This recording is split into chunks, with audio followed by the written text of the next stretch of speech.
Chapter 1. MJÖLLMILE'S Ambitions. My name is MJÖLLMILE, and yes, I'll freely admit I've had more than my fair share of luck in my life. But you know what? The stuff I've experienced lately, well, luck doesn't even begin to describe it. Looking back, I suppose my luck turned unshakable once I accepted Sir Rimuru's invitation. Sir Rimuru, in so many words, is my boss, but let me tell you, he's a lot more than just some faceless master I serve. After all, he's the head of the Jura Tempest Federation, its king, in other words. A demon lord, to boot. Not joking. I mean it. Since the day I met this Sir Rimuru, I've instinctively known that he wasn't one to be trifled with. Even now, I see him as this god or goddess. Like figure, and frankly, they say he's far stronger than I could ever imagine. I mean, think about it. He saved my hide once by defeating a sky dragon, a monster powerful enough to destroy entire cities, maybe even overthrow a small nation or two. That alone makes him a hero and someone I owe well near everything. But not long after that, I heard he joined the Octagram. Just about fell out of my chair, I did. And that's hardly all. He's close friends with Lady Malim, the kind of demon lord you'd hear about in legend, or fairy tales, really. And he even recruited Sir Veldora, one of just 4 true dragons in the world, to his side.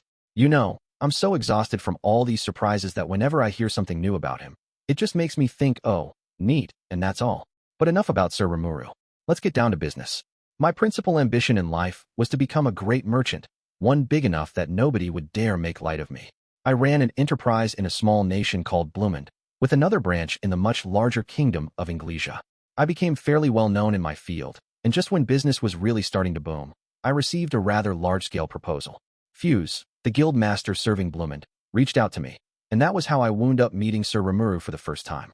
Next thing I knew, the newly crowned demon lord was visiting me, and even inviting me to assume a rather lofty position in his monster kingdom.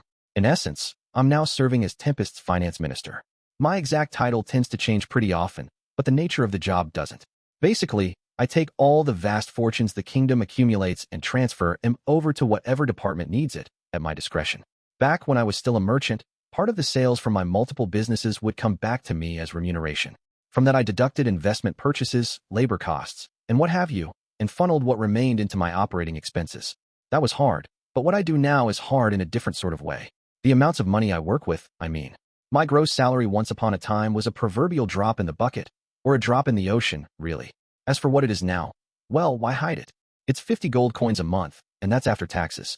And, lest we forget, that doesn't even include bonuses, assorted stipends, and the extra credit I get to cover my housing costs. As if that weren't enough, I also have people from Tempest Job Training Center working as maids at my home, so the kingdom's largely covering maintenance and so forth for that as well. It's simply an unheard of deal. In fact, I could hardly contain myself when they offered it to me. Of course, I do still have to take care of the people who joined me from my old home office in Blumend, but most of them are still working under me anyway, so their salaries are covered by the Tempest government as well. The only folks I directly employ around here are BYDED and the guys I hired to watch my house, and 20 gold coins are enough to cover that. But that's not even the real surprise. You see, I'm not a single income type of person. I have certain other passive income streams, too. One is the profit earned from my old trading firm. I've been helping Sir Rimuru implement all his wild ideas, starting with the fast food stalls he suggested for the Founders Festival. We've been deploying these in Blumend and at the rest stops along the highways, but I'm the general manager of all these new locations. Day-to-day operations are handled by Tempest, but for reasons I don't understand, though I'm certainly not complaining about it, they pay me a salary for that as well. As Sir Rimuru is fond of saying, he and I are bound by fate. Molly, he told me, when you make money, that fills my coffers as well, doesn't it? It's money you earn, after all, by making my ideas happen, so you deserve to share in the benefits, don't you think? I have his full support, in other words. Plus, I wasn't aware of this. Apparently the contract between us stipulates that Sir Rimuru and I each get an equal share of the profits. By contract, I don't mean anything written down on paper, but it sounds like Sir Rimuru is absolutely willing to comply with this agreement. So, you see, I have quite a bit of motivation to live up to Sir Rimuru's expectations, and I do a very good job at it. As a result, I receive a good 100 gold coins per month from all the storefronts I'm involved with. There was a great deal of upfront investment, mind you, so my overall profits aren't staggeringly high yet, but we're both certain that they'll increase going forward. Our current locations are expanding their reach, and we've also received requests for more branches from all manner of different countries. I'm thinking that we'll have more variety to the restaurants we offer as well. There are so many dishes, so many types of cuisine, that Sir Rimuru has enlisted Gobichi to create for him. I received the side benefit of getting to sample all these delicacies first, too. And overall, it's an investment opportunity I'm not going to turn down. The burger places and ramen shops are all going gangbusters, let me tell you. The hibachi locations are starting to make a name for themselves as well, and we're working on a concept for something called ice cream that I'm rather excited about. We're also providing all our latest culinary inventions to the inns along the highways, and if these concepts prove to resonate with our audience, I'm sure we'll be adding even more restaurants. Thus, realistically speaking, I think I'm all but guaranteed to see profits commensurate with my investments. At this rate, I'm no longer excited to learn how much I make per year. I'm more terrified to learn the number. You have to keep in mind, after all, that in the space of under a year, I've stashed away enough coin to live like a king for the rest of my natural life. It's an absolutely unbeatable business arrangement, and that's not even all of it. I have another income source, you see, and that lies in that little Reg organization I'm a member of. Reg refers to a group consisting of Sir Rimuru, Her Excellency Elmesia of the Sorceress Dynasty of the Lion, and me, Garden MJÖLLMILE. It's our initials, you see. Elmesia, the Heavenly Emperor, is truly a divine being. Nothing at all like me, to be certain. It's said that if you want to meet with the nobility of the world's more powerful nations, the waiting list can be several years long. When it comes to royalty, you may never receive an audience, no matter how hard you try. It's a simple matter of power. Folks say the Lion is as powerful as all the Western nations combined, and they've been supporting Tempest since its founding, so we've been able to bask in the glorious light of Emperor Elmesia for a long time now. I'm led to believe that Elmesia is treated as a god in her home country, and considering that Sir Rimuru's made her his drinking partner, one can only guess how mighty a leader he is. Why am I part of this little social club of adult beverage enthusiasts? At this point, I honestly can't remember. But thanks to that, here I am, sitting around with the Heavenly Emperor and even referring to her as Big Mama for reasons that, again, I don't recall. So people have come to refer to us as the three pranksters and the like, but nobody knows exactly what Reg is involved with. It's the very top among top secrets, so only a select few are allowed to be clued in. Within Tempest, that's Benimaru, Soai, and no one else, just those two. Soai's been lending us personnel and support for our projects, so we can't leave him in the dark about them. Benimaru, on the other hand, came in on Sir Rimuru's introduction. I can recall the conversation vividly. Hey, you're gonna get married someday, aren't you? I didn't have any plans. Well, if you want to prepare for that, you need to save up a little stash, you know? Like, some spending money you can hide from the wife so you can go out and have fun. And no, my lord, I'm already well compensated. Oh, quit acting so dumb. You gotta hide at least your official yearly salary, or else you'll have a lot of trouble keeping up with all your male friends' drinking outings. I will, sir. Oh yes, a man needs to be resourceful like that. I'm not sure if Sir Rimuru was giving him wholly sound advice, but it wasn't any of my business, so I didn't speak up. I just let it slide, wisely concluding that it'd be best to stay out of it. Besides, I knew that Benimaru, who, as our highest-ranking general, is Tempest's de facto Minister of War, earns the same salary I do, and you'd have to be quite the tippler to spend 600 gold coins a year on your bar tab. But anyway, oddly enough, Sir Rimuru seems rather petrified that Lady Shuna will find out about our Reg plans. I'm sure he recruited her brother Benimaru in no small part to stand guard and ensure nobody got wise. Either way, though, we have Benimaru helping us out, and Soai lending us staff. These employees serve as our people on the ground, executing the plans of Reg, our little secret cabal. The exact plans came from Sir Rimuru, who honestly had quite an insight. The core of them is to establish a sort of three-way deadlock. We retain full control over Reg, this underground group that's not afraid to get its hands dirty or bloody. And at the same time, we also build a couple of clean firms that compete in public. If we built a single giant firm, it'd start to rot on the inside over time. And either way, we knew Tempest had already earned itself a lot of enemies. So we decided to divide our activities between two organizations, then have them compete against each other. That energizes the market, and as these two firms compete, they're also set up to work in tandem as needed. That, hopefully, anyway, will prevent any internal corruption. This structure, of course, will take years to fully develop. Sir Rimuru is working on a vast timeline, and I gotta admit, I would have never come up with a thing like that. Either way, my job was to put together one of these two public firms. Big Mama, meanwhile, was building her own, mainly comprised of former employees of the Ratso family over in the Kingdom of Doran. This resulted in something called the Western General Trade Company, a group filled with people openly hostile toward Tempest. In order to compete with them, I was forming the Four Nations Trade Alliance, and I needed to get it up and running pretty damn fast. As we planned it originally, the FNTA was a parent organization overseeing major movers and shakers in Tempest, Blumend, Far Minus, and the Dwarven Kingdom. The merchants I recruited after the Founders Festival served as my ground team. We'd starve them of customers, ostracize them from their home nations, rob them of their support staff, and then we'd offer them a helping hand. Work for me, I'd tell them, and I guarantee you'll keep a roof over your head. Not many were foolish enough to refuse the offer. How could they? We made sure newspapers around the world reported heavily on us, so we were well known to people, notorious, even. Not many decent folk would trust an organization like that, so we positioned ourselves as their last resort, in a way. The journalists did such a good job for us, and it goes without saying that Sir Rimuru and Diablo's manipulation of them was downright scary. Thanks to that, my work went almost laughably well. Some people picked up on what we were attempting, of course, and, really, I bet the majority did, actually, but we'd never recruit anyone useful unless we took this approach. We did pay the salaries we promised everyone, too, so nobody had any right to complain. People's pride got in the way sometimes, but we could deal with that. Merchants are very opportunistic people, you see, willing to allow just about anything if it means profit. We gave them better positions and salaries if they proved worthy of them, and in time, their complaints dwindled. Before long, they were swearing allegiance to me. This group of employees, by the way, also included Bach, my former head clerk. He was faithfully paying off his debt to me as he grew into an excellent manager, so I recruited him for this work in exchange for canceling his balance. He always felt like he owed me, if you will, and already he was working out better than I'd imagined. We were finding talented recruits in all sorts of other places. When Fuse explained matters to the King of Blumend, the king promptly gathered his most trusted ministers and set off to train people for the future to come. The Dwarven Kingdom sent us a number of talented bureaucrats as well. As long-lived as they are, one has no chance at a promotion over there unless the person above them leaves. Those sharp enough to spot this opportunity from us were all but lining up to join. That sort of ambition is real important to see, you know? I heard the Western General Trade Company that Big Mama was forming had a number of long-lived elves join them as well. We had dwarven staff pitching in for us, but elves would certainly be stiff competition for them. Farminus, meanwhile, was an issue. We actually needed to intervene in order to get a branch built there. The Free Guild helped us as well, but I suppose keeping the kingdom stable was their first priority. This was all stuff we expected, however, so we were taking a long-term view on that region. That's why we pitched in for now, hoping that they'd train up their personnel for the future. Beyond that, though, we faced a lot of other problems. If we were going to expand into the Western nations, well, we had nowhere near enough staff for that. Reg had been expanding this whole time, crushing other organized crime groups and absorbing them into itself, and I was honestly quite jealous of them.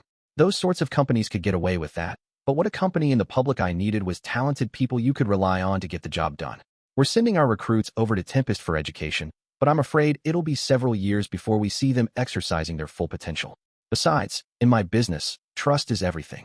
That's my philosophy, you see. Leaving important work to someone you don't know well goes against everything I believe. That, of course, meant we needed to pick and choose our employees carefully. And, as I feared, we faced employee shortages as we expanded into other nations. I decided to bring this up with Sir Rimuru. That is an issue, he said. The staff in my country are all monsters, after all. Not all humans will like to see them walking around. No, they won't. As talented as many of those monsters are, I'm sure they'll become more accepted once people work together with them. But I fear now may not be the time to force the issue. I agree with you there, Molly. If the monsters they look down on work too well, they'll become the target of envy next. I can't have the humans persecuting them. Working too fast here wouldn't be smart. So we were on the same page there. But what should we do then? As we pondered this, Sir Rimuru offered a potential solution. Well, so be it. I know someone who can help with this. She seems pretty talented to me anyway. He called in Testarossa, who answered directly to him. Testarossa served as a diplomatic attaché, and an excellent one, too, by the sounds of things. I had already been introduced to her, but she was so beautiful, I could barely have a coherent conversation with her. I didn't fare any better this time, either. You called for me, Sir Rimuru? That kind, affectionate smile, on that incredibly pretty face. The aroma wafting around her was so astounding, I was instantly cowed into silence. I just sat there, mouth wide open, as Sir Rimuru and Testarossa began to discuss matters. So, you know, we're running pretty short on staff. I see. Perhaps I can help you with that. I could have my own underlings assist you. Oh, you can? I'd appreciate that, yeah. Keep in mind, this is a secret operation, so don't tell anyone else about it. A secret between me and you, Sir Rimuru? Then I promise I won't tell a soul, and neither will my minions. If any one of them leaks it, she let out a low snicker. One look at that grin, and I knew beyond the shadow of a doubt that our secret was safe. That settled things for the time being. But then Testarossa smiled at me. Sir Guard, I will instruct them to obediently follow any order you give them. Her voice sounded like the trumpets of heaven to me as it made its way through my brain. Testarossa, the Testarossa, was addressing me by name. Thank you very much, then. I couldn't help but blurt out. I now had Testarosa's support, and after that, things proceeded at a scarily fast clip. In the space of a few months, we had 4 nations trade alliance branches in every member nation of the council. Many of these were quite small, with perhaps 10 employees at most, but it would suffice for now. This alone was a great surprise to me, but soon I was greeted by an even more shocking event. It turned out that, somewhere along the line, I of all people had been picked as the FNTA's director. We are leaving everything to you, King Gazel told me. If Rimuru places his trust in you, MJÖLLMILE, I certainly can as well. Hearing this high praise made even someone like me freeze up in anxiety. But if that was what the king was saying, none of our dwarven bureaucrats would be against it. If they were, they never betrayed it in their work. Yom was just as appreciative. We're the ones being helped here, he said, and I got no complaints about that so far. So hang in there, okay? Then he brought his lips to my ear and whispered, can't be easy, huh? Being wrapped around Rimuru's finger? To me. Not for either of us, I retorted with a grin. But thanks to that, I couldn't possibly be having more fun. Yom smiled back at me, so I can only assume he understood. Blumend, meanwhile, was a slog. The people over there might have seemed sensible and open to debate, but my instincts told me that Dorum, king of Blumend, was not someone to trifle with. And of course I was right, you know. The negotiations were an exercise in futility. Ho ho ho. The director of this trade alliance will likely wield untold power in the future, enough that not even a king could turn their head. If you were to take this position, MJÖLLMILE, that would put my mind at ease. I'd been expecting the worst, but the way he put it, he was open to a wait-and-see approach. Ha ha ha. Well, I'm quite honored. In that case, I look forward to, by the way, here we go? I steel myself. Our nation is currently training people who will serve in Rimuru's plans. It seems natural to me that this staff would be guaranteed employment once their training is complete. Ah yes, of course. I'm sure the plans would never work at all without their cooperation. You believe so? That's quite a relief to hear. I imagine you are aware, then, of the current situation in my kingdom? The situation, Your Majesty? I replied, unsure what he was talking about or how I should answer. The king maintained a friendly smile as he told me something that sounded utterly preposterous. Let me be blunt, then. Our nation has completely abandoned all agricultural activity. We've released all the crops and provisions in our treasury, so our people will have something to subsist on. I would like to ask for some support along those lines, if I may. What? I was stunned into silence. But protesting wouldn't achieve anything. Of course, we will do whatever we can, but I'm afraid my current post does not allow me to make such policy decisions. Oh, I'm sure Rimuru would give his permission with a smile. We're letting him build the World Central Station, the main nexus point for Magitrains, in our lands. Given that contribution, I hardly imagine he would simply abandon us. That's crazy. I wanted to shout at him about how unsound his logic was, but a part of me thought it made sense too. This king had staked the entire future of his kingdom on Sir Rimuru's plans. Would it prove to be a foolish mistake, or the work of a wise ruler? Or isn't it my job to ensure he's making the right move? I think it is. If people decide the king erred on this call, it'll mean Sir Rimuru's plans have failed. We've been facing severe staff shortages even before this. If the whole population of Blumend was willing to work for us, it'd help us out in all kinds of ways. Really, I had just one answer for him. Ah yes, I'm sure he wouldn't. You certainly have me there, Your Majesty. In that case, I promise you that I will endeavor to bring Blumend to a state of full employment. Ho ho ho. How reassuring to hear, MJÖLLMILE. And I hope you'll continue to let us rely on your good graces going forward. With that in mind, I would like you to call me simply Dorum from now on. Whoa now? This was a surprise. A king wanted a common merchant like me to drop all formalities? Oh, that would be far too untoward of me. I motioned to turn him down, fearing a trap, but, MJÖLLMILE. Or actually, why don't I call you guard instead? And no, I'm simply here on behalf of Sir Rimuru. I'm a commoner, you see, ho ho ho. No need for modesty now. Besides, guard, given your connections with both Rimuru and Emperor Elmesia, can one truly think you are a mere commoner? Because not even I am fully awarded that luxury with them. The king looked deadly serious. He and Sir Rimuru were acquainted with each other and I knew they got along well enough. But if he was stacked up against the heavenly emperor of Almighty the Lion, he'd look like the king of an anthill by comparison. It was written all over his face, and I couldn't deny he was right. I had been turning my eyes away from the truth, perhaps, but Big Mama was truly an invincible juggernaut. No, the king of Blumend was undoubtedly trying to form a closer relationship with me here. Referring to me by my first name was an honor, something I certainly appreciated as part of building our ties. But how should I react? Well, was there any need to hesitate? I mean, the king of Blumend's last name is, Well, Blumend. Besides, we had his son Prince Figaro running the Western General Trade Company. I figured I was safe. All right, King Doram, then. Hold on. Let's refer to each other as equals. Why don't we? You can even call me Dory if you.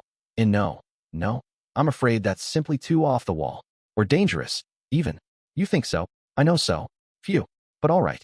May I at least refer to you as the good Sir Doram?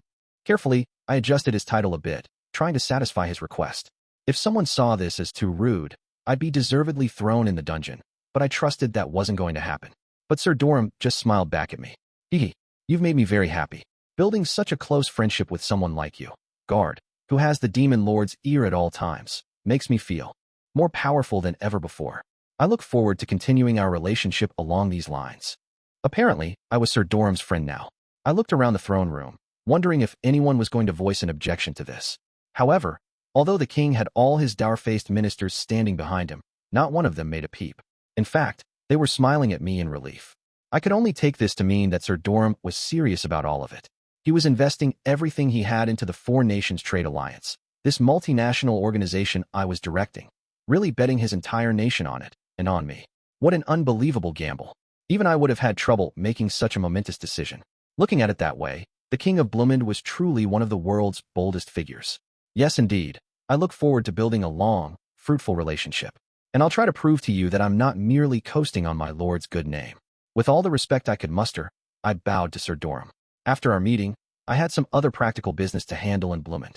Verjard, who had lately been promoted from Baron to Viscount, gave me a briefing on current affairs. The kingdom apparently had a year's worth of food remaining, and its educational program was progressing well. The more talented students were already being sent across the land, so they could contribute early in their careers. Of course, I don't think I'm delivering shocking news when I say that our nation is gifted in espionage. Our agents are currently deployed in many countries, handling work like price research for us. We're also training people for the bureaucracy, under the philosophy of wise people, bountiful country. People young and old are coming together to learn about world affairs and economics. The smile never faded from the Viscount's face as he spoke, but this rather extreme political move he described left me speechless. I hadn't doubted Sir Doram's words at all, but I also hadn't thought they were going this far with it.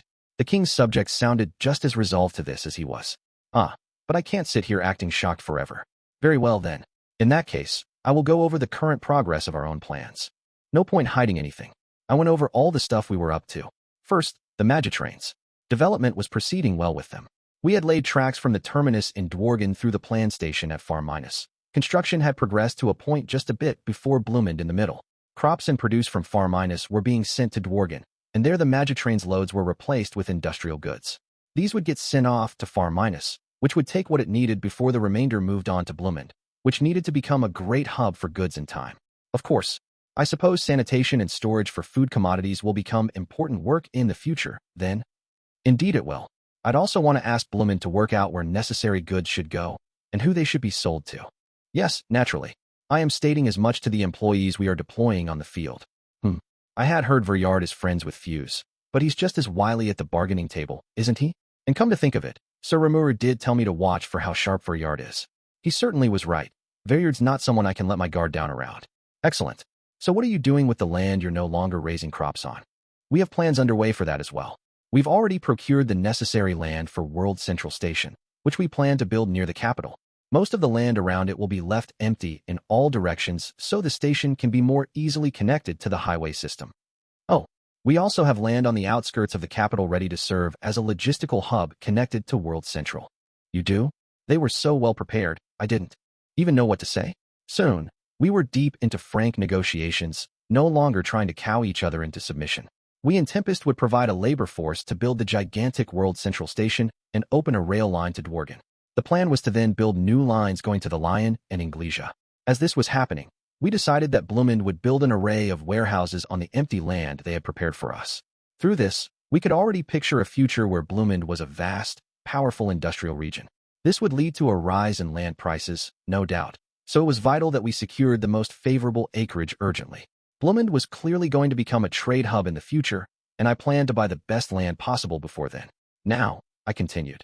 As for our Four Nations Trade Alliance branch, I'd like to build a new one for us, which would make the current location just a temporary site. No worries there. We have some prime spots for it. I began to have a bad feeling about this. I tried reading into Verjard's intentions, but they were all too hidden by his villainous smile to make out. And you're willing to give us this land. The cost of the land needed for the rails and stations would be shared equally between us going forward. In exchange for the expertise and labor we provided, we wouldn't be charged anything, something we'd already come to an agreement on. The procurement of land for our branches, I had saved for later, and already I saw dark clouds on the horizon. And I was right. No, I'm afraid I can't offer that. In the Kingdom of Blumend, we've adopted a new system where all land is the property of the nation, with the king lending it to his people as needed. He got me. That was such a drastic, evil move. Not even I would have come up with it. I mean, good heavens, how did they even get that law passed? Hats off to them for pulling it off. I can't even imagine how they convinced the nobles to give up their vested interests. And how much are you charging for the use of this land? Our current plans call for 1 silver coin per square meter. It wasn't outrageous. It wasn't cheap, either, but if you wanted to rent land in Inglesia, you were looking at 3 silver per square meter, at least. We'd have to pay a de facto income tax every year on this land, but better to procure it now than later. But we had a bigger problem. Profit didn't matter as much at this point. I was facing the looming threat of Blumend calling all the shots on this rail project. A disaster. Sir Rimuru could be strangely careless about this sort of thing, but Big Mama never gave an inch. I could already picture her frowning at me and saying, "Why'd you let them change their conditions midway, All would have been fine and dandy as long as we formed a good relationship. But the thing about people is that they come and go. That made it so important to gain permanent rights to the land we wanted. What if they decided to raise the rent on us? Not that I thought they would. If the price hike was within reason, we could accept their terms following a discussion. But if they charged something extortionary, it might just turn into a national-level crisis. And, well, I'm fully aware all of this is what-if territory. But Big Mama told me to always think about any possibilities that might come up. If we have control of the land, we can reject any unjust demands on their part. But if they have it and don't bend on their terms, we'd be in trouble. If conflict occurs, well, it's the landowners who have the upper hand, isn't it? We'd have to pick up our ball and go home. That's why I wanted those land rights. If having them wasn't possible, it'd make it damned hard to spend too extravagantly on that land. But as I pondered my next move, Vuryard grinned at me. Now, we plan to adjust the rent depending on the economic situation, but in MJÖLLMILE, I happen to have some good news for you. He was starting to get under my skin. What news is that? Oh, it's very simple. As a symbol of our good relations with your country, the Kingdom of Blumend is prepared to offer you some concessions. Concessions, you say? Yes. To be precise, regarding the prime spots I mentioned, we are willing to negotiate a permanently binding lease agreement that will recognize the land as extraterritorial areas. You are. I made my surprise known to him. It was almost too good to be true. And before I could even think about what ulterior motive he might have, Vuryard seemed ready to explain it to me. Now, let me just say that there is no catch. His Majesty Doram Blumend made that proposal himself. I was against it, but it was accepted after the other ministers sided with him. The idea has certain pros and cons for us, you see. The obvious minus, of course, is that other nations might look down on us if we sell our land piecemeal like this. Yes, I suppose they might. I was surprised he wasn't hiding more about this, but I had a pretty good idea about the potential pluses for them, too. As for the benefits, well, we fully expect that Tempest will aggressively invest in us if we commit to this. And we decided that Blumend can retain certain advantages through the exact conditions of our lease agreement. Meaning? Those conditions were what I was worried about. Oh, nothing too intricate. First, we'd like you to hire our citizens as your employees. Second, we'd like you to build the headquarters of the Four Nations Trade Alliance in our nation. Now it made sense. If we built the FNTA's main office in Blumend, they'd be more than just a logistical center. They could become the nerve center of the entire world economy. I could even conceive of them taking over Inglesia's current position at the head of the table. Blumend's stock would skyrocket, really. So would the cost of its land, no doubt. If nations around the world built embassies there, the real estate proceeds alone could be a potential profit center. That business, unlike the tourism industry, wasn't as vulnerable to dips and rises in the economy, and even better, it'd create more jobs for the Blumundians. As long as they were serious about casting their lot with the FNTA, it was a bet that could pay off in spades for them. It was honestly impressive to see from Sir Doram. He's a natural-born gambler, ain't he? And besides, the idea of Blumend taking center stage in world economics had been part of Sir Rimuru's concept as well. So, having no objections to any of this, I eagerly gave Vuryard my agreement. Soon enough, after hammering out all the little details, we had a formal treaty in place. It was designed so that both nations retained their own vested interests. The agreement would be void in times of war, and so forth. I was fairly happy with this treaty, or I thought I was anyway, but for future reference, I still wanted to hear Vuryard's true feelings on the matter. Now, if I could ask you a question, yes? You see, Viscount Verriard. Apparently, you were personally against signing this agreement. May I ask for your own thoughts on this, now that it's been ratified? The FNTA had received some pretty favorable terms. After all, they'd create some red tape for Blumend as it dealt with other nations. Maybe Verriard wasn't dead set against this, but I wondered if he wasn't the greatest fan, either. Oh, you're asking about that? Verriard paused to think for a moment. Then he stood up, not looking at me, and walked over to a nearby window. He coughed as I pondered what he was doing. I am going to talk to myself for a moment, so please ignore me, he stated gravely. A noble is a creature that never reveals where their feelings truly lie. In fact, showing those feelings could be fatal for them. If a negotiation results in something less than desirable to them, they'll still bellow and brag about how it went just as planned. Anything else would be a sign of weakness, and weakness can too easily be used against you. So what I want to make clear is that I was against this, past tense. You may interpret that to mean I am now in full agreement as of the moment I signed the treaty. I was a little shocked. This was how he felt. If so, I had a feeling Verriard had been aiming for this result all along. I didn't think I'd necessarily lost this battle, but it reminded me just how arduous it was to bargain with the nobility. Boy, I couldn't help but mumble. I see I have a long way to go, eh? And here I prided myself on my ability to deal with lofty nobles like you. Now I'm worried that I may lack the nerve to keep serving as head of the FNTA. No, MJÖLLMILE, you strike me as quite a sly dealer, if I may be blunt enough to say so. Ha ha, I will gladly accept the compliment. I chuckled a bit, and, much to my surprise, Verriard joined me. In a sincere, human sort of way. That cold exterior from before seemed like a distant memory now, so I couldn't help but risk taking just one more step. I apologize if this is too forward of me, but I hope you will hear me out, I began. Do you have any interest in working for me? The answer would probably be no. I knew that before I asked, but part of me really meant it, too. If someone as talented as Verriard was part of my staff, I couldn't have asked for a better ally as we expanded into Inglesia, which was doubtless going to be an uphill battle. But look at me blurting out nonsense. You can just treat that as a joke. Well, hold on. That's actually quite an interesting offer. Oh, Verriard studied my face. He didn't seem to be toying with me. You mean that? I asked. Yes. You see, I was actually considering a change of employer myself. Verriard went on to give me a rundown of how things were going for Blumend, and what he saw in its future.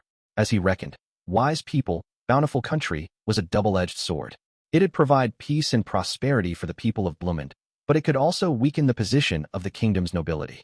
In Blumend, you see, the nobility do not hold vast parcels of land. In fact, numerically speaking, there are actually very few of us, perhaps 1% out of our population of 1 million. Of these, a little under 2,000 are knights, and their families add 8,000 to the total. Based on that, you can see how only a small handful of nobles are actually involved in politics, fewer than 100, in fact, which is fine for now, but I'm quite sure that our titles will be little more than ceremonial in the not-too-distant future. That is the direction His Majesty has indicated in his plans. I see. Even a small nobility can still throw their weight around in a country of Blumend's scope. But how could the nation so drastically reform itself while retaining the nobility's interests? I'm sure there was at least some backlash, but here they were, reinventing themselves. And are you, personally, against any of that, Viscount? No, I'm not. To me, earning a profit matters more. He grinned at me. I do think, however, that I need to find other work before I wind up unemployed. That smile told me the whole story. This had all been orchestrated from the start. Now I see what you're up to. This is your way of auditioning instead of answering my question, isn't it? I was expecting you'd see through that. Oh, I'm sure. If I hadn't, he never would have deigned to work for someone like me. So you are indeed interested? I am.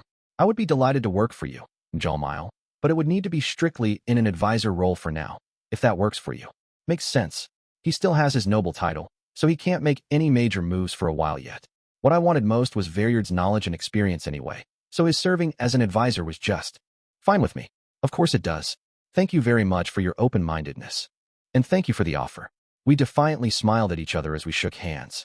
With Verriard providing me his full support, the Four Nations Trade Alliance began to grow more steadily. Before long, our company would need to face off directly with the land's most powerful merchants, our biggest competitors in business. And that's what brings us to Inglesia for the first time in a while, guard. My bodyguard BYDD and I knew each other well enough by now to be on a first-name basis. He had been training in Tempest, and that had boosted his strength from a D+ to an even B in rank. He had a new set of gear as well, and I now trusted him enough that he accompanied me on all my extended business trips.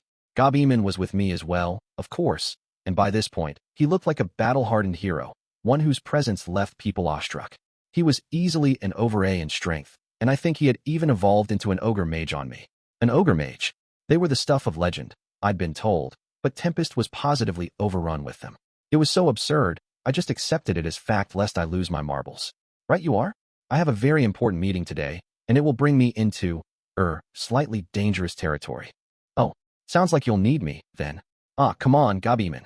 Not when he's got me right here, you know? Heh, we'll see. Now Gabiman was openly laughing at the hyper-confident BYDD. He was an ogre mage, but his skin color was the same as before. I suppose that varied from ogre to ogre. He had horns as well, but they were small enough that he could hide them with a hat or bandana. Today, he had a hat that matched the sharp business suit I'd had tailored for him. At first sight, he looked like any other hobgoblin, which made it easier for him to take his enemy by surprise. I hate to downplay BYDD too much. He's been very good to me, but he still had a ways to go. It was really Gabiman who helped me out the most as a bodyguard. So I had 2 guards with me, but today, not even that felt like quite enough. After all, I was going to meet with the merchants that more or less controlled all the Western nations.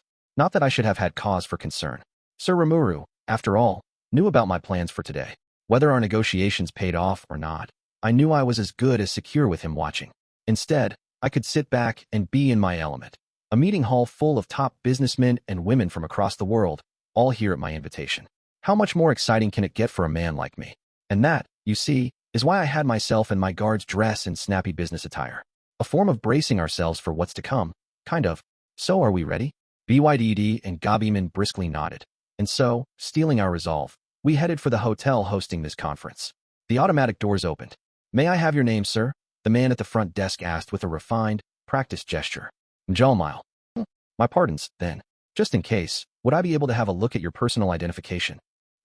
Not that anyone would attempt to impersonate me, but no reason not to cooperate. The hotel was being just as careful with all the other guests, I'm sure, so this was actually a relief. Will this work? BYDD took a letter of introduction out from his pocket and gave it to the hotel staff. Once everything checked out, we were patted down to ensure none of us were carrying weapons. In the midst of this, some of my employees jogged up to me. Sir MJÖLLMILE, we've been expecting you. Everything has been set up. The meeting hall is this way. Chasing away the front desk man, my underlings guided me over to the site. A large chamber this time, suitable for noble balls and such. Quite a number of people were already there, their eyes fixed on me as I came in. That's the head of the FNTA? The man who proposed this. He looks familiar to me. I seem to recall the particular streak of cruelty he brought to his work. I heard the man achieved his current position by currying favor with the demon, Lord Rimuru. Indeed, but best not to look down on him. I heard he's at the core of all the business conducted in that monster nation.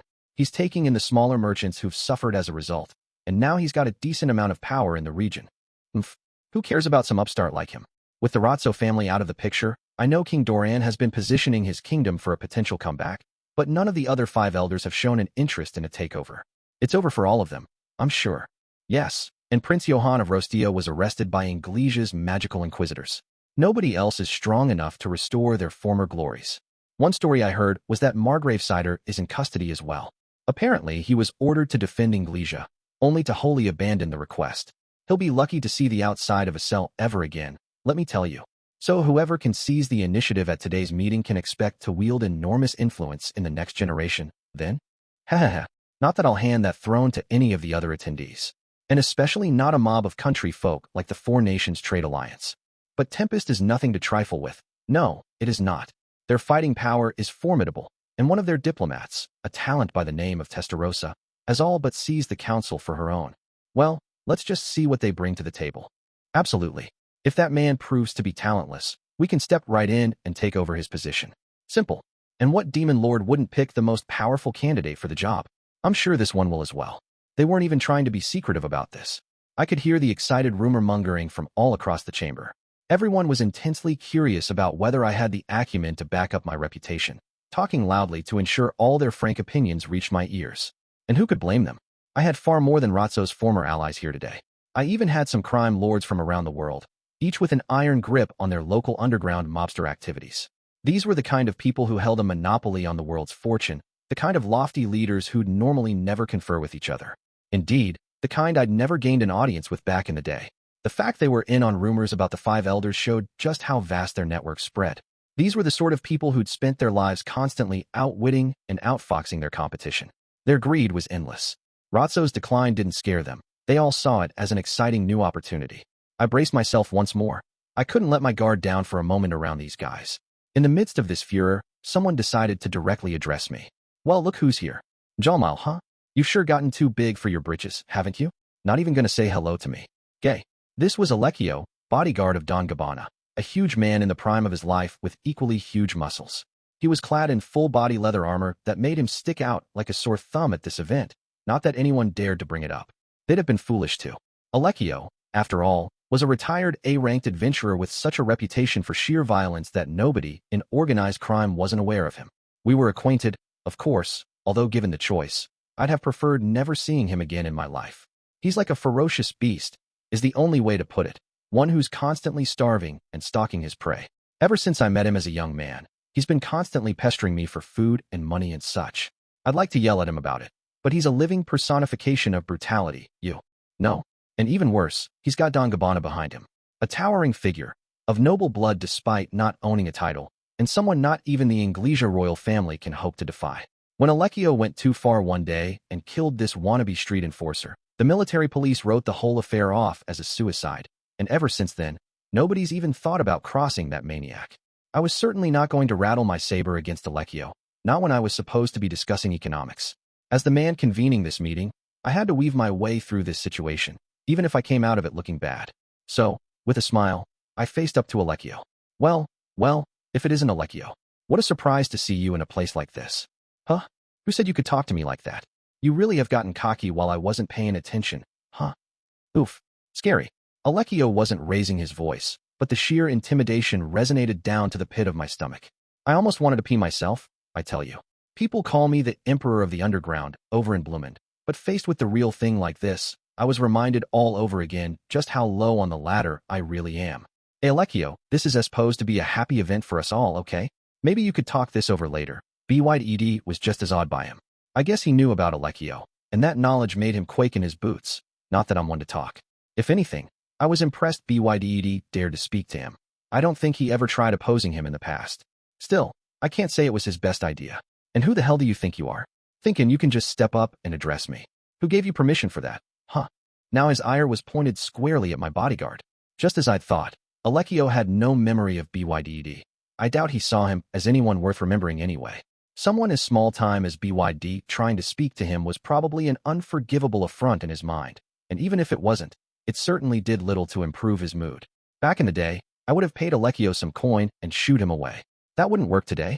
I was the director of the Four Nations Trade Alliance, and I couldn't afford to look like a pansy around my business rivals. The people around us were just standing and smiling, nobody lifting a finger to help me. They likely saw this as an amusing diversion, but if I let it slide without comment, it would ruin my reputation with them. They'd see me as incapable of handling even this level of trouble, and oh, how they'd sneer at me afterward. I fear, Alecchio, you might be laboring under some incorrect assumptions. Right now, I happen to be director of the Four Nations Trade Alliance. As we've known each other quite a while, I will be happy to let this slide. So would you mind promptly leaving my sight, please? I tried to act as composed as possible. Keeping my voice from shaking took a lot of effort, but fortunately, I managed to keep it together. What? Is this what they mean when they say you can feel murderous rage in the air? The very atmosphere seemed to change around Alecchio as his gaze hardened. It was beyond terrifying. MJÖLLMILE. BYD was calling for me now, knees shaking as he sounded almost ready to cry. But how could I find the time to acknowledge him? I couldn't. I had to keep my eyes on Alecchio no matter what. Whoa, MJÖLLMILE. You sure you aren't making a big mistake? Or, what? You think I wouldn't lay hands upon you with all these folks around? Ooh. Well, yes, I do think that. Anyone with even a modicum of intelligence would never think of resorting to violence at a place like this. A magical beast who lived purely on instinct was one thing, but no normal, sensible person would dream of it. Besides, Alecchio was Don Gabbana's personal bodyguard. If he started a fight in here, it'd cause untold strife for his boss. So I believed I was safe, but just as I did, I felt like I saw Alecchio make a motion with his left hand. Huh, I thought, and then BYD was pulled down to the ground, as Gabiman promptly stepped in front of me. One moment, it seems, was all it took for Alecchio to try throwing a punch at me, and Gabiman had taken it in my place. Gabiman was the one who'd thrown BYD aside as well. I suppose BYD would have been in too much danger if he'd stayed there, and in fact, the concussive force of Alecchio's fist had torn poor BYD's ear right off. You all right, BYD? Why yes, sir. Sorry couldn't help, don't worry about it. If you die because of something like this, Sir Rimuru's going to be enraged. He would care about me, you think? Of course he would. And I'd be just as mad. I reached out to BYDD, helping him up, and even as we spoke, sparks were flying next to us, as Gabiman and Alekio engaged in a tenacious war of words. Were you attempting to kill him? It was an accident. I was just trying to give him a little love tap. It wound up toppling him over just because you decided to butt in. Don't give me that. He may be inexperienced, but BYDD is my brother in arms. I stood by so as not to shame him, but you went much too far. Haha, it's his fault for being such a pushover, ain't it? No weapons are allowed in here anyway, you know? What kind of bum dies after getting jostled a little bit, huh? Oh, I think the air's shifting around Gabiman, too. Now I was concerned we weren't going to hold a business meeting at all, but the next moment, Don Gabbana strode in, as if on cue. Alekio, what are you doing? Oops. Sorry, boss. I was just saying hello to an old acquaintance of mine. You were? But isn't that man over there hurt? Here, use this. What a farce. The bad guy kicking up the dust, and the good guy swooping in to calm things down. Gabbana's trying to make me owe him a favor, ain't he? And keeping my head underwater all the while, I might add. Alekio, no doubt having picked up on this, sprinkled the healing potion on BYDD without further complaint. That was bound to leave a stain on his suit, but, whoa, it immediately repaired his ear. Only a full potion could have been that effective. Oh, just imagine, using an invaluable full potion on someone that lowborn. Sir Gabbana never fails to amaze. Why, I suppose even a secret elixir worth a fortune in itself is a trifling matter to him. Indeed. With Alekio's muscle and Gabbana's riches, they make a practically invincible team, no? Hearing all this chit-chat from the gallery was doing little to lift my spirits. I felt a pall over my mind. Things had suddenly grown very ominous, like I had just awoken from a nightmare. I shot a glance at BYDD, and he was frozen in place. I could only guess he felt the same way I did. I mean, come on. We had grown used to having full potions around, mind you. Whenever BYDD had some spare time, he'd go up to Gabiman and ask for a little training, and I couldn't tell you how many arms and legs he might lose in the process, in a single day, no less. No way he'd be alive without our full potions. Thanks to that, we couldn't imagine life without these potions, really. Only when I overheard the conversation around me did I realize all over again just how lucky we really were. And look at the shining badge on Gabbana's breast. Yes, I can see it, too. That seal on it is glowing a little. It is. That means it's made of real magisteel, you know. No doubt about it. It's just like the rumors say. That up-and-coming group, absorbing one criminal mob after another. That's who that seal belongs to, pulled in by the appreciative crowd. I stole a look at Don Gabbana. What I saw shocked me. There, shining on his left breast, was a familiar coat of arms, 3 snakes intertwined with each other. How would I not recognize it? We only spent 3 bloody days bickering over its design. I think Sir Rimuru kicked it off by saying, why don't we go with snakes? Better to keep it simple, I'd say, instead of bothering with dragons and whatnot. Snakes symbolize knowledge and greed and eternity and stuff, so it'd be perfect for Reg. Then Big Mama countered with, that's right, and snakes can signify drunkenness as well, which we certainly identify with. And then I was all, wah. In that case, let's have 3 entwined snakes, all entangled like we are after the 8th refill. Yes, this was clearly the seal of Reg, and while I didn't know all our employees personally, should I have taken this to believe that Reg had absorbed Don Gabbana's group? Instantly, I felt like a fool for acting so scared. This was a chance, not a threat. I could use old Gabbana here as a foil to show people exactly what sort of position I was in. You, I believe, are president of the Gabbana Merchant Group, right? How do you intend to atone for this incident? Pardon me. You're oblivious to the facts, then? You gravely injured one of my bodyguards. BYDD here, you see, refused to play along with that rabble-rouser because this is meant to be a serious business meeting. And look what your man did in response. What did you call me? This is so wonderful. Both servant and master were befuddled by my return salvo. Who's that man daring to defy Gabbana? He's affiliated with Reg, you know, that shadowy group. That's right. And I hear Reg's even brought a certain well-known armed group into its fold. But look at this man. He's certainly in a hurry to die, I assume. Or does he have something up his sleeve? Are you telling me this 4 nations trade alliance has the power to openly compete with Reg? Our audience was getting on my nerves, but being the center of attention wasn't a bad thing for me right now. Not that I had time to bask in it. You're a dead man. Hold on, Alekio, hold on. Not here. Besides, there's no fun in merely killing anyone. If you say so, boss, I'll tackle him later. Better do something about these 2 men threatening me before handling anything else. Quiet, all of you, I shouted, my voice smooth as butter, not quavering at all. I could sense that I was back in my element. It hardly seemed believable that I'd feared Alecchio a moment ago. I mean, I spend all day discussing matters with people and monsters, actually, mostly monsters, far scarier than this. Don Gabbana would seem like less than a flea to Sir Veldora. He could release just a little bit of his aura, and the man would be a pile of dust. Perhaps Alecchio could withstand that, but it'd still be no competition. Anyone who even thought about bringing harm to Sir Veldora would immediately cease to exist. That's how scary he is, and I deal with him on a near-daily basis. I've even put my foot down with him, steadfastly refusing his requests for a raise and allowance. Besides, the town I now call home is practically crawling with Magic-born rated a calamity-level threat or higher, and I'm managing all their finances, aren't I? Here they were, these titans who could single-handedly level a smaller kingdom, and they were sheepishly plotting out of my office after I yelled at them for demanding a budget increase. That's what my regular life has become. This reminded me of a chat I had with Sienna a fair while ago. I tell you, Testarosa's talented, she works fast, and she couldn't be more help to me. Beautiful, too. I'm rather jealous of you, Sienna. Huh? Oh my. Ha ha ha. You're a very funny person, Sir MJÖLLMILE. I haven't laughed this hard in a while. That was a hearty laugh, considering how calm and level-headed he usually was. After that, we managed to strike up a friendship for whatever reason, enough so that we'd go out for drinks now and again. The way he put it, Testarosa was a truly fearsome demon.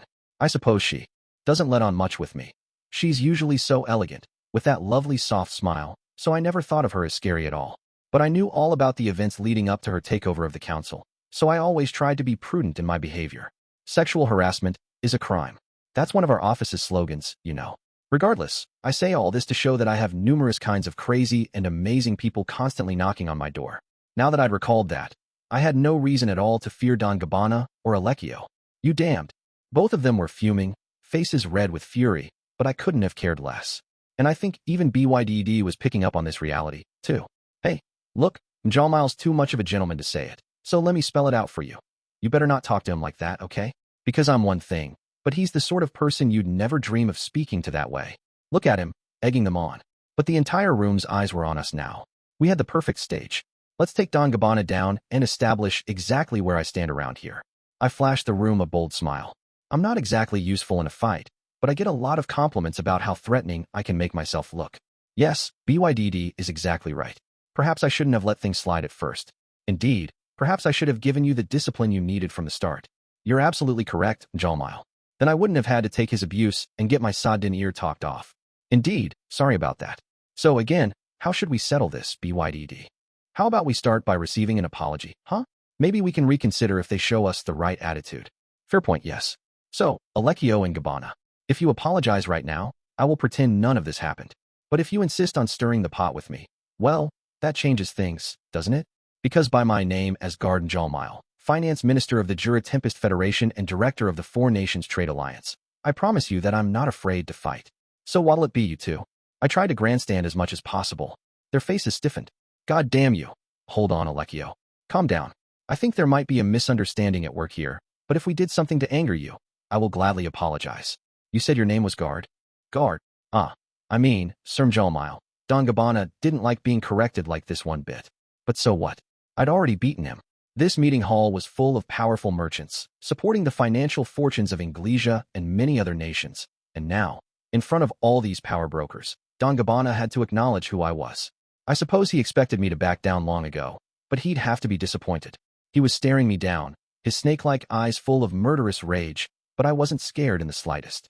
The old me might have given him a tearful apology, but I've grown since then, haven't I? Very good. So what am I misunderstanding, exactly? I tried throwing Don Gabbana a life raft. He responded by bowing his head, exposing the throbbing blue veins on his temples. It seems my bodyguard was out of line with you, causing you trouble.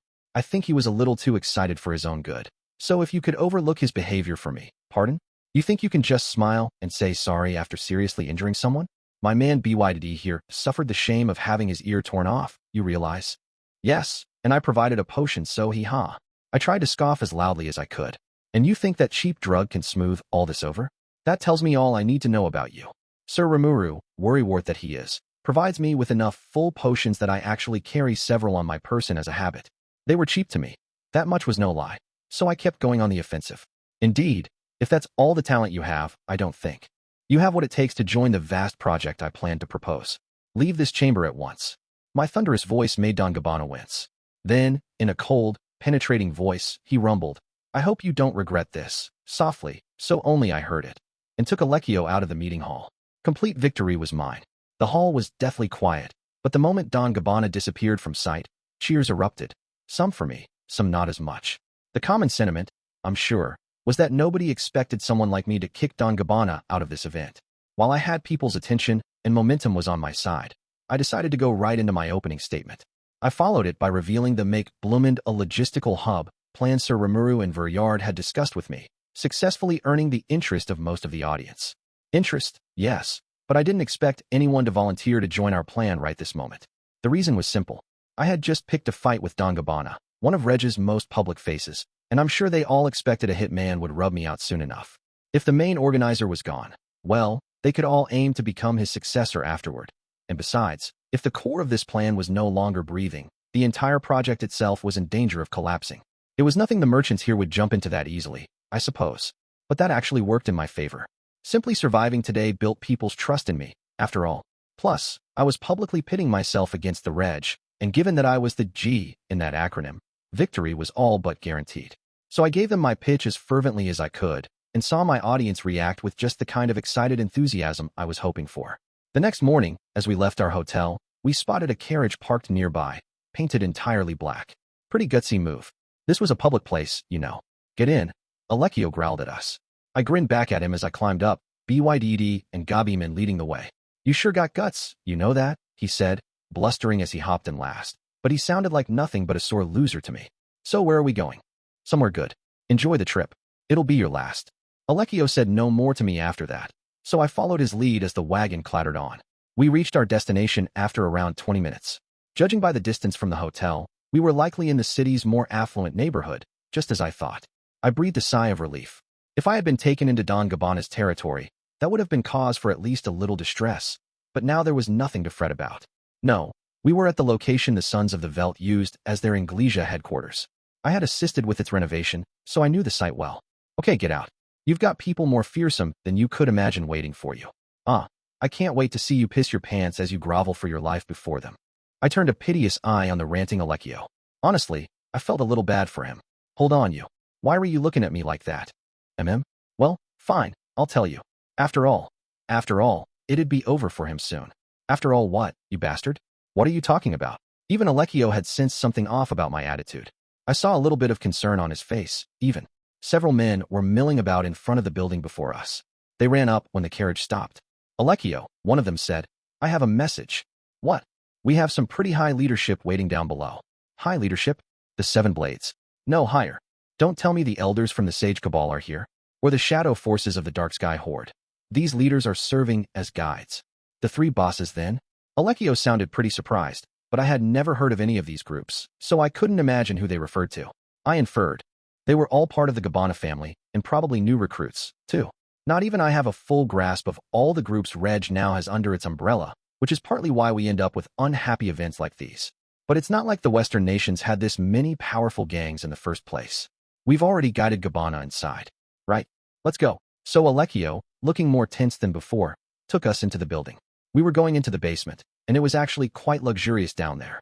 The Sons of the Veldt used to have an altar, but we took all that out and converted it into an audience room. Sir Rimuru wanted a place with a lot of atmosphere, something befitting a shadowy secret cabal, and so we made no compromises on any little detail. This may even be fancier than the chamber Sir Rimuru uses in Tempest to receive his finest guests. As that nation's budgetary overseer, it's my job to ensure we're not wasting vast sums of money. But as Reg, we're just a bunch of criminals, and we can use our filthy lucre any darn way we like. And why are you so calm right now? Alecchio asked, perhaps a tad anxious. Well, who knows? I replied. He clicked his tongue at that, and said no more as we proceeded 3 floors down, finding ourselves in front of a large door. Come in, Vivigan. Of the Seven Blades? You're guarding the door. Alecchio, I used to respect you, you know. I even thought about recommending you for a position in the Blades the next time we had an opening. Damn idiot. Wah. Vigan, what did I? Just get your sorry hide in here.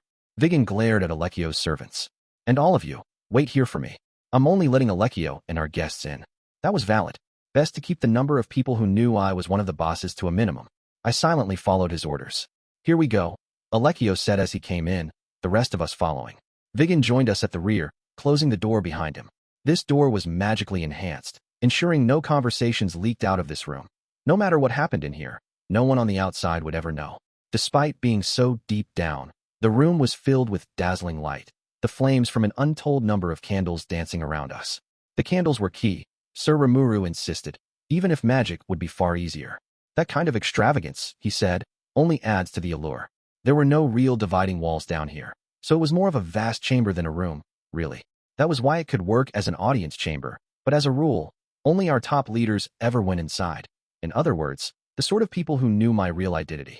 Right now, though, over half of the people occupying this chamber were unfamiliar to me. There were nearly 100 of these leaders, and they all kept their gazes on me as I strode into the chamber. Hey, Alecchio shouted to stop me. I ignored him. He attempted to place a hand on my shoulder, but Viggen kicked it away even before BYDD and Gabiman could act. I suppose he had been briefed on me when he was assigned door guard duty. The reaction from the management I didn't know ran the gamut. Some were surprised, while others looked simply befuddled. The leaders I did know all promptly took a knee in reverence, and seeing that must have made the truth dawn on the others, because they quickly followed suit. And no, Sir MJÖLLMILE is one of our bosses. Don Gabbana's flustered yell rang across the quiet chamber. We kept the air cool down here, but with us being in such a vast underground room, his voice had an echo to it. Apparently, he had just been delivering a speech to some of the people here, people I knew well. No doubt he'd been trying to convince them to kill me as a lesson, in order to show the Four Nations Trade Alliance exactly where it stood with him. That's right. The man you've just spent this entire time impassionately pleading with us to kill is one of our very own head honchos. He was answered not by me, but by a figure in an eye-catching, revealing dress. This was Glinda Atlee, an extremely talented woman who posed as the reg boss in our place, and what she just said confirmed all my suspicions about Gabbana. Funny how it seemed like they were talking about someone else, though not me. Gee Gaia. The normally composed Don Gabbana could barely remain upright. Once upon a time he was a godlike figure to me. I never thought I'd witness him in such a sad state. Well done, Glinda. Thanks to you. Everything's going well with our project. Our conference yesterday was a smashing success. Thank you very much for the compliment, boss. If you could bring my merit points into consideration as well. Certainly. I'll provide you with double the usual. Well, how kind of you. I'm glad you're so understanding. Glinda guided me toward the platform that used to house the altar. We had 3 seats in a row up there, and I sat myself down on one of them. After seeing Glinda's reaction to me, nobody in the room voiced any concern about me being their boss. That's how much they all feared her, I suppose. And now, before my eyes, Don Gabbana and Alecchio were being held down, ready to be whisked away to their fates. One of them had publicly voiced a desire to have a boss killed. The other had treated me with the most abject of rudeness, and now we needed to figure out what to do with them. The other leaders were apparently unanimous in their agreement that the 2 of them should receive the death penalty. There is no way to compensate for this arrogance except through death. We'd better not kill them quickly, either. Let's torture them for a week first, to teach any other disloyal members a lesson. Yeah, sacrificing them to a demon could be interesting. That, or using their corpses to create a chimera. You'll recall how that man so gleefully described all the ways we could kill our own boss. Why don't we try them on him instead? I say. It was a downright brutal conversation, let me tell you. The color drained from Don Gabbana's face, his breathing growing ragged. I could see a wet spot in his pants, but I pretended that I didn't. Alecchio wasn't looking much better. I was sure, now that he'd realized his impending doom, he was trying to work out whether to attempt resistance. But we had the strongest of underground leaders in this room. If I'd been alone, he could certainly have killed me in a few seconds, but many of these other leaders were formidable fighters in their own right. It'd be impossible to overpower all of them. He stood no chance against Glinda alone, in fact. Enthusiasm grew in the chamber as the leaders tried outdoing themselves with new and innovative torture methods. What should I do now, then? I pondered the question as I looked at the downtrodden duo in front of me. Honestly, both of them had made serious errors, but I wouldn't have called them guilty of a crime. Acting macho and browbeating some new organization horning in on your turf is part and parcel of being a mobster. Being so openly defiant against the man who runs your group is a problem, but how could he have known when he had no idea who I am? And that attack on BYDD was infuriating, but even that all got worked out with no permanent consequences. Sir Rimuru was aware of the conference I organized, besides, and I'm sure he had someone there watching us to ensure nothing serious happened. In fact, several of Soai's troops were stationed in the room right now. If things really went awry, I was confident it would be stopped at once before anyone was truly in danger. Along those lines, I was starting to think capital punishment for Don Gabbana and Alecchio was going too far. Order. I quieted down the room, now that I'd collected my thoughts. They will not be punished. Gabbana is no traitor to our organization. He simply didn't know I was the boss. If he betrays our trust in him again, that is a different matter.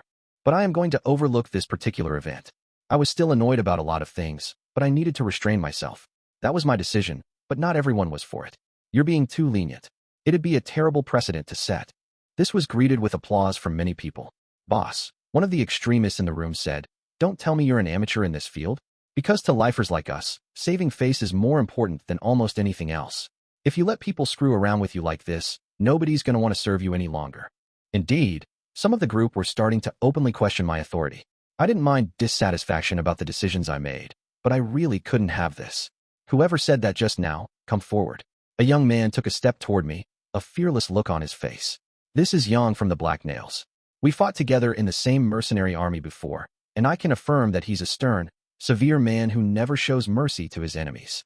He is talented as well, equivalent to an A in rank. This was Gerard filling me in. He was the leader of the Sons of the Veld, and somewhere along the line, he'd taken position next to me here. Smart fellow. I nodded at him and turned to the man before me. Your name is Yang then? Yeah. And you call me an amateur? Am I wrong? Because if you show mercy that readily, in this business, you think I'm letting people screw with me? Again, am I wrong? Good grief. Does Yang realize how much contempt he's showing with every remark? Well, maybe he does. Maybe he's using this chance to plant seeds of doubt in everybody's minds so he can stage a coup someday. They say that those without power can never thrive in the darkness, that you have to constantly show your strength, lest someone dethrone you. But I didn't want Reg to become that kind of company. I needed to explain reality to him, and fast. Who's screwing with me? Huh. I'm asking you who could beat me, Yang. Do you think you could? And no. Yang shot a glance at Glinda. I guess it was she, and not the Sons of the Veld, who had taken down the Black Nails. You said saving face is important. Shouldn't you be taking responsibility for addressing me with such contempt? Glinda, I take back what I said about your merit points earlier. Come on, silence. Because it's become clear to me that Yang's far from the only one of you failing to treat your boss with respect. You have no right to criticize Gabbana at all. Don Gabbana and Alekio gave me surprised looks. That made something else click in my mind. Were they being used? Glinda, you've been putting ideas into their heads, haven't you? Setting things up so someone would challenge me to try giving themselves a boost. Oh, you noticed? Of course I did. And you should be glad it was me here. If it was one of the other bosses, we'd have some serious problems. No problems at all. I already discussed this matter with Lady Elmesia. She advised me to proceed and hide it from you. Oh, Big Mama's mean streak can cause me so much trouble sometimes. Things were working out well with this in the end, but still. Yang, I'd love to meet the person who tries screwing with me just because I'm letting Gabbana off the hook. That applies to all of you here. I'm not going to demand that you stop thinking about overthrowing me, but you better be ready for the consequences. I might be too weak to survive any attempts on my life, but let me make this clear. If I go, all of Reg goes. I meant this as a clear warning. It made Yang visibly shiver. I wasn't bragging or bluffing, he knew. It was the honest truth. So, does this mean the other two bosses are? You don't need to know. You said it. Why are you so keen on learning things? People get killed for knowing too much. Gerard and Glinda answered before. I could. It silenced the other leaders, who had sweat dripping down their brows. I decided to give it one final push. Now, I will not try Gabbana and his bodyguard, and I assume none of you have complaints about this? Let me hear you. No, sir. They all bowed before me, showing their allegiance. Well, Yang, you should rejoice. I'll let your insolence go this time, but you won't receive another chance. Of course. Thank you very much. I promise I will work harder than ever to repay the favor. You will? Good. That's the kind of spirit I like to see. I smiled satisfied. I was now confident in my full control of Reg, and based on this experience, I decided to enact a core set of regulations for our firm. 1. Do not betray your friends. 2. Be gracious enough to forgive the mistakes of others. 3. Do not punch down or bring misfortune upon anyone. Those 3 should suffice. Not betraying your friends went without saying. We would sentence anyone who broke that one to death.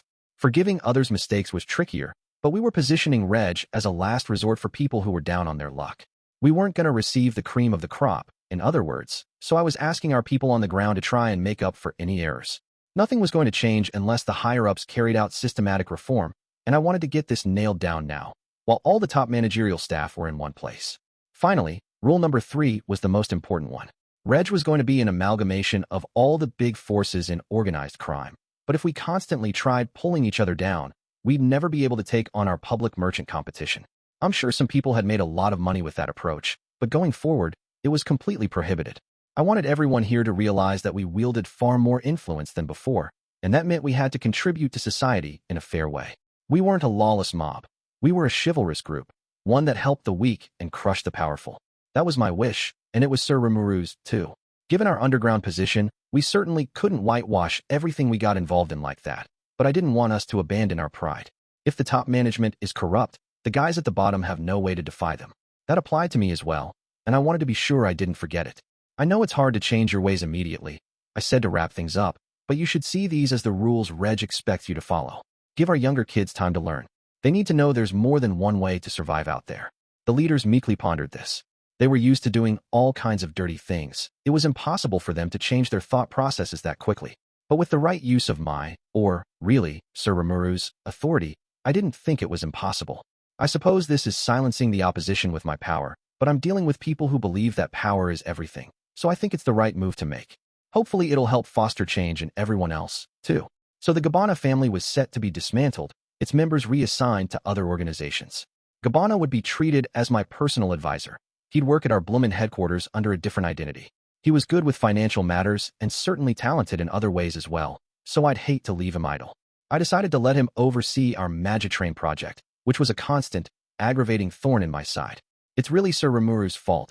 You know, he's at the core of it all. He comes up with these wild ideas, and then he pushes me to implement them. And that's fine. It's my job, and I won't deny that it's an attractive project to work on. But he really needs to remember that I've only got 2 hands. I'm an average human being, not at all like him. I need to sleep at night. It's hard to turn him down whenever he says, "It's all yours, Molly," to me, but when I call off a project due to budget concerns, it's often for the sake of my own health. Of course, with this much money on the line, that excuse is going to stop working pretty fast, and that's why recruiting Gabbana was a stroke of luck for me. Gabbana, by the way, complained to me on a daily basis. "Damn it," he'd grumble. "I'm thankful for this, but look at all the work you've allowed to pile up in here. I had no idea it would be this much of a trial." Said, work was all stuff Sir Rimuru had irrationally demanded from me, so I really wished he'd complained to Sir Rimuru, not me. I did feel just a tad guilty, though, so I took measures to ensure he was generously compensated for the job. As for Alekio, I left him in the hands of Gabuman. The ogre mage himself requested this. He wanted to settle matters with Alekio, apparently, after the whole thing with BYDD. So we arranged a fight, one that Alekio had no right to refuse, but I dangled a chance at upper management in his face to sweeten the deal.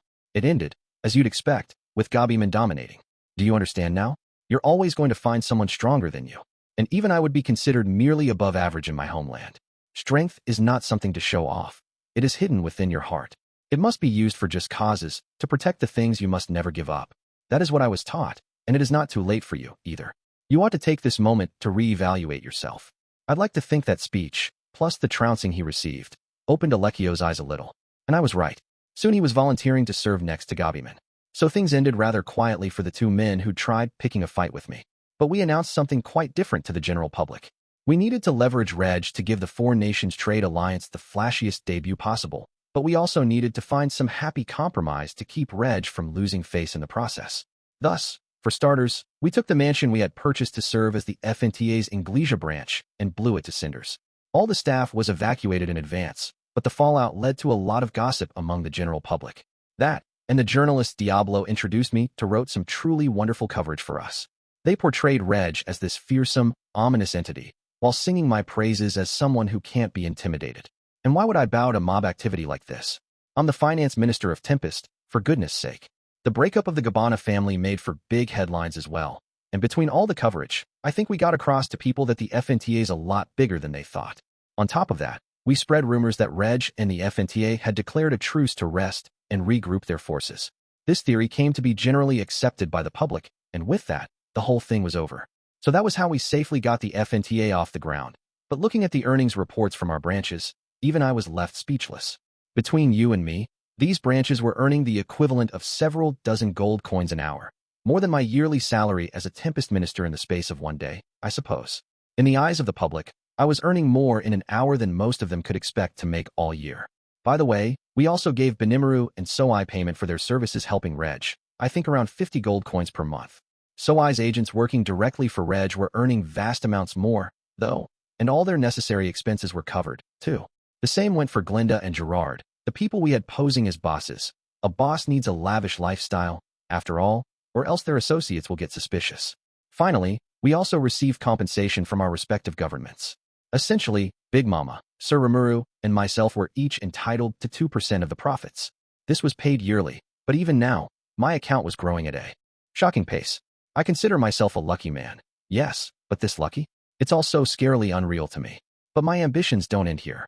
I've got big dreams, you know. I'm not about to stay satisfied with these little successes. My name is MJÖLLMILE, the man whose destiny was changed after I met Sir Rimuru. I want to run hard, climbing as high as I can my whole life, so that I have no regrets later on. And until death finally visits me in the end, I'm never going to stop trying. Chapter 2, Faraway Memories. The first place Velgrind set foot in was a rift in faraway space. Exactly where, she didn't know, but she was unbound by the limitations of time, giving her a chance to face up to herself. That enabled her to fully make her ultimate skill, Thuga, Lord of the Fire God, her own. Thuga included the ability to trace the soul of Veldora. To be exact, it could track down the location of any object its master specified. Using that ability, Velgrind was able to discover the pieces of her beloved Veldora's soul, no matter how far away they were, even beyond time and space. After that, all she needed was a way to jump toward them. This was provided by Dimensional Leap, the complete, full combination of control dimensions and transdimensional leap, made possible only by the powers of an ultimate skill that far transcended most others of its kind. However, not even this skill could calculate the exact coordinates of the destination, making it impossible to leap to the time and place of one's choice. That took extra targeting, but if one was leaping within the same timeline, that ceased to be an issue. In fact, Dimensional Leap even let the user travel any distance in an instant, making de facto teleportation a reality. So Velgrind relied on this ability to chase after Veldora. The first place she came to was a large landmass on one planet or another, a location where civilization was only beginning to form. Here was the leader of a tribe of dark-skinned people, a man with blonde hair, still young. This man housed a piece of Veldora's soul within him. This band of hunter-gatherers had, over time, built a permanent home for themselves in the basin of a large river. Velgrind didn't hesitate for one moment to help them, conjuring rain and taming the river in order to create a bountiful land. The people began to practice agriculture, doing away with hunting exclusively. Their food situation vastly improved, letting them feed more mouths than before. Their small settlement grew into a town, one that struck fear into the other villages around them. It was inevitable that the blessed would face foreign threats in time. So Velgrind prepared her next move. She gave them a furnace, one hardy enough to melt metal, a very out-of-place piece of technology in this world. The young man and his tribe jumped straight from stone tools to bronze ware, finding themselves gifted with tools and weapons of iron. Swallowing up the nearby villages, the tribe grew until it became a kingdom. The throne was passed down to the king's son, and then his grandson. Velgrind stopped directly aiding the kingdom at this point, preferring instead to sit back and nestle up to the person she loved so much. No matter how much she was asked, she never exercised her skills for the kingdom's sake, because that was what her beloved wanted. If I were you, I'd make him owe me far more than they could ever pay back. But no, I don't need any more than this. If I retire from the throne, it'll be far too much power for those fools to handle. Yes, I understand fully Veldora. The king's sons and grandsons had no soul fragments within them, so Velgrind had no reason to give them aid. She could have done it on a whim anyway, but the king wanted his descendants not to be dependent on anyone else, and Velgrind intended to respect that. My name's Veldora again, huh? Great. As long as you love someone else. Well, no wonder you give me the cold shoulder. Jealous? That's so cute. Ah, shut up. I have this first-rate woman in front of me, too. It's like being stuck in eternal limbo. Just as he'd said, the man, who'd gone from a tribal chief to the first king of Arcia, a riverside pioneer in civilization, never enjoyed a romantic relationship with Velgrind, despite treating her as a goddess. Velgrind was fine with that. Her job, she thought, was to oversee things. All she needed to do was wait for lovers to have children, pass down their bloodlines, and for one of them to have a piece of Veldora's soul. That was how she lived her life. An age of development evolved into an age of prosperity. Happy times passed all too quickly. The young man grew old, was robbed of his faculties, and soon the day came when he was simply waiting for death to arrive. I've led a happy life, my goddess. You call me your husband, but have I lived up to the role well enough? Yes, you did. I was happy. I'm relieved to hear that. May you be eternally blessed. Those were the great king's final words, and then his silent voice handed over his soul to Velgrind. She had the soul fragment she wanted, but this was a tiny, tiny piece. The journey had only begun, and so Velgrind took her next leap. The kingdom continued to swallow up the nations around it, growing into an empire. Those left behind wrote historical records for later generations, and thus, mythology was born. And in the lands of the Holy Archean Empire, ruled by members of the young man's bloodline, Velgrind, the fire-wielding creator goddess, was worshipped for years and years to come. Velgrind went through a cycle of encounters and partings. Through them, she came to understand that Veldanava had created more than one world. Many of them, in fact. A single world was self-enclosed. There was no such thing as parallel worlds, but there were so-called other worlds, residing in alternate dimensions. That much Velgrind already knew thanks to the otherworlders she had met, but she hadn't imagined the sheer number of other worlds out there, and their sheer diversity. They could run on completely different laws, or be unbound by the rules of karma. Indeed, a wealth of civilizations could intermix in the physical worlds contained within vast spiritual realms. They could look familiar, all magic and sword fighting, or they could be bereft of magicules and locked away from all types of spells. Civilizations could be driven by a thing called science, and some of the less common realms featured human beings transformed into machines. Some worlds were small enough that a fully unleashed true dragon could wipe them from existence. Others were wastelands, fought over constantly by angels and demons with the powers of awakened demon lords. Velgrind traversed all of them, but not by her own free will. Rather, she simply took the path she was guided to. They were all at differing levels of civilization, if they had any at all, and she couldn't conjecture what dimension they were in, or what timeline. No parallel worlds overlapped each other in the universe, so there were never duplicates of the same existence within the same timeline.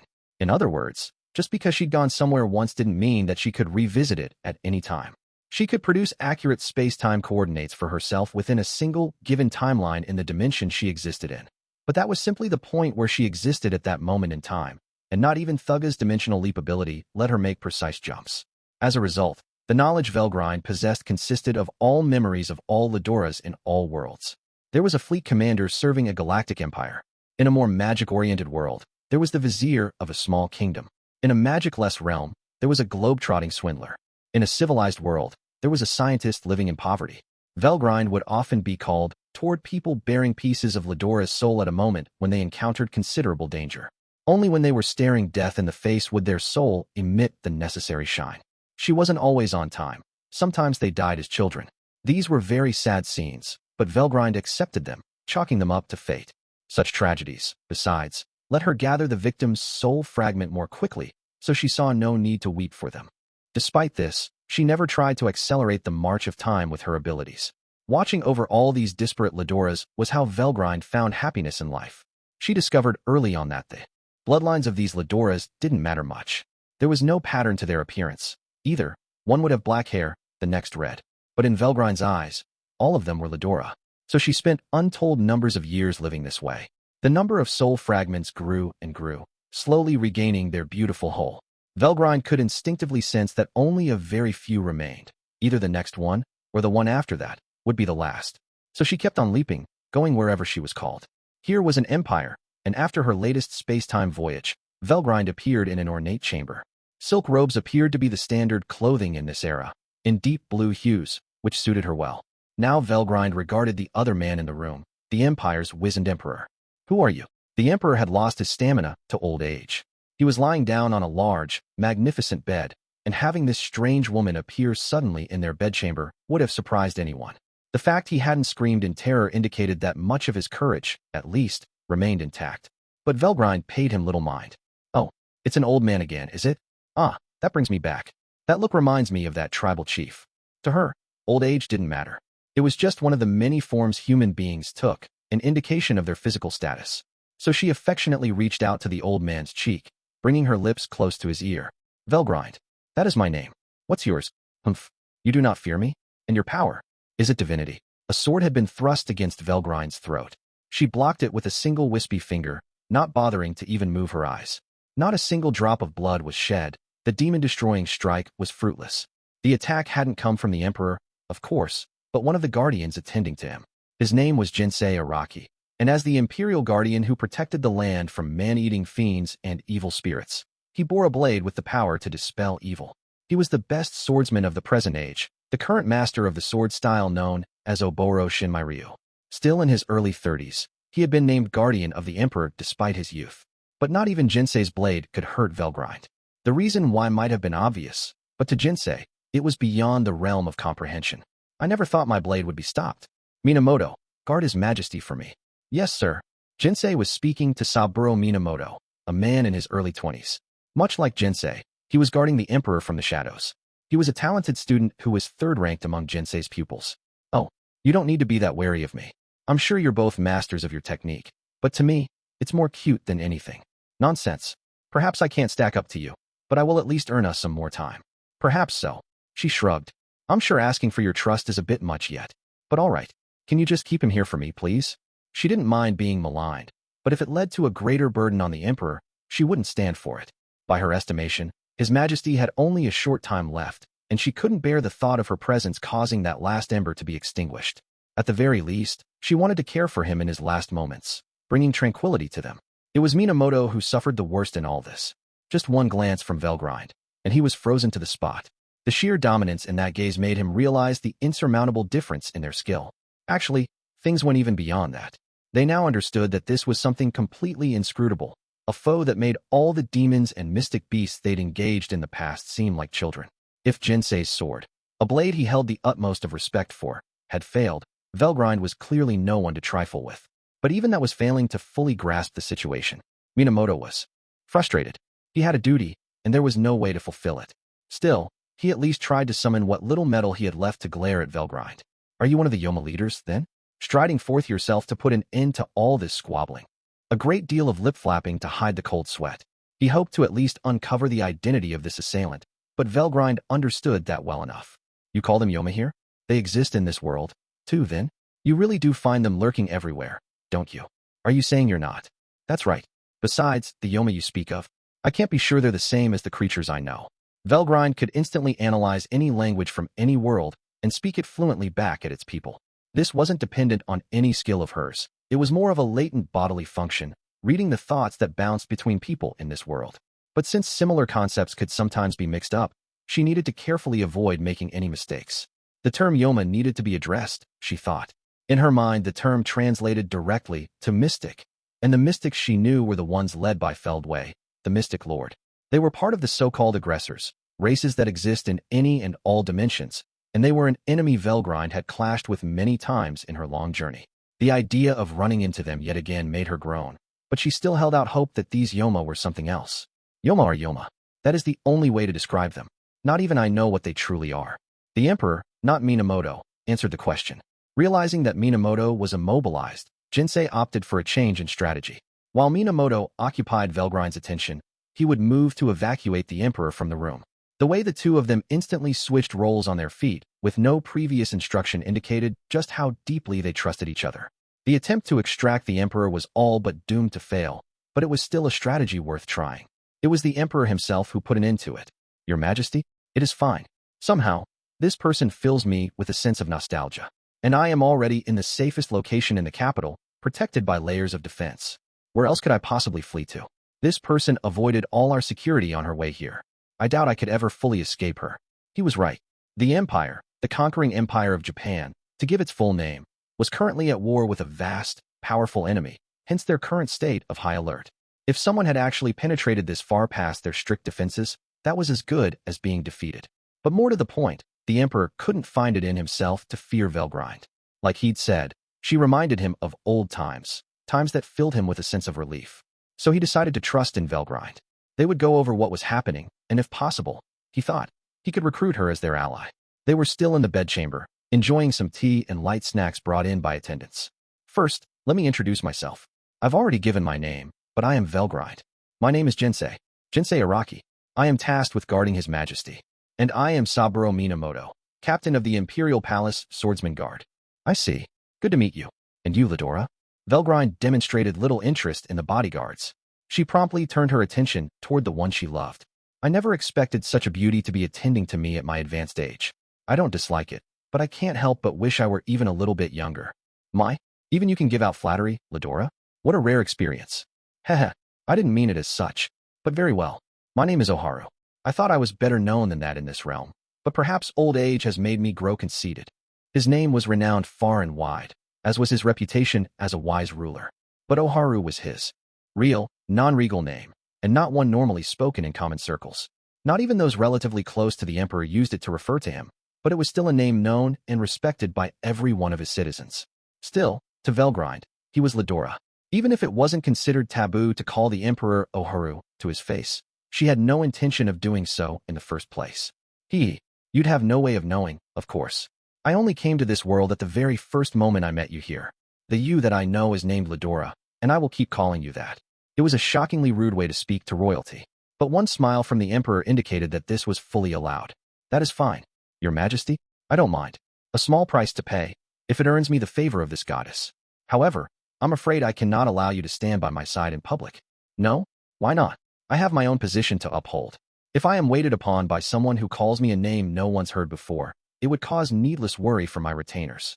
If Velgrind were to exercise her powers in front of everyone in the Empire, that would likely lead to chaos. The Emperor was making this request merely to keep things simple for himself. Velgrind, understanding that, resolved not to push her personal will on him any further. She wanted to meekly accept any request Ledora had for her, so for now, she went along with it. That wasn't as important as learning what was going on here anyway. In that case, we'll need to figure out how I should present myself at times when I need to be in public. Can you explain to me exactly what the current situation is in this place? Velgrind was never one to beat around the bush. If Ledora was facing a crisis, she was ready to provide any help needed. Seeing this transcendental being act like that around the Emperor immediately gave his two bodyguards headaches. This Velgrind is boundlessly powerful, I am sure. Perhaps divine, just as His Majesty said. Wiser to seek her assistance than get on her wrong side, then? Such were Jinsei's thoughts. But Minamoto was more conflicted. She seems remarkably reverent of His Majesty. Why is that? It's almost like everything is entirely natural about this. We completely failed to guard him, but His Majesty is allowing this, and I am in no position to intervene. But what about Her Majesty the Empress and the Imperial Prince? How will we explain this to them? Minamoto's mind was pondering real, concrete problems. In some worlds, it would have been a given that someone as lofty as a king or emperor would keep one or two mistresses without anyone batting an eye, but not here. The emperor's spouse was always expected to come from the right sort of pedigree, since any child they produced would become a member of the royal lineage. The women surrounding the emperor were obliged to stay in highly stratified positions. An impenetrable wall was in place at all times between the empress and the concubines. They would have to present Velgrind to the court as a concubine. There was no other option. But will this woman be satisfied with that? If she demands to be installed as empress, there's nothing we can do to stop her. The worry-prone Minamoto was already thinking well into the future. His duty was to guard the imperial palace, but if the emperor, his wife, and Velgrind fell into a conflict, the fallout could be disastrous. Perhaps, he thought, he wasn't worrying too much after all. There was a large burden on his mind, for he was constantly thinking about the safety of the entire court, as opposed to Jinsei, who only had to protect the emperor. Still, Minamoto thought, Velgrind deserved an answer to her question just now. Allow me to explain. Our empire, the conquering empire of Japan, currently finds itself in an extremely tense situation. In terms of the enemies we are aware of, an empire usually refers to a large group of states ruled by the supreme authority of an emperor, but in the conquering empire of Japan, that wasn't quite the nuance. Here, empire was more of a respectful term, passed down unbroken across generations, to refer to the island nation located in the eastern part of the world.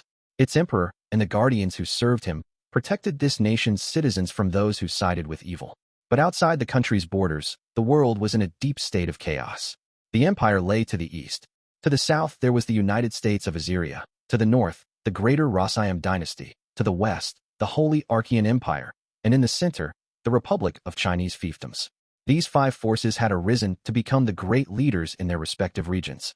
Until a few decades ago, they had ruthlessly competed with each other for global dominance. But over time, a sort of equilibrium had established itself. As they carefully watched each other, waiting for their rival forces to decay, they'd wound up building mature international economic relationships. On the surface, war no longer existed, and an era of peace seemed ready to dawn. But national discontent over neighbors never fully vanished, and if someone earned a profit, someone else needed to lose out. This dissatisfaction built up over time, smoldering out of sight, and 4 years ago, it exploded. The trigger came when the Republic of Chinese fiefdoms suffered a large-scale drought. The lack of water led to starvation and rampant disease outbreaks. This unavoidably led to a dissident movement, but the Republic's government manipulated this discontent, pointing it outside its borders in order to protect itself. Now the entire world had gotten involved. For their first move, the Chinese turned their attention southward, to a large grain-producing region. The National People's Council voted unanimously to invade the United States of Assyria, and that signaled the beginning of war. In a flash, the entire world was in conflict. The greater Rosayam dynasty up north was the next to react after witnessing the Chinese military moves. They staged their own invasion of the Chinese mainland, and their mission was clear: to obtain land for agriculture and a warm water port. The region was suffering from an extreme drought, but that would no doubt fix itself in a few years, and so Rosayam returned to its old habit of conquest. Naturally, the Chinese weren't taking this sitting down. All their remaining forces gathered to fight back, plunging the entire nation into a state of war. This was when the conquering empire of Japan got dragged in.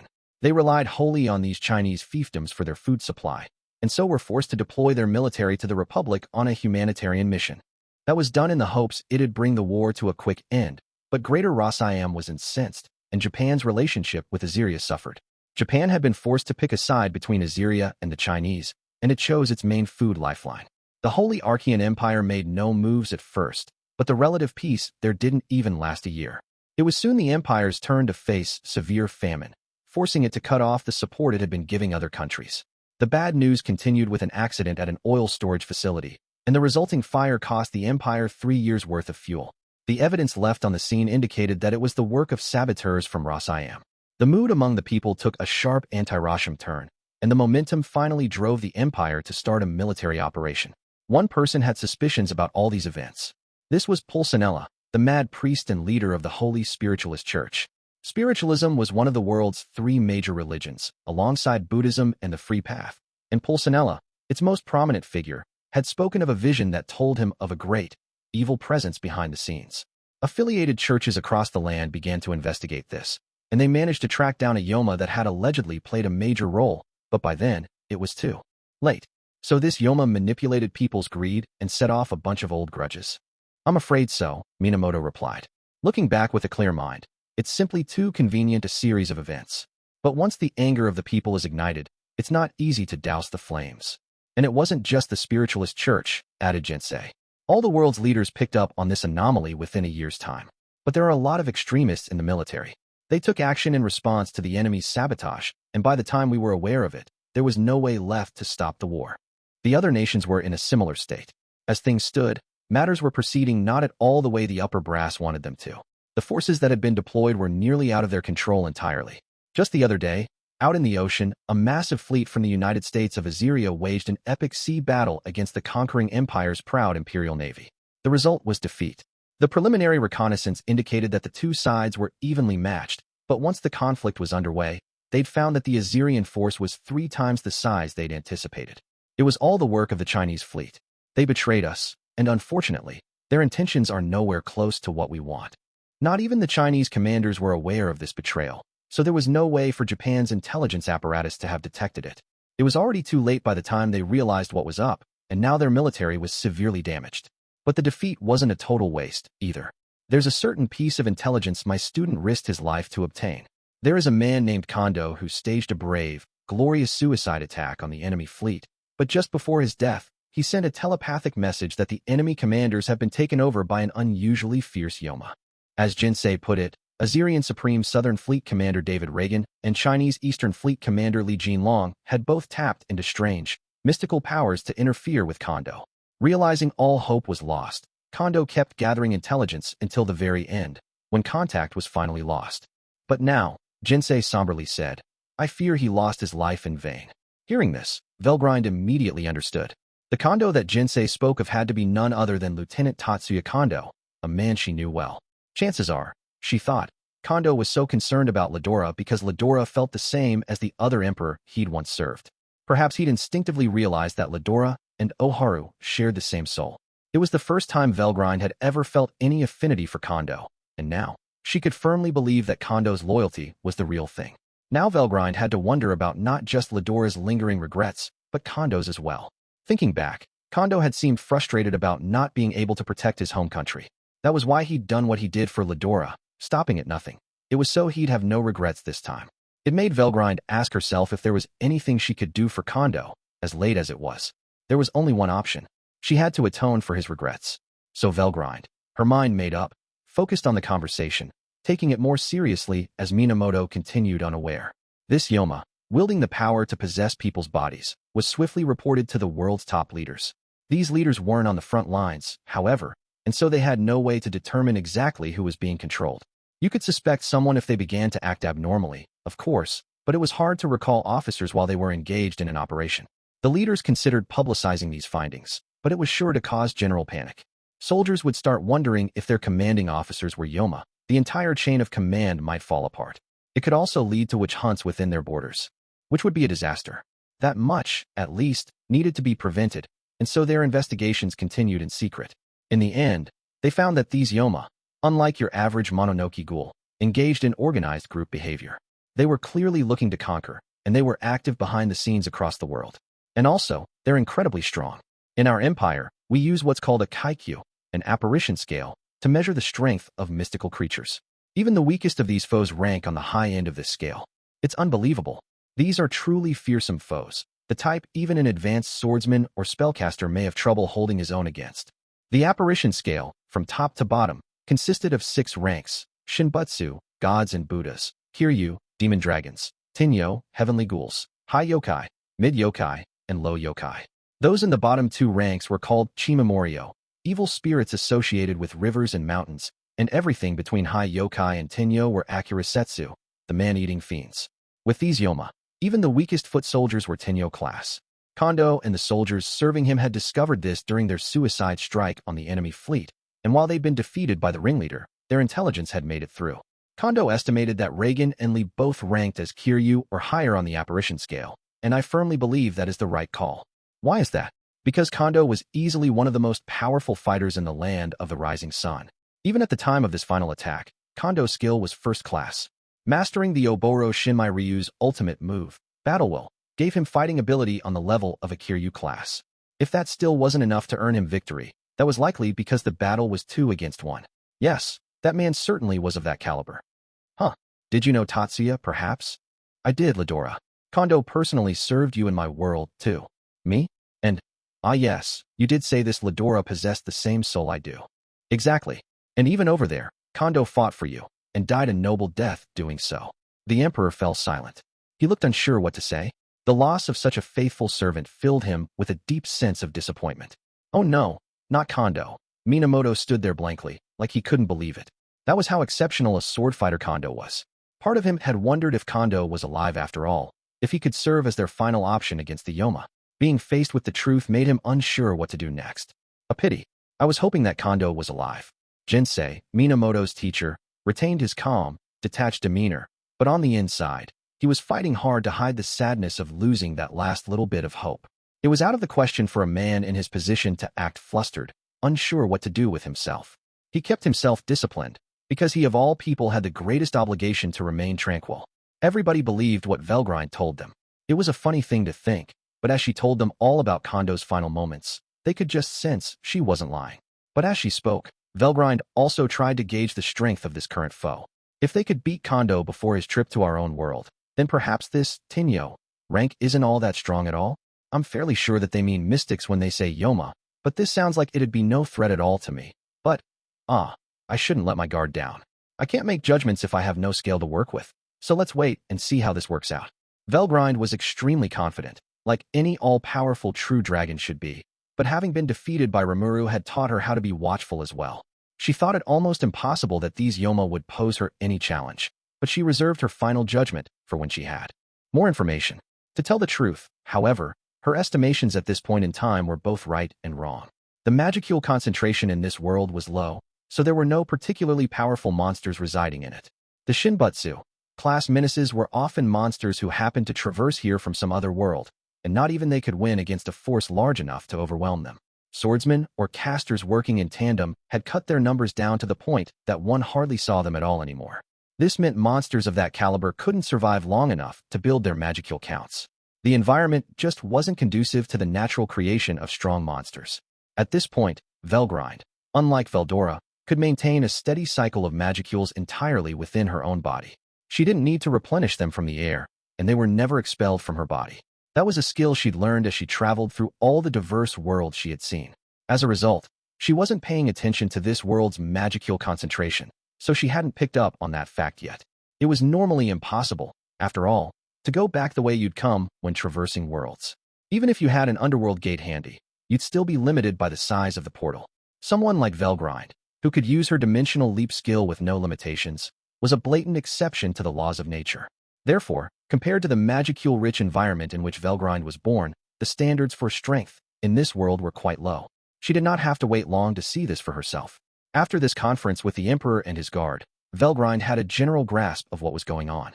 The conquering empire of Japan had no chance of staging a miraculous comeback. Before much longer, it'd fall into the hands of its invaders.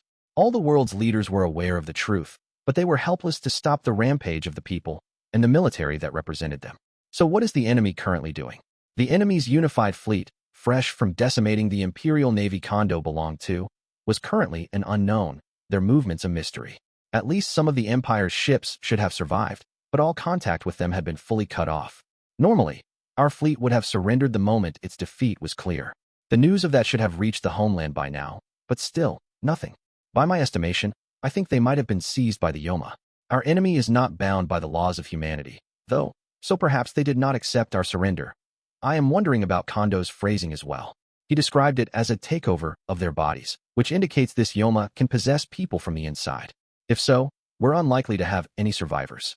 Personnel had been assigned to bring back intelligence, but there was virtually no contact from them. If every single sailor had been possessed by the Yoma, it would certainly explain this situation. They're in the Great South Sea, where there's no escape route. We've asked the other nations to try reaching out to them as well, but nothing. They'd have no reason to lie to us about that, so it seems fairly clear that our war power's been taken from us. It was just one possibility, but if true, it would be disastrous. Even the greatest swordsmen in humanity hadn't been able to take on the enemy's leader, and their elite, well-trained military might have all just been sacrificed to the Yoma. They couldn't expect their military to retaliate going forward, and sending any further troops would likely just be more grist for the mill. So Jinsei and the others decided to focus fully on defending the imperial capital. All it'd do is buy us some time. You understand that, of course. Naturally, there's only one move we can make right now. We've deployed some dependable personnel to work out the enemy's moves. Once they're done, we'll gather the most powerful force we can from across the world and defeat the enemy's leader. I think the plan's unlikely to work, but we have no other choice. I mean, if we had Kondo, he could have defeated this enemy if there was only one of them. But now we have two ranking as a Kiryu or higher, and he couldn't even make good his escape.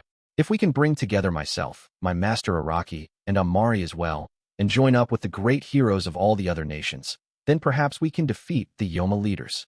Masahiko Amari was another student swordsman, a master who'd competed with Kondo for the title of number 1.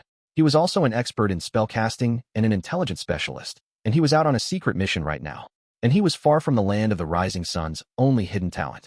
Emperor Ohara didn't bring it up, but Jinsei wasn't his only imperial guardian. There were great talents from other nations to think of, too. People ranking Kiryu or higher that worked both in public and underground. Pulcinella the Mad Priest was one famous example, as was Zanua, the Holy Fist. Based on what information had reached the conquering empire about them, they were both forces to be reckoned with. It would take heroes like those banding together to overcome this international crisis. Fail, and all of them would fall. Ohara knew all too well that this whole idea was a fantasy, and that wasn't even the end to their problems. The issue is that we don't know if these are just two enemy leaders we're dealing with. I hate to think otherwise, but if there are more, said Velgrind, that's bad news for us. Precisely, Jinsei bitterly stated. In order to defeat a Kiryu-level monster, he'd like to have at least twice as many fighters ranked equally to it or higher. But if they didn't have an accurate gauge of the enemy's size, it'd be impossible to assemble heroes from around the world. For Japan, the top priority was to keep their empire's key figures safe. There was a mound of problems to deal with. Ideally, they'd be able to lure out these Kiryu-class Yoma one at a time. If that proved impossible, they'd need to fight as many as they could feasibly beat. If the enemy outnumbered them, defeat was unavoidable.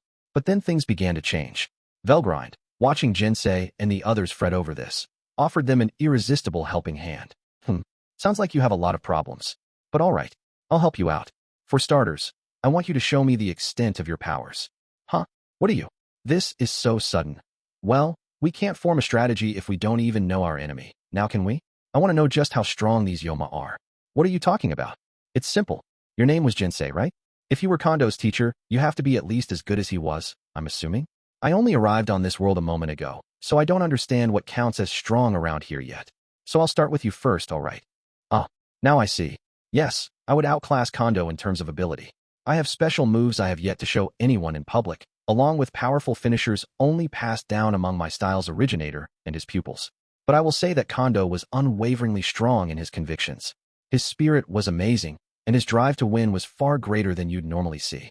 If I had fought a serious bout with him, luck would have been a major factor in the resulting outcome. So, long story short, they were pretty equal. Slight differences in power were too inconsequential to concern Velgrind. She just wanted a yardstick to work with, so she decided to test him out at once. They moved over to a practice ground. Jinsei had Minamoto leave them, as he couldn't show his student his most powerful of moves. The only outsider here was the Emperor. Velgrind, unarmed, sized up Jinsei. He had his beloved blade in his hand, but he began to feel concerned. His opponent's silk robe, while not restricting her movement, was clearly unfit for battle and unlikely to offer her any protection. The moves Jinsei had could kill instantly if he put his heart into them. He didn't expect them to best Velgrind, but he wondered if they might injure her. "I want to ask a question," he said, stealing his resolve. "My pardons if this sounds rude, but are you sure you'd like me to use a real sword? Because the very best of my style's moves could perhaps be a threat to you." Velgrind understood he only said this out of concern for her. She could have ignored the question, but thought it better to relieve his mind a little. That way, she thought, he wouldn't hesitate to show off his full force. "How very kind of you. But don't worry. Your weapon, you called it an uchigatana, didn't you? It looks like a high-quality antique, but sadly, it won't work on me. So don't be afraid to come at me with everything you have." Jinsei's blade was actually run-of-the-mill, not even meriting a unique appraisal. In a world as starved for magicules as this one, swords couldn't do things like evolve over time. So, without further delay, Jinsei took the invitation.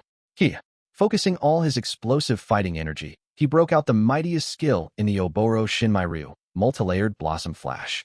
Unfortunately, nothing blossomed from it. The exquisitely honed move was stopped by a single one of Velgrind's fingertips.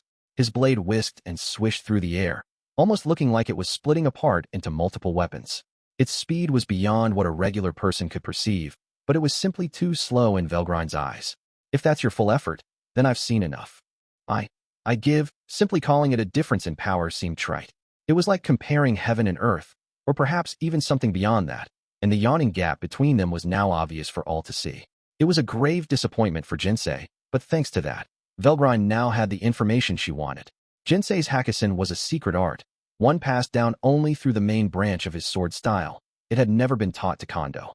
Doubtlessly, it was at the very top of this world when it came to almighty force. In terms of the muscle behind it, Hakusen let its practitioner surpass Kiryu and make it to the Shinbutsu rank. "You truly are a god, then?" "Well, it was my brother who created my world, but no, I am not."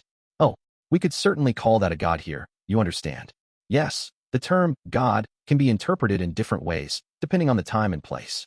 You can think of me as whatever you like, but I will remind you that there are forces out there who could even destroy me." Velgrind recalled that happy-go-lucky slime. Losing to him still annoyed her, but she was no longer convinced that a rematch would go any better. "But I certainly can't think of Rimuru as a god, either. Perhaps the correct way to think about it is that such things don't exist?" That was all the thought Velgrind gave to the question. It didn't seem like further consideration would provide an answer anytime soon. What mattered right now was the Yoma, their enemy in this world. "Thank you for confronting me. It was a painful reminder of just how immature and insignificant I truly am. I must use this experience to further improve myself." Velgrind paid little attention to this. A theory was quickly beginning to form in her mind. Jinsei and Kondo were pretty much equal in strength, but that strength was far below what Kondo had when she'd met him. When humans in physical space crosses between worlds, most will die from the resulting exposure to concentrated magicules. On rare occasions, however, the magicules can break down and reconstruct their bodies, making these humans tougher and more resilient. Right, I forgot about that. The magicule counts on this world are so weak. It must be hard to cast any sort of spell, and magical body enhancement likely hasn't advanced much. If that was powered entirely by his natural strength, he honestly deserves praise for producing that much force. She recalled the blow she'd felt on her fingertip. It would have been lauded as an A-ranked feat back in her home world, a very impressive one, considering his weapon was rare level at best. Now she could picture the strength of their enemy. The Tenyo class is likely somewhere between B and A-, I suppose. You'd have to jump up to Kiryu before reaching over A territory, perhaps? If so, I think my theory about the Yoma being mystics is right. Mystics was the term given to demi-spiritual aggressor species. In physical space, they could only function for brief periods if they weren't incarnated in physical bodies. In a world with as few magicules as this one, possessing someone else's body was a must. You'd waste far too much energy otherwise. But when in possession of such a body, you wouldn't be able to fully unleash your latent power, not without tearing the human's body apart. It must weaken them terribly. You can't expect magicule-based protection in this world. So if you use a ton of power at once, you'll destroy your body. And maybe they wouldn't care if they were just trying to kill their enemies. Maybe they're holding back because their goal is invasion? That must be why the condo of this space-time period was a good match for them. If the mystics wanted to exercise their full force, nobody on this planet could ever beat them. Reaching that conclusion, Velgrind smiled, reveling in the knowledge that someone like her was on the scene. Even against FARAWAY, Lord of the Mystics, she was confident that she'd figure out a way to win, and there was little chance FARAWAY himself was involved with this invasion. And, in fact, it was exactly as Velgrind predicted. The invaders of this world were a vanguard force of mystics under the command of Cornu, one of the 3 mystic leaders. The underworld gate that had naturally manifested in this world was small, too small for Cornu himself to emerge through. Work to enlarge it was underway, but the world still had a little more time before it could be fully conquered. And while Velgrind hadn't inferred all these facts yet, what she had now was sufficient. As composed as he seemed, Jinsei was feeling rather down. And who could blame him? These sword skills he'd believed were the very best had done absolutely nothing against Velgrind. Not even his most hidden of moves had worked. He intellectually knew she was a being from another dimension, but it was hard for his emotions to accept that.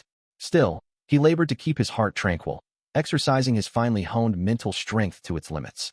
You should be proud, Velgrind said to him with a smile. There are hardly any magicules in this world, and you still attained that much strength. I doubt many others here have come even close to it. If you could only take in more magicules to upgrade your body with, you might have made it to saint level, to say nothing of enlightened. That is a pity, certainly. Enlightened? Ah, that is a faraway goal for me. Oh, not necessarily. I know. As thanks for that demonstration, let me give you a little reward. Hopefully you're willing to accept it. A reward? Yes. If you are interested, I could perhaps reforge that Uchigatana with my powers. She smiled again. With her create material skill, she could conjure up a god-class weapon whenever she wanted. Here, she intended to charge Jinsei's sword up with magicules, giving it what it needed to evolve. You can do even that? Jinsei was bewildered by the idea, but nothing could surprise him at this point. This woman Velgrind was far too lofty a being for him to fully comprehend. If she says she can do it, Jinsei thought, she probably can. This sword is a family treasure passed down from my ancestors, but perhaps I can trust Velgrind with it. Convincing himself this was the right choice, he bowed his head to her and passed his beloved blade over. Please, go ahead. Certainly. Just leave this to me. Velgrind nodded as she accepted the sword. Normally she'd just have conjured up an azure dragon sword at times like these, but that wasn't what this situation called for. She closely inspected the blade's internal composition, fine-tuning her approach as she began letting her magicules flow into it. It took time, and she looked far more serious and focused than she had during their battle. Half an hour passed. The skill and ingenuity of the ancient swordsmith, coupled with the magicules so expertly controlled by Velgrind, came together to create a divine, glowing aura that enveloped the blade. All done. This sort of weapon evolution usually took centuries to millennia to complete. But in this short time, Velgrind had recrafted Jinsei's sword into a god-class wonder. What is this? It's now the best weapon it can be, is what? Probably more so than any other blade in this world. I doubt you can make full use of its features yet, but, well, either way, the sword now has its own consciousness, so if it accepts you, I'm sure it'll lend you some of its strength. She chuckled a little, her radiant smile captivating Jinsei. Of course, I can't say whether that'll happen for you or your descendants, but it was now evening, dinner time, and Oharu was in his chamber. Velgrind had been invited as well, and she was eager to accept the offer. The palace's female attendants were all carefully selected, well-trained, and unfazed by unexpected events. Not even the sight of Velgrind perturbed them as they prepared a meal for her like nothing was amiss. Minamoto took up guard duty outside the door, with Jinsei positioned behind Oharu. Only the emperor and his unannounced guest were seated. So what exactly are your plans here? I'm going to stay here with you. I'll protect you. I am certainly happy to hear that. But should I take that to mean you are an ally to our empire? That is correct, yes. Velgrind smiled. Just being able to share this space with Veldora made her content. Oharu chuckled nervously, unsure how to take this. In that case, he said, do you think you could eliminate all conflict from the world and put my mind at ease for good? He was merely joking, of course, but Velgrind simply smiled back. Very well then. If you wish for it, I will offer you this entire world as a present. I will gladly do away with whatever countries you'd prefer not to have around, and I can shut down anyone who dares to complain about it. But before that, we really need to exterminate these pesky little Yoma, don't we? Seeing that innocent smile on her face as she replied made everyone unsure how to respond. The attendant setting up dinner almost spilled soup all over the tablecloth. Everyone in attendance instinctively knew Velgrind meant every word of it. But meaning it and actually being capable of it were two different things. This kind of talk was beyond the realm of sensibility. If anyone else had said those things, they'd have been laughed off as delirious rantings. But there was something about Velgrind that kept them from dismissing the idea. Jinsei knew what she really was. Jinsei knew this was no joke, but something that was realistically possible. And so did Oharu. Ha ha ha. I haven't laughed like this in ages. Telling a joke that even my attendants here take seriously. You've truly outdone yourself. I certainly enjoy how dauntless you sound, though, and I do appreciate the thought, too. For now, the Emperor opted to dance around the topic to avoid causing his staff any further alarm. It wasn't news by now that Velgrind was superhuman, a fact made even clearer by their dinner conversation. She wasn't just physically strong. Her thought processes were equally fearsome. Only then did Oharu come to realize that she really would do anything for him. If he ordered her to annihilate another country, Velgrind would very likely carry it out. Concepts of good and evil were mere trifles for her. All that really mattered was Oharu's will. It made him feel more lost than he had at any previous point in his life. He was born as the first heir to the throne, never wanting for anything. He never had any freedom, either, but that, as he was taught from a very young age, was his obligation as a future leader. He had access to anything he needed, but was also forced to give up on the things he really wanted. Things like romance were a fantasy to him. He was wed to the daughter of one of the princes who supported him in the palace. It was mostly a contractual agreement, and he had no right to refuse it. As naturally intelligent as Oharu was, he realized by his teens that the only permanent thing in life is change. Everything is fleeting. The world is like a mirage. It's a good thing to pursue your dreams with all you have, as everything leaves you anyway. But if you choose not to resist fate, just going with the flow and tasting the little joys of daily life, that is just as beautiful a way to live. Oharu chose the latter. Even for an emperor with everything, the right to do what he wanted was an impossible luxury. That was the main reason Velgrind came as such a surprise to him. She had so much freedom, nothing and nobody keeping her down, and yet she swore to serve no one but Oharu. Such a strange woman, or goddess, I suppose. Even if I'm nothing but a substitute for this Ledora person, feeling this honest sort of goodwill makes me feel so self-conscious, somehow. Oharu pondered these feelings as he enjoyed the most relaxing dinner he'd had in quite a while. The next morning, a conference was held in the Imperial headquarters. The main topic at hand, how to deal with Velgrind. As Oharu had declared, she was prohibited from acting as his lover in front of any third party. But if that were the case, the first order of business was how to explain her position to the general public. Beyond that, there was the issue of her clothing. Being dressed like a foreigner was out of the question. She needed to wear an outfit befitting her social position. The attendants all teamed up to bring in a vast variety of clothing. Jinsei and Minamoto offering their input, as well as Oharu contemplated how to classify Velgrind. Perhaps she could become another one of His Majesty's imperial attendants. Attendants can't participate in conferences, you fool, Jinsei said, cutting off Minamoto before he could finish. I suppose calling her a guard would be difficult as well. We did consider that, Your Majesty, but Velgrind's appearance simply attracts too much attention. She is clearly not ethnically native, and I fear people may peg her as a spy. If her facial features were more Japanese, this wouldn't have been an issue. But Velgrind had a Scandinavian sort of beauty, which made her stick out like a sore thumb around here. When they introduced her to the rest of the Guard and Espionage Corps, those individuals would no doubt ask why a foreigner had been granted such a lofty post. But at the same time, they were sure Velgrind wouldn't agree to be sequestered away from all the other officials, and they couldn't let Velgrind's formidable fighting power go to waste when she was so amenable to being their ally. But just as they were trying to figure out a solution, Velgrind herself spoke up. Well, all right. I really don't like doing this much, and I certainly don't want to right now, but I'll change my outward appearance for you. Will something like this work? The next moment, Velgrind began to transform. Her hair turned dark, as did her eyes, and her skin adopted a warmer shade, almost hinting at yellow, with a touch of red to it. Wow, you can even pull off a trick like that. Minamoto never saw it coming. Jinsei, on the other hand, had assumed she could do that much all along. I see we had nothing to worry about, Oharu said, relieved. Hey, slight adjustment to the pigment of her skin did wonders to change the overall impression she left. It still wasn't exactly pure Japanese, but it was close enough that they could explain away the remaining difference. Then, without further ado, she was given the same uniform as Jinsei and officially appointed to the Imperial Patrol by Oharu, providing her the right to attend the necessary meetings. It is worth noting here that the Emperor had no fewer than 3 different organizations charged with guarding him. The first was the Imperial Palace Swordsman Guard, the sole force permitted to carry weapons within the palace. However, only Minamoto, their captain, was allowed to personally enter the emperor's chambers. The second was the similar-named Imperial Palace Spellcaster Guard, which magically protected the emperor from hostile spell-driven attacks, and the like. Their main work was keeping a spiritual protective barrier up and running at all times. In terms of individual fighting strength, they were inferior to the swordsmen. Like their sister force, only the captain could personally attend to the emperor, but that captain was occupied with defending the capital and hadn't been seen over the past few days. Finally, there was the Imperial Patrol, composed of the court guardians that generally operated individually. Jinsei was one of them, a highly public figure, but not all of them were listed in the official annals. Some lurked in darkness as they worked to dispel evil. Many had so-called supernatural powers, while others operated separately from the Imperial Chamber, so they could serve as body doubles for Oharu.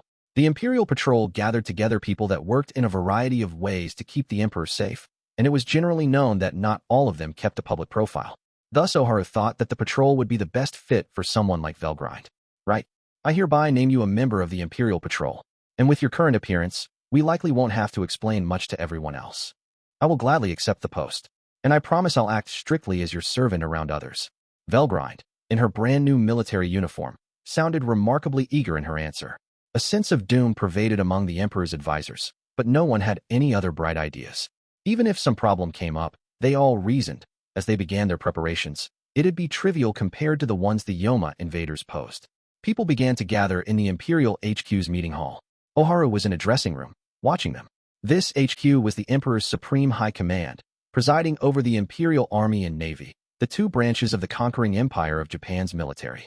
These were led by the Minister of the Army and Minister of the Navy respectively, who were obliged to attend meetings like this.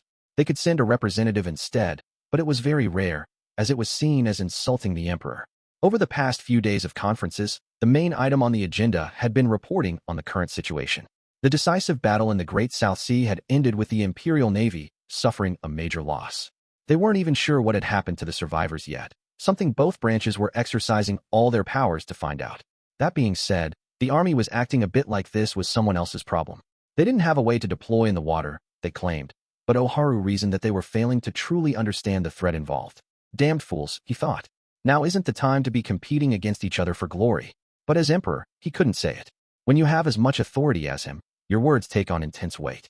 He could say what he wanted in private, but in a public place, he had to be careful with every word he spoke.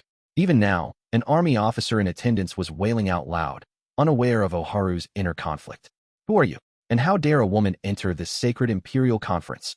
Ah, I knew it, Oharu thought, feeling a headache coming on. These people with far more pride than talent, constantly whining about manners and who's above whom. It was self-evident something like this would happen, but if Oharu had personally introduced her at the meeting, the backlash would have been even worse. All his advisors had agreed on that. So he'd left Velgrind to Jinsei instead. Just as I thought, these men with more hormones than brains are whining about it. Even though she'll kill them if they rile her, and probably raise the capital while she's at it. Oharu heaved a heavy sigh. Perhaps it was the fate of anyone bearing Ledora's soul to have their hands full dealing with Velgrind their whole lives. Are you talking about me, perhaps? Do I need to spell it out for you, you dunce? This is exactly why GRNH. Suddenly, the officer's grating voice stopped cold. In a move faster than anyone could catch, Velgrind had grabbed the man by his collar and thrust the barrel of a handgun straight into his mouth. It'd be one thing, she stated with a thin smile, if we were fighting with swords and lances like in the past. But at this point, when a single pull of a trigger can kill a person, I really don't think whether you're male or female matters so much. The important thing in this era is analyzing the situation and making calm, rational decisions, not letting your emotions do the talking. If that's how you carry on, though, do you really deserve to be here? The man wouldn't have been able to overpower Velgrind in the first place, but the sight of a gun, a symbol of violence anyone could instantly understand, sparked a furor in the meeting hall. Hey, let the chief of staff go. Guns aren't allowed in here. Security. Someone call the palace guard. Velgrind laughed, paying them little mind. Why are all you idiots carrying on over a little toy? You call yourselves honorable imperial soldiers, acting like that. Several of those who heard this turned red with anger, openly glaring at Velgrind. She paid them no mind as she threw the chief of staff down, pointed the toy handgun at him, and pulled the trigger. A plume of water landed right on his crotch. Looks like you wet your pants, didn't you? Better go home and get changed. How dare you? The chief of staff was now quivering in humiliation. But the moment he looked into Velgrind's eyes, he lost his voice. Her eyes terrified him. He felt them telling him that any more childish carrying on would result in his death. The blood drained from his face. Huh. Ha. My pardons. I think I let my emotions get the best of me. Why yes, those water guns certainly bring me back. I feel like a child again. Much calmer. Oh, well, that's good to hear. If you want to participate in this meeting, mind your manners a little more, would you? The chief of staff eagerly nodded. He was hot-tempered and a little arrogant by nature, but he was no idiot. He might have messed up their first encounter, but he would make sure never to repeat that mistake. If he started grousing at her again, the next sinister glare from her would likely give him a heart attack. All that mattered to Veldgrind was Veldora, and the thought of these talentless hacks serving him did nothing to please her. For now, at least, she would let the chief of staff go. Having a temper and discriminating against women wasn't enough to warrant eliminating him from existence. Heh, I've gotten kinder over time, haven't I? Perhaps because of all the things I've experienced. This was, to say the least, giving her too much credit. Being close to Veldora kept her in a good mood, and that's about all there was to it. If he hadn't been there, things would have turned out differently. Her life over the past long while had seen her jumping from world to world in search of soul fragments, but she wasn't guaranteed to find one at every destination she was thrown to. If none existed yet, it meant she had to wait several years or decades for the next incarnation of Veldora to be born. To Veldgrind, who saw her lover off at the end in every world she came to, this was akin to torture, and if anyone riled her then, their fate was as good as sealed. The chief of staff, in other words, had been lucky. Once the meeting hall settled down, the Minister of the Navy attempted to move on. Now, Araki, can I ask who this woman is? This minister, a naval general in his 50s, looked at Jinsei with a careful eye. Ah yes, Jinsei replied. I still haven't introduced her. This is a fellow guard of mine, and she received permission from His Majesty to participate in this imperial conference. Her name is, you may call me Ryuo. It is a pleasure to be here. The name Veldgrind casually handed out, interrupting Jinsei in the process, was Ryuo.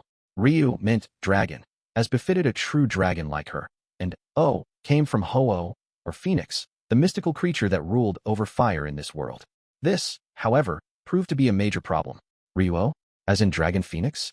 Using the character for dragon in your name. What an arrogant thing to do around His Majesty the Emperor. Or are you perhaps related to him in some way? Another furor in the meeting hall, just after the last one had subsided. It made Jinsei roll his eyes. Is she doing that on purpose? No, it's not that. Veldgrind simply doesn't care at all about how matters work around here. We prepared that disguise for her, but we honestly should have thought of a name as well. He saw that as his mistake. And Oharu, in his waiting room, was sighing just as hard. In all his life, he had never experienced anyone causing him this much trouble. In a way, the sheer novelty entertained him. So he stepped into the meeting hall. We are facing a severe emergency.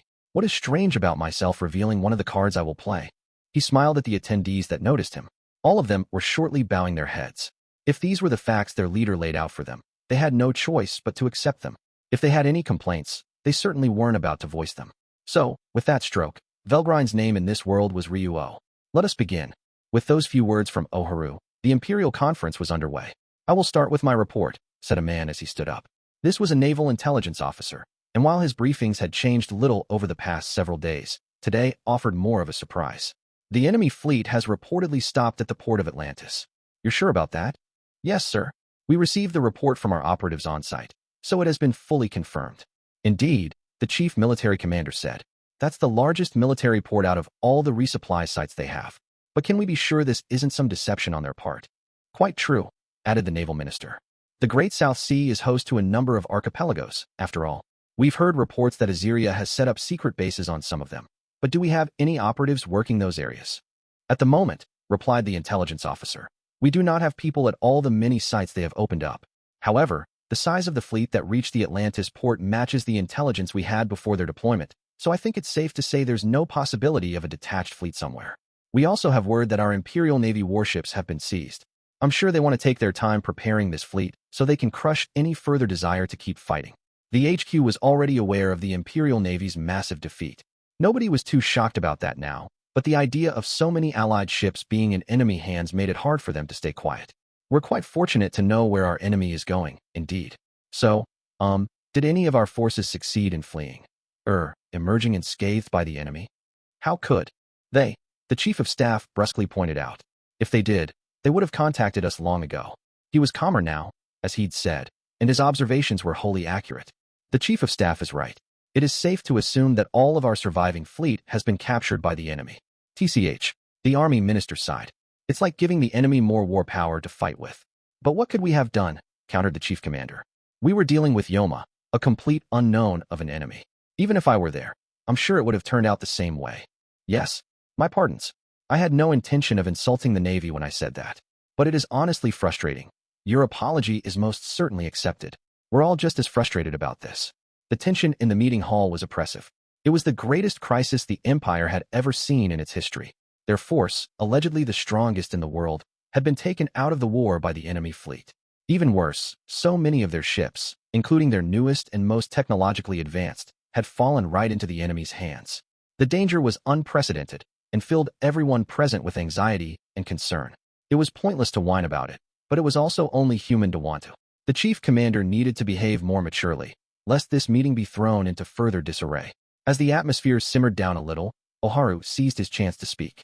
Does that mean, he began, that our imperial forces were taken prisoner? The question alarmed the naval attendees. These were valued soldiers, many of whom they knew personally. Of course they'd be worried about them. They were also important allies to the ground army, and their fate was a major issue impacting the military's entire future direction. In a normal war, international conventions would have guaranteed that prisoners would be kept safe and out of harm's way, but considering they were dealing with unknown invaders, that whole assumption could crumble. If things worked out like they always had, then fine, but if not, all eyes were on the intelligence officer. Well, what? Won't you answer us? According to eyewitnesses, the hesitant officer said after his superior snapped at him, the troops and officers of the Imperial Navy are manning the very ships that were captured. Some enemy troops were sighted among them, but only a very small number, and they weren't threatening our forces with guns or anything else. It was described as looking like our troops had changed sides in the war. Now everyone understood why the officer had been so hesitant. So did Oharu. It was unthinkable for their proud, courageous soldiers to have abandoned their duties that easily, much less defect en masse like this. How will we ever explain this to Kondo and everyone else who risked their lives? Minamoto's low muttering echoed across the silent hall. Everyone there believed, prayed, really, that their men had had their minds taken over by the Yoma, and Velgrind was quick to confirm it. Oh, quit being silly. All of you need to take a deep breath. None of your friends have betrayed you at all. Her statement, delivered with a nod and affirmative smile, provided hope for her audience. The circumstantial evidence they had been presented with made all the naval officers fear that their friends really had betrayed them, but Velgrind gave them a ray of light to cling to. Ryuo, what do you mean by that? The naval minister asked the question on everyone's mind. It's simple, Velgrind cheerfully replied. I believe the Yoma have the ability to possess people. They've only just appeared in this world, and they can't have much power to wield at all, so instead they'll build it bit by bit via taking over people's bodies. They don't have much supply of the magicules that drive their power, though, so I think it'll take a long while for your friends to be completely assimilated. Hope now reigned across the room. So they are being controlled against their will. If the process takes time to complete, does that mean we can still rescue them? How dare they make a mockery of our fighting men? Damned Yoma. We must be sure we defeat them all. We have to stage a rescue operation at— Wait. It's not that simple. The hall was raucous once more. Everyone was already taking Velgrind at her word. Some of the audience wondered why this woman knew so much about their foes. But if she was some manner of trump card played by the Emperor at this vital moment, perhaps it was only natural she did. So the call was made for a rescue. But everyone quickly settled back down when they recalled how difficult an operation that would be. The conquering empire had just staged a battle that could potentially decide the fate of their homeland, and they'd been routed. A rescue that'd work under the current circumstances was hard to picture. First, there simply weren't enough ships of war left in the empire. They had lost 6 carriers, 4 battleships, 4 heavy cruisers, 2 light cruisers, and 18 destroyers. Even if all the remaining ships in the fleet could be cobbled together quickly enough, it wouldn't amount to even half of those figures.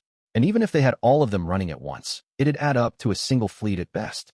Send them on the rescue mission, and it'd cripple homeland defense. But all the world's leaders are aware of what's going on. Couldn't we forge a secret truce and band together to focus on the Yoma? Yes, everybody knows that's what should be done. But their militaries are all off the rails. It's impossible. It's terrible to see how weak-minded other nations are, but we're hardly any better, are we? We don't even have a full grasp of what our ground forces are up to in Chinese lands. And we've just lost a decisive number of them. Even if the world's presidents and leaders signed a peace treaty right now, it wouldn't solve anything. If the militaries supposedly loyal to them continued to run amok like this, any announcement of a ceasefire would ring hollow. If they wanted a permanent solution, they needed to do something about the Yoma first. And even before that, There was another concern beginning to dawn on the audience's minds, even though nobody had voiced it yet. What was it? You don't think anyone here's been possessed, do you? It was the minister of the army who finally came out with it. And given how his eyes were transfixed on the meeting's naval participants, his thoughts were clear as day. Wah, now you're suspecting us. No, I said nothing like that. It's just, based on what I'm hearing in the report, one can't help but have that doubt in their mind, can they? Utter nonsense. If you're going to bring that up, would you care to explain why your own army's running out of control over in the Chinese fiefdoms? That. The conference was hurtling into perilous territory. Oharu saw fit to intervene. Ladies and gentlemen, it is good news indeed that our brave soldiers are safe. I think it's clear to all of us that they need to be rescued. But do you think we can manage that if we spend all day squabbling in here? As great and wise as all of you are, I'm sure you understand the correct path to take. Yes, Your Majesty. My apologies. Everyone fell silent. Oharu's dignified air was as honed as it was supreme, but to the man himself, he felt like he was walking a tightrope. He had to rebuke his audience. Letting them stew like this wouldn't solve anything. But he fully understood his officer's anxieties, which made Oharu all the more frustrated that he couldn't do anything to help. Ryo, the army minister has a valid point. Are you able to tell whether someone is a person or Yoma? It was Jinsei who brought up the question. They needed a way to tell friend from foe, or they'd never get anywhere. The hall fell silent again, everyone waiting for Velgrind's response. Oh, how could there be any of them in this room? If there were, I would have told you all long ago. Everyone immediately relaxed. Yes, that's true. It made sense to Jinsei as well. If a Tenyo, class Yoma, could simply transform into a human being, all hope was lost for them. Now, he thought, they still had some hope. But Velgrind wasn't finished. Good lord, you're telling me that you can't even tell whether someone's on your side or not. The Yoma, I call them mystics myself, don't transform into people. They possess them, because they have to in order to survive in this world. And once they fully assimilate their carrier, they transform into something that no sane person would ever call human. If that assimilation wasn't finished, the barrier covering the imperial capital would be enough to root them out. They might look human, but they'd be something quite different on the inside. They were highly unstable in this state, as Velgrind explained to the crowd, and until they found more stability, they wouldn't try walking around and mingling with humans. And also, the privates among the mystics, the lowest of their ranks, have intelligence, but no free will. They're lackeys capable of nothing but following orders, so even a little interrogation would expose them in a flash. A mystic could read the memories of whatever it possessed, but only those that resided on the outer layers of the brain. If asked about something deeper, they'd be left clueless and fully exposed. The explanation from Velgrind left everyone in the meeting hall feeling much more secure. But she still wasn't done. The grave, somber atmosphere of the meeting came to an end here. Now Velgrind was monopolizing the event. I suppose none of you have a clue about any of this, so I'll tell you. But the mystics have a clear hierarchy or ranking system to them. The privates I mentioned are truly the lowest of the low. Even when they assimilate with someone, the resulting creature is a level weaker than what you'd normally see from a Yoma. None of them are beyond a high yokai at best, to describe it with your scale. She made it sound simple, but a high yokai was normally a threat that called for a specialized task force to solve it. Except Velgrind didn't seem to care at all. But Ryuo, if one of these so-called privates did complete an assimilation, could they advance into the Tenyo class? Well, aren't you a smart kid? Velgrind told the army minister. You're exactly right. Wah. The minister wasn't shocked by Velgrind making fun of him. If even the enemy's lowliest ground troops could transform into a Tenyo class menace, the situation was beyond hopeless. It was almost sad how unaffected Velgrind acted compared to him, and nobody in the audience could laugh at either of them. They all felt the same way. What's the big surprise? Even Jinsei over there can beat someone at that level. The commanders leading these privates might give him more of a challenge, but they wouldn't be insurmountable for him. These commanders, the higher ranked among the lower classes of mystics, would rate an A rank in other worlds, but until their bodily assimilation was complete, they could only unleash power equivalent to just over AB. Once the process was done, though, and they became a Kiryu class creature, fighting them would be tough. Tough, yes, but Velgrind thought Jinsei could beat them. I am honored by the praise, but Kondo lost against two of them at once. I wouldn't expect anything better from me. You really need to stop acting so timid, you know. Kondo stuck to his convictions until the very end. Only then did Jinsei realize how faint-hearted he was acting. That, and how narrow-minded. He could palpably sense a certain warmth to the sword by his waist. It roused him, restoring his confidence. Yes, you're right. Being too timid can cost you battles you could have won. Doesn't it, though? Not that we'd lose if you fell down that trap. Not while I'm here. So Velgrind wasted no time kicking Jinsei's resolve to the curb. Now the Imperial Conference was taking quite a different turn. So mystics grow stronger the more high-level they are, but it'll be hard for them to manifest themselves in this world if they have too much energy. I think it's likely that the toughest ones here right now are the generals, the lower ranks of the high classes. And that means wait a minute. What's wrong? Velgrind asked, miffed at being interrupted. If Oharu hadn't been right in front of her, she likely wouldn't have let this affront slide. You speak of ranks among these mystics, but should we interpret these to mean the same thing as our military ranks? I'm sorry, are you doubting my linguistic competence? No, that wasn't my intention. I was just wondering if there are, for example, other staff officers between the commanders and generals. The Minister of the Navy was asking this question, and everyone else was just as curious about the answer. The faceless crowds that Velgrind didn't see as worthy of her attention were life-threatening menaces to the people of this world. If Jinsei would struggle against a commander, would that place them at Kiryu level? That seems valid to me. I believe those were the ones who defeated Kondo. Then how strong would their generals be? A high-level Kiryu might just make it into the Shinbutsu class, the point of divinity, impossible for any mortal to defeat. If that's who was attacking them, all resistance was futile. Everyone's faces grew pale as the truth dawned on them. Is there a chance, then, that Kondo lost to these generals, perhaps? Maybe, but I don't care. It doesn't matter anyway. Exactly who had lost to whom wasn't a priority for Velgrind. All that mattered was that her side had lost. Oh, right, I just remembered something else. There are only two ways for mystics to reach this world. Either they come through an underworld gate, or they're summoned by a superior class of mystic. I doubt there are any gates in the sea, so I think we're dealing with summons here. One general could probably summon 10,000 of them or so, I think. Velgrind made it sound so casual, but to her audience, the information was devastating. They all fell silent, just staring at her, because they couldn't do anything else. But you think you can, beat them, Ryuo? The naval minister asked. That was the last hope for them all. He almost wanted to laugh, because he knew how ridiculous a question it was. An individual general would be enough to wipe out mankind, and if it had an entire army working for it, there was nothing to be done. No matter how powerful this woman calling herself Ryuo was, she couldn't take on an entire army alone. Because we're dealing with a divine force with powers beyond our imagination, aren't we? And the idea of man beating God is something you only see in mythology. All we can do is pray the world isn't destroyed, can't we? The chief commander and the ministers all felt the same way. Velgrind just snorted at them.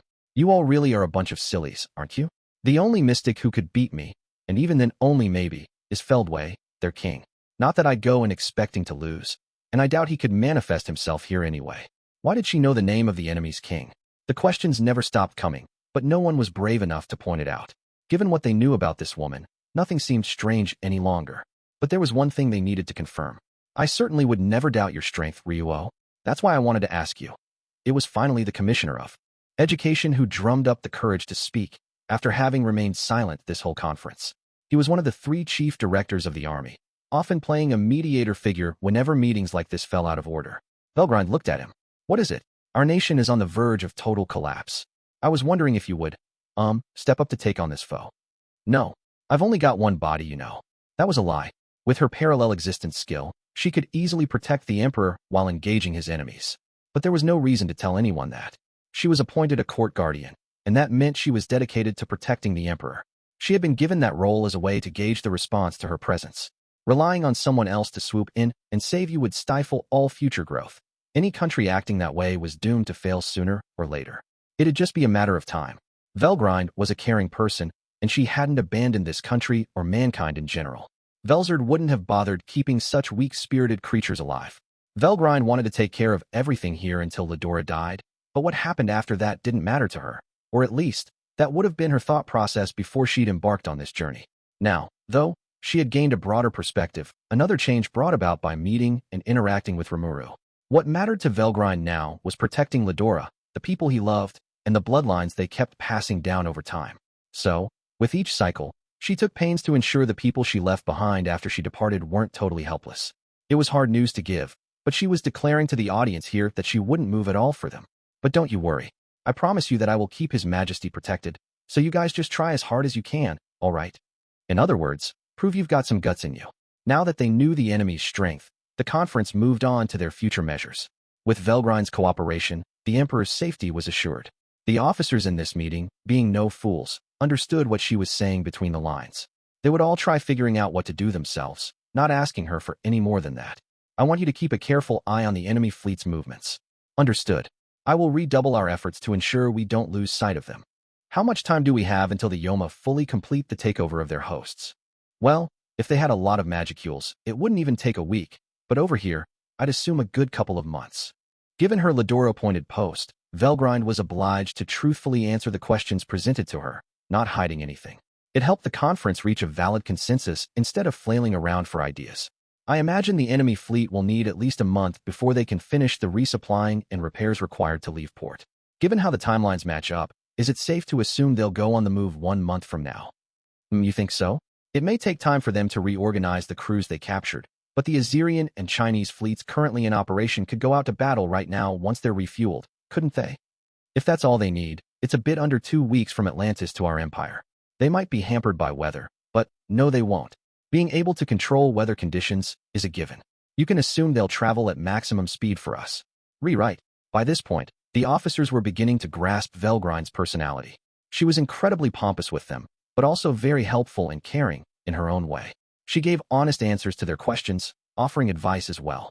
If they could work out just how far she was willing to go for them, they could avoid stoking her ire. Really, she was a valuable ally, and the more astute in the audience. Showered her with questions, trying to make the best use of what they had. Thanks to that, a basic plan of action was in place before much longer. Ahem. We could try to meet the enemy on our homeland, but then we wouldn't be able to help our brave allies being held against their will. We need to go out there and defeat the enemy leaders ourselves. Quite true. I agree with you. But then the question becomes who to send out. If Ryuo is protecting His Majesty, I have nothing to worry about. I'll do it. Araki, if you'll join the effort, we couldn't ask for much better. Allow everyone in the Swordsman Guard to join him. We would be honored to have you, Minamoto. It looked like they had their basic plan formulated. But Velgrind once again cut into the conversation. Are you people serious? Or just suicidal? How do you mean? The army minister looked at her, eyes aglow. He was hoping she might join in after all, but that was too wishful a thought. I appreciate your drive to do this all by yourselves, but that won't be enough. You're facing a large, powerful enemy, so you need to exercise all the force available. Most people there had no clue what she was talking about, but some had already arrived at the answer, the chief of army staff among them. Are you saying our nation alone won't cut it? This surprised Velgrind a bit.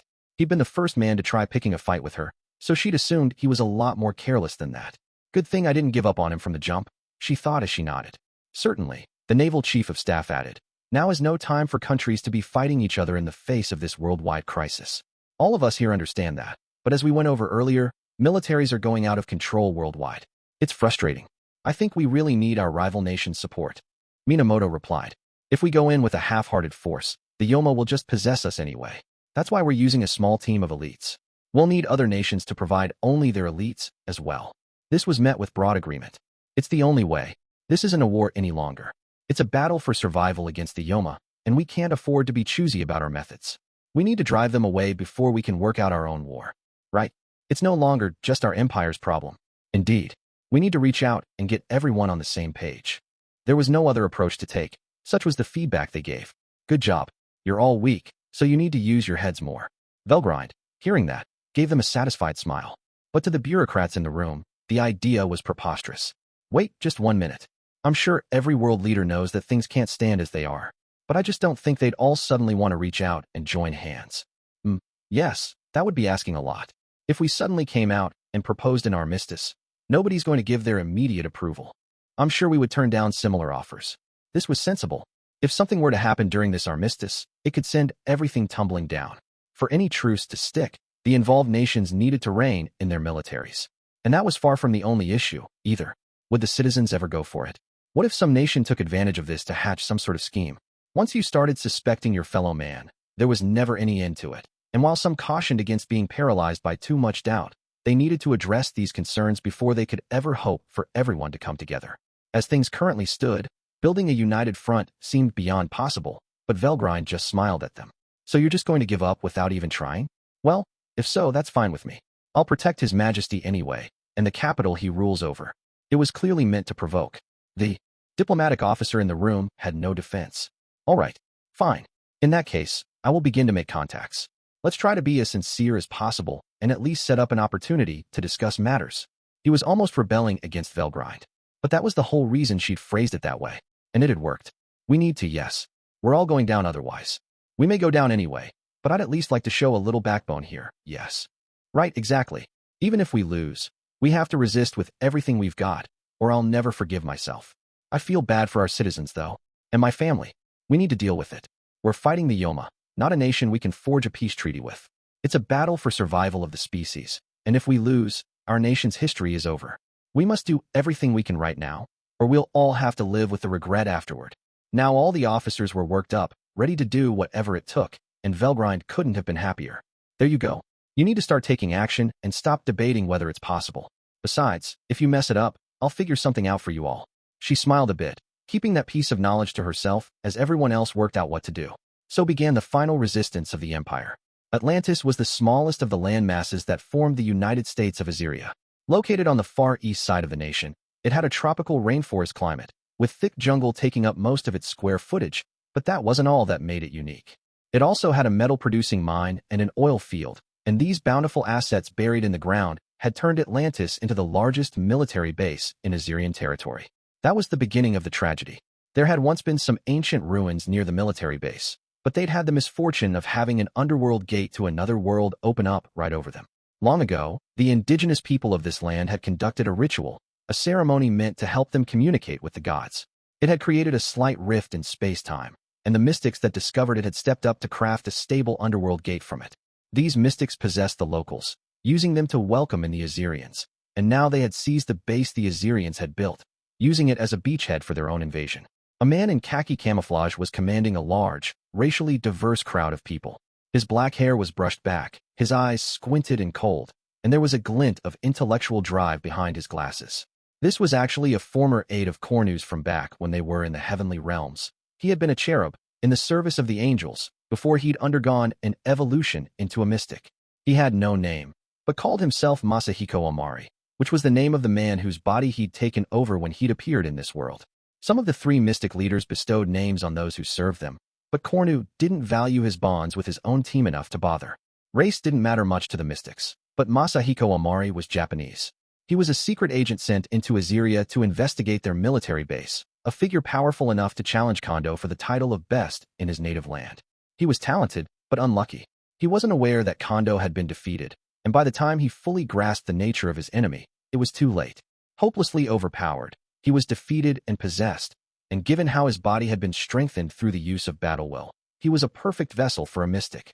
Over 100 days had passed since this process began, and now Cornu's servant, a martial class, on the high end of the mystic's highest ranks, could perfectly exercise this body's power. In terms of existence points, he was incomparable, easily reaching 10 million, and with Masahiko Amari's own knowledge and skills, he had improved his powers even further. Hurry up with the expansion work. This gate is far too small for Cornu to fit through. Normally, a visitor from another world could only fully manifest themselves if their magicule count fit within the size of the underworld gate. If they couldn't, they'd have to keep their main body in their original world, send over a separate body connected by a soul corridor, and gradually build up their powers on the other side. This, however, didn't apply to the three mystic leaders. So power-laden were their souls that your average underworld gate meant little to them. You'd need a gate rated for an EP of at least 1 million to even manifest them at all.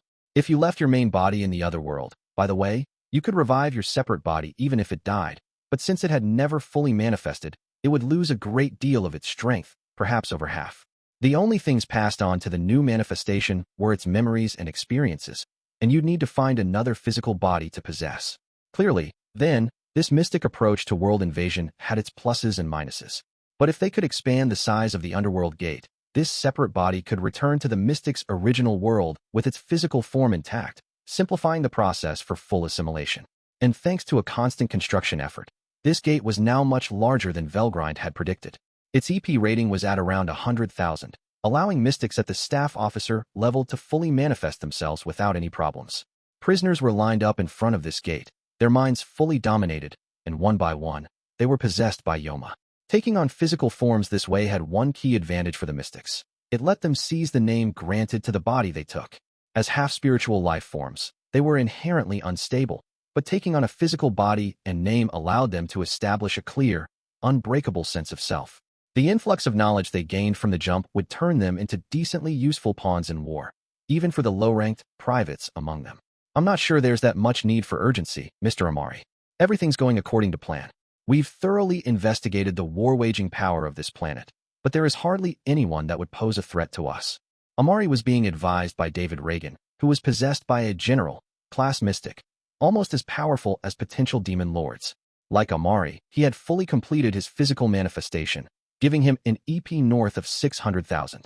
It was little wonder Kondo couldn't beat him. Come on, protested Li Jinlong alongside him. How many times do I have to remind you? We still have Xianyua, the Holy Fist, on our side. And in my memories, at least, that girl could defeat our staff officers easily. By staff officer, he was referring to upper-middle-ranked mystics. In other worlds, that would have made them as powerful as Demon Lord Seeds. They had leadership roles here, overseeing regiments of 1,000 or so, and playing a key part of the invasion. Unlike the lower ranks, they were too powerful to trifle with, and losing any of them would put a major dent in their operations. Li was right to be concerned, but David just chuckled. Oh, we're fine. Pulcinella's been sent over to deal with her. Xianyua isn't even a threat to us. It was a surprise to Li, but one that made him smirk. Pulcinella, the mad priest, the great, powerful hope of all mankind, had been traveling the world, investigating the vision he'd had earlier. He had wound up waging an intensive fight with the Yoma, but had been sadly defeated and taken over. Also, another martial-level mystic like Masahiko Amari's could be installed. Now the tragedy was complete. He was a Yoma ruler, on the same level as Amari. Seriously? I was planning to go over there myself. Guess I was too slow. It'd be easy to kill her, but we'd wind up breaking her beyond repair. Pulcinella probably won't have any problem, though. It was rather an arrogant way to put it, but David didn't disagree. The humans in this world were weak. Still, someone as exceptionally powerful among them as Xianyua would serve as a good enough vessel for Cornu, their supreme leader. That's what everyone thought, which was why they were loath to let the troops serving under them handle this job. As mystics, they were just too strong against humans. It'd never be a fair battle, but at the same time, handling physical bodies they weren't used to was difficult. Along those lines, the work was better handled by Cornu's direct aides, whose skills were on a whole other dimension. It made David laugh. Xianyua was as good as defeated already. Of course, if Cornu doesn't want a female body, we'll find a substitute, and I'll take over Xianyua instead. I guess the man who used to own this body was infatuated with her, and now I'm getting pretty curious. What a small-minded thing to say. I hardly imagine Cornu will care about something like gender. You should banish the thought from your mind right now. Li and David were half joking with each other, as if the problem was already behind them. But Amari couldn't shake his own anxieties. It wasn't that he was dissatisfied with how things were going right now. He wasn't ready to call it done and rest on his laurels, either, but they had pretty much set up the entire board for their invasion. For generals and 2 marshals under Cornu's command had completed their manifestations. The underworld gate was being steadily expanded, and plans were underway to procure Cornu's future vessel. Pulcinella and the other 2 generals were hard at work, and all things considered, this world seemed irrevocably headed for its downfall. The only major job left was to manifest Cornu. Everything should be in place. There's no way for them to stage a comeback now. I'm sure I haven't overlooked anything. His careful analysis let him conclude that there were no problems left to speak of. But Amari was right to be anxious. It was well near impossible to imagine someone like Velgrind suddenly stopping by. Any human resistance here is barely worth paying attention to, he said, shaking off his concerns. But that doesn't mean we need to let up. There are still the finishing touches left to consider, and I need everyone to fully devote themselves to them. After the Imperial Conference wrapped up, Velgrind made a beeline for the palace's great library. Library was the right term for the vast floor it was situated on, piled high with untold numbers of tomes. She was here because she had some questions about things she'd heard during the conference, the names of certain countries and people. Take, for example, the Holy Archean Empire. It certainly sounded related to the Kingdom of Arcea she'd once guided. Then there was the United States of Azeria and its current president. His name was George Hayes, which perfectly matched that of someone she'd met before jumping into this timeline. If Velgrind's memory served her, George's father, Laurent Hayes, had been a possessor of a soul fragment from Ledora. She had accompanied him from young adulthood to his peaceful final days. That, among several things, had piqued her interest enough that she saw fit to research them. If all these familiar-sounding pieces of trivia belonged to the same timeline, it'd be easy to conclude that these nations and people were indeed the same as those Velgrind knew. But it was also common to see differing worlds that bore startling resemblances to each other. Their origins and rules of nature were clearly divergent enough that one couldn't call them parallel worlds, but for some reason, they'd share all these suspiciously similar names. This time, too, it might just be another funny coincidence, so Velgrind thought it wise to explore this world's history a little. Her investigations began with the founding of the Holy Archean Empire, and through that she confirmed that there indeed used to be a kingdom of Arcea on this planet. The names of its kings and court retainers sounded familiar as well, making it clear that the legacy of the Arcea she knew was still alive in this world. When her attention turned toward George Hayes. Ah, I thought so. His father's name is Laurent Hayes. The president from 7 terms ago, there's no doubt about it. So little George got elected president, too, huh? She remembered George, the boy who respected his father so much, and smiled. He always talked about how much he wanted to be a great president, just like dear old dad. Laurent passed away peacefully at age 62. George had been 27 then and 52 years old now, which meant that the leap Velgrind had made put her into the exact same world as before, 25 years later. Oharu had presumably been alive a quarter century ago, too, which meant that 2 different people possessed parts of Ledora's soul at the same time. It was quite a rarity, but given how strongly the soul fragments reacted just before the death of their possessors, one couldn't write it off as impossible. That's why she'd gone to the library to ensure the names weren't mere coincidence. There had been a moment in the past when Laurent Hayes was jumped by a gang of thugs and nearly killed. That was the point where Velgrind had jumped into the world. She'd promptly saved his life, and that had been the start of their relationship. It was a fond memory for her now, but she didn't dwell on it for long before continuing her research. I think George had a young son as well. Velgrind definitely remembered offering the baby her blessings, and looking at the family tree, she saw she was right. Emile Hayes was the name, exactly as her memory told her it would be, and now there was no doubting it at all. She nodded to herself with satisfaction. Then she noticed something unusual in the family record. Wait, it's my fault he married late? Come on. This was nothing less than slander in Velgrind's mind. The biographical record she had opened stated that Laurent Hayes was constantly shadowed by a mysterious, beautiful woman. That wasn't far from reality, but Velgrind didn't picture it that way, and she had hardly been a sinister presence in his life. She felt she had a right to complain. After all, she'd told Laurent that he was free to love whomever he liked. She had no intention of binding him down. But it was no doubt hard for a woman to approach someone who had a supermodel-class babe hanging around him all the time. All in all, it was pretty clear that Velgrind was one big reason why Laurent had married so late in life. I don't know who wrote this, but I really wish I could send them a letter, but the author had passed away long ago, which, perhaps, was really lucky for them. Velgrind was done at the library, but still making the most of her free time. No one could stop her, no one except Oharu, that is, and he largely gave her free reign over the palace. His instincts told him that was the most moderate option. Of course, not everyone welcomed her presence with open arms. The military officers who knew who she was gave her a lot of leeway, but the ladies of the palace didn't. The Empress, Oharu's wife, was among them. It's just repulsive, isn't it? She said the very first time they met. For a woman to get that close with His Majesty when we don't even know where she came from. She was 50 years old, the daughter of a prestigious noble prince. Medicine and sorcery had advanced to the point where the average lifespan in this world had reached around 60, and the Empress was still extremely active. To Velgrind, though, she was like a cute puppy dog. Velgrind had lived with Ledora in many forms across many years, so people like the Empress were far from unfamiliar to her. Oh, come on. Your cute little face will go to waste if you spend all day scowling like that. I'm sure Oharu would wish for you to be beautiful for him all the time, wouldn't he? So Velgrind refused to play along. In fact, she even brought her hand up, caressing the Empress's hair. It happened quickly enough that the Empress couldn't escape, but the surprise didn't end there. Before Velgrind's eyes, the Empress's skin began to regain a young, glossy appearance. See? Now you're a lot prettier. But maintenance is so important for things like this. I'll teach you some breathing techniques you can use for spiritual balance, so make sure you practice them, all right? Huh. The Empress was speechless. She literally couldn't find the words. The lady attendants were all staring at her, eyes wide open. They had just witnessed the Empress fully regaining the beauty from her past. Anyone would have been just as surprised. It can't be. You can turn back time. Velgrind laughed. No, not turn back time. All I did was energize her skin cells to make her look prettier. She hasn't changed species or anything, and she's still just as mortal as before. Everyone has a limited lifespan, she explained, and using spiritual energy to give her skin cells this jolt wouldn't lengthen her life. But Velgrind didn't quite have it right. It might have been little more than a blip to her, but she had extended the Empress's life. Her body was healthier now, capable of fighting off most illnesses.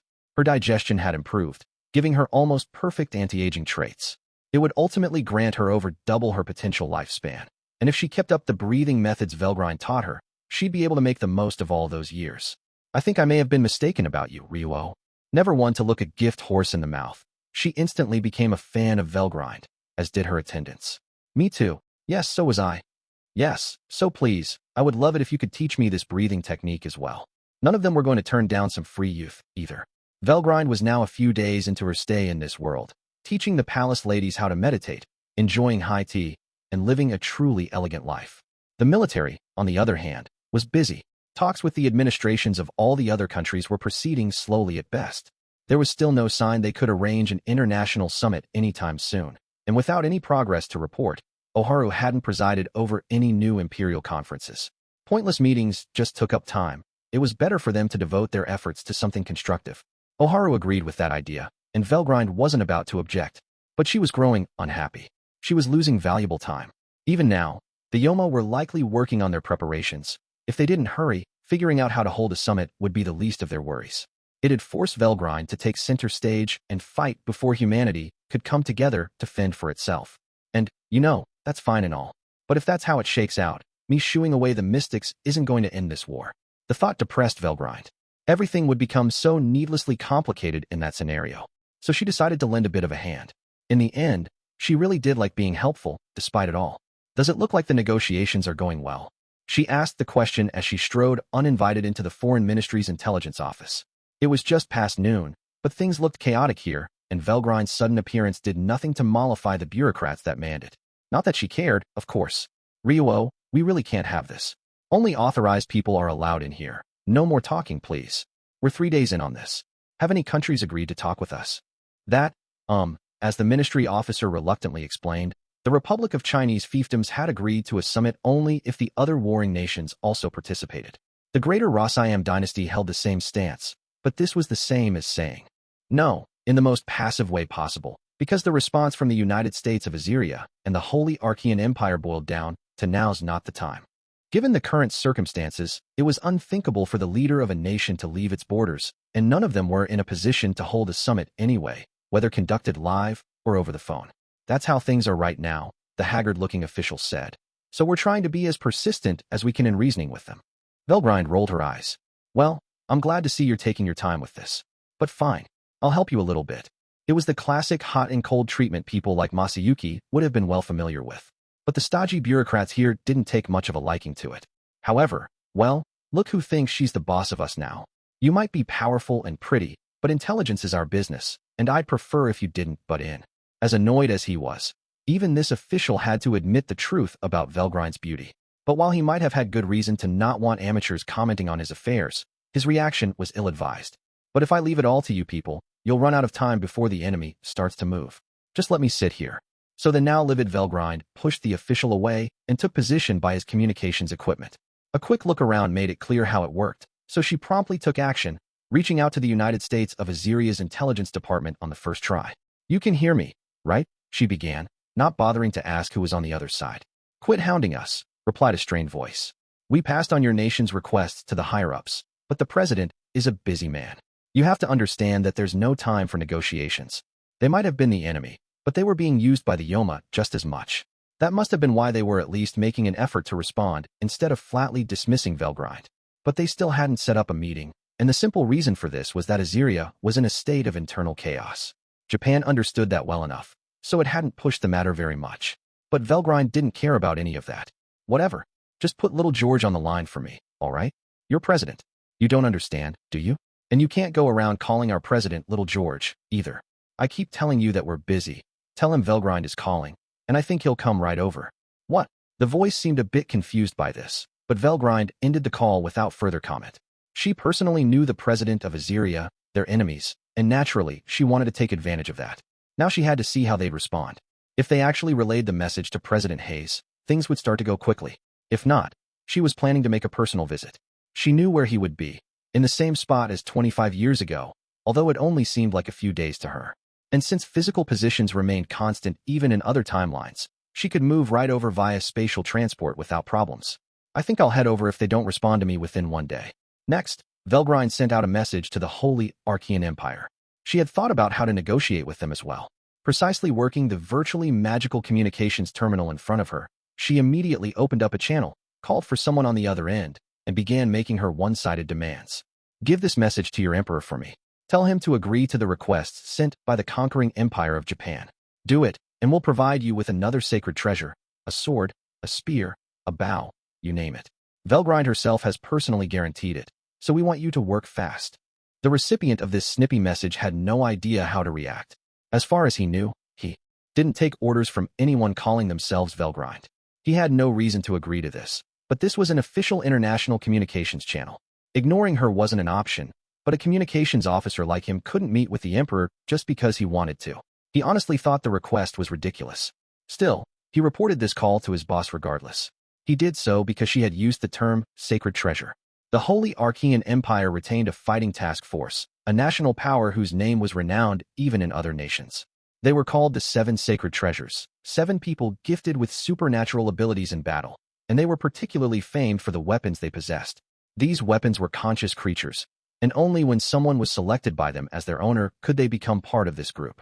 It was a story that had been passed down since the founding of the nation. No Archean was unaware of it, and most of the rest of the world was familiar with the tale as well. Casually stating that you could simply create another one of them was anathema. Doing so during international diplomacy was even worse. All communication records were kept on this channel, and what Velgrind had said could be used as fodder to intensify the war. So he had no choice but to report this. That was a negotiating tactic deliberately picked by Velgrind. But the communications officer Velgrind had just kicked out of his seat, along with his associates, had had enough. What are you? Look, I'll abide by what you did with Aziria. I won't, really, but at least I could blame all of that on you alone.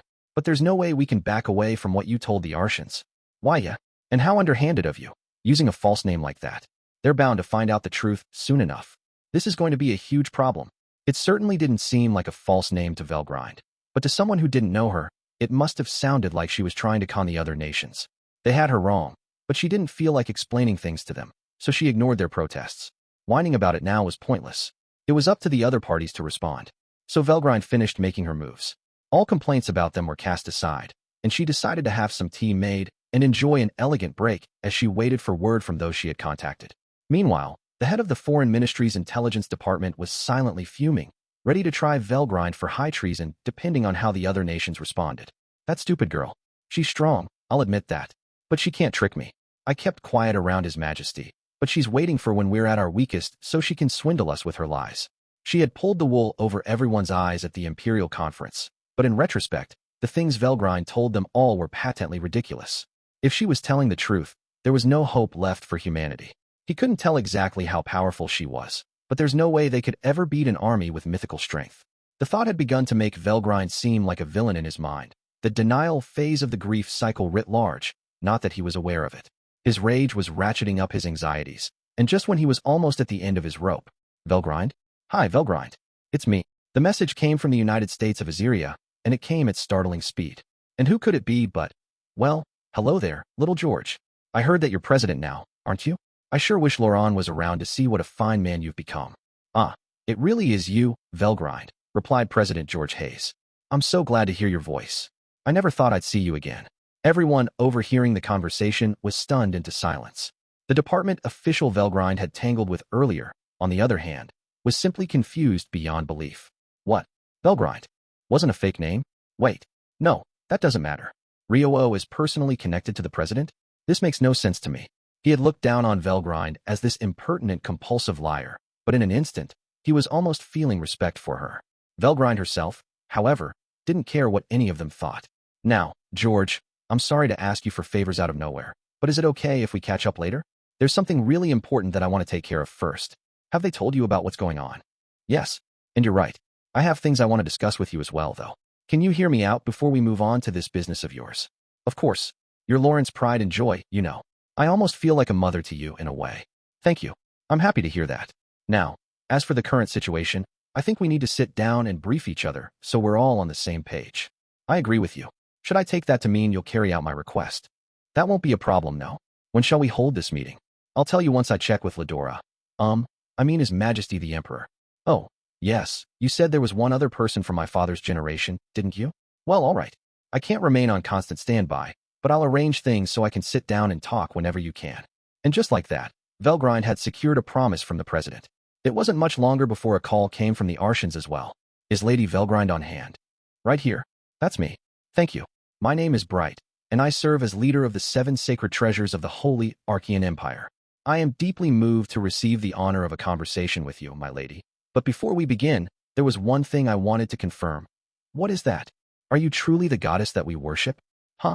What's the point of that question? If they wanted to confirm whether Velgrind was lying, she was awfully curious about how they expected to figure that out. Because don't tell me you have someone there that's old enough to know if I'm telling the truth or not. No, not that. And I also have to say that I didn't think your king heard my name and decided not to reach out to me personally. Is this how small-minded the descendants of Shin have become? Shin? Wait, do you mean Shin, our divine founding emperor? Because if you dare to insult the Archean imperial court, and one other thing, why are you people called the 7 sacred treasures? Because I'm rather sure that I left you with 12 god-class weapons, not 7. You haven't somehow had any lost or stolen from you, have you? Because I'd hardly dream that you don't even have 12 people worthy of being picked by those treasures. That's certainly not the case, is it? Bright's anger quickly vanished. At that moment, the leader of the 7 sacred treasures was convinced. The woman on the other line calling herself Velgrind was truly the goddess he knew. I recall my own master telling me that there were 12 treasures. It was a true story, one passed down orally across generations, and if she knows that, she has to be the real thing. There had indeed been 12 sacred treasures. The imperial government, seeing a need to protect their arsenal for desperate times, decreed that only 7 would be made public knowledge. However, that didn't mean there were 12 people possessing them all, either. Currently, just as Velgrind had surmised, the number was only 8. Across the 4,000-year history of the Holy Archean Empire, 3 sacred treasures had been lost. 1 was taken away by a traitor, and 2 went missing after their owners went off to battle and never returned. As a result, the Archons currently had only 9 treasures left. 1 was kept in secret, possessed by the Emperor's personal bodyguard and assistant, and another one was masterless, stowed away in the National Archives as an imperial treasure. Having Velgrind guess the truth like this unnerved Bright. But that wasn't all that convinced him. Just hearing her voice put him in a state of awe. The sheer force behind it told him she was for real. That was most of the reason. So, regardless of what she had to tell him, Bright bowed his head to the communications equipment he was using. The fact she had no way of seeing this didn't matter.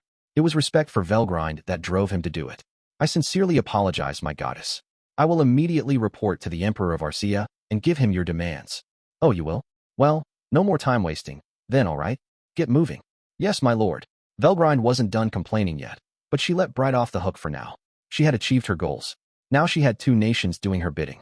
Well, she muttered to herself, guess I'll tackle the greater Rossiam dynasty next. Working her communicator, she opened a channel with the Rossiam intelligence department. However, the channel that should have worked was being blocked by some kind of interference.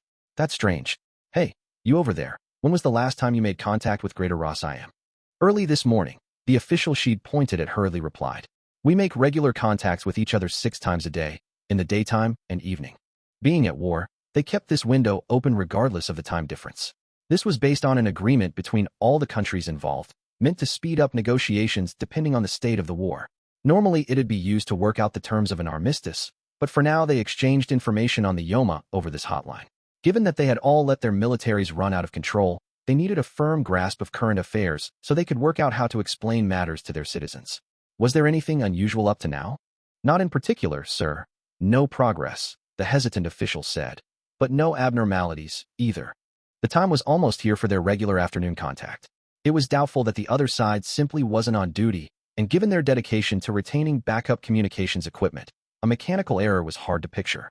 As the official thought, it seemed fair to consider the possibility of an unfolding emergency. But even in the midst of this, Velgrind was her usual self. This world isn't at the level where you can magically interfere with communications like this. It's all but inevitable that the Yoma are up to something. And of course they have to do it right when I've got business to take care of. Unlucky for them, I suppose. Or not. Perhaps this is Ledora's own luck coming into play. Ah, he never lets me down. Her mind was bursting with optimism. And she was right. Magic in this world was more the realm of offensive sorcery and energy-sapping curses, and it was hard to cast spells that could directly rejigger the physical laws of the world. But praising Ledora for this was going overboard. The Oharu of this realm had no such powers. All of this was better chalked up to mere coincidence. To put it bluntly, the mystics had luck going against them. The moment Velgrind had begun to play an active role, their invasion was all but doomed. Nimbly working the communicator, Velgrind began to draw 2 intricate magic circles in the air, each about a foot in diameter and illuminating her equipment with an eerie glow. They transformed her magical force into electronic signals, transmitting them to the remote receiver in Greater Rossiam, where they acted against the mystics jamming to destroy it in an instant. It was a trick that not even the master sorcerers of this world could comprehend, much less your average person. Is anybody there? Please respond if you are. Ah, finally. Mayday, mayday, mayday. The Yoma are attacking the royal palace. They cut off all links with the outside. We thought we were done for. Oh, don't panic, silly. This is the conquering empire of Japan. I won't say that we're not going to help you, but I can't say that I appreciate being asked for favors out of nowhere like this. She had a good point. It brought the soldiers from Rosayam who heard her response back to their senses. There was a pause as they discussed matters, and then the line was taken by a calmer voice. Pardon our alarm earlier. This is Sergei, director of the Foreign Intelligence Department of Greater Rosayam. It embarrasses me to admit this, but we want to ask for your support. We've been sending messages out across Rosayam, but we have yet to receive any other response. I apologize, but could you reach out to the rest of our lands for us? As Sergei explained, they would provide Velgrind with ciphers linking her to Rosham's military bases if she agreed to it. The royal forces were keeping up their resistance, but the Yoma clearly had the upper hand. The Rosayam non-combatants were evacuated, but their hiding spots would clearly be rooted out before long, and after that the royal family's protection couldn't be guaranteed. That was why Sergei wanted to call for backup from across the nation and bring the royals to safety while the Yoma were thrown into chaos. The fate of Greater Rosayam was riding entirely on how Japan decided to deal with them. And yet, didn't I tell you that I don't appreciate receiving all these demands from you? Wait, if you can assist us, calm down, won't you? It doesn't matter to me what's happening with you at the moment. I'm the one who deserves to make demands of you, all right. She was giving Sergei her terms, not the other way around, and she wasn't willing to take no for an answer. It was incredibly selfish of her, albeit undoubtedly much in character. But you can't just, here are my demands. We're going to hold an international summit to determine the future direction for the world, so I want your royalty or any other supreme commander from your nation to attend. Promise me that, and I'll assist you. How? Is what Sergei should have been asking, but somehow, he could take her claim at face value. He looked around the room he was in, taking glances at the nobility he was charged with guarding. It's my duty to protect them all. For now, he understood there was no other option. Trusting the words of some foreigner he didn't know would normally have been a terrible idea, something he'd never dream of doing. Right now, however, even if he wound up betrayed by her offer, it wouldn't delay their downfall anyway. In terms of the risk, it doesn't matter whether I believe her or not. In the end, at least, I might as well dare to dream of some kind of hope. I hate to get all the royalty mixed up in this madness, but Sergei was still ready to commit. Excuse me, I'm sure this must sound ridiculous right now, but the other party is demanding we participate in an international summit. Would it be possible for you to attend, Your Majesty? I will agree to it. He was answered by the most powerful person in the room. Emperor Magellan of the Greater Rosayam dynasty was 35 years of age, still young, but in his 10th year on the throne. He was thus an ambitious ruler, using his absolute power to invade the Chinese Republic in order to gain a firm hold on all the northern lands. There were those against it among the military ranks, but many hawks as well, and so Magellan's will had taken precedent as the war began. Now Magellan was facing a serious setback. Faced with an enemy unimaginable by human standards, he was plagued by how sheerly powerless he was. It was far too late now, but he regretted every decision he'd made. All had been going well until he'd undertaken his first operation against the Chinese, but now it had destabilized his entire nation. He might have had the luxurious taste of royalty, but he was not that inept of a ruler. Under normal circumstances, the citizens wouldn't have minded their emperor living an elegant, refined lifestyle if their own prosperity was assured. But the war had changed everything. They wanted to seize more arable land for their people. They wanted to obtain an all-year port for the sake of their defenses. Everything about the war was because of Rasham's desires alone, and it had led to an invasion that wholly backfired on them. An explosive situation where they could neither take action nor retreat. And by the time they realized it was the Yoma-'s work, things were just too chaotic to recover from. It all seems so foolish now. I never should have lent an ear to that man. Magellan's most trusted confidant at the time was the one who'd turned his interests toward war. They later found out that he had been taken over by the Yoma. These were strange creatures. Instead of simply overthrowing the world, they seemed to enjoy making humanity fight against each other, guiding them toward their own doom. That's why Magellan was still alive. Those Yoma are fiendishly powerful. We can't beat them. At this rate, even if we had Pulcinella here, we still would have lost. He recalled that confidant of his, possessed by the Yoma and laughing in his face. It made him shiver. Even worse, the mad priest he counted as his last resort was also on the enemy's side now. Thanks to that, there was apparently rioting going on in the capital. The nation was at war, for certain, and the people couldn't be blamed for their anxiety. But there had been no fighting within Rasham's borders, and the food supply had never given out. It was no time for rioting to occur at all, but things just kept getting worse. It was all being fanned by the mystics, the possessed people who placed their faith in Pulcinella. By now, the court could no longer be protected only by the Imperial Defense Department. If it was dangerous outside the palace as well, it'd only be a matter of time before they were all caught. So Magellan, bereft of hope either way, had no choice but to agree to this request from an enemy nation. Yes, sir. Sergei saluted Magellan before returning to his communicator and engaging with Velgrind again. We accept all your demands. However, unfortunately, Greater Rossiam was in a state of emergency. Even if they wished to send their king out to a meeting, there was simply no way to do so. That's what he wanted to say. If the offer was to help out if they agreed to the summit, that likely meant Japan was sending reinforcements. If those forces moved quickly enough, there was a chance they'd be saved. Or, really, Sergei didn't mind if he lost his life in the effort. He simply had to be sure the imperial family, the symbol of the dynasty, would make it through this. But then something surprising happened. Velgrind agreed to offer her aid, and that meant their future was assured. Very well. I'm glad you're not as stupid as I feared you were at first. I'm going to deploy a gate over there, so go through and come over here, all right? Just as she stopped talking, the air began to warp in front of Sergei and his comrades. The other side of the rift in space revealed the place Velgrind was sitting. This was dimensional connection, the supernatural ability to link two places together regardless of distance. No. Everyone there except for Velgrind was united in shock. They now understood who held supreme authority here. No matter what, they must never get on the bad side of that woman. Wait, why are people from Greater Rossiam here? Whoa, am I dreaming? Ow. At least one person was pinching their cheek, unable to accept reality. I can't believe it. Our records talk about people in the Shinbutsu rank who can cast teleportation magic, but others tried their best to analyze what was going on, but their brains just couldn't keep up. They couldn't be blamed. No one could imagine connecting two spaces so far apart from each other. Uniting three nations so instantly. Only the most resilient could realize what the meaning of this was. My goddess, you are truly a goddess. The staff at the Foreign Ministry's Intelligence Division were all astonished by Velgrind's power and abilities. At this point, nobody dared to defy her. Even the top officials were busy cultivating newfound respect for her, no longer afraid to brown-nose her if need be. That just leaves China. But if we have three nations agreeing to this summit, that satisfies the conditions, doesn't it?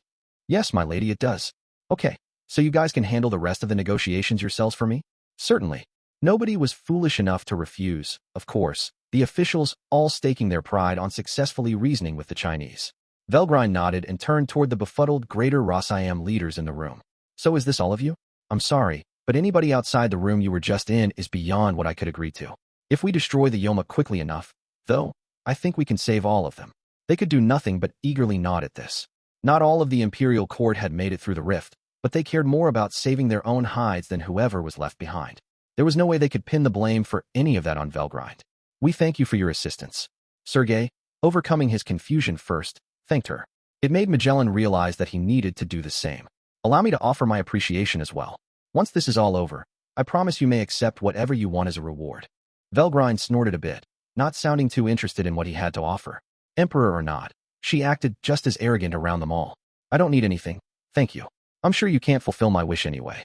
Just help me out with this operation, all right? We will, yes. Of course. Magellan was put off by this flat refusal, but he wasn't small-minded enough to lose his temper over it. Here, the title of Emperor of the Greater Rossiam dynasty didn't have that much meaning. Even he understood that his life had been spared mainly because she found him useful. May I at least ask the name of the woman I owe my life to? Call me Ryuo, please. Very well. And again, Ryuo, I thank you. Not a problem. Now, I'll let you know once we have a time and date for the summit. So for now, rest easy here, all right? Velgrind was acting every bit like an empress now. She was the law here. A staff official quickly stood up and ran out of the room so he could order living spaces prepared for these unexpected guests. Another one bowed to Magellan and his entourage, ready to show them around. They would be waited upon in a reception room until their rooms were ready.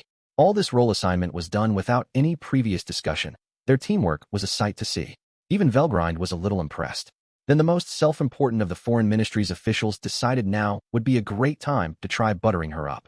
Lady Ryuo, please, instead of black tea, try this top-of-the-line Gyokuro green tea as well. No need to waste time as they awaited the Chinese response, he reasoned, nor this chance to make himself look good around her. Oh, how thoughtful of you. Thank you very much. My name is Kanji Yamamoto, and your words alone fill me with supreme satisfaction. Yamamoto never let up for a moment. One of his greatest talents, his staff thought. This is very tasty. It has an airy sort of sweet aroma, but such a refreshing aftertaste. Yes, I'm very proud of it. It's provided by one of my favorite stores. I like it. In that case, I think you may enjoy some of the snacks here as well. Yamamoto next took out some fondant chocolate, an elegant sweetness exuding from it. This was an almost decadent luxury to enjoy during wartime. He had obtained this treat for himself, exercising his power and finances to the fullest, but he was offering it to Velgrind now. The taste was more than satisfactory to her. Kanji Yamamoto, was it? I'll remember that name. Why yes, my lady. I am tremendously honored.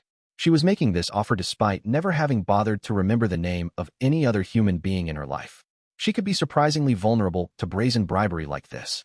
Perhaps Yamamoto deserved the victory, though, quick as he had been to realize that money wasn't likely to move her. After a period of waiting, the Chinese have responded. They said they'll attend the summit. Good news rang across the room, and with that, the Five-Nation Summit was a done deal. What? Is that the truth? Well, of course. Why would I lie to you? Velgrind's report came as a total shock to Oharu. A summit like this was thought to be impossible, but she had achieved it with the greatest of ease. Once again, there's just no guessing how far she'll go. I'm lucky she's on my side, but if it's strictly based on her affinity for me, well, it's almost too absurd to believe. These friendly terms could instantly change at Velgrind's whim. The thought scared Oharu. A trusting relationship is something built gradually. Normally, it involved spending lots of time with each other, working out what the other party allows and what riles their anger. Nations work the same way. If they couldn't share their values with each other, it'd be hard to get along very well. Invaders like the Mystics were obviously enemies, since there was no reasoning with them. It seemed a pity to resort to violence against these clearly intelligent creatures, but the line had to be drawn somewhere. And then we had Velgrind here. Isn't that wonderful, Ledora? I'll work out a site for the summit, too. So what time works for you? Velgrind was clearly exercising her full trust with Oharu, and that, he thought, was why he needed to stay on his guard. The conclusion he reached: fight kindness with kindness. He had no choice but to trust her, so there was no need to stew over it. All he had to do was express the gratitude he felt with all his might. It was the only way, he believed, that he could repay her. I thank you, Velgrind, and it'd make me even happier if you keep helping me like this. Oh, don't worry about it. Velgrind laughed, expressing the joy deep in her heart. To her, Ledora's happiness was her own as well, so Oharu's decision had been absolutely correct. It was decided that the summit would take place after lunch the next day. They needed to formulate a strategy against the Yoma quickly, so there was no time for grand arrangements. Oharu decided it best to prioritize efficiency. Time differences, or any other business the other leaders had, were not at all a concern to him. This was duly relayed to, and agreed upon by, the other nations. It was fully up to the Foreign Ministry's intelligence department to handle this, which led to some tense moments. But Velgrind couldn't have possibly cared less about them. Ah, Yamamoto, right? Keep up the good work. That compliment alone was the greatest consideration she'd give anyone. It was doubly unfair, since it was Yamamoto's staff working long hours while he mostly sat around. But Velgrind was already making her next set of demands to them. All right, so make sure you have a site set up by tomorrow morning. Something solemn and impressive, as befitting His Majesty the Emperor. Gladly. It was beyond unreasonable of her, but Yamamoto had no right of refusal. In fact, he even seemed a little grateful for it. Perhaps this was awakening him to certain fetishes he didn't know he had. But, again, Velgrind neither knew nor cared. Oh, and can you move a communicator over to a bit of a larger room for me? What for, my lady? Given that this summit would take place over voice lines, Yamamoto was planning to place the equipment in the largest meeting hall they had, not a bit of a larger room. He was wondering what Velgrind meant by that. Well, because I'm going to have people from all the other nations here, too, like what I did with Greater Rossiam. That'll save people some trouble, and don't you think it'll eliminate a lot of wasted time, too? What he thought about it was moot. This was beyond the realm of common sense. Yamamoto couldn't believe it, but if it was possible, some part of his mind told him, then yes, it'd be better that way. Or do you have a complaint about that? And no, my lady, I would never. I will promptly begin working on it. At once. Oh, thank you then. Velgrind smiled, her anger quelled for now, and left. Yamamoto looked around at the ministry officials around him. What will we do, sir? What do you think, you fools? We'll do exactly what she says, of course. The site needs to be moved at once. All right. And move a communicator into meeting hall number 2 at the same time. Roger that. So began a long, sleepless night for the intelligence department. The fate of the human race was riding on this day. Meeting hall number 2 had been transformed overnight, and Velgrind was satisfied with the results. A communicator was in place, along with a set of ornate chairs and soft cushions for relaxing on. All the extraneous fixtures had been taken out of this largish meeting hall, and the refined decor matched the tastes of the world leaders due to visit. Some light fare and drinks were spread on a table against the wall, with several servants waiting nearby. Everything was first class in make, ensuring that no one would question the conquering empire's finer tastes. I like this. Well done, Yamamoto. Yes, my lady. Thank you very much. Simply hearing that from you makes me feel like I, Yamamoto, am ascending toward the heavens. Kanji Yamamoto was nothing if not an erudite sycophant. This was a once-in-a-lifetime opportunity to curry favor with Velgrind, and he had succeeded with flying colors.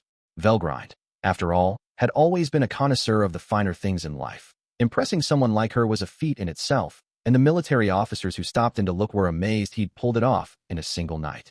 Yamamoto's own staff held their heads high, just as proud as their boss. Right, we're short on time, so let's get started. Velgrind sat down on a chair. Elegantly, but with a sense of urgency, she nimbly worked the communicator. The first nation she reached out to was the United States of Azyria. Hi, George. Doing well. Why, yeah. It really brings me back, seeing you act all crazy like this again. But, maybe it's weird to say, but I'm relieved you haven't changed at all. President Hayes couldn't be blamed for his confusion. After all, the communicator had been dropped entirely in favor of a dimensional connection-driven trip right into the room. The Azyria cabinet members with him could scarcely believe their eyes. Why would I ever change? I know it's been 25 years for you, but to me, we only left each other a few days ago. Ah yes, right you are. Velgrind and George chatted about the past a bit longer, Yamamoto making sure they weren't interrupted. With a casual look, he put the servants to work, and in a few moments, the befuddled Azyria cabinet members were able to relax and take in the situation a little more. Meanwhile, Velgrind's conversation was accelerating in pace. Oh yes, how I remember. There was never a dull moment around that man, you know. Yeah, he mentioned to me how you always put up with his big talk. I sure did. Like how he declared the day before a big hurricane that it'd be clear and sunny the next day. Oh, I know that story, trust me. He told it to me before bed lots of times. And it really was sunny, thanks to you. There was this baseball game that day, and the neighborhood kids were looking forward to it. He was always messing around with them, telling all sorts of lies like that. Perhaps that's why he said it to me. Like, hey, what's the harm if something I say comes true for a change? And I actually agreed to it. It was the dumbest thing, I tell you. The idea of her single-handedly quelling a hurricane gave everyone in the room pause. You're kidding me. She's not even trying to hide how abnormal she is. Some of them couldn't be bothered to conceal their surprise any longer. Velgrind didn't notice, and wouldn't have cared if she had. Oh, was that why? Because Dad just talked about how hilarious it was when the kids got all freaked out about it. I didn't know that was the reason. Oh, but the kids were really happy too. Their team was excited to play that day. There was a really long home run, if I remember. I'm sure there was. My child loves baseball, too. You know. Then Velgrind spotted the clouds forming over George's head. The change was slight, something most people wouldn't notice, but she was reading the emotions framing the thoughts around this conversation, so she could pick up on it. Actually, how is Emil doing? Emil Hayes, George's son, was the reason for his sudden melancholy, Velgrind surmised. She deliberately brought up his name to George, hoping it'd make it easier to talk about. Ah, there you go again, Velgrind. Nothing ever escapes your notice, does it? Oh, that's not true. You're just like a son to me, is all. I worry about you. Heh. Well, thanks. I really don't think this is the kind of thing the leader of a nation should be talking to anyone about, but you're really all I can count on. Can you lend me a hand, maybe? Of course. You're Lauron Hayes' son, after all. George shed a tear. My son needs help, he whispered, as he explained what was going on. It turned out to be a very delicate situation. Azyria's Department of Defense was already aware that the nation's military had been taken over by the Mystics. That alone was terrible news, but as George explained, David Reagan, the fleet commander in the middle of the crisis, had sent an emissary over to Central Command to give them his demands. He'd asked them, in essence, to hand over the entire government to the Yoma. They weren't aiming to wipe out mankind. They just wanted to rule over this world and turn it into their personal paradise. Destroying any governments, they likely believed, would just result in a lot of annoying cleanup. So they're asking us to bow to their commands. If we do it, they won't rob our top officials of their free will, and they'll guarantee their personal safety. Well, why don't you accept that? Because it looks like they're deploying out into the Great South Sea to stage an attack on our capital. That, and they intend to tell the truth about this whole war to our people. It'd destroy any authority our government has, and it'd set off panic we'd never be able to control. Honestly, I'm at the end of my rope.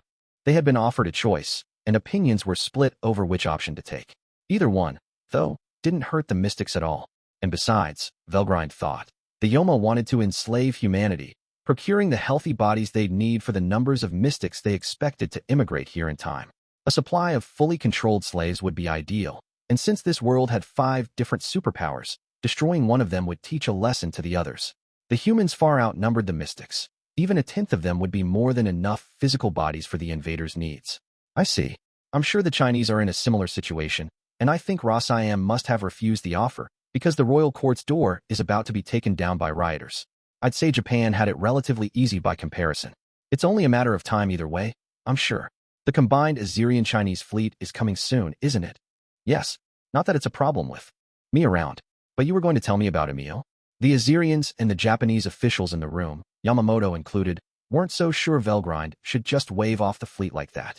But they all opted to let George speak first, fearing the worst if they interrupted him and sparked Velgrind's ire. Everyone had a common understanding at this point that defying this woman was out of the question. Emil was the emissary Reagan sent. He's got my son's face, my son's knowledge, but he had this incredibly evil look in his eyes. His son was grown now, serving in the military, and had unfortunately been deployed with the fleet at the center of this. It's okay, George. Calm down. What did I always say to you? Velgrind gave him a reassuring, unwavering smile, the most ladylike of expressions. It had the power, they said, to assuage anyone who saw it. Haha, keep a cool head, right? Oh, I remember, Velgrind. George regained his composure, recalling his duties as president. Good. And don't worry, I'll save Emil for you. And while I'm at it, I'll protect Aziria's honor as well. Thank you. I have nothing to worry about now. Please, save our United States, and save my son too. You can count on it. We have around 2 months until the Yoma fully assimilate into their human hosts. Emil's just fine, all right? And so's the rest of the fleet. That's certainly a load off my shoulders. But they set off 3 weeks ago.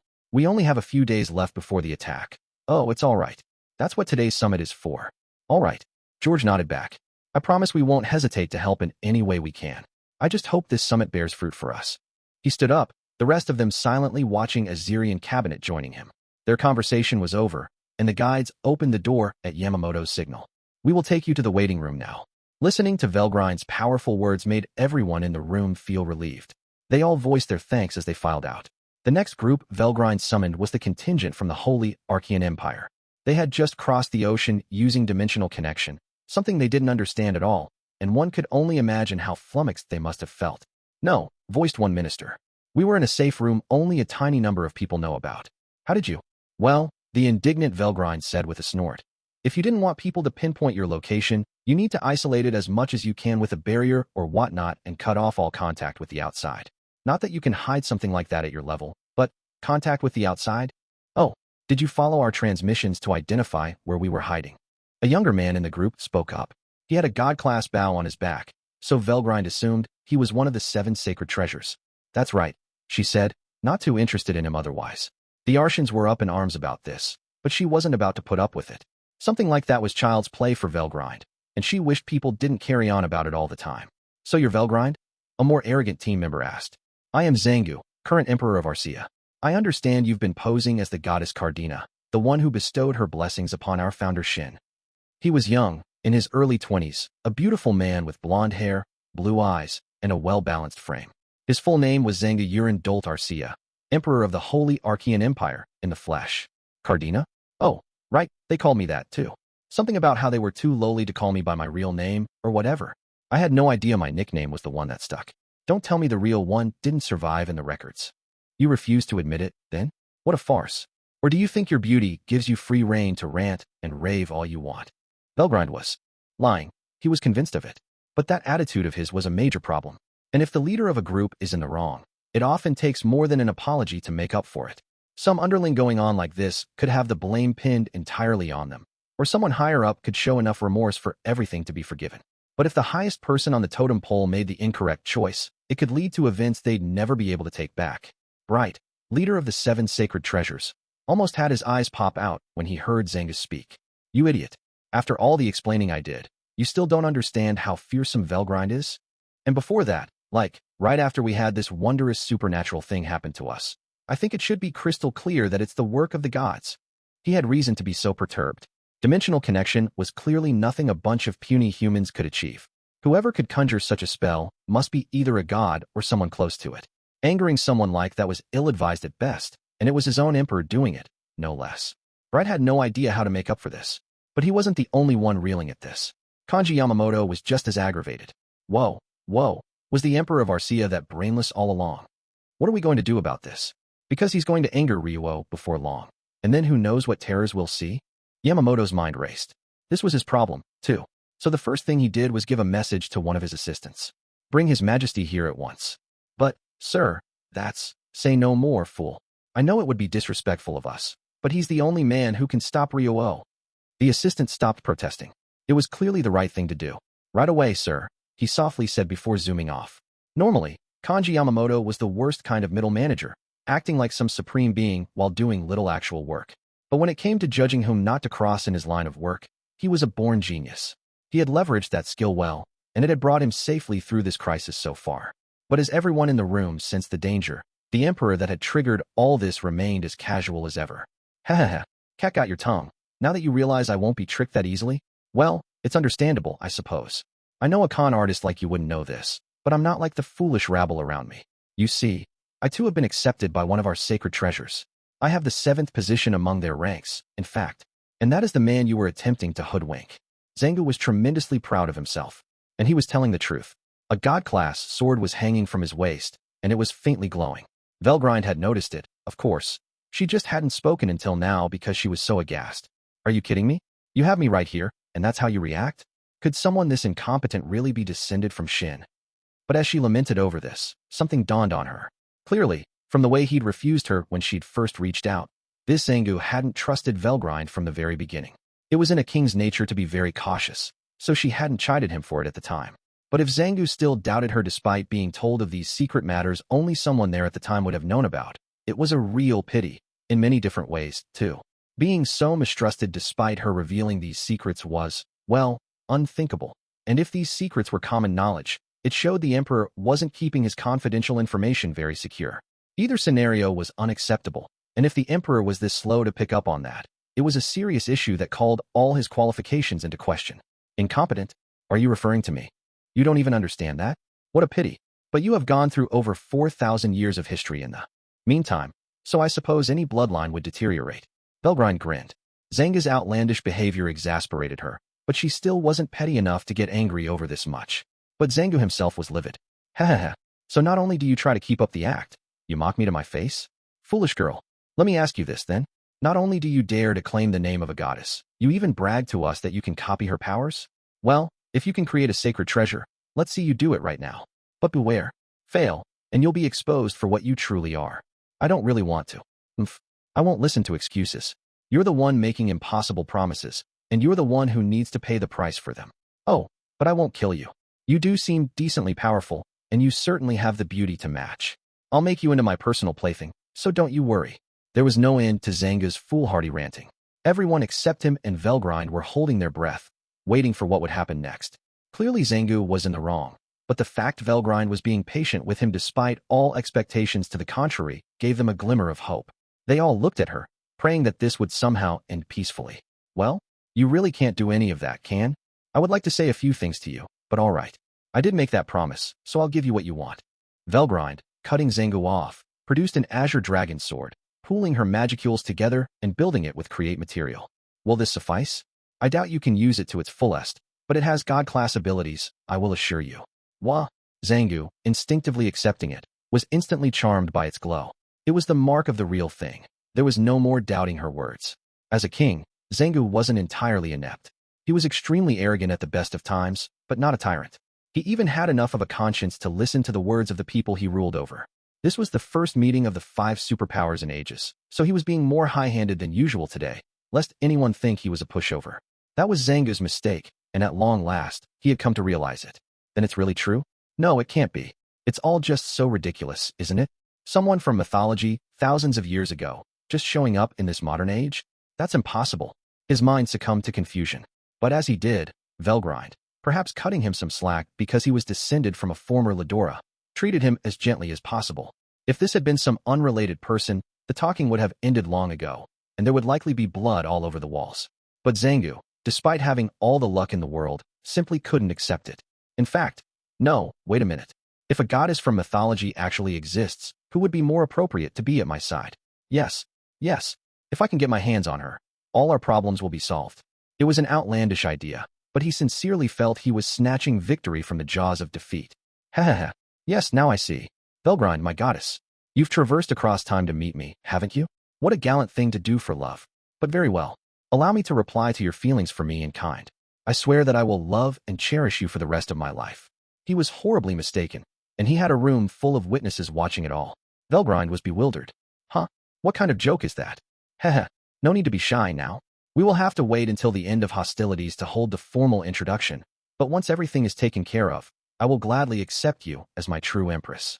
It is said that Shin never managed to father a son with his beloved goddess. But what will we bequeath to the world, I wonder? With the blood of divinity, I'm sure Arcia will reach greater heights than ever before. Zanga's impressively arbitrary delusions stunned Velgrind into silence. Really, as her mind caught up with things, she wondered if she had ever been so insulted her whole life. Or maybe it wasn't that she couldn't keep up with this nonsense so much as she didn't want to believe it was really happening. It proved, either way, that even the omnipotent can feel totally lost sometimes. And if that's how Velgrind felt, the audience was expressing an even wider range of reactions. The 7 sacred treasures in the room, for example, were beside themselves with shock. They wanted to shout, "Stop him! Stop His Majesty right now!" to the ministers there, but had to make do with glancing suggestively at them instead. Their instincts told them that something horrible would happen at this rate. It was the right of no man to make a goddess do his bidding. They needed to quiet Zanga down before divine punishment came winging his way. But the ministers didn't move. They couldn't really. With Velgrind's face now expressionless, her beauty stood out all the more, and it made this even more terrifying, especially considering how guilty they all felt. Clearly, the ministers wouldn't be any help. The 7 sacred treasures, starting to sweat a little, turned toward their leader. Bright, feeling their stares, cursed his bad luck. This was hardly welcome news for Japan, either. The intelligence department's officials, nervous about this summit after working on it overnight, now wondered just how stupid the Archean Emperor was. He had a lot of guts, no doubt, but if Velgrind flew into a rage, they'd all pay for it, and they sure didn't want to. Well, a splendid offer, is it not? And you'd hardly receive as much attention from some ancient, senile emperor with barely any time left in his life. I, on the other hand, would spend every evening, what? The air froze in the room. Everyone realized at once that what they had feared was happening. Zangu, facing the full brunt of Velgrind's anger, was unable to move. He realized he had gone too far, but he just couldn't swallow the words. Wah, what is this divine energy I feel? The goddess of mythology, it's even more than I ever imagined. And I wanted to make her my wife? How could I even have dared? He struggled to keep his thoughts even barely coherent. Then, more than he'd ever wanted to, he understood just how foolish he had been. He'd thought that adding a goddess's blood to his family line was a splendid idea, and maybe it was on the surface, but some things just weren't ever going to be possible. It was told that Shin, the founder of Arcia, had earned the love of a goddess, but not even they had children. Zangu, the distant descendant of Shin, never had the right to receive the affinity of anyone from the heavens. Besides, as described in the ancient records, the personality of this goddess, even assuming that half of it was mere myth, was beyond intense. Whenever anyone insulted those she loved, she would breathlessly destroy entire countries over it. They had conducted excavations in the areas the ancient records said were affected, only to find the ruins of cities under the ground. The outer walls of the buildings they'd dug up were all melted by an intense flame, reportedly transformed into a glass-like substance. Only now was the memory of these reports suddenly occurring to Zangu. His mind could picture a future where the countries composing Arcia were seared by flames, and it turned his face pale. Perhaps, he thought, I have committed the ultimate taboo, but it was too late now. His utter destruction was all but assured by this point, but it was at this moment where someone finally took action. It was Yamamoto. If he allowed Velgrind to fall out of control, he would be the one taking complete responsibility. The lives of everyone in the room were in severe danger at the moment, but compared to his reputation, that seemed like a second priority to him. He was habitually bossy and not too passionate about his work, but he wasn't rotten enough that he'd run away from his responsibilities. In fact, from the moment this war had broken out, he took it as a given that someone needed to step up and take action, and he saw that as his own role. That was what drove him to react before anyone else to Zanga's words. You insolent buffoon. What could possibly drive you to insult His Majesty, our Emperor? This could potentially be the basis for war itself, but what say you about that? He shouted this before Velgrind could say anything. Or, really, to keep her from opening her mouth at all. It is a human tendency to grow calm if someone else nearby angrily spouts off before them, and that applied just as well to a true dragon, quelling her rage before it had a chance to explode. It was the greatest play of the day, and it was all Kanji Yamamoto's work. And now some of his setup was paying off, too. What's all this noise? The emperor he'd called over, at the risk of his own neck, appeared with the most perfect timing possible. Oh, your majesty, Ryō, don't let the words of the young bother you. I'm sure Zanga here was merely testing you, to see if you were truly worth trusting. Oharu rushed in, addressing Velgrind as calmly as he could. He was in a panic internally, jogging down the hallway for the first time in several decades, but he showed none of it. As far as the world knew, he was every bit the stately ruler he claimed to be, and catching sight of him made Velgrind forget all her ire. Regaining her reason, she thought over what she was told. So he deliberately tried to bait me in order to see how far he'd need to go to anger me. Why yes, indeed. Probably something like that? Assuaging Velgrind was Oharu's primary task. He would gladly accept an insult or two if it meant calming this room back down. And it worked. Yes, I see. I didn't want to think the descendant of Shin was that suicidal anyway. It makes sense. Velgrind nodded deeply and flashed a smile. A gentle, beautiful smile, relieving Oharu greatly. Now, he said, swooping in to take the lead. I'm sure our Archean guests are very tired, so let's take them to the waiting room. The emperor normally wouldn't have been doing this himself, but he had little other choice. Everyone moved at once, like the spell had been shattered, and the world dodged one serious bullet. The Arcia of future generations, by the way, was much friendlier toward the conquering empire of Japan than before, but particular respect and popularity was awarded to those with the last name Yamamoto. They were even listed in history textbooks, credited with saving Arcia from grave danger. It was the sort of fact that always showed up in final exams, so nearly everyone who went through the Archean school system was familiar with it. So Kanji Yamamoto would come to be described as the Archean ally who talked the Emperor Zanga back to his senses. All his groveling had given him immortality, not that he could have known it at the time. With the Archons gone, calm returned to the room. The Emperor retired to his chambers to receive some medication for his upset stomach, so Velgrind decided to go back to work. Still, it's been quite a while since anyone tried to test me like that. Zanga was his name, wasn't it? He's certainly growing in a fascinating way, isn't he? Just like I'd expect from the progeny of Shin. Why yes, I'm sure. I was quite surprised as well. Yamamoto sorely wanted Velgrind to shut up about this. But he knew his reputation was flying high in the department right now, so he hoped they would be patient with her. So that just leaves the Republic of Chinese Fiefdoms. Right, yes.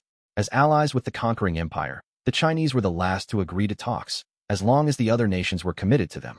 Velgrind hadn't directly spoken with them yet, so she wasn't aware of all those details. The head of state, officially titled the General Secretary, was invited, as were several government figures and their bodyguards. They greeted Velgrind in her room, hiding any shock they might have had. I am Wang Rongren. You are Ryuo. That's right. You look exactly like a human to me, but we won't be deceived so easily. Have you now infiltrated our closest ally, Yoma? Or is this all a deception to make us think so? Wang Rongren wasted no time antagonizing Velgrind. The Japanese in the room were starting to sweat anew, as she herself muttered again, under her breath. Judging by Wang's performance, something was clearly up back in his homeland, and Velgrind opted to refrain from off-the-cuff remarks before she could figure out what. I don't know where this is, but we volunteered to venture into the tiger's den. Don't assume your schemes will harm us that readily, cursed Yoma. At Wang's shout, the bodyguards with the Chinese made their move. They were dressed in white Chongpao robes, giving them flexibility as they worked in strict, refined synchronization. They were obviously martial arts masters to a man, not that any of it mattered to Velgrind. Yoma, we concede your strength is fearsome, but no, we will never forgive you for the name you stole. Yes, the dragon in your name was taken by Long, the progenitor of our dragon fist style, and no Yoma should ever dream to bring that name to her lips. The bodyguards roared with white-hot rage, but the reaction from the Japanese was remarkably muted. Everything was thinking the same thing. Not again, she's the real thing, you know. But Velgrind picked up on something else. Long, you said? Ah yes, someone by that name did call his skill set Dragon Fist, didn't he? And this is the world that Long lived in, too. You all must be his students, and he passed his skills on to you, didn't he? How delightful. Even with the time she'd spent at the Royal Library, not even Velgrind had a grip on every single famous person in history. Japan wouldn't have any books lying around about hidden martial arts schools in foreign countries anyway. It would have been understandable, therefore, if this Dragon Fist inventor Long hadn't immediately rung a bell with her, but she acted like he was some long-lost friend. It befuddled the Chinese before her. Why are you acting like this is some grand discovery for you? Trying to hide the truth? Well, good luck. We are the best of their elites, and we'll crush you and your attempts to destroy us. And we'll start with you. the one who took our master's noble name. We must restore the pride of our homeland. The bodyguards assumed fighting poses. Velgrind, watching this, just beamed at them. Oh my, you've certainly honed your drives for battle, at least, by the standards of this world. I can tell you've striven to improve yourselves, and to train constantly. I'm so glad you're still taking Long's teachings so seriously. Velgrind was now looking at these martial artists not as enemies, but as her beloved pupils. The difference in attitude only enraged her adversaries further. How dare you ridicule us? Let her. We should all just leap upon her at once. They were ready to rely on their fists, but someone stopped them. A smaller figure, the only one among them wearing a robe embroidered with the character for dragon. Halt. This isn't anyone you could ever beat. The clear, refined voice suggested the person with dark eyes and dark hair was a woman. Lady Xianhua? But the bodyguards tried to refute her, but the sight of Xianhua, the holy fist, stopped them cold. She was the most powerful among them, ever cool-headed and always defiant against any enemy in her way, and they could tell she was anxious and sweating. I'll take her on. And with that challenge, nobody else dared to speak up. You're the current master? Your will impresses me. You deserve praise. I am. I have taken on the Hunpa, the spiritual and animal soul of the holy fists of the past, the ones who have inherited the greatest power there is. And if you are truly the real Long Wang, or Ryuo, as Japan calls you, may I ask you for a fight? No problem. I'll be glad to educate you, and I hope you appreciate the honor. The arrangements were made all too quickly. Before anyone else could intervene, they were unsuspecting audience members, waiting to see how the fight would go. It ended, it went without saying, in a dominant victory for Velgrind. It wasn't even close, although only Xianhua realized this. In the eyes of her audience, it looked like she was staging an all-out frontal attack to her better-trained Dragon Fist students. It even seemed that Xianhua was cornering Velgrind with her fists and kicks, both infused with a bluish-white lightning. Dragon Fist was passed on to just one person at a time. All its skills were given to the most skillful of the master's pupils, regardless of bloodline. The most important skill passed along in the process was the Hunpa Xianhua had mentioned, a forbidden ability that recorded all skills its invoker had earned and passed them on to their successor. Part of the master's internal strength was passed along as well, which meant that each generation held more fighting spirit within them, refined to a higher quality. It wasn't a given that the successor would inherit every single ability, but as long as Hunpa was among the ones passed down, there would be hope for the next generation. And, with the hope that an all-powerful martial artist would be born following his teachings, Long had breathed his last. This was the history Xianhua was born into, but as the Holy Fist, she was more than worthy of being called their strongest yet. Her inherited Hunpa had fully integrated itself within her spiritual will, making all skills and strength her own. She had reached levels of power that were unusual, almost eerie, to see in this world. In terms of existence points, she was over 100,000, and in the demi-material key world Velgrind was born in, she'd be overwhelming enough to be classified as enlightened. Nobody in this world could even hope to compare with her. But, well, she'd chosen the wrong opponent today. Velgrind toyed with her for a little while, and that was all it took to mark her defeat. I give. Such wonderful strength. Certainly stronger than Jinsei. In this world, I think you could have beaten Kondo too. Despite being so badly beaten, Xianhua seemed refreshed by the experience. All doubts about Velgrind had vanished, and she admitted to herself that this was the real thing. Velgrind, for her part, was overjoyed that the Long she loved had seen his martial art passed down to this present day. She couldn't have praised Xianhua and her students more, and she was even ready to give them 1 or 2 god-class weapons. That never wound up happening, but the sheer joy she exuded at having had this experience was undeniable. So, after many twists and turns, the leaders of all the relevant states were here. It turned out that the Chinese political leaders who had been brought here, apart from the General Secretary Wang Rongren, were actually more martial artists in disguise. They had presumed this whole thing was a Yoma trap, Japan realized, so no blame was assigned, and now they were replaced with the real government officials. Listening to their story, it was actually an all-too-common tale of hostages being taken. Here, though, their sheer number was on a national level. The mystics' activities in the Chinese fiefdoms had begun with the targeting of the children of the nation's leaders. Over time, they'd expanded on this, built up their numbers, gained new connections, hooked up with their targets, and brainwashed them before sending them off to their bases. Teachers, co-workers, bosses, families, they'd gradually possessed all of them, and they were around 70% of the way to their ultimate goals. That was why the invasion of the United States of Azyria had been approved by unanimous vote in the National People's Council. I'm not expecting an apology to be enough, but I hope you will understand that none of us were willing participants in this. Wang lowered his head. Oh, it's fine, George replied. I understand that every nation has their own issues to tackle. My own son was taken from me, besides. But if I put my family against my nation on the scales, my choice is going to be the same every time. That's my responsibility as president. But even so, I'm not going to give up until the very end. Yes, I understand how you feel. George and Wang nodded at each other. Along those lines, let me apologize as well. Emperor Magellan of the Greater Rosayam dynasty spoke up. His military was beyond his control now, staging a mad invasion of the Chinese fiefdoms, and he admitted to everyone there that he had no way to stop them. I suppose I'm just as guilty then. Our invasion of Greater Rosayam was a terrible misstep engineered by the Yoma. I think it's time for me to admit that as well. Emperor Zengu was acting unusually humble by his standards. After Yamamoto and Oharu's quick thinking had saved his life, he'd spent some time in the waiting room calming down. With his head cool, he'd realized just how dangerous his antics back there had truly been. He was far from a talentless ruler, and he could discern which way the wind was blowing. So he'd talk things over with his 7 sacred treasures. Zengu's right-hand man was 4th ranked out of the 7. One of the 7 had joined the invasion of Rosayam and had yet to return, so he'd been brought in to replace that person for this event. The missing member was a woman, one burning to fight so badly that she'd requested to join the operation, then put her military unit on the move without waiting for HQ's answer. It had been a clear violation of the chain of command, and a sacred treasure staging an invasion without waiting for imperial orders was a serious issue that couldn't be allowed to stand.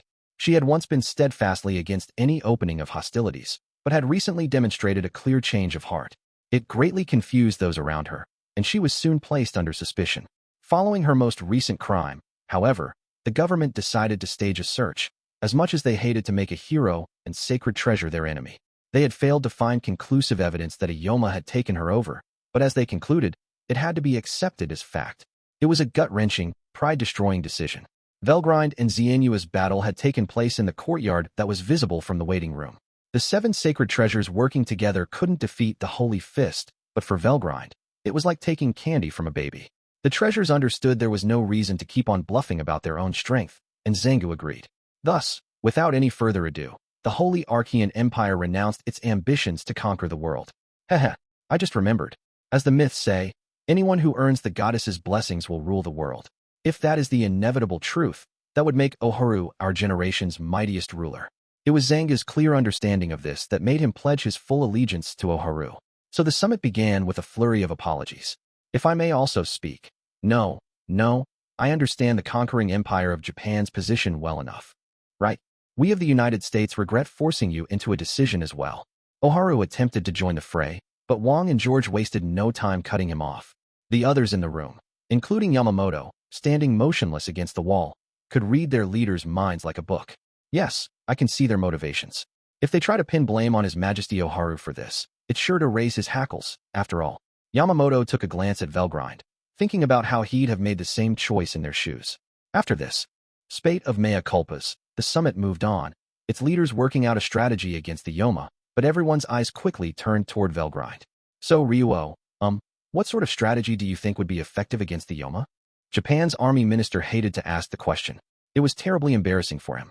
Here was the commander of one of the conquering empire's greatest forces, someone who certainly wasn't paid to shunt responsibility off on others.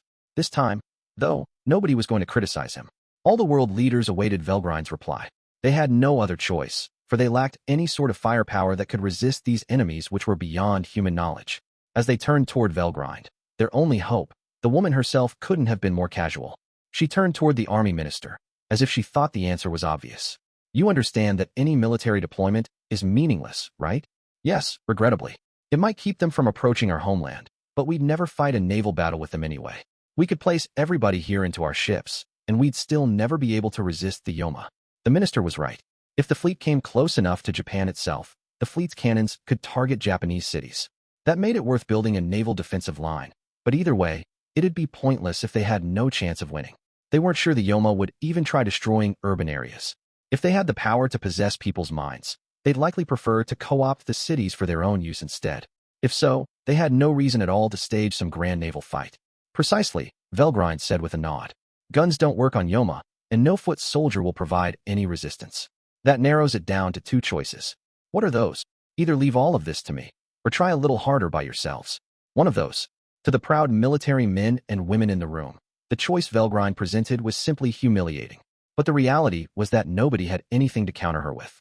They were all gathered here, the supposedly most powerful wagers of war this world had ever known, and now they were flashing glances at each other, gauging each other's reactions. Their eyes told the whole story. They were in agreement.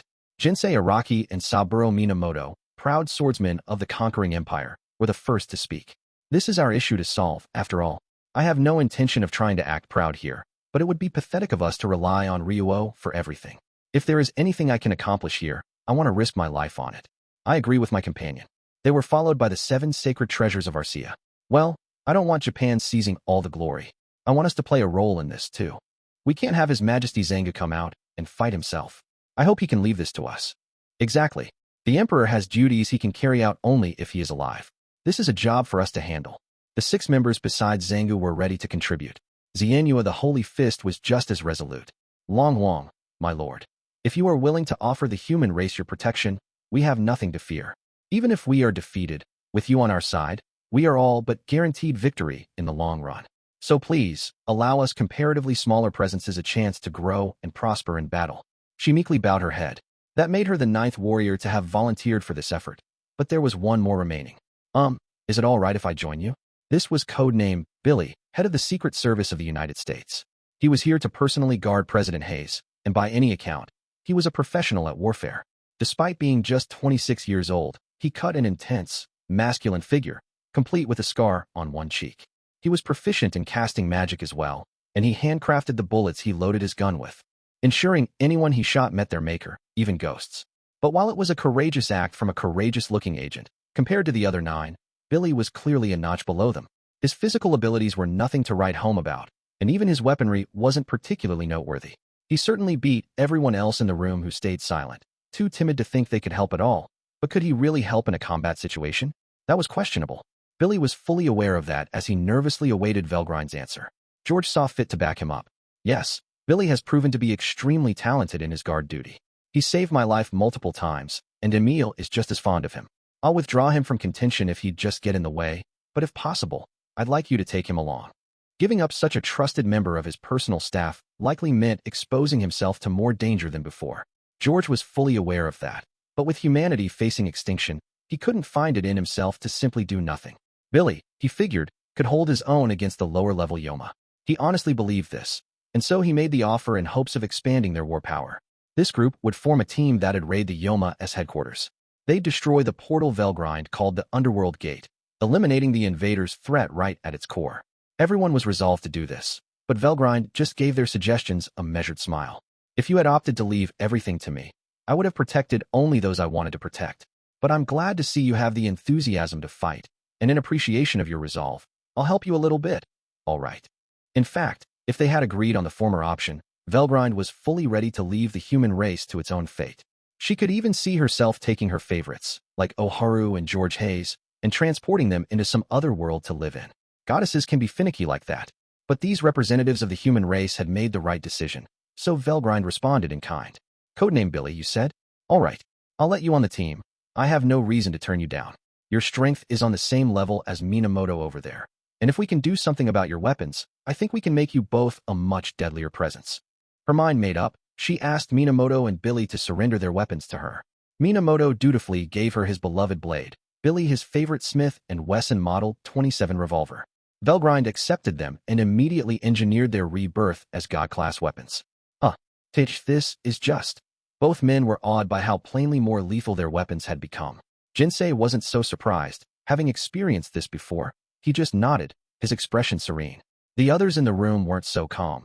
The 7 sacred treasures shocked at how she was letting these God-class pieces flow freely over to other nations. In a fight, though, they'd undoubtedly help a lot, and since now was no time for Velgrind to hold back, Oharu voiced no objections. That should make you two a bit more capable. But I want one thing to remain clear here. The only real power out of you all is Xianyue, and Xianyue alone. What was your name again? Bright. Yes, my lady. Right. You're the most decent among the rest, but you're still not even tapping into 3% of your God-class weapon. And the others don't come even close, maybe 1 or 2%. I'd like to see some more effort from you all, please. If they could unleash all of a God-class weapons force, it'd cause them to reawaken as spiritual life forms capable of beating most of the Yoma single-handed. At this point, this transformation wasn't even remotely possible for any of them.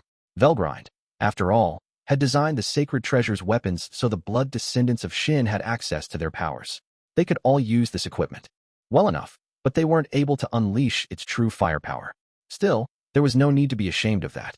As sparse as magicules were in this world, everything was that much frilier and more vulnerable. If these people had crossed worlds and had their physical bodies remade in the process, they'd likely awaken to enlightened status, and Xianyue had every chance of reaching the saint level. So the warriors were ready. It was time for the grand counterattack. The Yoma Delia was taking a walk around Greater Rasham's Grand Palace. During her human years, Delia had been the fourth member of the 7 sacred treasures. On that fateful day, she'd received a vital assignment: stop a Yoma calling himself Emil from carrying out his mission. But it had all been a trap laid by Emil himself. Even their intelligence department had been caught in Emil's web, and he'd used this to lure Delia out. She had been defeated, trounced, in fact, by the roughly dressed Emil, despite the full set of battle gear she'd brought with her. It was humiliating. But more than that, it was the first time Delia, an overwhelming force among mankind, had ever felt fear in her life. She'd abandoned all sense of shame as she begged for mercy. Of course, Emil had said with a light smile. But by the time she knew what that spelled for her, it was too late. Delia's knowledge, position, and even her name was taken from her, and she was fully reborn as a Yoma. On the mystic scale, Delia was general, class, just like Li Jinlong and David Reagan. She had come onto the scene in time for Arcea's invasion of Greater Rasayam, participating in the operation to destroy Greater Rasayam. As far as the Yoma were concerned, their first mission was to procure territory to rule over. The second job was to make mankind servile to them, so they'd have a steady supply of bodies for their race to take over. Not just anyone would do, however, they preferred tough, strong, muscled bodies, capable of withstanding the magicule-driven transformation. This made sorting the bodies important. As a half-spiritual life form, when a Yoma possessed someone, they basically did not need to eat after that point. Not that they couldn't, and, in that, they could absorb nutrients from food just fine, but a lack of food was no problem, either. Regardless of that, powerful, durable bodies were still preferred as targets for possession, and so the Yoma sought ways to thoroughly manage and control the human race for their own purposes. The idea that they'd wound up adopting was to simply do away with the one nation out of the 5 with the worst climate conditions. That was Greater Rasayam. Its fields produced relatively little, and over half of its territory was unsuitable for development. Its soldiers were well-honed and spiritually strong thanks to this harsh environment. But the Yoma ultimately decided that no nation needed to be located here at all. Installing a king to rule over conquered lands was a must in order to control and manage the land and its people. But with Rasayam no longer seen as necessary, there was no urgent need to keep the royal dynasty going. The Yoma had no intention of simply killing everyone in the region. They figured that if the Rasayam royalty were eradicated, the nation's current political system would collapse by itself. Along those lines, Pulcinella the Mad Priest was agitating the populace with an eye towards staging a coup, and Delia was following his lead. Delia performed a patrol of the palace grounds, then let out an annoyed sigh. No matter where she looked, there was no trace of Rasham's royalty, the emperor and his entire family. The same was true for all his high-ranked political officials and their families, and, in fact, all the knights working in the palace, as well as the chamberlains and female attendants, had vanished as well. They had combed the palace, searching for hidden corridors and the like, but they had yet to discover any trace of those who had gone missing. They'd even possessed a couple of palace staffers, picking through their detailed memories of the palace, but still found no clues. The only conclusion they could reach at this point is that these people had all disappeared into thin air. "How's it going with you?" She was being addressed by Emil, a co-worker of hers. They were both of the same rank, so they had a friendly relationship with each other. "I give up. I have absolutely no idea where the Greater Rasayam Emperor could have gone." "Yeah? That's a problem. It's not like they have access to control dimensions like we do." "Oh, no way. People on this world would see that as an act of God. The 7 sacred treasures can't even teleport themselves around." Delia was sure of it. The memories of the powerful human body she had taken over left her fully convinced. There were too few magicules around for people to cast spells with, and elemental magic like warp portals didn't exist at all. There were extra skills like spatial motion that Delia did have access to right now, but the transport gates that skill summoned could be used by maybe a handful of people at best before losing integrity. Thus, no matter how you sliced it, it was absolutely impossible for anyone to have escaped this palace while they had it under siege, or it should have been. Emil was the most physically gifted among the more recent recruits, so he'd been set up with a Yoma from the general class, the lower end of the upper echelons. He wasn't the world's strongest man or anything, so Delia assumed he wouldn't be aware of things like transport magic. The body Delia now inhabited was stronger and contained much more knowledge of this world. It gave her a feeling of superiority over Emil. Well, Emil said, that would mean there's a hole in our siege, but my instincts tell me that's not the case. I feel like we're overlooking something very important. He was looking at Delia's spear as he spoke. This divine instrument from the 7 sacred treasures, fabled as the work of a goddess. Somehow, it seemed familiar to him. He wasn't sure why, but thought the answer was locked in his memories somewhere.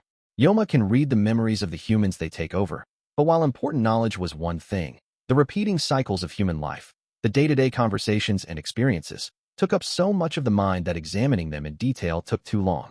They couldn't waste time and effort on things that didn't really matter anyway, so these more humdrum memories were generally ignored. Emil was no exception to this. He had a grasp of his body's identity, skills, the nature of his work, the people he associated with, the basic stuff. But he wholly ignored memories like this body's childhood experiences. That was why, when he recalled the beautiful woman who had associated with his grandfather, all he could remember was the name Grin. If it had dawned on him that this was Velgrind, he no doubt would have been concerned enough to redraw all his plans. I wonder about that spear, though. Maybe it's related to Emil, the previous owner of this body, somehow. Let's look through my memories a little. Emil's apprehension refused to leave him alone. It bothered him. He didn't think it had anything to do with the Rossiam royal family's escape, but nonetheless, he began poring over his memories to assuage his fears. Delia, on the other hand, was supremely confident. Whatever. No point dwelling on a couple of fugitives. There's no way they can beat us anyway. Let's just ignore them and stick to the plan. Good point. We wanted to take the royal family hostage and bait the nation's elites to join our side, but let's abandon that plan for now. Instead, we'll set this place on fire and make it known to the world that Greater Rossiam is finished. The original blueprint had called for them to announce that the royal family would be publicly executed, sending the people into a frenzy. The powerful, civic-minded heroes of the world would be lured into trying to stop this, and then their bodies would belong to the Yoma. Ideally, this tactic would have helped to snare Xianyua, the strongest in the Chinese fiefdoms, and likely this whole world. She wasn't from Rossiam, of course, so whether she'd take action or not was a gamble, but the stakes were low either way, so the Yoma didn't care if things didn't pan out. Once Rossiam was plunged into chaos, their attention would turn toward the Chinese fiefdoms next, and Xianyua was bound to come out then, so it didn't make much difference. Either way, once they had Xianyua in their grasp, this world was good as seized. Delia gloated to herself about it. It'd all be so simple. But then Pulcinella the mad priest sent an emergency telepathic message. You can hear me, right? Father Pulcinella? Did something happen? Why are you personally reaching out to me? Well, a priest of mine I dispatched to Chinese lands ahead of me has sent back a strange report. I was having him work out where the Chinese commanders were located, but he said he couldn't find a single one of them. What? So the humans are tricking us? No, I don't think so. I considered the possibility that it's some kind of camouflage spell unique to this world, but nothing like that would ever work against any of us officer ranks. I agree. No one on this low-level world could ever threaten us, no matter how much they struggle. Delia couldn't imagine they were being deceived at all, and she assumed the same for the underlings who worked for her. Judging by her memories from back in her human days, even the 7 sacred treasures would be on the lower end of average in the Yoma hierarchy. Xianyua was another matter, but there was no way anyone else would get the best of them. But Pulcinella wasn't so sure. Don't get so full of yourself, Delia. This world exists in physical space, full of possibility. With the right number of magicules, things can change in every which way. We Yoma only become complete once we obtain physical bodies. I want you to make sure you don't forget that. Delia, after that tirade, realized he was right. This world was inferior in terms of pure strength, but that was only because its physical laws differed from the ones they were familiar with. She admonished herself not to forget where she stood until this invasion was over. My pardons, father. I will take your advice to heart. Good. See that you do. Yes, sir. Now, I actually have some problems to report from our side. Delia thought it a good opportunity to update Pulcinella. They were here to catch the royal family, only to find nobody home. It was just like what Pulcinella had heard of over in China, making her sense of dread even more palpable. What? The situation is similar in Rossiam? I can see the palace from here, but I didn't detect anything unusual. Did we let our guards down? I don't know, but I feel like something terrible is happening. What should we do? Delia was in full agreement with him. Next to her, Emil, listening in on the telepathic conversation, looked just as nervous. Wait for a little bit. I will discuss things with Masahiko Amari. Pulcinella wanted to avoid reaching a conclusion by himself. The commander class, the sharpest leaders of Cornu's squad, had miraculously installed themselves within the brightest human minds of this world as well. Masahiko Amari was one of them, and asking for his advice made perfect sense to a fellow commander like Pulcinella. The decision they made was, we're going to retreat. We've got an unknown situation taking place, so we need to free ourselves from all other operations. We're going to regroup over in Atlantis to carefully rework our plans. Any questions? No, sir, Delia instantly replied. Emil had no objections, either, and with that, the Yoma paused all their plans and decided to regroup back on their home turf. Masahiko Amari, after hearing the news from Pulcinella, could tell things weren't going the way they wanted. All of them were invincible.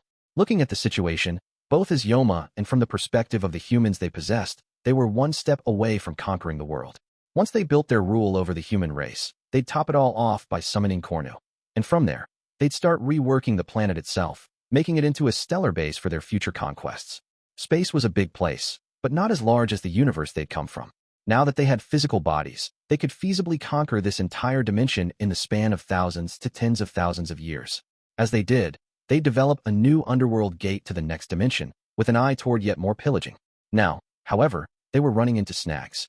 Something they weren't aware of was playing a role in this. Amari was sure of it. Well, what now then?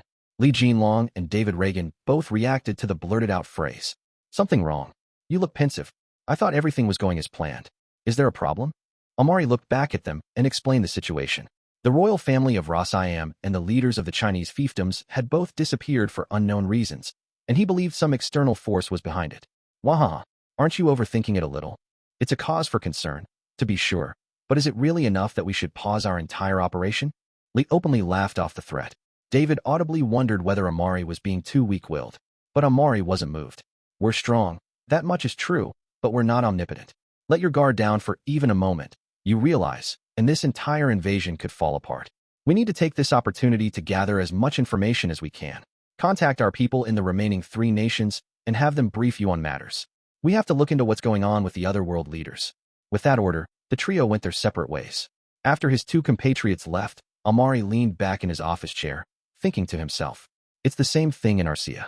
The imperial family, along with the rest of the 7 sacred treasures, are all gone. This is Aziria. The president and his close associates have fallen out of contact. There's no record of them leaving the White House, but they're nowhere to be seen in there.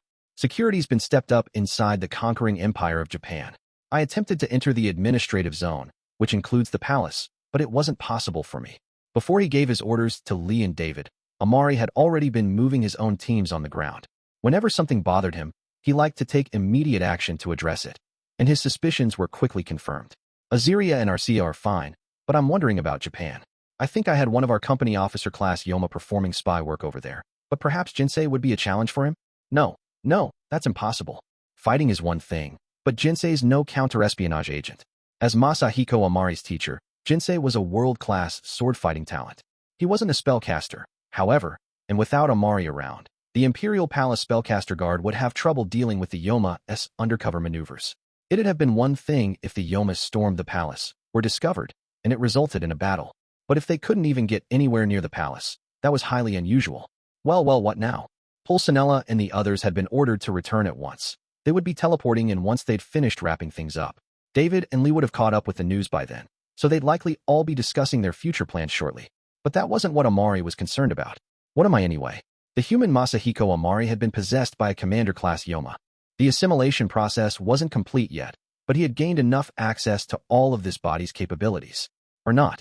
Masahiko Amari, after all, was closely matched with Kondo. They had been dear friends and rivals, and thus it wouldn't have been strange if his spiritual force was honed to near-ultimate levels. That was exactly why Amari was now wondering about himself. Am I really a Yoma? Or maybe, the humans of this world received no support from magicules, that miracle state of matter. That made them weaker, but they were still free to think and act as they wanted, as their spirits could be as steadfast as anyone's. On the other hand, many of the Yoma were former angels that served the Seraphim, and angels in the Dominion class or lower were little more than robots carrying out orders.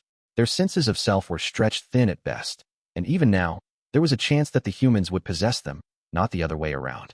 If a human's will could break through a Yoma's sense of ego, all order among the mystics would be blown away. Amari could conceive of all of that, and it unnerved him. It applied just as much to him, too. As a Yoma, he believed the resurrection of Cornu was the best thing for them all. He needed to expend every effort to make it happen. No obstacle to it should be left unaddressed. Now, however, Amari's thoughts were different. The Underworld Gate expansion work could wait. In fact, what if we destroy that gate? Then I'd be king, wouldn't I? Ah, but a king can be such an irritating thing to be. I could let Pulcinella take the job, instead of having invaders like the Yoma do as they please. Wouldn't it be more desirable for us humans to rule over this land? These were outrageous thoughts. These ideas he kept hidden in his mind. But was this phenomenon happening to him alone? Amari's commander-class Yoma memories told him that he had once been a member of the Cherubim, given life by a god called Veldonava, the Star King Dragon, and assigned to serve Cornu. Despite that, and despite having gained powers that had put him on the level of an awakened demon lord on certain other worlds, here he was struggling with questions about his very existence. He knew that he himself was a very convincing example. He didn't want to stop there. It was clear, he now concluded, that the others like him must be much the same way. And if so, who was really his friend, and who was his foe? Was installing Pulcinella as king really the right move? Now the question seemed impossible to answer. There wasn't enough information for him to make a decision. So Amari put off the topic until later, and that was when an aide reported that everyone had arrived. The conclusion seems clear, then. All the world's leaders and top officials have disappeared. Some still remain, just to be accurate. No need to consider them. We must assume that everyone with the power to enact policy in their home nations is gathered in the conquering empire. The human race is clearly showing signs of a counteroffensive. I will not deny that, no. If the two leaders in the room were in agreement, there was no debate left. Should we send our fleet to Japan then? The fact that the Yoma had a base here on Atlantis was an open secret. The humans knew about it, and the Yoma hoped they'd be lured over someday. People in military service, after all, were typically more suitable vessels than the general public. Best to have them beat a path to their doorstep, rather than try kidnapping them all. Such was the Yoma's strategy. But if something disturbing was going on in Japan, that changed matters quickly. They could, perhaps, have sent out a large offensive force and wait to see what would happen. But Masahiko Amari was fighting off the anxiety that he was missing something important. The world was all but theirs now, because there was nobody strong on this planet. But was that really the case? If that assumption proved incorrect, that presented the need to reconsider this whole operation at its core. If I could just confirm this one more time, Amari said. I want all of you to exercise all your knowledge for me. Are there truly no strong people left in this world? That much is a given, Li Jinlong replied, a grin on his face. The only threat to any of us is Xianhua. The confidence he effused only added to Amari's concern. Hold on. Let me ask you, then, who trained Xianhua? Because in my research, I saw that she is trained in the Dragon Fist style, which is strictly passed down from the master to one of their students. It said this style includes skills that remain unknown to the public. Alright, yeah, that's why she's so much stronger than average. But how were these skills created in the first place? The style was originally founded by a man named Long. Do we have any information on him? The question made Li reflect on his body's memories. He was an advanced student of the Dragon Fist, even though he hadn't been selected to become its next master, so he had learned quite a bit about its progenitor. I think it was written in one of our sacred tomes that he was guided to found this style by a great woman named Long Wang. But what I read was just a collection of oral histories. I don't know how useful it'd be for us. The dread was growing in Amari's mind. An ancient, unsourced biography like this normally wouldn't have fazed him at all, but something about it kept nagging at him. Actually, Delia said, remembering something, I recall a myth about a goddess who guided the original founder of Arcia as well. This was doing nothing to assuage Amari's mind. Delia grew pale as well, a cold sweat running down her back. Since becoming a Yoma, she had never let herself be swayed by emotion like humans were, but the importance of this memory spooked her. And this goddess's name was Cardina. It said she called herself Cardinal, in reference to the deep red color used to represent her, but came to be better known by the nickname Cardina. The word cardinal rang some bells. Amari, plunging into his Yoma memories, knew that Velgrind the Flame Dragon had called herself that for a time, after the color of her aura. Quite a coincidence. Velgrind the Flame Dragon should be in the same demi-material key world as Lord Feldway. I heard she was too infatuated with Emperor Ladora to have even known what our true objectives are. There's no way she can be in this world. Even as one of the commanders serving Cornu, he had never been given the chance to speak with Feldway the Mystic King, a godlike existence to him. Therefore, he had to rely on second-hand sources, but they'd told him that their plans in the key world were going well. Velgrind was completely submissive to Ladora. She'd never leave his side, and that wasn't up for debate. It was impossible to picture her on this planet. But now Amari couldn't shake the idea that she was, somehow. The pained expression on Delia's face indicated that this topic was far from over. Is that all? He dared to ask. Delia replied by presenting her spear. This weapon is a sacred treasure, supposedly crafted by that goddess. It contains a fearsome amount of power, but not even I can take full advantage of it. The statement unnerved both Amari and everyone else in the room. It was a given that a general-class Yoma could wield a legend-class weapon like it was one of their own arms or legs. If she couldn't handle this spear in that way, it proved that it was a god-class item. Could a magic-starved world like this really create a god-class weapon? And not just one, either. The stories say there were 12 at first. I know the sacred treasures my former comrades wielded well, and I feel they are in the same class as this one. So there are 12 god-class weapons in this world? Yes, but I don't think any of the others were extracting more than a few % of their weapons' capabilities. That's not the issue, Amari wanted to shout. But since that wouldn't solve anything, he opted for a change of subject. The issue here is the fact that, at one time, there was someone on this planet who could produce god-class gear. Oh, come on. These are all just legends. Can you think before speaking, please? You're smarter than that. You have the physical evidence right in your hand, and you still won't consider it. I'm sorry, sir. Amari cast a sidelong glance at Delia, who was hurriedly apologizing. Now he was sure of it. The goddess Cardina had to be Velgrind the Flame Dragon. It was all a bunch of coincidences, but stacked up high enough, they formed an irrefutable truth, a truth that made Amari mutter out loud. To think Velgrind was on this world. The statement was a titanic blow to one member of the meeting. Velgrind? Did you say Velgrind? What is it, Emil? The usually aloof Emil was suddenly acting very suspicious. Ignoring all the stares, he began to mumble to himself, a trait stemming from the instincts of Emil the human being, not the Yoma. The rest of the group, not knowing this, nervously waited to hear about whatever discovery he had just made. Yes, that's it. She is here, in this very world. In which case, pure fear ruled over Emil's heart, emotion from his Yoma's side. But there was also a drive for self-preservation, and that was the specialty of Emil Hayes, son of Laurent, for he was still kicking inside that body, fooling the Yoma into believing he had been fully taken over. The fear that Velgrind was acting against them had crushed the thrall the Yoma had over his body, and Emil took advantage of that, struggling as hard as he could.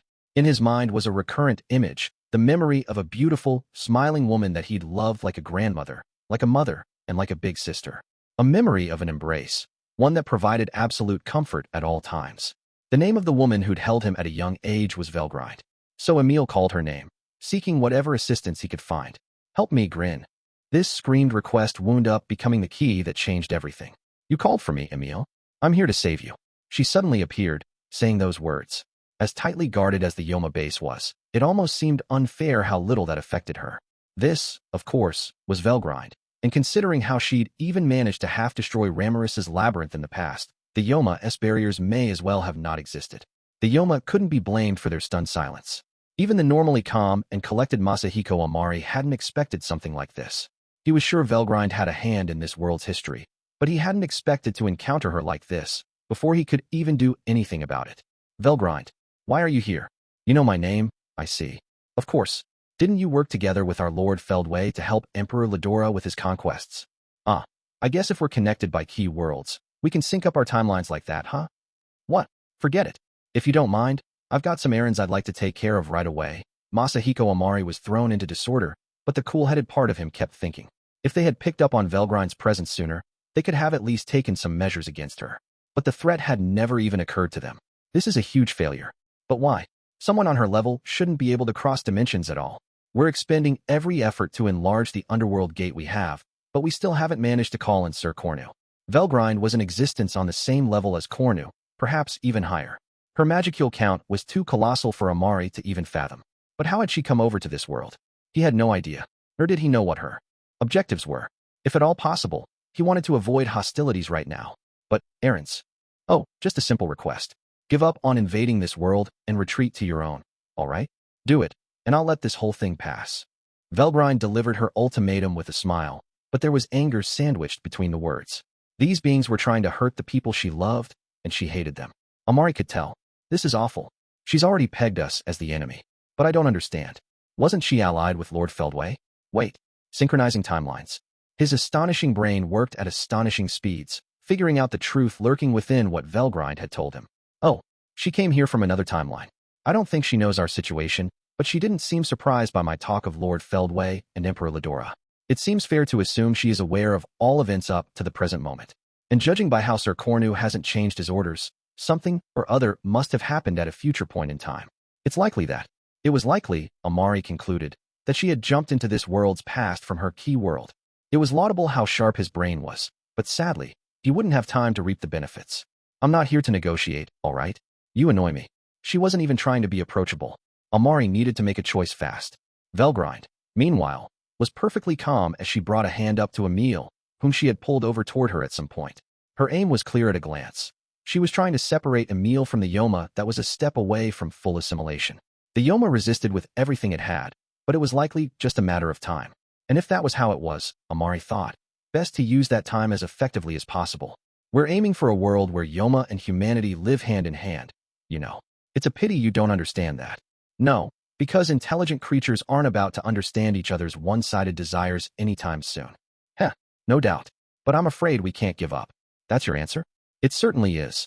Velgrind smiled. Silly boys. All right, have at it, people. The final battle was about to begin. The Yoma's eyes opened wide at the people who'd suddenly appeared. The same was true for the other side as well. The most powerful human warriors in this world were even more puzzled by this than the Yoma. You were called here. Huh. You have to go, all right? Go and save that guy. And after that short conversation, Velgrind suddenly disappeared. They had been in a daze to start with, and now they had been summoned to this unfamiliar place. In the middle of all this, no less. None of them even realized they had been carried across physical space. They hadn't gone through any transport gate. They had simply blipped into this new location without warning. It was, in essence, teleportation, carried out on 10 or so people at once. A truly astounding, supernatural feat, the work of divinity, something Jinsei and the other warriors representing the human race here could never have comprehended. Being told have at it, people, wasn't much in the way of guidance. In difficult times like these, it was important to figure out what you were capable of doing before anything else. When taking an exam, the rule of thumb is to save problems you don't understand for later and focus on the questions you have an easy answer to first. This strategy can be applied to jobs as well. If you begin a task by tackling the things you know how to handle first, the rest often falls into place by itself. Here, the group was lucky that some of them knew each other. Having discovered the familiar faces among themselves, they began to negotiate. Jinsei's eyes immediately went toward Masahiko Amari, his student and trustworthy friend. Masahiko, you're not the sort of weak man who'd lose to the Yoma. His Majesty is sorely grieving your absence. Pull yourself together and come back. Wanting to gauge the response, he began with these words, his hand on the hilt of his sword so he could pull it out at any time. Minamoto, lined up beside Jinsei as usual, followed his cue. You can't lose to this, Amari. Please don't lose your own mind. Like Jinsei, he was appealing to Amari's reason. They were betting that his true self would return, that he could overcome the Yoma, but the result was surprisingly instantaneous on Amari's end. After all, he still hadn't fully decided whether he was human or Yoma yet. Before he could continue, Amari found himself at a crossroads. Even for him, this was far too unexpected a development. The main issue here was the presence of Velgrind. He hadn't dismissed her ultimatum because he thought he could beat her. Quite the opposite. Defeat was inevitable now, so he had called off negotiations in order to rile up his allies. Frankly, Velgrind was on another dimension. There was no debate as to whether they could win or not. The moment they antagonized her, they were sunk. So what to do then? Evacuating from this site seemed to be the best plan. They could have accepted her offer, but that had been shot down. If they said yes to her, the operation would end with nothing in their strategy having been achieved. The blame would all go to Amari and Pulcinella, and Amari wasn't meek enough to accept those consequences. In fact, the Yoma's defeat felt oddly refreshing to him. All in all, the human side of Amari was winning out, which is why Jinsei's pleading hit home. His human heart was telling him to travel over to them. His intelligence as a Yoma was shouting about how it refused to accept defeat. His sensibility as a human told him there was no point trying to escape. His instincts as a Yoma were scared witless at the threat of Velgrind. And as all this information fought each other in his mind, Amari felt sorely pained. Yes, the Yoma's greatest weakness is the thinness of their sense of self. If they were at least granted names, that would establish a firm sentience in all of them. But then again, that's exactly why I overcame this Yoma. Yes, I am Masahiko Amari. I could never be a Yoma, but he was suffering in a way only a human being would. Seeing that, Jinsei and Minamoto thought they were on the right track. You have to remember, Masahiko. Remember who you swore you loyalty to. Who do you polish your sword skills for? There needs to be a concrete meaning behind your strength, or else it turns into simple violence. You didn't forget that teaching, did you? Amari remembered. His loyalty was to His Majesty the Emperor, and his sword must only be swung to protect the weak. Kondo fought gallantly to the end, Amari, before breathing his last. We looked up to both of you so much. You shone like the sun to us. But now, I guess Kondo died because of the Yoma. Don't tell me you actually want to join hands with him. He couldn't be fully sure it had been the Yoma's fault, but it wasn't a blatant lie, clearly, so he went with it. Amari believed it too, and in his heart, he blazed with the thought that it could never be forgiven. There was the sound of something snapping in his mind, and then Amari stopped thinking and turned his ear toward the pleas of his own heart. Xianhua, meanwhile, was being addressed by the Yoma. It's been a long time. I suppose it's fate that brought us together here. No need for any words between us. Let's do it. With a dauntless smile, Li Jinlong raised his fists. He was a muscular man, making it hard to believe he was in his 50s. If anything, being merged with a Yoma had let him regain some of his youthful vigor. He was more ferociously obsessed with Xianhua than ever. You never give up, do you? How many times do I have to beat you down before you admit defeat? I'll never admit it. Not unless you kill me. I know you were stronger than me, but that's in the past. Now, I'm going to keep up the challenge until I win. Li was intent on taking her position as inheritor of the Dragon Fist. He had never fully abandoned that ambition, even as a Yoma. Your tenacity, at least, is second to none. Huh. The winners write the history books, no matter how they win. Then Li went on a charge, closing the distance between them with his body bent over as if sliding across the floor. His right fist, held in front of him, was like a missile. The energy from every part of his lower body, down to his toes, joined the force propelling his hips, focusing everything into his well-honed fist. Combined with his Yoma power, the resulting force could have blown a normal person to pieces. If Xianhua had taken this blow cleanly, even she would have been down for the count. But instead, like a flitting leaf, she danced her way around the strike, parrying it. And that wasn't all. Her delicate hands became balls of electricity, her left one stopping Li's advancing fist cold. Grabbing it to take advantage of its force, she spun away while holding her front leg out, ending up behind Li's back. With a forceful push, she threw him to the floor, then used her free right fist for a smashing blow right at the root of his neck, near the back of his head. It was a captivating, vibrant move. Li had his fist out, in the middle of a light-speed strike, and he could do nothing but let this happen to him. The pain shot across his body, and with this unguarded blow on a pressure point, not even Li could escape unscathed. But he was still a Yoma general. The blow had Xianhua's accumulated battle force inside it.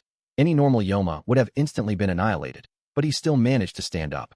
Phew, that hurt, said Li. It would have killed any of my men. You always were tough like that, weren't you? Asked Xianhua. Of course. It'd be no fun for you, either, if it ended in one shot. Now we can do it. For real. With a vicious laugh, Li sneered at Xianhua. Xianhua clicked her tongue. We can do it. You freak. Huh? No. I didn't mean it like that. Li could be oddly pure of heart like that, but Xianhua went back on the attack, not caring at all. On the undercard of this day of fighting was Billy of the U.S. Secret Service against David Reagan, the Azerian Supreme Southern Fleet Commander. Sir, you are under suspicion of treason against the United States of Azeria. I suggest you consider how you're going to defend yourself in a court of law. Not too likely, son. I'm no longer even human. Your courts can't touch me. In that case, I am going to bring you into custody. If you resist, I inform you that I have permission to shoot to kill. Don't make me laugh. I've gone beyond all of mankind's limits. That toy would never work on me. David smiled from ear to ear as he boasted. Billy responded by pulling the trigger without a moment's hesitation. It's basic battle tactics, after all, to strike at your enemy while their guard is down. The bullet Billy fired was a special one that contained all his fighting force. He could make one in a day, and it took a week to build up the necessary spiritual force to craft another. So he had only 7 of these bullets total. The Smith & Wesson Model 27 could hold 6 bullets, and every chamber was loaded with these sure-kill specials. Most of all, though, Velgrind had just finished reworking this revolver into a god-class weapon, greatly enhancing the lethality of each shot. It was more than enough force to penetrate David's protective barriers. Gah! Much to the commander's shock, the first shot went straight through his heart. Velgrind was one matter, but he'd assumed that nobody else here was a threat, a major blunder. No. What's going on? He could no longer hide his apprehension. Becoming a Yoma had freed him, he thought, from the fear of death. No one can escape illness or pain in their lives, but now that he had evolved, David was exempt from all of that. But Billy's gun clearly had the power to hurt him, and realizing that filled David with terror. The weakness inside the human heart had been masked by his new Yoma will. But what the Yoma who possessed him didn't realize was that David had been a weak-hearted man all along. That had made possessing him trivial, but now it was becoming a severe liability. David shot a look to his side. There he saw Li Jinlong struggling against Xianhua. It nearly made him lose his mind. How could something so ridiculous be happening? Are you seeing things differently yet, sir? Billy couldn't help but rile him a little. This was no fight he could normally have won. In situations like this, he knew that if you catch the opponent by surprise, unnerve him, and make him think you have the upper hand, That opens up chances to score the win. He had 6 bullets left, although one needed loading into the empty chamber first, and he knew David wasn't likely to let that happen. He had to take the commander down with the remaining 5 bullets, or else his defeat was set in stone. The thought made him hesitate to unload his entire bullet stock on David at once. Now both sides had the same thought. I need to make the right moves here, or else I'll be the loser. Thus an unexpected stalemate began to unfold. At least one other matchup, however, was much more uneven. Take, for example, the Yoma Delia against a team of 6 warriors. She didn't like it much. Hey, why am I the only one facing 6 guys at once? She was so frustrated, she said that out loud rather than keep it to herself. Well, it still won't be enough. Get out of here. Go help someone who actually needs it. No, we came here to save you. Bright, leader of the 7 sacred treasures, ignored Delia's pleas. Then put that sword away, Delia shouted, just as she deflected a slash from Bright. An arrow flew through the air, aiming for this opening. Look out. You're as tricky as always, huh? What would you have done if that had hit me? Delia dodged it only because her danger detection skills had seen dramatic improvements. She was complaining to the archer who'd fired at her, but the young man responsible acted like he couldn't care less. Sorry, Delia, but could you just let us catch you? Because you're looking pretty scary to us right now. We're staking our lives on this, too, you know. A woman with a whip was keeping Delia precisely pinned down, as gloomy as she sounded about it. The archer, responding in kind, stepped up his attack. If you're trying to help me, groaned Delia, you could at least act like you want to talk this out. But she was forced to dodge their unrelenting barrage as she spoke. It was 6 against 1, and normally the attackers would have enjoyed the upper hand, but Delia actually had the edge here. If she'd wanted to, in fact, she could have laid waste to these 6 warriors, which would have been a grisly scene. It didn't happen, though, because she didn't want that. Delia, too, was starting to reawaken to her human self. The Yoma's plan had been airtight, but once they started stealing the names of humans, things quickly went haywire. Even if the extraordinary outlier called Velgrind hadn't stepped onto the scene, it probably would have fallen apart elsewhere soon. Anyone with the right perspective would have seen it clearly enough. The strategic conference room in the Yoma base was in a state of chaos, its occupants doing their best to fight off the intruders. The only ones retaining any sort of composure were Velgrind, who was attending to Emil's treatment, and Pulcinella the Mad Priest, who opted to just watch the proceedings with arms crossed. Pulcinella had been lauded as a great, holy man, but at his core, he exemplified evil and was cunning enough to hide it from everyone. Even now, he was accurately gauging events as they unfolded, working out what his best next move was, pure human greed in action. His Yoma conscience had been consumed by his human side long ago, but that didn't mean his assimilation was complete. He'd made absorbing and acquiring power his first priority. The knowledge his possessing Yoma had was put off for later. As long as he got his power, he thought, nothing else really mattered. The knowledge was seeping into his brain anyway, but he couldn't be bothered to try studying it in depth. There were millions and millions of years of memories involved, and even with hastened thought, it took a vast amount of time. Besides, if he absorbed a bunch of unnecessary data, it might end up interfering with his own consciousness.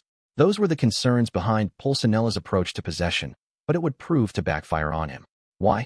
Because thanks to his lack of study, he had no idea who Velgrind was at all, and that hole in his knowledge drove him to make a lethal mistake.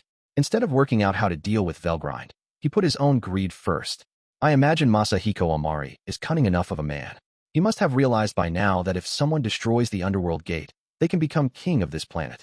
I pretended not to notice, but it's the only right answer. I know he trusts me. Let's use these invaders to gain the upper hand for myself.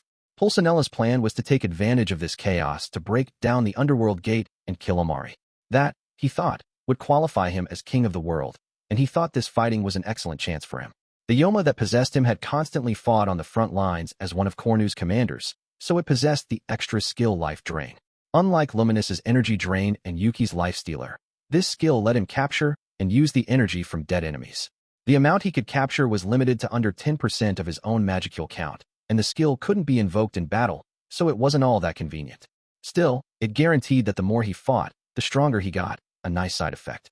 Pulcinella's greed, however, had enhanced this skill by biblical proportions. The result was the brand new unique skill Fulfiller. If an enemy had been weakened to the point of unconsciousness, he could continually drain it of power until his own body was sufficiently fed. This, again, was hard to invoke during battle, but in a large, confused combat situation like this, it could come in very handy. This conference room, after all, was packed with powerful fighters. Hahaha, play my cards right, and I could gain double the force. Amari wouldn't even be a challenge to me then. He'll be my assistant from now on, not Cornu's. Nothing but his own desires weighed in Pulsinella's mind. Even Cornu meant little to him. So he kept waiting and watching, working out who to strike at. Xianyu still held a clear advantage over Li, but their battle was closer than he'd assumed at first. They were exhausting each other, but there was still no clear victor. I could take power from the weak, but then the stronger ones would get suspicious of me. Going for Xianyu instead would be perfect. She had been in his sights from the very start. He had been gunning for her since before he'd gone to the Chinese fiefdoms, and now it was all going how he'd planned. He smiled. Then, waiting for the moment when Xianyu and Li were locked together, he struck. There were smiles on the faces of Xianyu and Li Jinlong as they exchanged blows. I'm so happy, Xianyu. I'm getting to fight someone I could never hold a candle to before. Their matches would end with a single blow before, but now he could hold his own against her. It elated him. He'd always looked up to Xianyu. The fighting ring always loved her, elevating her in ways that couldn't merely be attributable to genius. Still, the experience gave Li mixed feelings. He felt he would have inherited the Dragon Fist style if Xianyu wasn't around. But when he first saw the young Xianyu's talents, he was filled with a desire to see just how far this little girl would go. Perhaps that was the moment when he'd first accepted defeat. It doesn't mean anything if you borrow someone else's force instead of building your own. Like you know how it works. As long as I can surpass you, that's all that matters. Oh, I do know. I'm not fighting with just my own power, either. What? Only the inheritor of the style knows this, but it's no secret or anything, so I'll tell you. The Hunpa I have inherited contains all the knowledge and experience of past generations of my style's masters. I have taken all of it on, so I'm naturally going to be more powerful than the one I succeeded. The dream of our founder, after all, was to be strongest in the world. An impossible dream, but he kept chasing after it. And that's why he created this unbroken chain for his successors. The story sounded familiar to Li. He recalled rumors about how the successor was always stronger than their teacher. Now he knew why. But even more surprisingly, Xianyu's power really wasn't just her own, but something supported by untold generations of martial arts giants before her. So you're using the power of others too? That's right. That's why I can't lose to you. Human beings are capable of forging new paths with the accumulated knowledge of those who came before them. The ideals of Dragon Fist work the same way. Much like how a building will tilt without a solid foundation, one must constantly strive to improve their own core so they can make the most of other people's power. Are you saying I didn't train enough? Yes. If you can't use the power you were gifted with, it'll all go to waste. NNGH. It was humiliating, but Li realized it was the truth. In power alone, he outclassed her, and yet here he was on the ropes. There was no making excuses for that. He could feel his high spirits deflating, but even so, this was fun for him. He had no advantage at all in this battle, but he had a vague idea that victory was within his grasp. This exchange of lethal blows, something neither side would emerge from quite the same as before, made Li's blood soar. His Yoma side was trying to hold him back, but he had no interest in listening. More. I'll be stronger, and I will win. Any remaining inferiority complex towards Xianyu was gone now, as his lust for victory rose within him. His Yoma side lent him more power in response, a sign that the full assimilation was almost complete. The desires of both human and Yoma merged, and Li would make them his own, eliminating the borders in his mind. That, he was sure, would make it possible to beat Xianyu. Then, at that moment, Pulsinella was suddenly standing in front of Xianyu, who was still grappling with Li. In an NGH. His hand, straight as an arrow, plunged into her back. It all happened in a single instant. Bright red blood sprayed from her mouth as she fell to the floor. She had trained her body to its limits, dipping her toes into the realm of enlightened half-spiritual life forms, and that kept her from being killed instantly. But now Pulsinella literally had her by the heart, scooping it out of her chest. Death would come shortly, and Pulsinella couldn't have been more excited about it. Greedily devouring Xianyu's heart, he invoked his unique skill. So delicious. Now my powers will reach greater heights than ever. He was right. Power surged through his body. And nobody was angrier about it than Li Jinlong, his servant. The human part of Li was screaming, wholly ignoring the power hierarchy between him and the Yoma inside. You? Not only do you interrupt our duel, what have you done to the woman I looked up to? The strongest are only that way because they beat people fair and square. He launched a kick Pulsinella's way. It didn't work. It was a killer right roundhouse, but Pulsinella simply lifted his right arm to stop it. Puny wimp. I have no need for people who defy me. I will feed upon you as well. He hadn't fully drained Xianyu of her power yet, so consuming Li as well wouldn't earn him more than a few extra drops. But, with a sadistic smile, he destroyed Li's leg. Gah! Yoma had no pain receptors, but the human element of Li's conscience was strong enough that he felt phantom pain from the now severed limb. Pulsinella simply laughed. How ridiculous. You failed to master your Yoma powers. You don't even understand what it means to surpass mankind, you fool. If he had better understood the characteristics of a Yoma, he would have made more thorough use of that power. Then he might have had a chance of beating Xianhua. It made Pulcinella laugh, but he was also considering how to educate his own clergy members on this subject. If they stayed firmly Yoma for him, all was well, but if the human side started taking root again, that was trouble. Such a trend had its good and bad sides. It'd make his staff more accommodating to his needs, but it also opened up the chance of a betrayal down the line. Yoma had strict castes in place, but with enough greed and desire, they could put their own selves first at this rate. Pulcinella himself was a great example of that, so he knew it to be firmly true. So would it be a good idea to use Li Jinlong as an example of how not to strengthen themselves? If so, though, it'd make any betrayal even worse. Best to keep things as they are until I have a system in place which tolerates none of that business at all. By this point, Pulcinella was already acting like he was king, but he didn't have too many of his top officials left. He planned to do away with Li himself, and Velgrind had taken command over Emil. That just left Delia, David Reagan, and the now questionable Masahiko Amari. He had to watch out for Amari, but a little demonstration of how much more powerful he was, and Amari was bound to fall in line and become his right-hand man. He's no fool after all. Once he realizes he can't win, I'm sure he'll lend us a hand. The question then becomes this Velgrind woman. Maybe I can test my skills a little and make her a sacrifice. Pulcinella was painting a fairly rosy picture for his own future, as unlikely as it was to come true. But he banished the happy fantasy in an instant and raised his fist to land the final blow on Li. An evil aura surrounded it as it came whirling down toward Li's head. Move. The moment he heard that word, an unimaginably intense pain racked Pulcinella's body. It made him roll around on the floor, but Li wasn't laughing. I can't have you die here, Xianhua. That would spell the end of Long's dream. Velgrind, as always, was putting her own priorities ahead of everyone else's. It was the most incredibly absurd thing to tell someone who was on death's door. Xianhua saw fit to protest a little. Regeneration. And also some healing too. How's that? The magic, capable as it was of fixing entire parts of the body, regenerated her heart and even replenished her stamina. It was drastic, but that's what Velgrind gave her. Velgrind had gained a mastery of holy magic during her travels, and while she didn't need it for herself, it had proven handy for all the assorted reincarnations of Veldora she had come to know. It had occasionally made her the object of unironic worship, not that she cared. She might have been performing divine work with this magic, but it was of no concern to her. I'm healed. I don't hurt at all. I feel fine. Some people, like Hinata, have a natural resistance to magic. Her kind existed in this world as well, but a divine miracle that worked with a person's spiritual particles had no problem taking effect. I'm sure you do. I thought that the divine miracle resurrection would be going too far. Yes. But good. Yes. There's an even greater magic than this. Xianhua thought. Her body was back to normal now, but that didn't solve the problem at hand. Pulcinella had been hit with a jolt from Xianhua's Hunpa, the combination of her spiritual and animal souls. It still contained the knowledge and experience passed down across generations of Dragon Fist Masters, but it had lost the majority of its force. Unless that was addressed, Xianhua would be in a permanently weakened state. That'd normally have been a huge issue, but Velgrind was there. I'll lend you some of my power. It's Dragon Force, so it should be a good substitute. More than a substitute. It made Xianhua stronger than ever before, by human standards. It was little more than a rounding error in Velgrind's mind, though, so without any more hesitation, she placed her dragon aura around Xianhua. The force stabilized Xianhua's power, strengthening her entire body. It didn't bring her to saint level all by itself, but now Xianhua was fully awakened into an enlightened state. This must be the divine power that Long Huang gave only to our founder.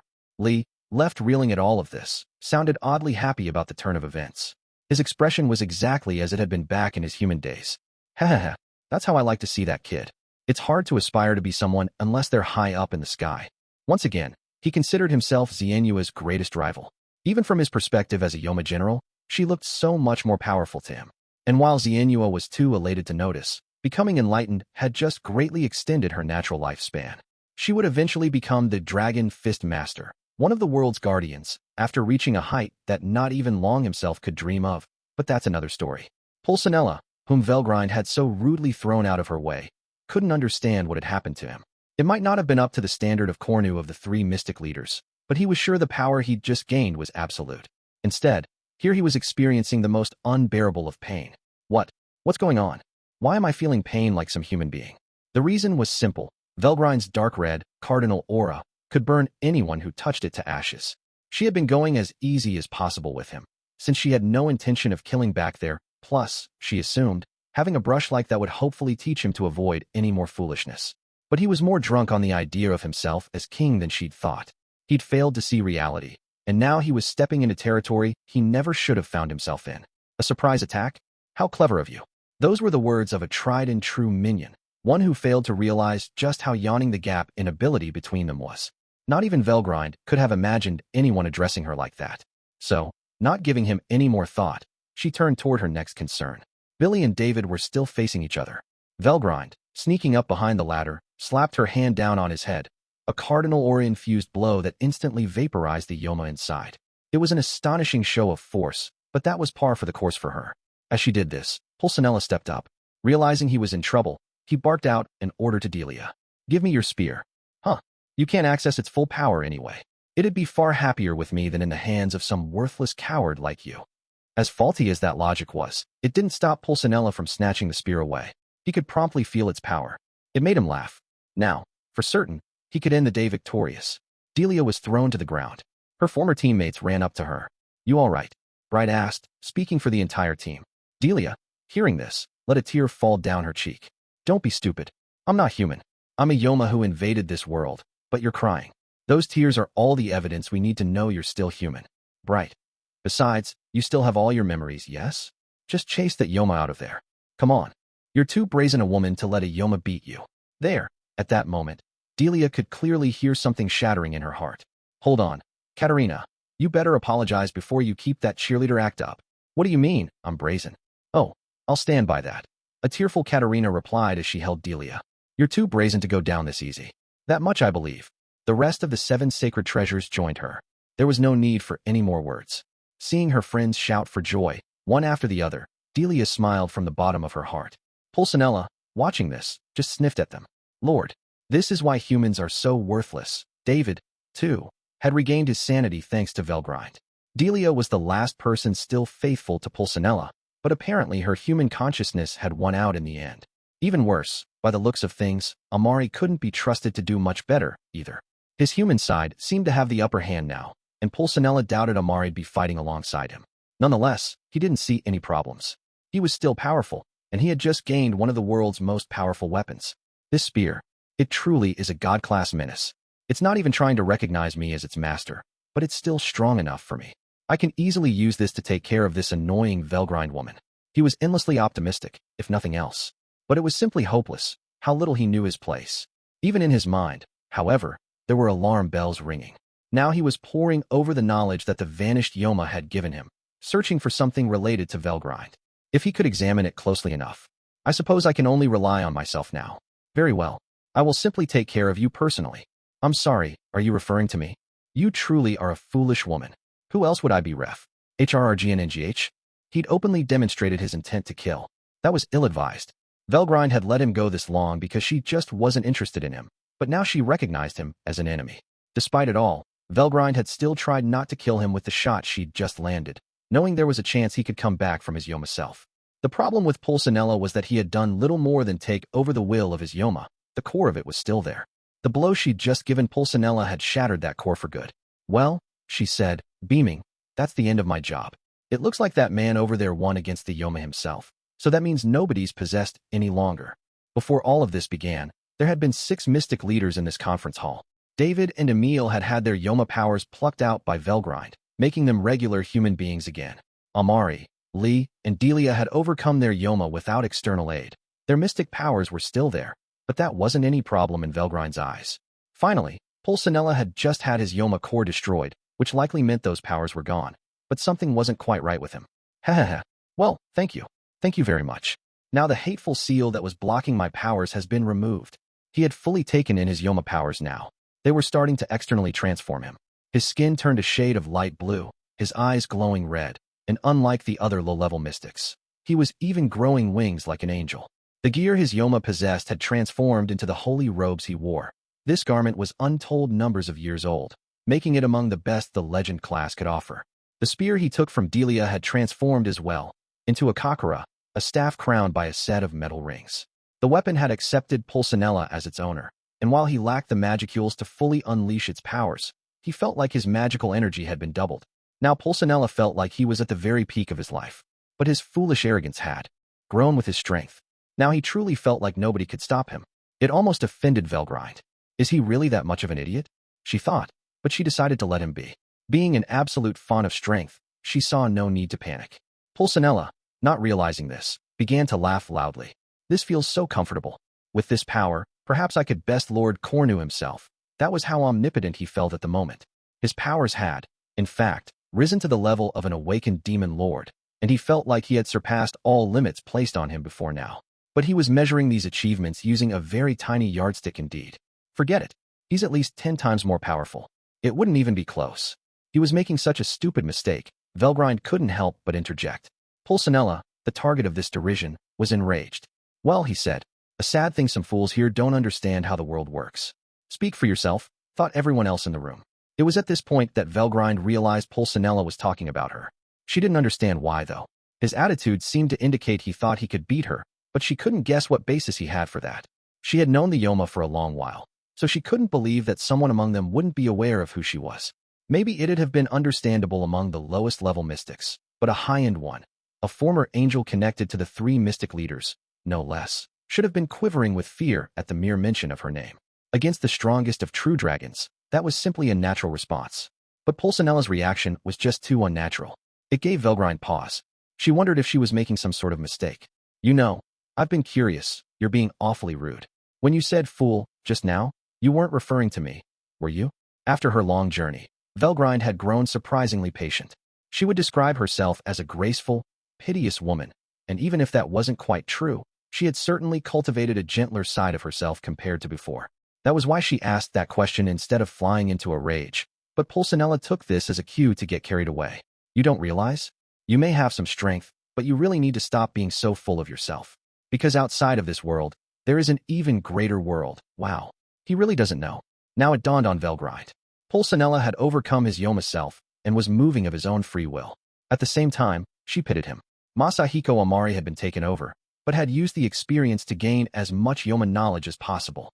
This man, on the other hand, sought nothing but power. And that's why he's grown this arrogant. He doesn't even know the most essential of facts. Realizing that made her more exasperated than angry. She turned toward Jinsei and the others, ignoring Pulcinella as he pressed on with his little speech.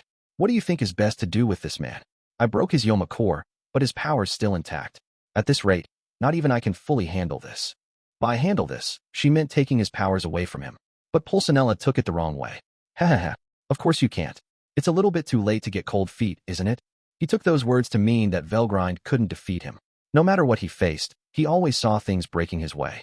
If you admit your defeat, I will make you my underling out of respect for your goodwill. You will soon appreciate my mercy when I appoint you to BRR and NHH. Silence. Another slap from Velgrind. Pulcinella was helpless to react, and only then did he realize something wasn't going to plan. Am I making a great mistake? He thought, hurriedly attempting to search through his memories. But he wouldn't find anything at all. When Velgrind had destroyed his Yoma core a moment ago, all the memory data that came with it had disappeared. No. Pulcinella felt overcome by a sense of dread for reasons he couldn't define. Leaving him be, Velgrind turned toward Jinsei again. If I let this man live, I'm sure it'd present problems for all of you. I think it's better to kill him, but what do you think?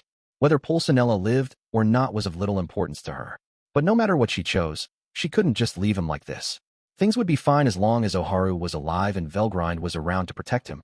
But after that, there was no telling. Upon Oharu's death, Velgrind would zoom right off to the next soul fragment of Ledora's, no longer caring what happened on this world, and after that, no one would be able to stop Pulcinella. But Velgrind also knew that reincarnations of Ledora came back to this world on a cyclical basis, passed down through a family bloodline. Letting Pulcinella do whatever he wanted with this planet wasn't in her best interests, either. Neither Jinsei nor anyone else could stop him. That much was clear. And that's why dispatching him right here and right now was the quickest path for everyone. You're right. Yes, but there was nobody here from Greater Rossiam. Killing one of that empire's greatest heroes was bound to leave a bad taste in the mouth. Everyone here knew it was the right call, but nobody was too enthusiastic about it. Velgrind knew that, and that's why she wanted more opinions. In other words, she wasn't keeping Pulcinella alive out of kindness. It was because she concluded that killing him right now could cause Oharu untold trouble later. So she left the decision to the others. It wouldn't be an easy one. They were all from other nations. If they talked it over and decided to let Pulcinella off the hook, Velgrind was prepared to accept that. Amari certainly knew what she was doing here, as did everyone else. That knowledge emboldened them to speak freely. We have no other choice but to execute him, Amari said. We can just tell everyone that I did it while possessed by my Yoma. If Greater Rosayam demands I be put in their custody, you can go ahead and offer me. No, I agree that we need to finish him off, a cautious Jinsei replied. But there's no need for you to sacrifice yourself. We can give them the whole story and try to win them over. He's right, David said. I mean, if reasoning with them won't make them understand, we can just apply the right kind of pressure instead. We in Aziria would be glad to help. I think your words could be misconstrued, Commander, but I do agree that execution is the right choice. Absolute power corrupts absolutely, and stuff. That's what my grandfather always said. I think Pulcinella has nobody but himself to blame for this. Between Billy's and Emil's responses, the decision was unanimous among the Azirians. Laurent Hayes, Emil's grandfather, had only relied on Velgrind's assistance for the most insipid of things. The recollection made her smile a bit. The reaction from the Chinese fiefdoms, meanwhile, was along the lines of tacit approval. They had been invaded by Greater Rosayam. There was little love lost between them, and so they politely refrained from commenting in depth. The Artians, on the other hand, were thirsty for blood. We can make up any kind of story we want afterward. Let's kill him. Yeah, that bastard pushed Delia down, stole her weapon. I wish I could tear him apart with my own hands. I can't say I blame you. I have no reason to be against it. No. Same. Given how one of their own had been hurt, they certainly weren't holding back their emotions. Hearing all this, Pulcinella realized just how dire the situation was. At this rate, this woman Velgrind may just kill me. Before she can, he tried to find a way out, secretly concentrating his full mind and body on this one goal. Then, noticing Velgrind had her back turned, he attempted a surprise attack. Any pride he had as a man of the cloth was gone. The laws of chivalry didn't matter on the brink of death. You're going to die? Behold the might of my full-bore strike. This was the divine dispelling light of destruction, a secret, forbidden spiritualist skill that used divine blessings to destroy evil and its servants. His Yoma power was added to this, creating a flow of energy more massive than anything this world had ever measured. The shock waves alone caused tremendous damage. The earth shook. The very air seemed to grate against itself. The base that had been remade into the Yoma headquarters began to collapse, unable to take the strain. It was impervious to airstrikes and could even serve as a nuclear fallout shelter, but not even that was enough. The empty space between Pulcinella and Velgrind was buried in less than a second. Such was the instantaneous effect of the damage, something clear to anyone that could see it. I won. No life form exists that could withstand this force. And now I am the ruler of this world. Huh? As Pulcinella attempted to gloat over his victory, he saw it. The energy force, now shaped like a spear, cleanly inserted into Velgrind's unguarded back. But she wasn't hurt. It hadn't worked. It couldn't have. He was fighting Velgrind, after all. A quantity of energy large enough to destroy this entire continent had been neutralized and dissipated in a single instant.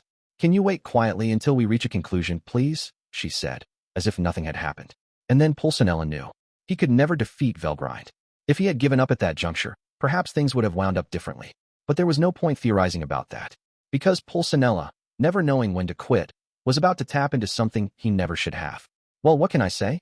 I never realized there was someone I couldn't defeat on this world. A grave miscalculation, but you still can't touch me. Why is that? Because I am a very careful man. I always pretended to be a good man, so no one would bear a grudge against me. I only stopped because I thought victory was assured. I never imagined there was anyone like you, but victory is still mine. I've already taken the necessary measures. Can you quit stalling, please? Just give me the summary. Ha. Why the hurry? But all right, I'll tell you. The nations of Aziria, Greater Rosayam, and Arcia have all been hard at work developing a new kind of bomb. They all work on the same principle, although each nation's working on a different design. But what matters is the force of this weapon. And you're going to use this bomb to kill me? No, nothing like that. I believe I can withstand the blast, and if I could, I'm sure that you can. Oh, so why are you bringing this up? Don't rush me.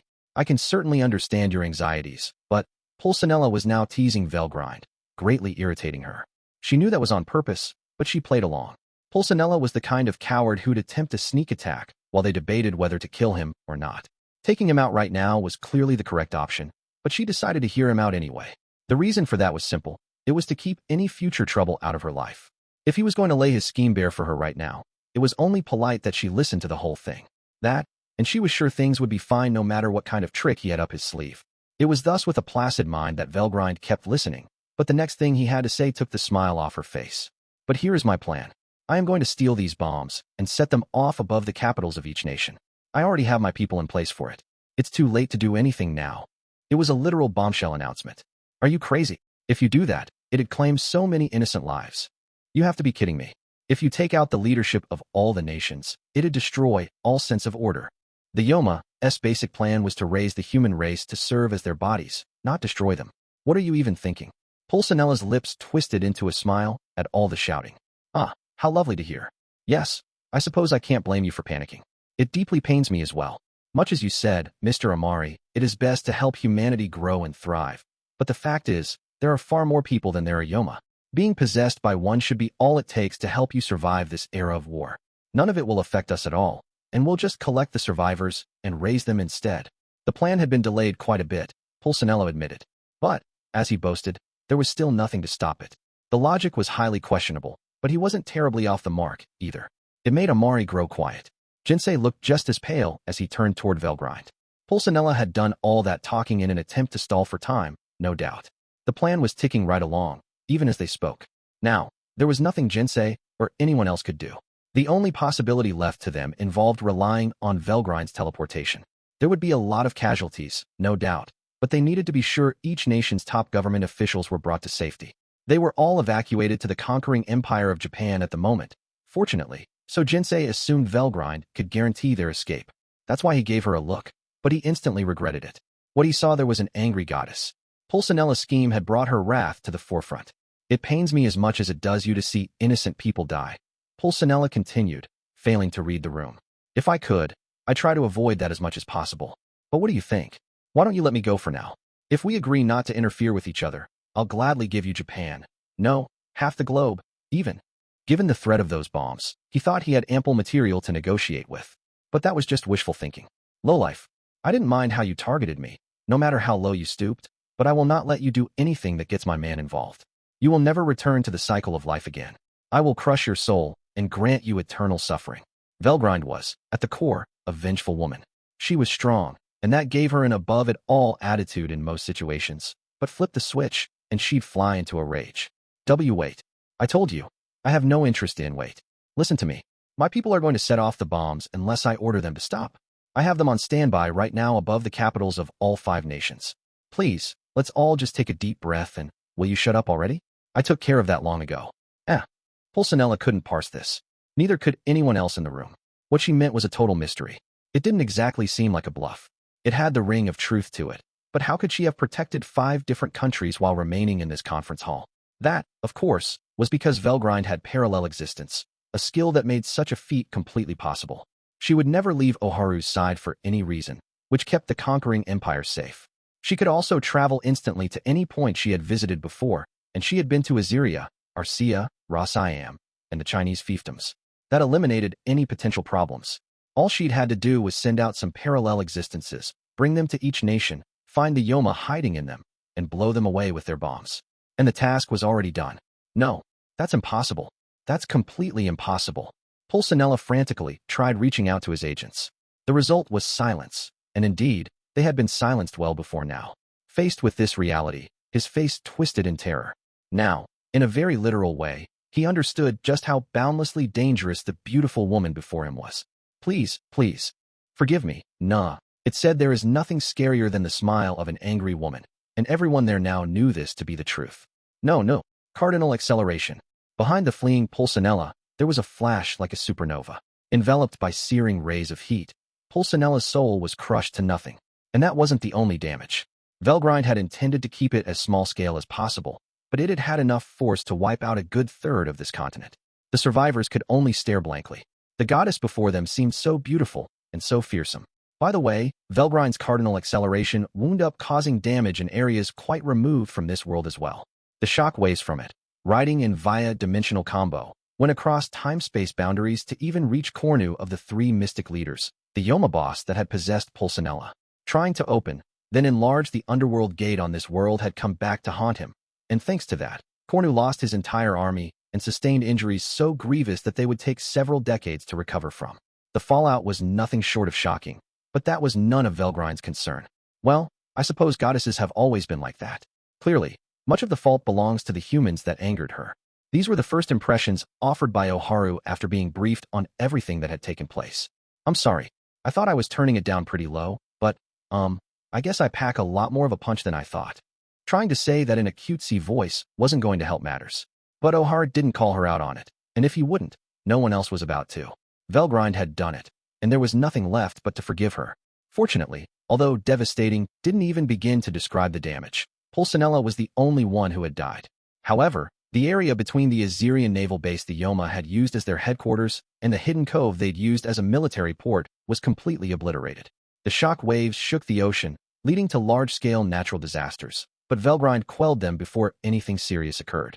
The steam from the evaporated seawater created storms, but she used climate control to make them go away. The wrecked cove turned into a small mountain of pure magma, but that was already taken care of. Some forested land and the like was lost, but aiming some high healing at the land, a move that made no sense to observers. Let Velgrind create entirely new environments before the day was through. So while the geography of the world had been irrevocably changed, the actual impact was pretty low. That was the ultimate conclusion people reached, and that marked the end of the Yoma-S invasion, all solved with the help of one moody goddess. A few years passed. Velgrind never intervened in human history again. Oharu didn't want her to. Her power was transcendent, and in a world without serious magic like this, things would just turn into a farce whenever she showed up. Therefore, she left matters to him. He might make mistakes sometimes, but as he warned her, those experiences would help humanity in time. So the goddess stayed by Oharu's side, calmly watching over the workings of man. In time, the end came. Oharu's life had run out. Velgrind was there, along with Oharu's family and close advisors, as well as anyone else who had been involved with the emperor and his consort. The sleeping Oharu awoke to find himself surrounded by them. I am happy. I have been blessed with the honor of being loved by a goddess, and I have enjoyed the peace that brought me. I worry for those I leave behind, but I refuse to allow you to fight for my sake. You must always strive for a peaceful resolution. There is nothing good about conflict. Those were Oharu's last words. Conflict was something he was willing to stomach if it were for his own sake. But if it was for the sake of his loved ones, it quickly became unavoidable. It would cost not just him, but his loved ones their honor. He could perhaps rile them into action to dispel their fears, but doing that on a national or religious level could never be tolerated. Saying you were fighting for the sake of someone besides yourself sounded nice, but all that did was shunt responsibility onto the other party. Oharu was trying to say that each one of them, individually, had to bear responsibility for what they did. After experiencing an era racked by vast sea changes, Oharu held a dream that he could pursue a world without conflict. He didn't know how to make it come true, but he constantly thought over potential solutions. He had a responsibility, and he was sticking to it. He never stopped trying to understand the other side's perspective, and he used that understanding to reach common ground through talking. With those two pieces of advice, Oharu breathed his last. His expression was a picture of serenity. His death was no doubt a painless one. You worked so hard. I'm very proud of you. Velgrind reached out to caress the late Oharu's face. Then his body began to glow. The light compressed itself into a small, crystalline form, the shining soul fragment. Velgrind held it tightly against her chest, then shed a tear filled with equal parts love and heartrending pain. Now that Oharu, the reincarnation of Veldora, had passed on, Velgrind had no further reason to stay. I'm off. Good luck to you all. She thought about adding, I doubt I'll see any of you again, but decided against it. The thought, she was sure, would come across. I only wish I could continue to chase after you, Lady Longwang. Well, you can't. Maybe not. But I prefer to hold on to hope instead of giving up here. Yeah, I suppose I've visited this planet several times over the years, after all. There's no such thing as an absolute. Keep up the good work, okay? Yes. Xianhua looked energized. Several onlookers had the same dream. They were charmed. They couldn't not be charmed by the divinity of the living goddess before them, and they held hope in their hearts that someday they would run into Velgrind the way Xianhua had. May we meet again someday. Masahiko Amari's parting words represented the thoughts of everybody on hand. Velgrind flashed a soft smile. There was no telling what was on her mind, but the smile immediately captivated everyone who saw it. Yes, she said, enjoying the moment. Someday. And then she flew off. Several decades passed after Velgrind's departure. Humanity was at peace once again. Some nations had nursed aspirations of domination, but the whole Yoma affair had nipped all that in the bud. The lesson would doubtlessly be retained for at least a few generations to come, and no major wars were likely to erupt before then. George Hayes returned to his role as president of Azeria, serving out his term and then retiring to support his son. Emil wound up establishing an entertainment agency, hoping to make this world struggling under war and famine just a little bit brighter. For Emil, whose genes had come from one of the world's genius-level swindlers, it was work he was born for, and he really did make the world brighter, bit by bit. And Masahiko Amari supported him the whole way. Amari left the army soon after the peace treaties were signed. He'd asked for permission to resign in order to take on responsibility for the whole war, and Oharu, who had still been alive back then, had granted it. He had been freed from his responsibilities in the conquering empire, except for a certain secret mission Oharu gave him. Soon, he was working with Emil, helping him out with financial support, and using his bottomless personal connections to help the agency grow into one of the big names of the industry in just a few years. Rumors went around that the agency used all manner of underhanded tactics to achieve its success. Amari had several mafia outfits working under him, forcing him to stay out of the public eye for much of his life. But he and Emil remained close, with Emil calling on him for help whenever a problem occurred. In time, the agency Emil founded grew to the point where it was one of the largest, most well-known companies in Aziria and across the world. And there was actually a very fascinating rumor about the company. One of the biggest stars in Emil's stable was a beauty by the name of Longhua. She was active in show business for several years before retiring, only to stage a comeback after a few more years had passed. This was, of course, another person taking on Longhua's stage name, but nobody knew exactly who she was in real life, and this became a pretty famous story in the entertainment industry. However, one rumor had it that Longhua's real name was Xianyua, and, weirdly enough, that every other performer who performed as Longhua also had that same real name. It was like something out of a fairy tale. There was no way all of them could be the same person, but seeing her perform, one couldn't help but wonder, and so the fan theories continued. These rumors were little more than tabloid fodder, but it went without saying that every Longhua really was the same person. Thanks to having taken in Velgrind's aura, Xianyua had gained de facto eternal youth. That made it hard for her to keep participating in human society without raising eyebrows, so she relied on Amari for help. And it wasn't just her, either. Those who had overcome the Yoma possession by themselves, like Li Jinlong and Delia, had absorbed their Yoma powers and reached the enlightened level. They were far from alone. Out of the rank-and-file soldiers and officers who'd found themselves involuntarily possessed, the great majority had been released from their Yoma prisons by Velgrind. But some of them became enlightened as well, and all of them were being managed by Amari. Jinsei Araki and Saburo Minamoto were their mentors, teaching them the evil-dispelling Oboro Shinmairu sword style. The fighters of the future were being raised there, and in time, they would form an international anti-Yoma organization. And until the promised day came, their fight would never be over. Chapter 3. Days of Upheaval. My name is Caligulio. I used to command the Armored Division, which boasted the most powerful force in the Eastern Empire, and that whole time, I was little more than a fool. I went on about how what I did was for His Majesty's sake, but really, my eyes were focused strictly on my own fame. Now I see how little meaning there was to advancing my career like that. I mean, a man from low-level nobility rising to command an entire force before age 40 really is something to crow about. Receiving a barony from one's in-laws seems like so much garbage compared to being a division commander. It'd be foolish to use that as an excuse, but I don't think you could blame me for becoming arrogant. And I still regret it all, of course.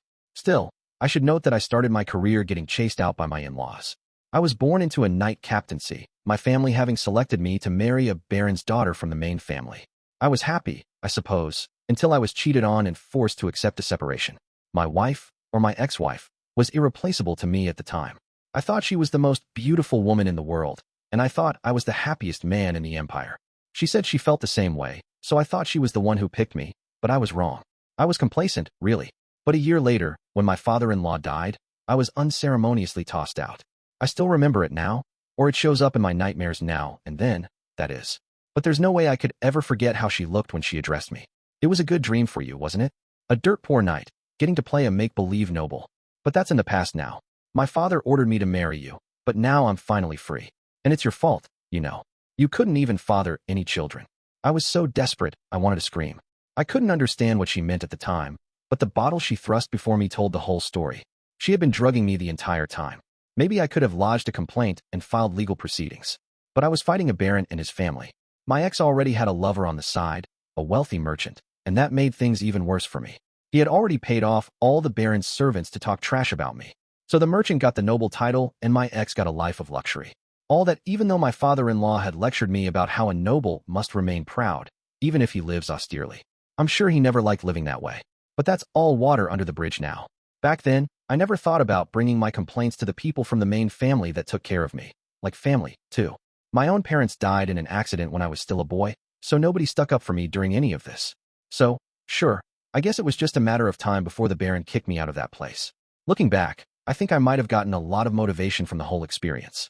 The anger and hatred I felt after being betrayed by the girl I love kept propelling me forward. I wanted to move up in the world and get my revenge, I suppose you could say. I was still in my early 20s. Young, ready to use that hate-driven energy to work myself to the bone. I towed the line with death more than a few times. I put up some serious results. I didn't hesitate to take on dirty work, and I was pretty good at undercover operations. I was friends with this other merchant, and I tried cutting him as much of a deal as my rank would allow me. I also took on some money laundering work, passing around the cash to the nobility to build connections for myself. So thanks to all that hustling, all that striving for the top, I was a field officer class soldier by my mid-20s. I was a Knight Academy graduate, so I got to kick things off as a warrant officer, going up in rank every year or two. In other words, pretty fast, right? But it only worked because of the way power means everything in this empire. By this point, I began building my own faction in the military so I could gain a tighter grasp on it. That's when I met Minutes. He was from nobility, but he loved to fight, which was pretty unusual, yeah? Whenever he went back home, he always wanted to set right off for the front lines, despite how much more upper class he was than everyone else. That baffled me. But anyway, he was definitely a talent, so I made use of the guy. I wasn't looking to have him like or respect me, so I was never too shy about asking him for money or whatever. But he was weird that way. He actually liked all my orders, and he always carried them out. Of course, he was using me just as much the whole time, so I guess we were pretty much even. We happened to be a good match, considering the goals we had and all, but it's true that we had a trust going, too. As long as I kept hunting for promotions, I always needed to seek out new battlefields, and as battle-crazy as he was, I was sure Minutes would take any order I gave him, as long as he could keep using his connection to me to see some action. Besides, I didn't have any family anyway. It wouldn't hurt anyone if I died, which let me be as crazy as I wanted without repercussions. So Minutes and I had this oddly trusting relationship going. Then Kanzis came along. He was famous for being a thorn in the army's side for a while, but all that mattered to me was how useful he was. On that front, he passed with flying colors, and I suppose Kanzis saw me that way as well. He started taking a liking to me, too, probably because of how I'd say yes to pretty much any military op. He was known for his overwhelming strength, but his rep in the military was in the toilet. He'd defy orders all the time, sometimes going berserk during battle. He was transferred into my command because of how hard he was to handle, I guess, but to me he was a godsend. Minutes, Kanzis. I used them as much as I possibly could. I'd come up with ops that any normal guy would hesitate to even touch, and I'd make him run them. But it kept paying off for us, and before much longer, we were so high up that nobody could bitch and moan about it anyway. So I reached the upper officer ranks in my early 30s. My command didn't give me much time on the front lines by that point. That's because I lost my sight in my left eye, thanks to a certain someone attempting to poison me when I was younger. But that didn't mean I was any less powerful. Our nation had already opened itself up to a new power called science, and that made it easy for them to create an elaborate artificial eye for me. I usually kept it under an eye patch anyway, though. It had put the enemy off their guard, I thought. I had assumed that my strength would wither on me as I aged, but I felt more energetic by the moment. I looked about my age on the outside, but internally, I was just brimming with stamina. It was like I was constantly in the prime of my life. Nothing scared me at all. Ranking duels were a particular interest for me, but I put my dominance over the military ahead of that. I could sense that a commander rank was within reach, and by my estimation, that'd give me more power than the Imperial Knights serving His Majesty. So I kept building up my faction. I used Old Man Ghidorah in my drive to steadily strengthen the armored division. I had the merchants I knew provide money to modernize it as well. All the preparations were falling into place. I was building a resume for myself. And so, just past my mid-30s, I was named one of the Empire's 3 generals of the Guardians. Life couldn't have been going better for me. And I guess that's why, in between my duties, I began to think a bit. Like, what's that Baron family who kicked me out doing right now? After I had someone look into it, though, I was thrown into distress. None of it was my fault, but why? Well, it was obvious. At the time, I had obtained enough power to crush them all several times over. My banishment from their house was a pretty famous story, so it turns out that the military under me had taken action without me telling them to. Not that they directly knocked on their door or whatever. They just gave a careful word or two to our business relations, like, don't tell me you're still dealing with the people who did that to our commander, and stuff. I'm sure the big-name merchants who were told that had no choice but to defer to my will. I was on the fast track to the upper echelon of the army, after all. Besides, unlike in the West, the imperial economy didn't really allow for free trade to start with. On paper, Only the nobility or military were allowed to conduct merchant activity.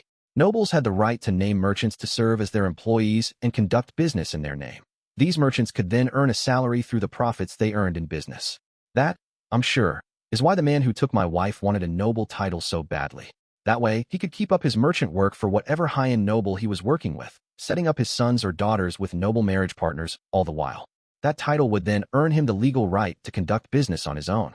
It was a classic pattern, something you saw all the time. So, yeah, now that merchant was a baron and all, but I bet he hadn't been counting on me climbing this high up the career track. The guy whose face he'd laughed at while booting him out the door was now a general, shockingly enough. The military ran on a huge budget, leading to all sorts of business opportunities, and it was the high-ranking officers who decided which merchant got what kind of business. As one of 3 generals of the Guardians, I'm sure it's clear what sort of say I had. I didn't control the entire budget, but the influence I had put me on the level of a noble earl or higher. No way some baron could compete against that, of course, and so all his military business connections were shut down. Hearing that made me feel a little empty inside. I'd wanted to get revenge with my own 2 hands, but now it was already mine without my even having done anything. Still, I thought, that wasn't any reason to let up. I'd already been betrayed once. If I went all soft now, it just meant more people trying to take advantage of me. I'd made it up to the rank of general in no small part because I couldn't father any children. Advance high enough in the military, and you were automatically awarded a noble title upon retirement. The more you achieved, the loftier the title. Me, I didn't have any kids, and I wasn't going to have any. So no matter how fancy the title I got was, that lineage would end in just 1 generation. No real threat to any of the other nobles. The military hates it when nobles recruit their own private forces, and in turn, nobles hate it when military officers get rich. The military gets the power, the nobles get the money. That kind of separation was considered really important, and one side bleeding into the other was seen as taboo. That's why so many of the top military brass were single. It meant they could dive into battle without concerns about creating widows or orphans. Yes, but really, this kind of competition with the nobility played a bigger part. But now I was starting to have an idea. The baron who'd betrayed me was on the skids, sure, but his life hadn't been totally destroyed or anything, right? Really, it was like a divine revelation to me. I still had stuff left to do, didn't I? The only reason that family's still alive is because they're nobles. Low-end or not, it's a barony, so they can live decently off their imperial stipend alone. If I can just take that title from them, they'll be ruined, with nowhere to go. And they weren't the only people I needed to purge. There was her new husband's merchant father, for example, and the earl who hired him. If they weren't around, I never would have had to go through any of that. So there you have it. I had to eradicate the enemy, or they'd get me next. But destroying an earl required even more power than what I had already. And that's when I began to aim higher, and try to obtain the kind of force that could beat anybody on the planet. Right, so after that, I was pretty much in my own little world. You know, I could understand just how low down and dirty it was, what I was doing and all, but it's like I couldn't see it, kinda. Yeah, honestly, you weren't much of a pretty sight back then. You would have been perfectly justified abandoning me then, really. Then you would have been a general, not me. That work was never my thing. Besides, I never hated you or anything. It was the same deal with Kanzis. Whether I'm a good guy or a bad guy, I want to deal with the people I like, essentially. You always were weird like that. I'm aware, but I sure don't need you reminding me. The men shared a laugh. Caligulio, the skinny officer in his 40s, and Minutes, a man in a freshly tailored suit. They were in the Elf Club, an exclusive members-only joint located inside the labyrinth. It was the stage they'd chosen to reminisce and discuss their past follies, all while sampling a wide range of the club's drinks. Normally, the venue was off-limits to all but a carefully selected member list. You had to be on the list to enter, and only after undergoing a set of body checks and paying the entrance fee. They'd never have been allowed to set foot in it usually, but after the Tempest/Empire Summit the other day, it had been opened to higher-up Imperial officers. That move had been suggested by Rimuru, who'd said he wanted to put this war behind them and build a better relationship going forward, and the 2 of them knew that. That's why they hadn't hesitated to take him up on this offer. But, yeah, you know what happened after that. I took control of the whole army and got aspirations of taking over the world. Then this nation beat us, and here I am. Beat, you makes it sound like a schoolyard brawl. To be more accurate, you couldn't even put up a fight. Heh, no doubt. But I'm glad I got to see it, you know? Seeing for myself that Emperor Ladora and the Marshal, or Lady Velgrind, weren't the most unimaginably powerful people in the world after all. I can't see how the thought makes you happy, but if you're glad, I'm glad. So are you planning to make up with your brother? Minutes gave Caligulio a self-deprecating smile. I pretty much have to. He's the Marquis banding together the nobility. With Sir Masayuki set up as the new emperor, It's our job to support him with everything we got. Although Minutes was born into the family of a noble marquis, he joined the army anyway, out of a desire to prove his talents. Those talents had brought him this far, in no small part because of the preferential treatment he received as a highborn noble. Still, there was no denying Minutes' real strength. Nobody thought ill of him at all, and anyone who did received a lesson on how stupid they were in short order. So it was Minutes' younger brother who eventually became marquis, but he wasn't very fond of it. He resented Minutes, in fact, for palming the job and all the stress it brought off on him. Caligulio had learned about that just a bit ago, so he was relieved to hear his friend wanted to mend fences with the man. A peaceful agreement was never possible for me, he thought. Minutes, at least, had the good luck of owning a family fortune and the freedom to use it however he wanted. He had the strength to back up his extravagant habits, though. If he didn't, he and his brother would have been branded debaucherous failures. Caligulio doubted that the two really disliked each other that much, though.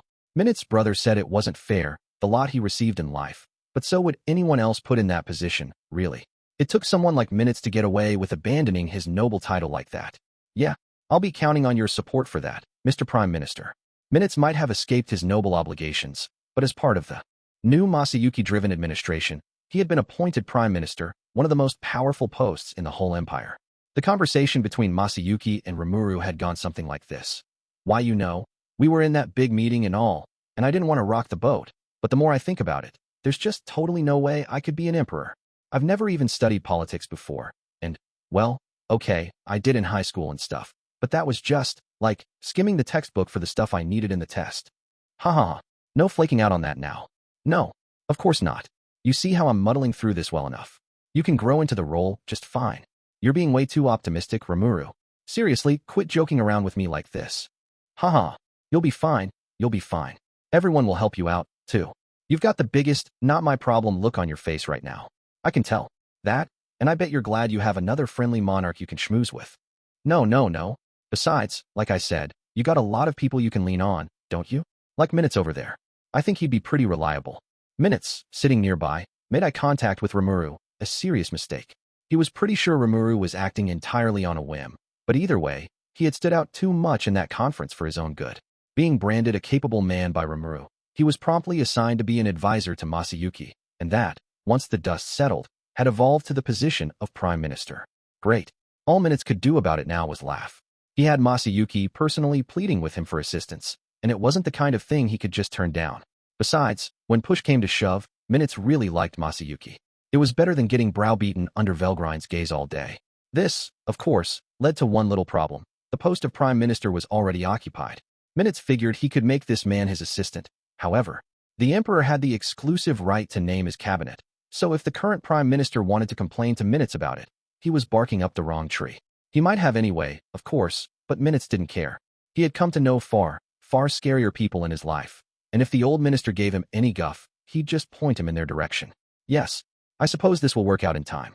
He had received more than enough of an education as the heir to a marquis family.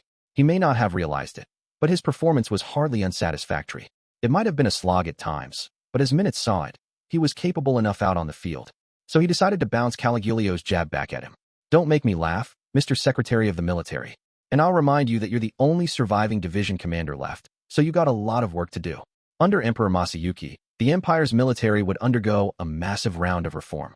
If Minutes took the cabinet position of Prime Minister, the current one would become Deputy Prime Minister. Secretary of the Military was on the same level as that. Masayuki didn't know much about government, but he did remember the importance of having a civilian politician oversee the country's military affairs. He mentioned that to his new assistants, and that was immediately reflected in the new system. In fact, though, all he said was, "Don't we need a minister controlling the army?" He didn't order it, and he hadn't postulated any kind of grand theory about a civilian-appointed minister holding supreme authority over the military.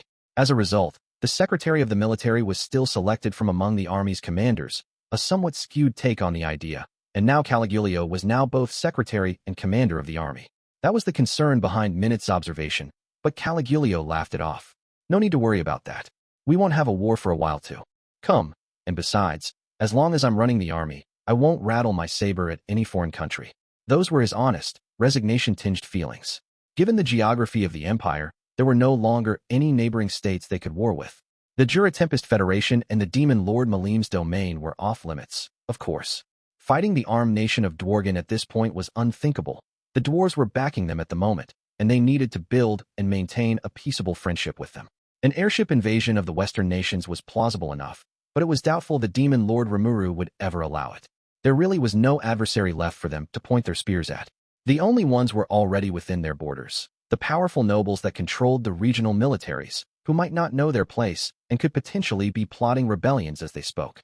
We've already sent word across the empire. The nobles should be replying soon. But have you heard from Krishna?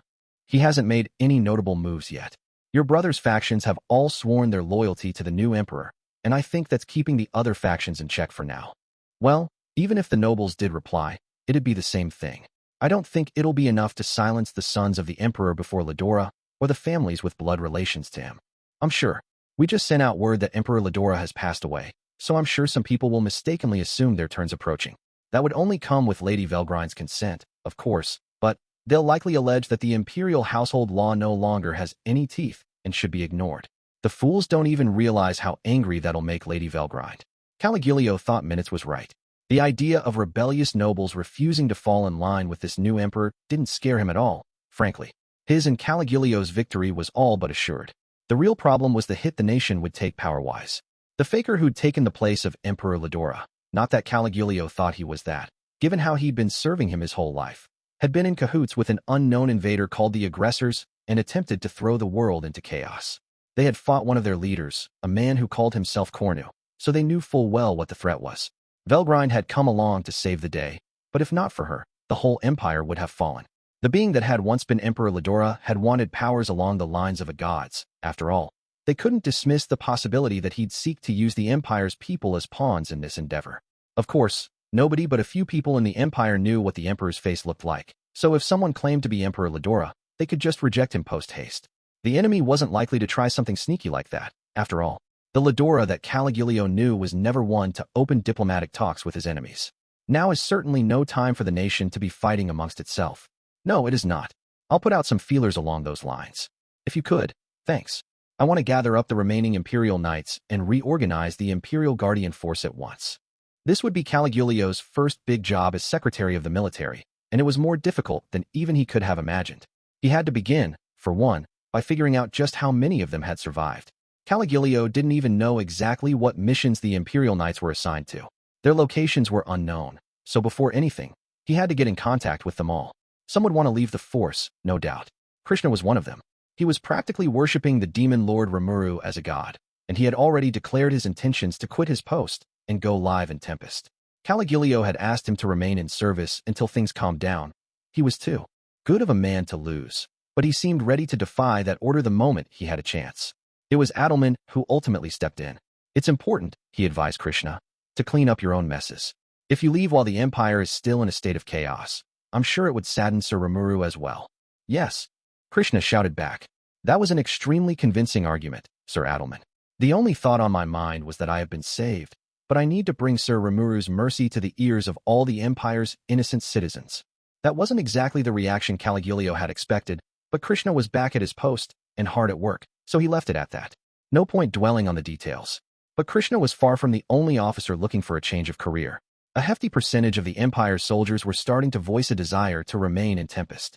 Caligulio understood their feelings, and he didn't want to force anyone to come back, but any further defections could affect the Empire's future ability to fight, so clearly they needed to ponder this issue a little. A large number of people had died in this war. They'd had it coming, more or less, and it wasn't a problem worth rehashing, but that didn't mean they could simply ignore this problem. The only single digits still alive, for one, were Bernie and Jiwoo, just two in all. They would be directly answerable to Masayuki from here on, serving as his bodyguards. Velgrind would have been more than enough on that front, perhaps, but they'd doubtlessly be helpful as advisors or go-to contacts for smaller missions, so Masayuki's request had been approved. Caligulio saw fit to take advantage of all this to reorganize how the Imperial Guardians were set up. It would depend on how many surviving Guardians there were, but he didn't see a need to stick to the set number of 100. He intended to do away with the ranking duel system entirely. To him, numbers shouldn't be allowed to be so important among the soldiers. If they were strong enough and absolutely loyal to the Emperor, he didn't mind opening the doors a little wider for them. His plan called for them to be deployed in groups of 3 across the Empire's cities, firming up the Imperial defense. 3 in one place might not be enough to defeat a high-level aggressor, but they could buy a lot of time anyway. Ideally, they would remain highly mobile, covering each other and providing backup. The Empire had more than 100 cities, though, so they needed a lot more personnel. The regional forces were still intact, however, which was why the Guardians could work with them to cover matters for the time being. Either way, the Guardians would continue as a going concern, built mainly around enlightened-class warriors and kept prepared for future combat. It's an uphill battle for both of us, isn't it? Muttered Minutes as he finished his drink. Yeah, replied Caligulio. But it feels oddly worth it, too. This was a passing observation, but he meant it. Thinking he was working to better the Empire, as opposed to just trying to earn a higher rank, made the days a lot more fulfilling.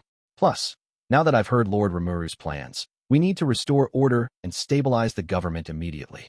If we're late on this, we'll be left behind by the rest of the world. With Rimuru and Masayuki's approval, rail-laying work had already begun. In likely just a few more years, the Empire would enjoy a future where they were fully connected to the rail network. Even the little bit that had been discussed at the conference made Caligulio quiver, but that was far from all. And, what about our plan to rule the world skies? I mean, that demon lord is ridiculous. He said it while we were all drinking, but I'm informed that he physically cannot get inebriated. He meant every word of it. Yes, Zamdo was quite excited as well. He even offered his personal assistance for the project. He's really more an engineer than a soldier, though, so I'm sure that's where his interests lie. So we'll have these trains connecting every nation on the surface, and then we'll begin mass-producing our airships and build a stable market for them. It's a scary thing for someone like him to come up with, but I think we can make it happen. After all, the only reparations he sought after the war's end were the rights to our airspace. He didn't ask for anything else. In fact, he's helping us rebuild. How could we ever turn him down? Indeed. His Majesty Masayuki gave the go-ahead as well, so that's not a problem, either. It's what happens in the future that matters the most. Caligulio thought to himself as he spoke. Something about Tempest just didn't add up to him. The words of the demon Lord Rimuru, words that sounded like he was making things up as he went along, would be placed into concrete, executable plans by the next day, or even later that evening. He had apparently considered a plan to mass-produce airships ever since he'd known the Empire had them, but he was ready to provide an R&D base for the project immediately, which was unheard of. An entire floor of the dungeon was now serving as a hangar for airship repairs and upgrades. Zamdo was having the time of his life working there. He'd been given free rein to order whatever materials he wanted without worrying about a budget, which put him in the habit of saying things like, "So heaven exists right here after all," on a regular basis. He was already amped up after surviving what he had, and this only added to his intensity. It made Caligulio jealous, seeing all of Zamdo's desires fulfilled like that, but he had to cheer Zamdo on. He would need to work hard if Tempest and the Empire wanted to retain friendly ties. But enough about him. It was time to discuss their future. The demon Lord Rimuru's proposal offered broad support for upgrading infrastructure around the Empire. Having just been badly defeated, there was no way they could say no to that. The Empire could certainly provide its own labor, so they didn't have to rely on Tempest for everything. Caligulio's thoughts were very different from the Western nations on that front.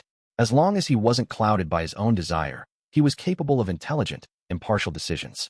Along those lines, he concluded that what the Empire needed the most at the moment was the restoration of domestic order. The Empire wasn't in a state of disarray at all, but once the details behind their defeat became known, it would undoubtedly shock their citizens. Rimuru would be seen as the hateful enemy of anyone who'd lost their family, of course. Krishna and other officers were working to stave that off, but Caligulio needed to tackle the issue as well. Also, as Minutes warily pointed out, the more powerful nobles were making ominous-looking moves. They would need to welcome Tempestian forces into their empire for the sake of future development, but they couldn't afford to let that lead to disputes, no matter what. There was a mountain of problems to address. Yeah, but Caligulio, what? Don't you think the demon Lord Rimuru has it much worse than we do? A moment of thought, and Caligulio felt Minutes was right. They had been told about all these plans for future development, and they were just beginning to put in the hours to make them happen. But that went without saying. Things like restoring order and developing your home nation aren't things you do because you're ordered to. You beaver away at it daily because you want to make your home a better place. They were facing an unavoidable battle with the aggressors sometime soon. But, as they'd just realized, they weren't all that nervous about it. They had too much work to handle in the meantime, burying and dissipating any potential anxieties. You think he's trying to have us not worry about it? I'm sure, yeah. But maybe that's not all. It could be that the demon Lord wants to handle the aggressors with his nation alone. That or he doesn't see them as a major problem. But, of course it was a problem. But the demon Lord Rimuru was more focused on his grand future plans than any of that stuff. Caligulio and Minutes admired how bold a leader he was, and King Gazel likely felt the same way. The whole way Rimuru acted around them indicated that he didn't see the aggressors as much to sweat about. Maybe it was just a bluff, or maybe he really did feel that way. Caligulio did think he was just trying to keep them from worrying themselves sick, but even so, he had to agree with Minutes. If he's seriously thinking about dealing with the aggressors by himself, we'll need to find a way to assist him. At the very least, we need to prevent any attempt at an internal revolt. We can't have anyone dragging him down like that. Caligulio was ready to serve as leader, so the two of them left the club after drinking for around an hour. The next day, they put Masayuki up on his palanquin and set off for home. The moment he reached the capital, Caligulio was swamped with work. Some regions of the city had been damaged during the war, but there was no need to think about rebuilding immediately. They planned to work on that in tandem with Rimuru and the Tempestians later on. No, the first order of business was reorganizing the military. All surviving, or resurrected, soldiers and officers were now safely back in the Empire, and he quickly gave them new duties. Maintaining order was top priority, so he kept an eye on Krishna's reports and sent soldiers out to any region facing unrest. Fortunately for him, some 700,000 soldiers and officers remained loyal to him. Even those who wished to move to Tempest were being cooperative with this effort. Rimuru, after all, had promised them jobs after the turmoil had subsided. Don't make up your mind right now, he told a large group of them assembled at the Colosseum. Just take your time and think it over, okay? That's what he said after Rigard came out and presented a fairly detailed immigration plan to them all. Rimuru wasn't trying to convince any of them, hoping instead to respect their individual desires. But the 200,000-odd potential immigrants in the audience were pretty enthusiastic about the news. Aggressors? We'll rip those guys apart. Certainly, they were ready for a fight. And while they had lost the power in their souls, they still had their surgically enhanced bodies. Some of them still merited an A rank, so they were nothing to sniff at. So Caligulio wanted to figure out any way he could to keep the imperial capital peaceful. But then a bigger problem popped up. The real thorn in his side, as he'd predicted, was the nobility. Nobles from up and down were demanding an audience with him, putting a damper on his work. He wanted to turn them all down, but some of them were big names whose support he wanted for future purposes. Minutes' overtures and Krishna's military coercion did what they were asked for as well, preventing any major crises from developing, but it certainly took a lot of stamina from Caligulio. Just then, though, the demon lord Rimuru sent over a lifesaver, Testarossa, that most beautiful of demons.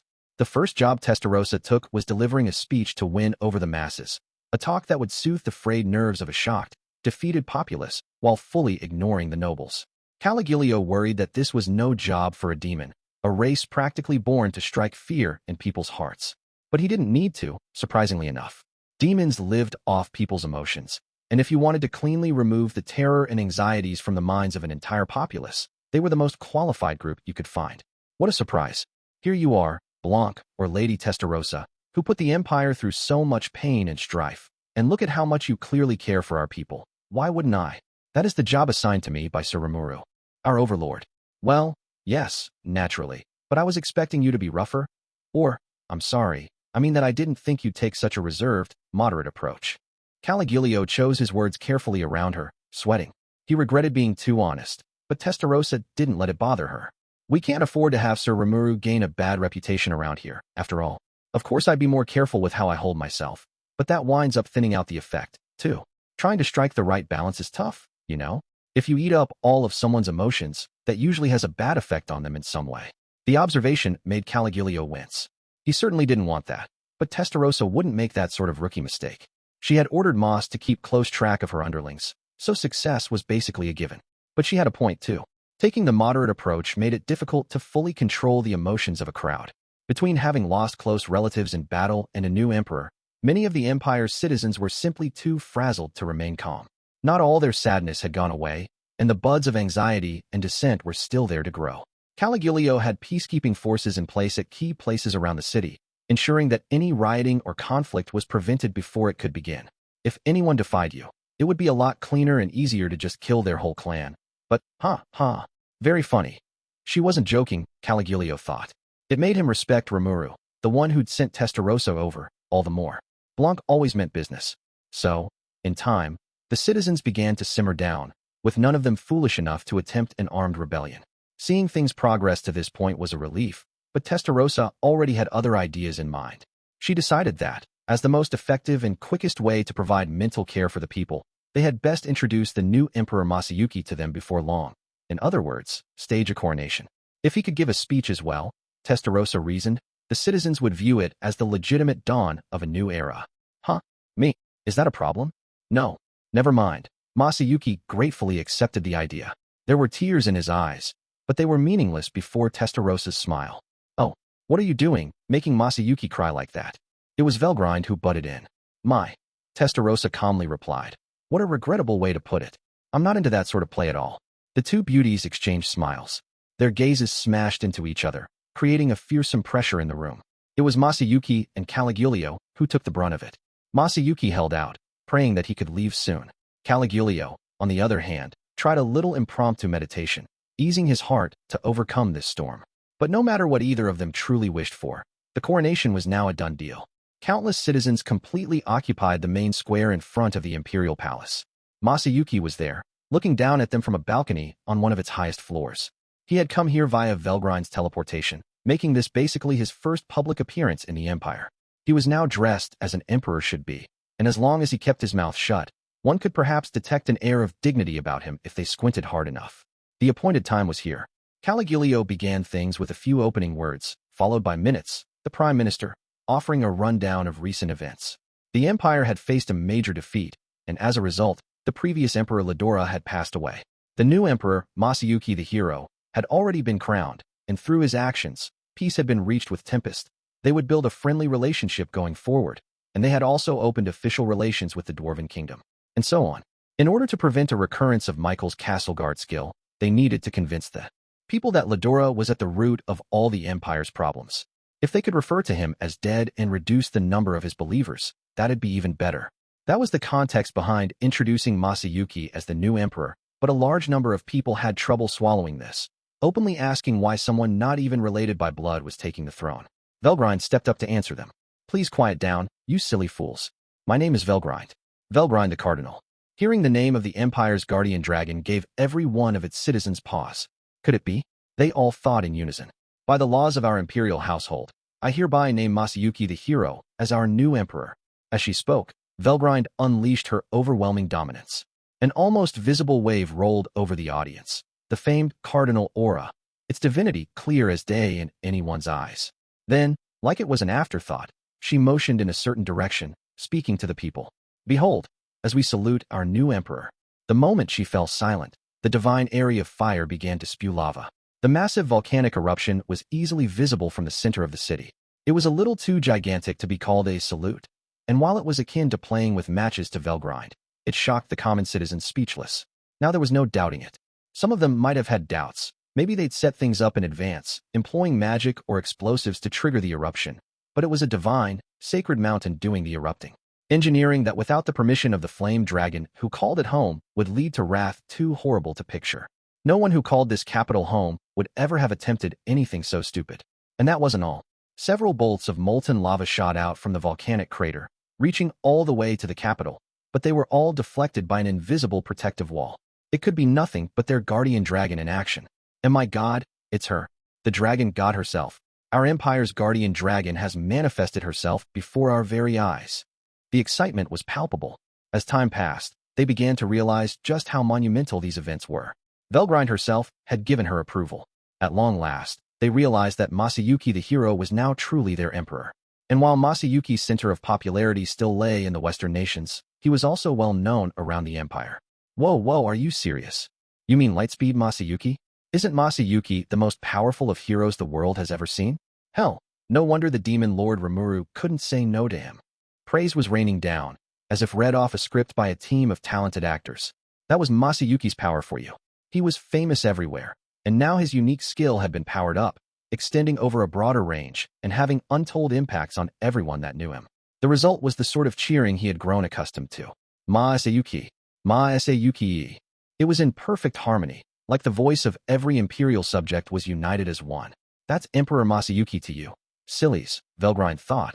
But the emperor himself didn't seem to mind, so she let it slide. If anyone was truly livid about this, it was Testarosa.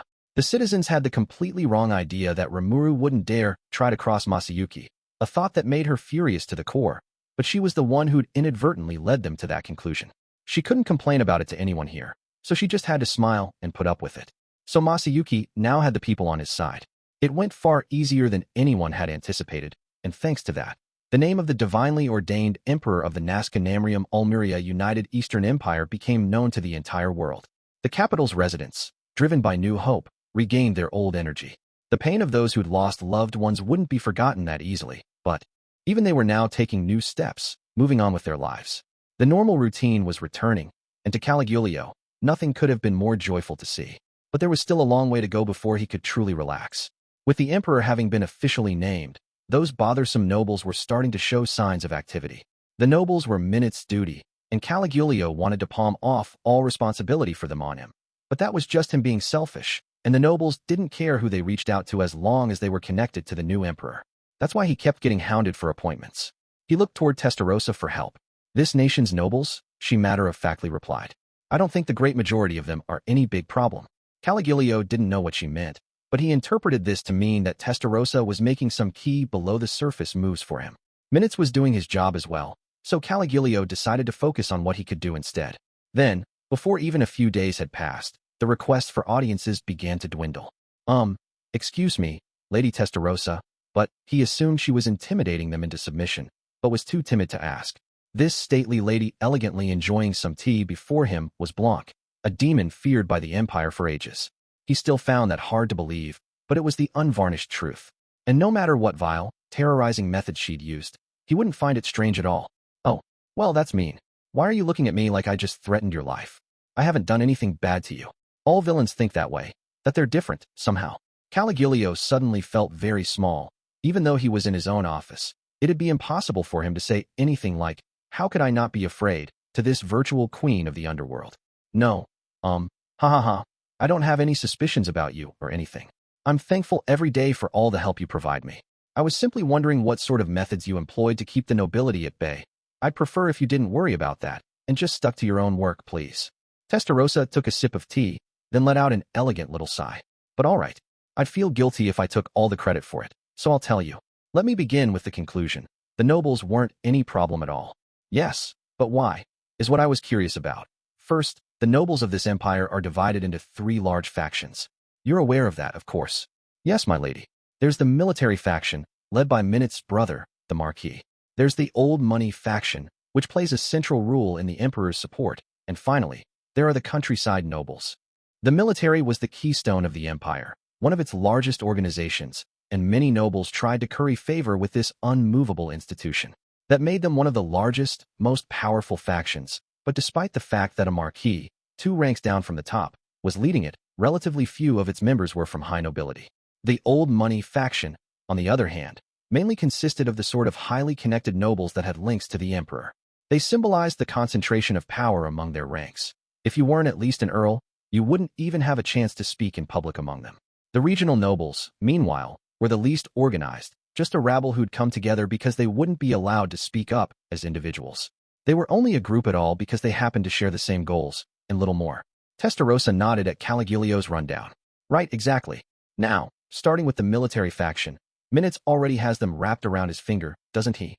No, he and his brother aren't getting along very well." "Oh? Not really.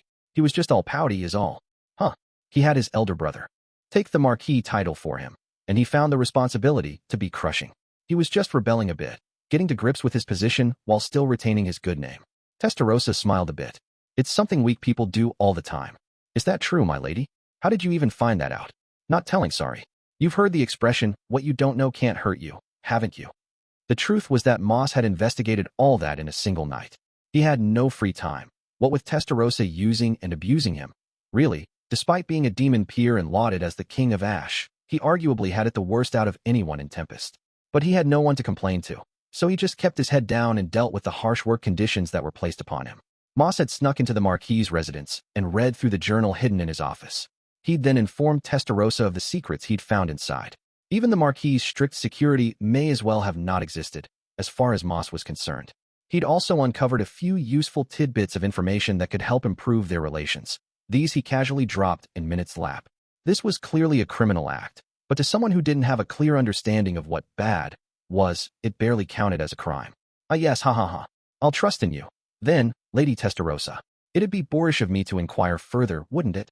Caligulio ran from the question. It was a smart decision. Whatever the background circumstances were, Minutes was on his way to patching things up with his brother, And if so, all was well. Best to just focus on the final results. Alright, so that's the military faction. What about the others? Well, the countryside nobles demonstrated to me that they're ready to submit to you. Huh? Since when? Oh, they fell in place immediately. The most important thing to them, after all, is that people can live in peace without starving. The Empire's rural areas are well stabilized by now, so the only concerns they had left were about our political direction. I see. And by the way, do you know how the rural nobles fund themselves? Well, mainly with the crops they harvest in each region. They retain what they need, pay their taxes, and then sell the remainder to their affiliated merchants. The revenue from that keeps the regional lords funded, is how I understand it. Yes, that's mostly right, but you're wrong on one aspect. This was starting to feel bizarre to Caligulio. Why was someone like him, at the peak of the imperial military, receiving a lecture in economics from the demon that had put the empire through so much pain? He didn't know, and it confused him. Why does a demon know this much about human economic policy? Huh? I was educated in it as a lower-level country noble, but I don't think most top-class military officers would know much about it. And to think he didn't have it fully right, either? There were also regional handicrafts and specialty products, but that didn't seem like the correct answer. Caligulio didn't think of Testarossa as someone who would normally keep finding fault with him like this. So what is it? The underground trade. What? He couldn't help but exclaim. There was no way black market trade would be allowed in the empire. He trusted in that, but the bluntness of her response threw him. Oh, is that strange to you? Well, of course. The emperor of our land wields his power to ensure the equality of all his citizens.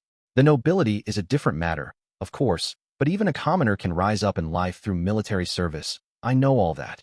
I'm not talking about surface matters. The black market is a necessity for practical business. Do you know why? If she was calling it a necessity, Testarossa must have meant it. But Caligulio still just couldn't believe it. Black market trading was tantamount to treason against the emperor. If it were that rampant, imperial secret agents would have picked up on it by now. There was no way the late Lieutenant Kondo would have overlooked it, for example. They feared him as the stalker of the halls of information. Caligulio doubted he'd have just let this slip past him. I don't believe it, he blurted out. Are you saying Lieutenant Kondo just let this slide? Testarossa gave him a chiding look. Are you really that hard-headed? He did let it slide, because it wasn't a bad thing at all. What do you mean? Well, as a merchant, I'm sure being affiliated with a noble sounds nice, but who you get to sell to is basically dictated by the title of your employer. Do you think the merchants of low-ranked nobles can compete with their brethren serving earls and dukes? The answer is no. It's impossible. You're forced to do the bidding of whoever holds power over you. And that's where underground merchants come in. Groups like the Echidna Club that ruled over the imperial black market, along with their successors, the Cerberus Secret Society, they were all able to exist because they were seen as necessary. Caligulio could feel the blindfold coming off. As Testarossa put it, merchants had a need to be free. They'd never aggressively pursue profit if they were working for a fixed salary. Trying to restrict that by force would just have been met with resistance, and besides, it had put the customers they served in a bind. Kondo knew that, so he'd never tried to seriously intervene in the black market. The same was even true for human trafficking, as publicly illegal as it was. If a village was facing famine and could no longer keep itself fed, there was a need to reduce the number of mouths. While legally forbidden, it had to be done, or a great many people would die. And if it came to that extreme, selling them off gave them a better chance of surviving than any other resort. That was a rather extreme example, but one that had been seen several times in the empire's history. Inconvenient truths like that were all over the place, treated as open secrets by the government. One big problem was trade with foreign nations. Since the empire had never so much as acknowledged the sovereignty of countries besides itself, foreign trade was officially prohibited. This, however, wasn't something that any sane economic policy would allow to exist for very long. And that was how groups like Cerberus had taken root in the Western nations. Testarossa dispassionately lectured Caligulio about all this. He wailed to himself about why a demon was so up-to-date on such things. It made him feel like an oblivious idiot, and it saddened him. Well, thank you very much for the detailed rundown. I appreciate it. Not at all. But regardless, that made handling the regional nobles pretty simple, you see.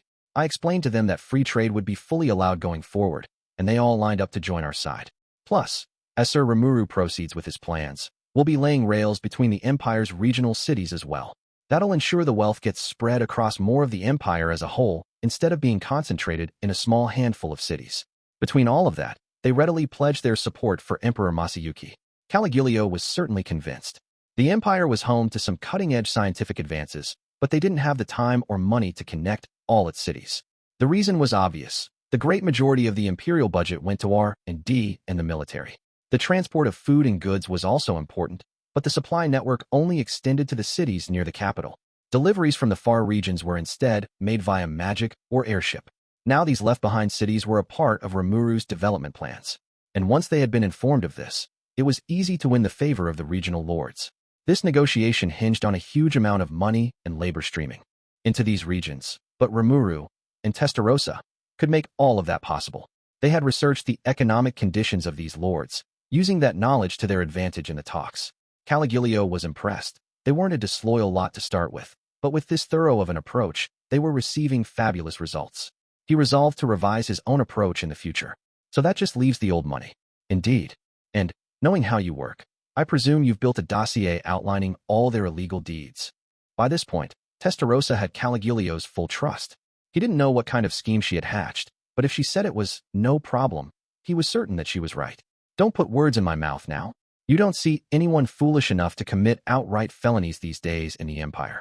A lot of cleanup work took place over the past few decades, and I've determined that much of it was Kondo's doing.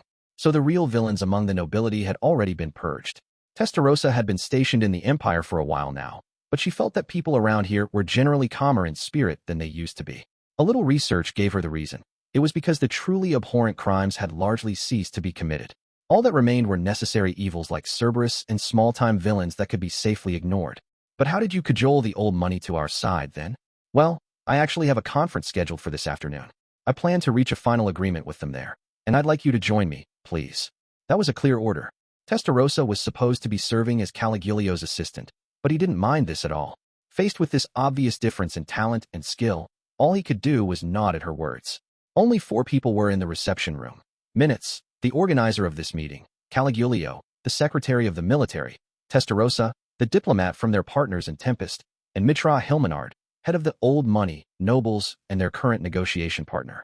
Mitra was in his early 30s, still young, and some might have wondered if he was too inexperienced to be leading an entire faction like this.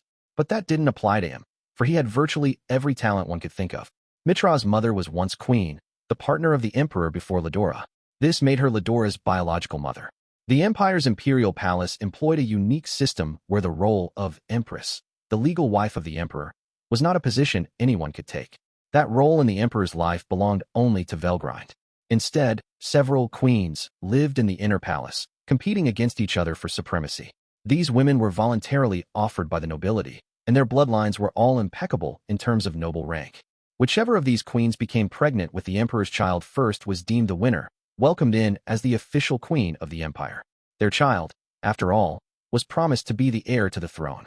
Ledora himself had had several queen candidates of his own ensconced inside his palace, but he'd never favored any of them. They were sent over by powerful nobles hoping their daughter would be named queen, but in the end, they had all been sent back before any child could be conceived.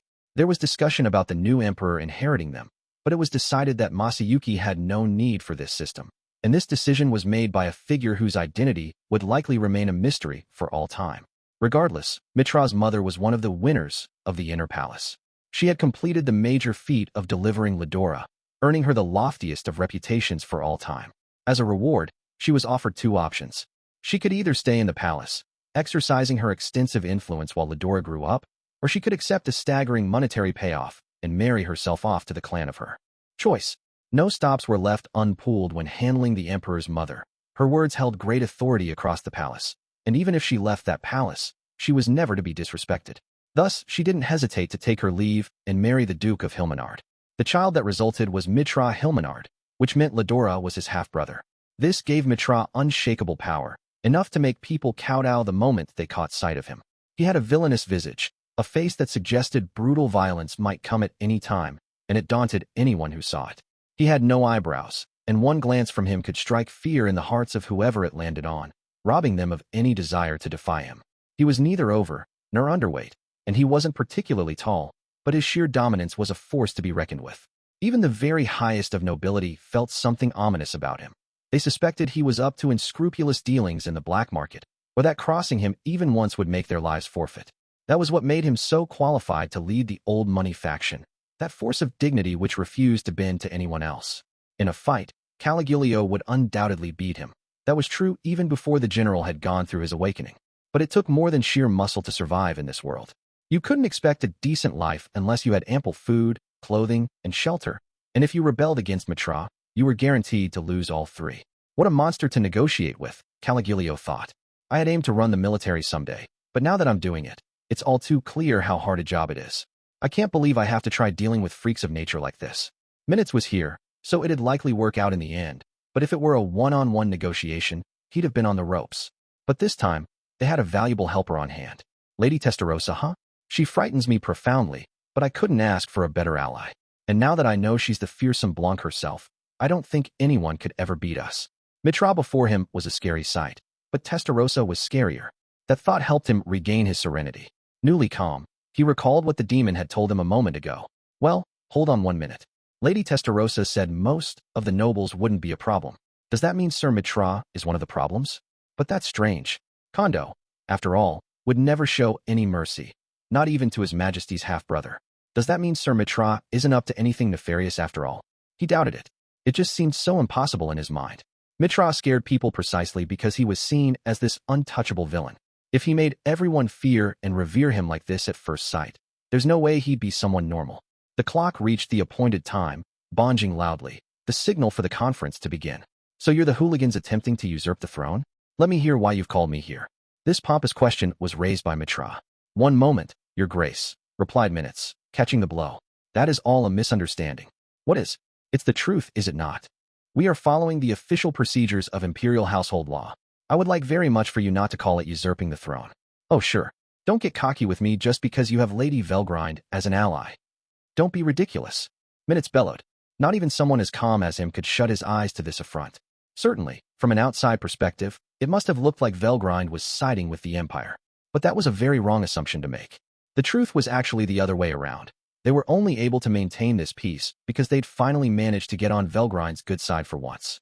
Loose lips sink ships, as they say, but with Velgrind, the consequences were far worse.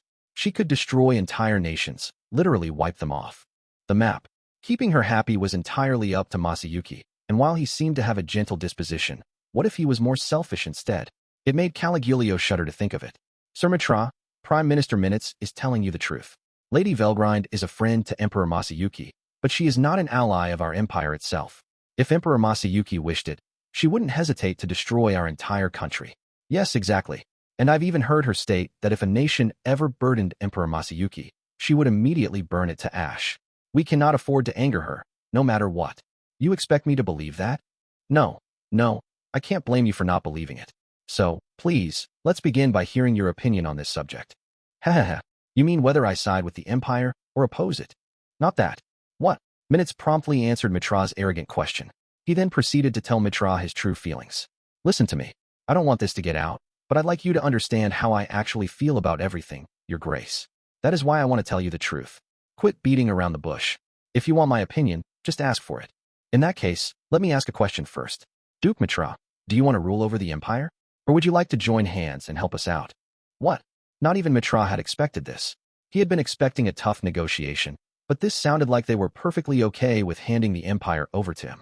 And this interpretation was absolutely correct. Minutes had become Prime Minister through an improbable course of events. It was a role he basically had no choice but to accept. If Mitra wanted the job instead, Minutes would gladly give it to him. Stabilizing the Empire was priority number one, and that had largely been achieved. Minutes pictured a lot of room for change within the Empire's political structure. Caligulio had seen through Minutes' thoughts, too. Yes, I know we'd like his cooperation as we try to unite the nobles on our side. Letting Sir Mitra take this job wouldn't break our promises at all. But isn't that a little unfair, Minutes? This, he thought as he gritted his teeth, was exactly why Minutes' brother had a grudge against him. What? Are you saying you'll give the Prime Ministership to me? I appreciate how quickly you picked up on that. Now, will you listen to our viewpoint for a moment? Very well. Mitra reluctantly nodded, perhaps sensing he was out of the loop on some matters. So Minutes began to speak. As he put it, Masayuki himself did not want the position of emperor, but if he abandoned the empire right now, the resulting political instability could lead to serious disruption. They were also aware of a new, unknown enemy stalking them, and if they ignored it, it would create serious trouble for everyone in time. In light of that, Tempest and the Dwarven Kingdom had also welcomed Masayuki as emperor. Velgrind would listen only to the will of Masayuki. To put it another way, if he didn't become emperor, she wouldn't hesitate to abandon the entire empire, and even if she didn't strike against it, Losing their guardian dragon posed a huge problem. Along those lines, it was far better for all the citizens if Masayuki accepted his invitation to the throne. As I stated, minutes concluded, His Majesty himself sees the throne as a heavy burden to bear. If someone were to rule in his place, I think it would be welcomed without major complaint. This made sense to Mitra. He understood that Velgrine's affinity was a vital question for the Empire. Masayuki was a must in order to keep her on their side. If they didn't have him on the throne, she might very well leave the Empire entirely. This also meant, however, that as long as he remained emperor, it didn't really matter if someone else actually ran politics. In fact, perhaps it'd be better for the Empire's growth if they didn't tether him to his post too much. The demon Lord Rimuru, Testarossa added with a sweet smile, wishes to build a fruitful relationship with Sir Masayuki as well. If Sir Masayuki is to become emperor, then Sir Rimuru will provide the maximum amount of assistance that he can. So I hope it's clear to you that this is not at all an attempted usurpation of the throne. Mitra had been informed of that aspect in advance. It was known across the Empire that despite having trounced them in combat, Rimuru wasn't demanding much in the way of reparations. He wanted friendly ties going forward, and if that were the case, Mitra didn't see any reason to doubt Testarossa. So what was the right move to make? He had been given two choices, but he wasn't limited strictly to those. If there were other paths available, he had the freedom to take one. However, as Mitra half resigned himself to his fate, it was unlikely that any other path would bring him victory. Would Mitra lead imperial politics as prime minister, or would he take Minut's side and make the nobles follow him? To be honest, Mitra wasn't terribly interested in the decision. What he really wanted was to hole himself up in his mansion and devote himself to his passion of painting. Between his noble bloodline and his power as duke, Mitra was seen as a born ruler, but that was all a great misunderstanding. His mother had been beautiful enough to earn the love of Ledora's father, after all. She was a strong-willed woman, her aura resembling Velgrine's in a way, but that was only on the surface. Despite that dominating atmosphere, she was actually a very placid woman. If she hadn't been, she would have taken position as queen the moment she'd given birth to Ledora. She was allowed to enjoy every luxury possible as Ledora's mother for the short period until he attained full independence, but she wanted her freedom over any of that. It was a highly unusual choice to make, but not long after she earned that freedom, she fell in love with Duke Barca Hilmenard. Barca was a handsome young man, leading to rumors among the general public that it was Mitra's mother who wooed him first, the former queen having her way with whatever man she wanted. But it was absolutely the other way around, and it was pure love that brought them together and led to Mitra's birth. They were still passionately in love with each other, although that didn't matter here. I have no great desire to be a politician, either. Dealing with all these office seekers and hangers-on makes me sick. But, much to Mitra's chagrin, he was a very popular, charismatic figure. He was smart, too, to the point that none of his more underhanded schemes had ever been exposed. This had given him a great number of devotees, and many of his affairs would go running off in their own directions before he could do anything about them. The worst example of this was when a certain earl had lost his social standing thanks to Mitra. Mitra had accidentally bumped shoulders with him one day. The earl wasn't watching where he was going, but he still refused to apologize about it. At the time, Mitra was still in his early 20s, so the earl no doubt saw him as unworthy of attention.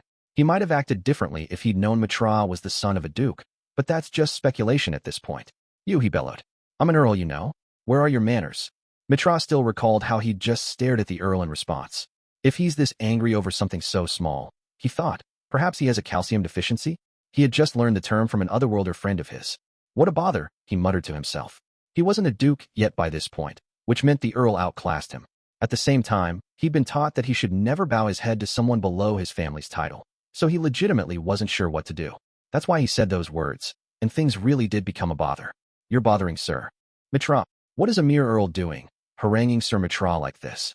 What a sorry sight this is." Mitra's friends were already causing a commotion. Just then, a group of knights clad in black appeared from some unknown hiding spot. Several of them accosted the earl. The panicked earl only then recalled who Mitra actually was. But that realization had come too late for him. The captain of the knight team went up to Mitra, saluting him. "Allow us to decide what to do with him." "All right, sure." Mitra couldn't say anything else.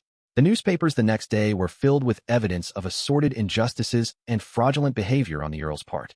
Whether all the crimes were true or fabricated, Mitra didn't know. The only clear truth was that the earl was soon arrested and stripped of his title. It went without saying that the encounter made people dread Mitra more than ever. A mere brush of the shoulder had brought an earl to his doom. It taught Mitra just how much power he had, a lesson he'd find hard to forget. Mitra would later have similar things happen on several occasions. He'd never meant any of it, but before he realized it, he had become one of the most formidable, awe-inspiring nobles on the scene.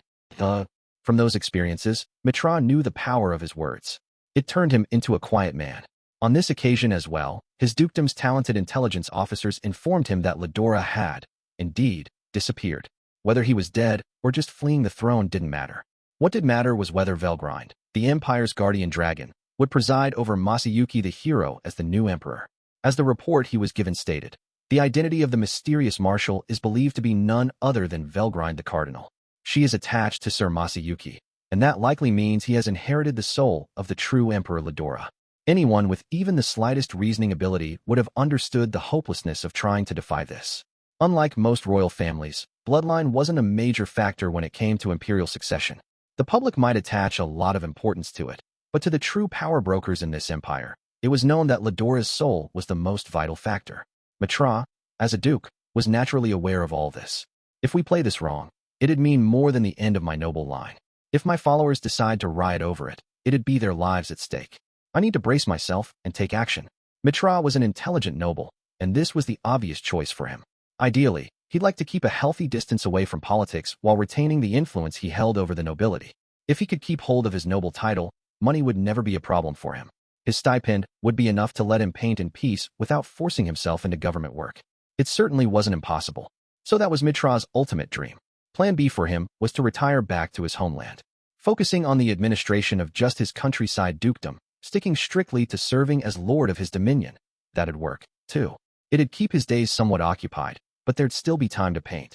It'd keep the number of annoying people in his life to a minimum, too. He saw it as a good compromise. The absolute worst case was anything that sparked Velgrind's rage.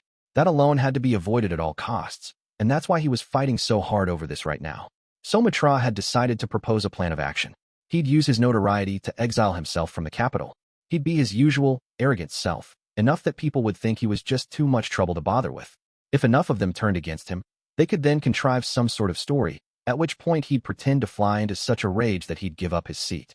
Negotiations would be cut off, but then Mitra would pretend to realize the position he'd put himself in and flee the capital to save face. That was the kind of story he'd wanted to concoct, but instead, Minutes was giving him these two crazy options.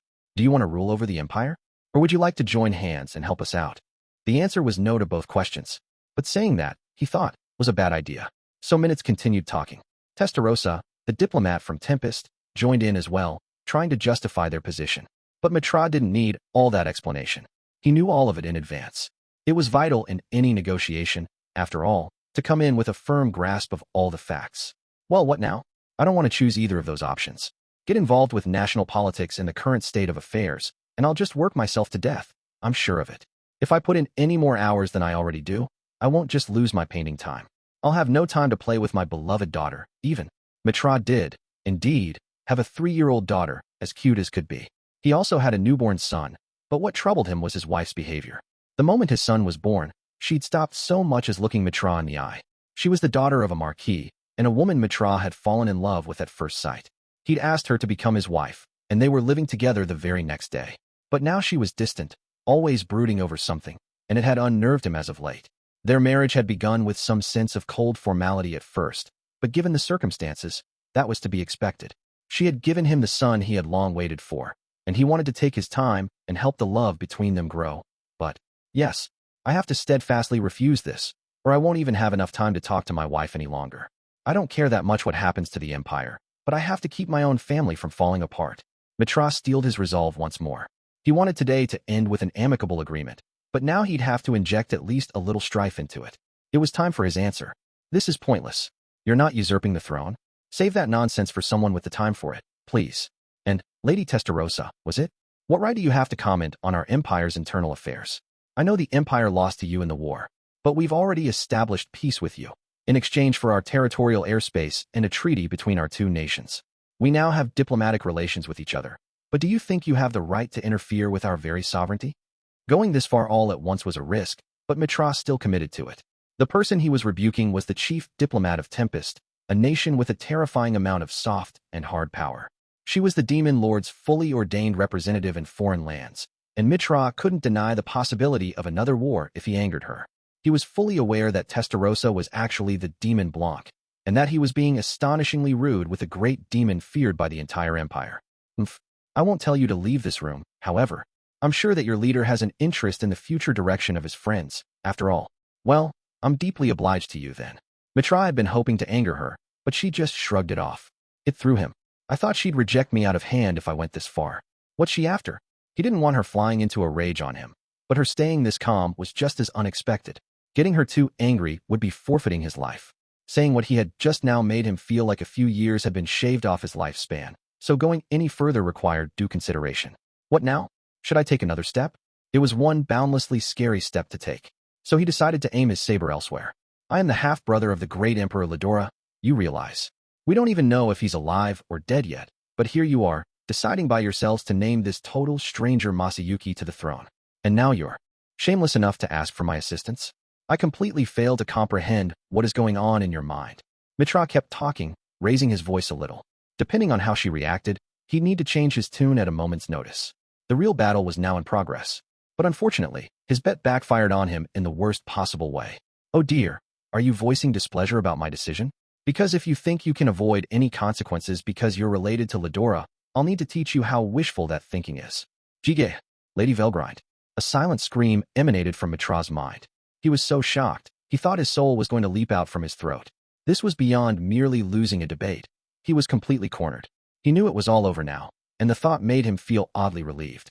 That, perhaps, was why he felt driven to simply say what was on his mind from now on. Heh, you are Lady Velgrind, our former marshal and the guardian dragon of the Empire, are you not? I wasn't aware that you would be part of this conference. It's an honor to meet you. First, he'd demonstrate that he wasn't particularly impressed by her. Deep down, he wanted to run from the room immediately, but it had already dawned on him that this was impossible. Oh, I'm sorry.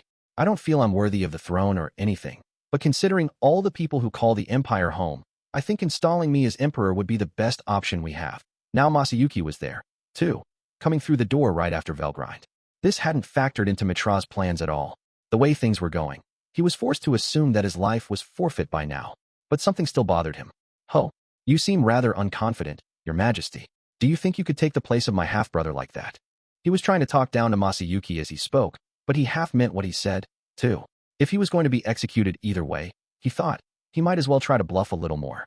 Ha ha, I was just a normal student until a little bit ago, you know? It's not a matter of being confident or not. I never even imagined being an emperor before. Heh, pathetic. You think you can lead a mighty empire that way? Mitra's lips were moving on cruise control, but, what kind of nonsense is he talking? I didn't realize from the way Minutes and Caligulio reacted that this isn't what my investigating staff told me. Mitra's spies had told him the new emperor was an ambitious, power-hungry young man.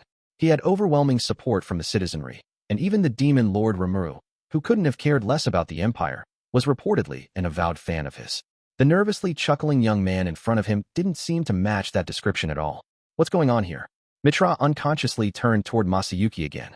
Well, to be frank, that's not really my thing, no. Mitra couldn't help but groan. He wasn't alone. Why, Your Majesty? I've asked you time and again to hold yourself with some more dignity. Indeed, recruiting Sir Mitra to our side would have a great effect on the future of our government. We need people we can share the workload with, for our sakes as well. Minutes and Caligulio were both entreating him. If that's how he's acting around me, it's already too late. Asking me to join them after hearing this travesty of a conversation. Mitra couldn't have felt more strongly against it if he tried. But he also thought that leaving this room alive would be better than a summary execution. He was no fool. He understood that he no longer had any freedom in these talks. You silly fools. Have you forgotten that you promised not to force Masayuki into anything? And no, Velgrind, they're not forcing me into anything. It's all right. Sir Masayuki, Your Majesty. Velgrind sounded just a little miffed. Masayuki hurriedly tried to assuage her, much to the eternal gratitude of Minutes and Caligulio. Oh, and Masayuki? I've been meaning to ask you. Would you mind referring to me by the nickname Grin from now on? Okay. So, Grin. Hee. How nice of you, Masayuki. You're so honest with me. Not at all like Veldora. If you don't mind how Caligulio and Minutes act around you, then it's nothing I need to intervene in. How fortunate for the both of you. Yes, my lady. Thank you. I will never forget this favor. Velgrind seemed to be over it. That was a relief. Mitra, watching all this, marveled at how tough their jobs must be. I see. They want to reel me into this for more reasons than merely stabilizing the government. What they really want is someone who'll deal with Lady Velgrind and take the heat off themselves a little. Still, though, this Masayuki, Mitra began to see the emperor as someone very much like him. And, again, he wasn't alone. Now, can I call you just Mitra? I still have not accepted it, but you appear to be emperor, yes. You may therefore call me whatever you want. All right then, what do you think of me, Mitra? Do I just look like a normal young man to you, maybe? What are you talking about? You are the emperor. There's nothing normal about you. No, I'm not talking about that. I just want you to take a deep breath and give me your honest opinion. Again, what do you mean? Mitra couldn't understand what Masayuki wanted to say, but the results of this exchange would set his fate in stone. You think I'm just an average kid, don't you? Are you asking if I think you're improper for the throne? Then to be brutally frank with you, you are a far cry from my half-brother. You don't have the capacity to lead anyone, much less an entire empire. Saying it would no doubt spell his doom. But Mitra was already in a state of sheer desperation. If he was already helpless in Velgrind's hands, he at least wanted it to be painless. As furious as Velgrind undoubtedly was, he assumed she would at least afford him that luxury. But the reaction was even greater than that, not from Velgrind, but from Masayuki. Mitra? That's amazing. You're exactly the kind of person I needed. What? Mitra replied, unsure what Masayuki meant. I mean, a suddenly roused Masayuki said. Thanks to my ability, or whatever, people just assume I'm this totally amazing person. He excitedly described his unique skill chosen one, and all the suffering it had caused him. It had later evolved into the ultimate skill Lord of Heroes, a truly astounding ability. Anyone could see that giving the highest seat in the government to a complete amateur was a bad idea, but for some reason, Masayuki was always an exception in people's minds. What? No.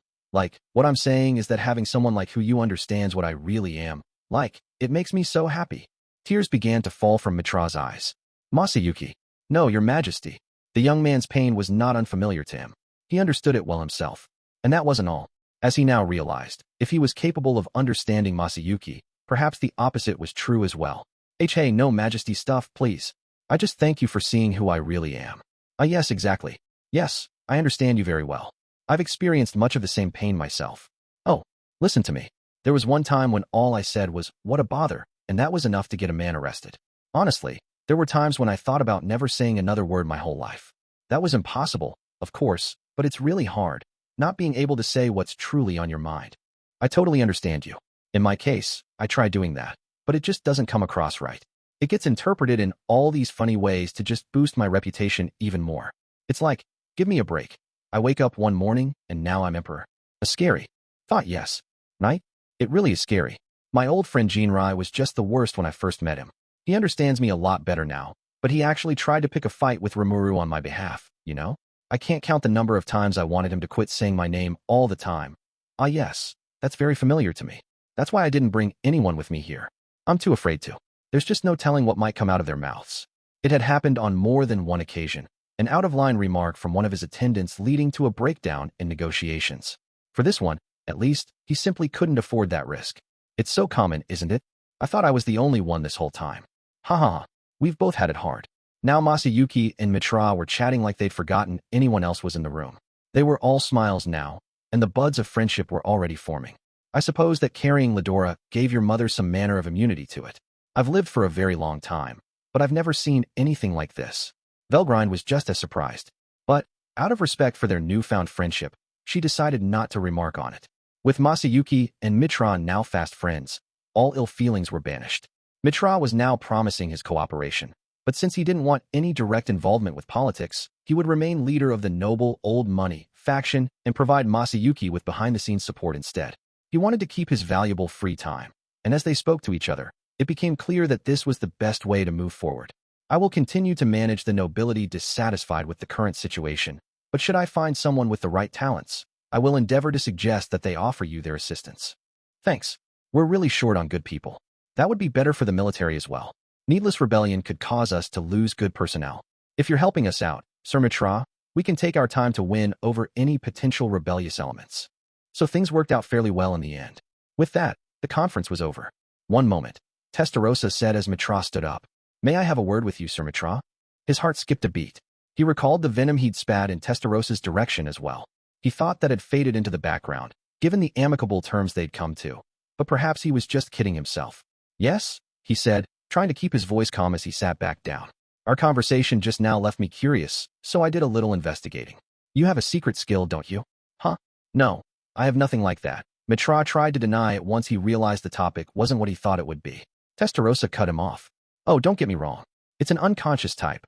Ah, yes. I see it's the unique skill, wicked scoundrel. It's the type you can inherit and pass across generations, too. From your father, probably. Did people fear him? They were terrified by him.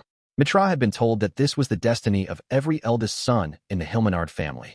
Well, if you become aware of it, I think you'll be able to use it to your advantage in future negotiations. Telling him this was the sort of meddling Testarossa wasn't generally known for. She almost never did something like that, but she could be kind to the humans she'd taken a liking to. I had that sort of power. You sure do. I won't tell you how to use it, but, here, let me give you another big gift. Your wife's just as scared of you, too. What? That's silly. She's a very graceful woman. We've never had an argument. I haven't even raised my voice once around her.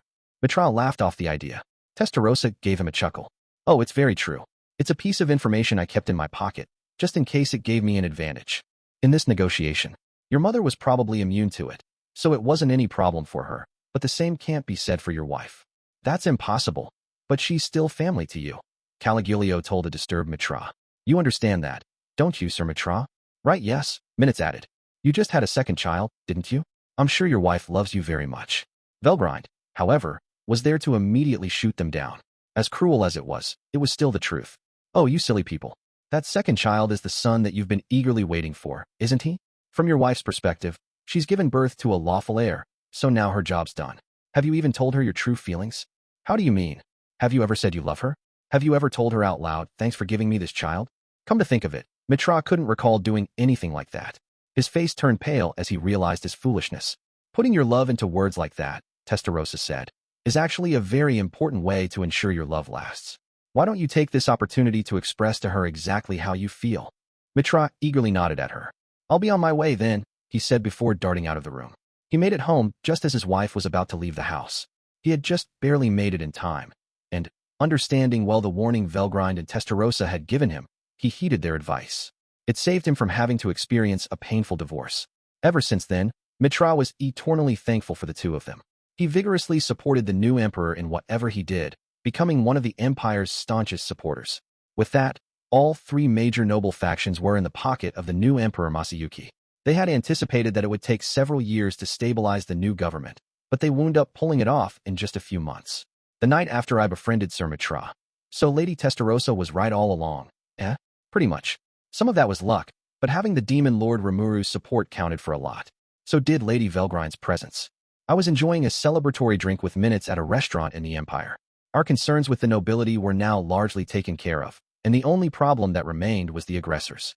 We had our spies deployed across the Empire to look into them, reporting back on whatever seemed amiss. I was sure they'd tell me if they found something, and we also had the reorganized Imperial Knights stationed in our provincial towns. We couldn't let our guards down yet, but we could at least breathe a little easier now. As a result, I intended to drink to my heart's content tonight.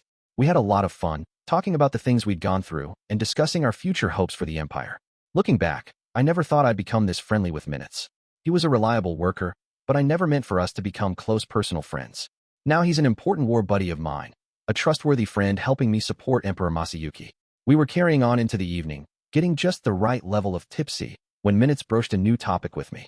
By the way, how does it feel, having the kind of power that'd let you beat anybody? I thought about it for a moment. A little empty, actually. I feel like I have no goals left to reach for. Then you won't need this anymore, will you? Minutes presented me with an envelope. It was decently thick, presumably filled with documents. What's this?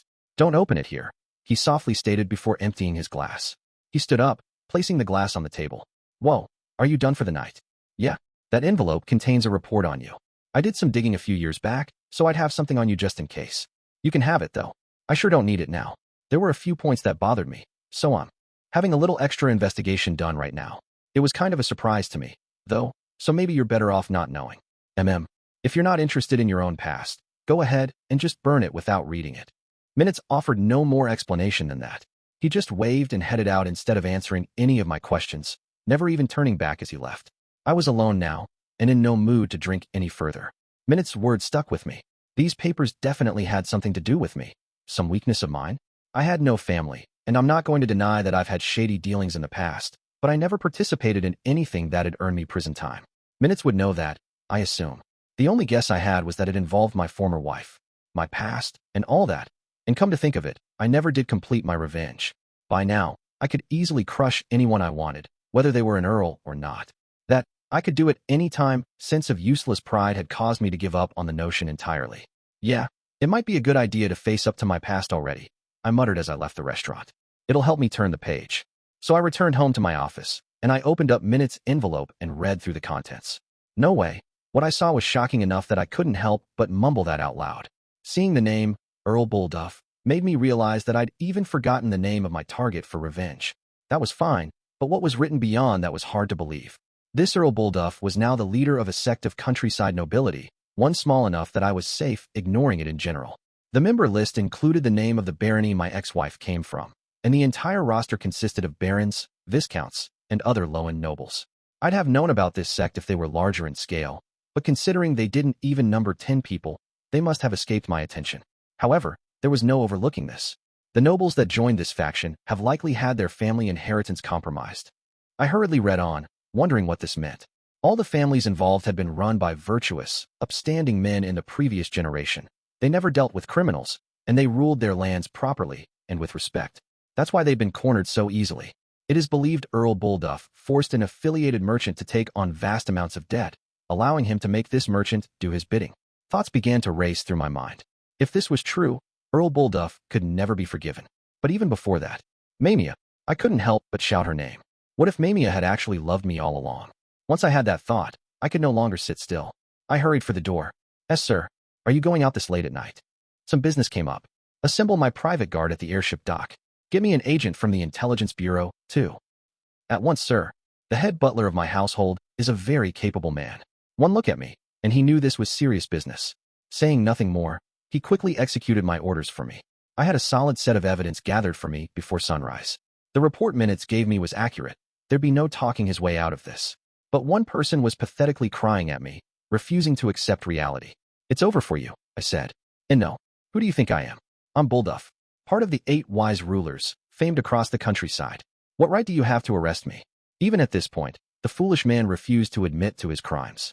But Bullduff had good reason to try weaseling his way out of this.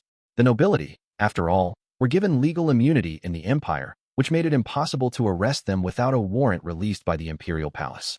The Knights of the Imperial Guardians, however, all had the right to write such a warrant, along with certain members of our Information Bureau. And so, Earl Bullduff, your warrant has already been verified. We have testimony from the victims. Please understand that there is no talking your way out of this. The agent I'd brought along with me had the right to arrest him, of course. Taking in someone as lofty as a noble earl was a major endeavor, but we had all our bases covered. I wanted to execute him myself, but that would have been going beyond my authority, so I held myself back. If I was the one killing him, I'd do it instantly and painlessly, and I had no interest in extending that mercy to this man. "You quit being ridiculous. What right do you have to?" "Silence, Bullduff. Have you forgotten my face?" I went right up to Bullduff, so he could see my eye patch well. "What? Wait, are you Caligulio?" "Oh, you knew?" "Of course I did. Your exploits are famed across the Empire. I heard you tasted defeat at the hands of those dirty monsters, but I'm sure you'll vindicate yourself before long." He seriously had the wrong idea here. If Lady Testarossa had heard that just now, his fate would have been even worse than it already was. I could tell him that, but better not. Get him too angry at me, and I might be dragged into doing something I didn't want to. "I'm amazed that you aren't ashamed of yourself.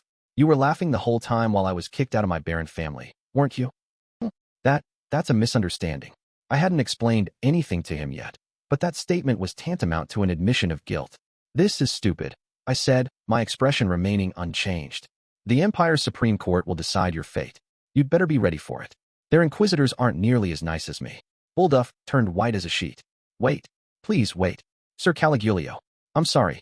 I'll admit to it. Take him away." At my signal, the knights dragged Bullduff off. His failure to take this seriously was exasperating. The Imperial Supreme Court's purpose wasn't to go over all the details behind his crimes with a fine-tooth comb. It existed as a tool for taking down political opponents and stripping them of their rights. Admissions of guilt didn't matter. Their inquisitors weren't looking for testimony from suspects. Their job was to take suspects' dignity away and make them obedient. "Have fun writhing in pain," I said softly as I saw him off in the distance. "And feeling the hate of all your victims, me included." After sending the knights home via airship, I took my personal auto bike and headed for a small, remote town. I drove for a while, and soon I began to see familiar sights. There, beyond the hill, The mansion was the same as it always was. I'd thought it huge back in the day, but it actually seemed pretty tiny to me now, less than half the size of my manor in the capital. Still, this place was important to me. This sure brings me back. It's barely changed at all. I found myself unconsciously whispering these words. Maybe I was nervous. I was, after all, about to meet the woman who'd dumped me, or not. I knew now that that had been my misunderstanding. All I needed was courage. It was a little past noon, and I recalled how my ex-wife would usually relax in the garden around this time. Trying to pump myself up as much as possible, I rang the doorbell. Yes? Who is it? The voice was familiar. It belonged to the assistant head butler of the manor, a man around 10 years older than me. It's me, Caligulio. I never intended to come back, but I've got important business here. Could you call Mamia, Miss Heath for me? I heard a slight gasp on the other side of the door. There was a beat, and then he replied, very well, and led me to a reception room where I'd wait for Mamia. Now all I had to do was open my heart to her before that man could return.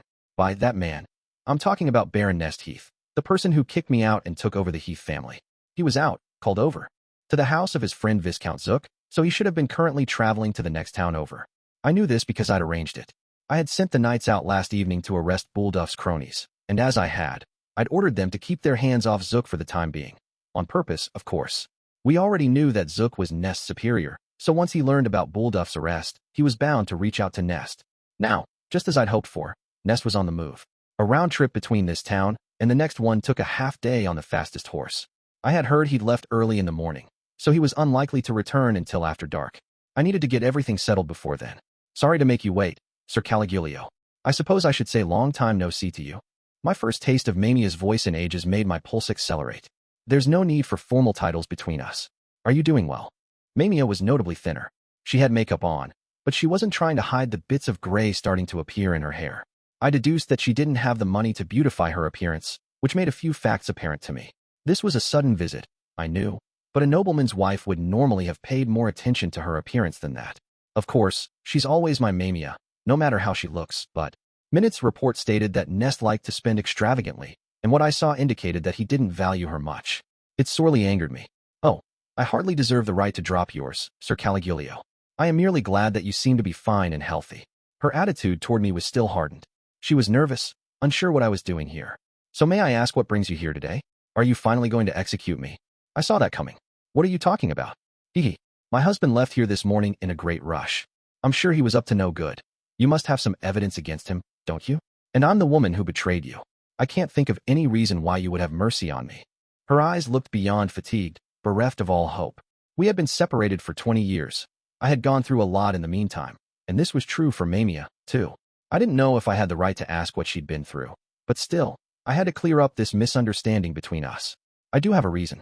You were my wife, and my love hasn't changed at all since then. Oh, don't be silly. I'm not being silly, I avowed. What are you? Her eyes wavered a little. I am a foolish woman, lower than a dog. There's no value in you remembering me. I committed a major crime, one that can never be forgiven. I did something to you I can never take back. She choked up, tears streaming down her face.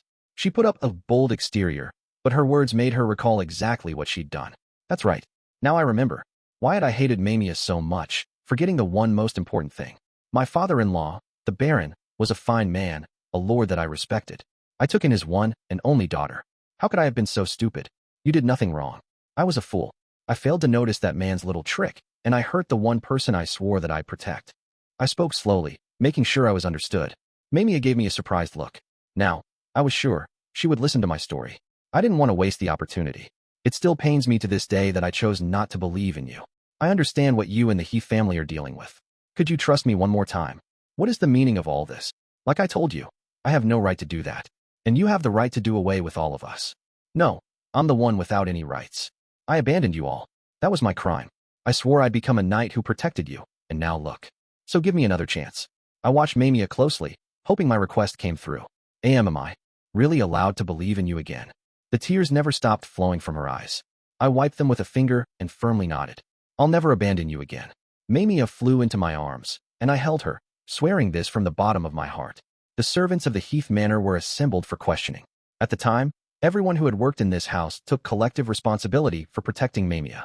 The one who drugged me was still there, so all the required evidence was quickly gathered.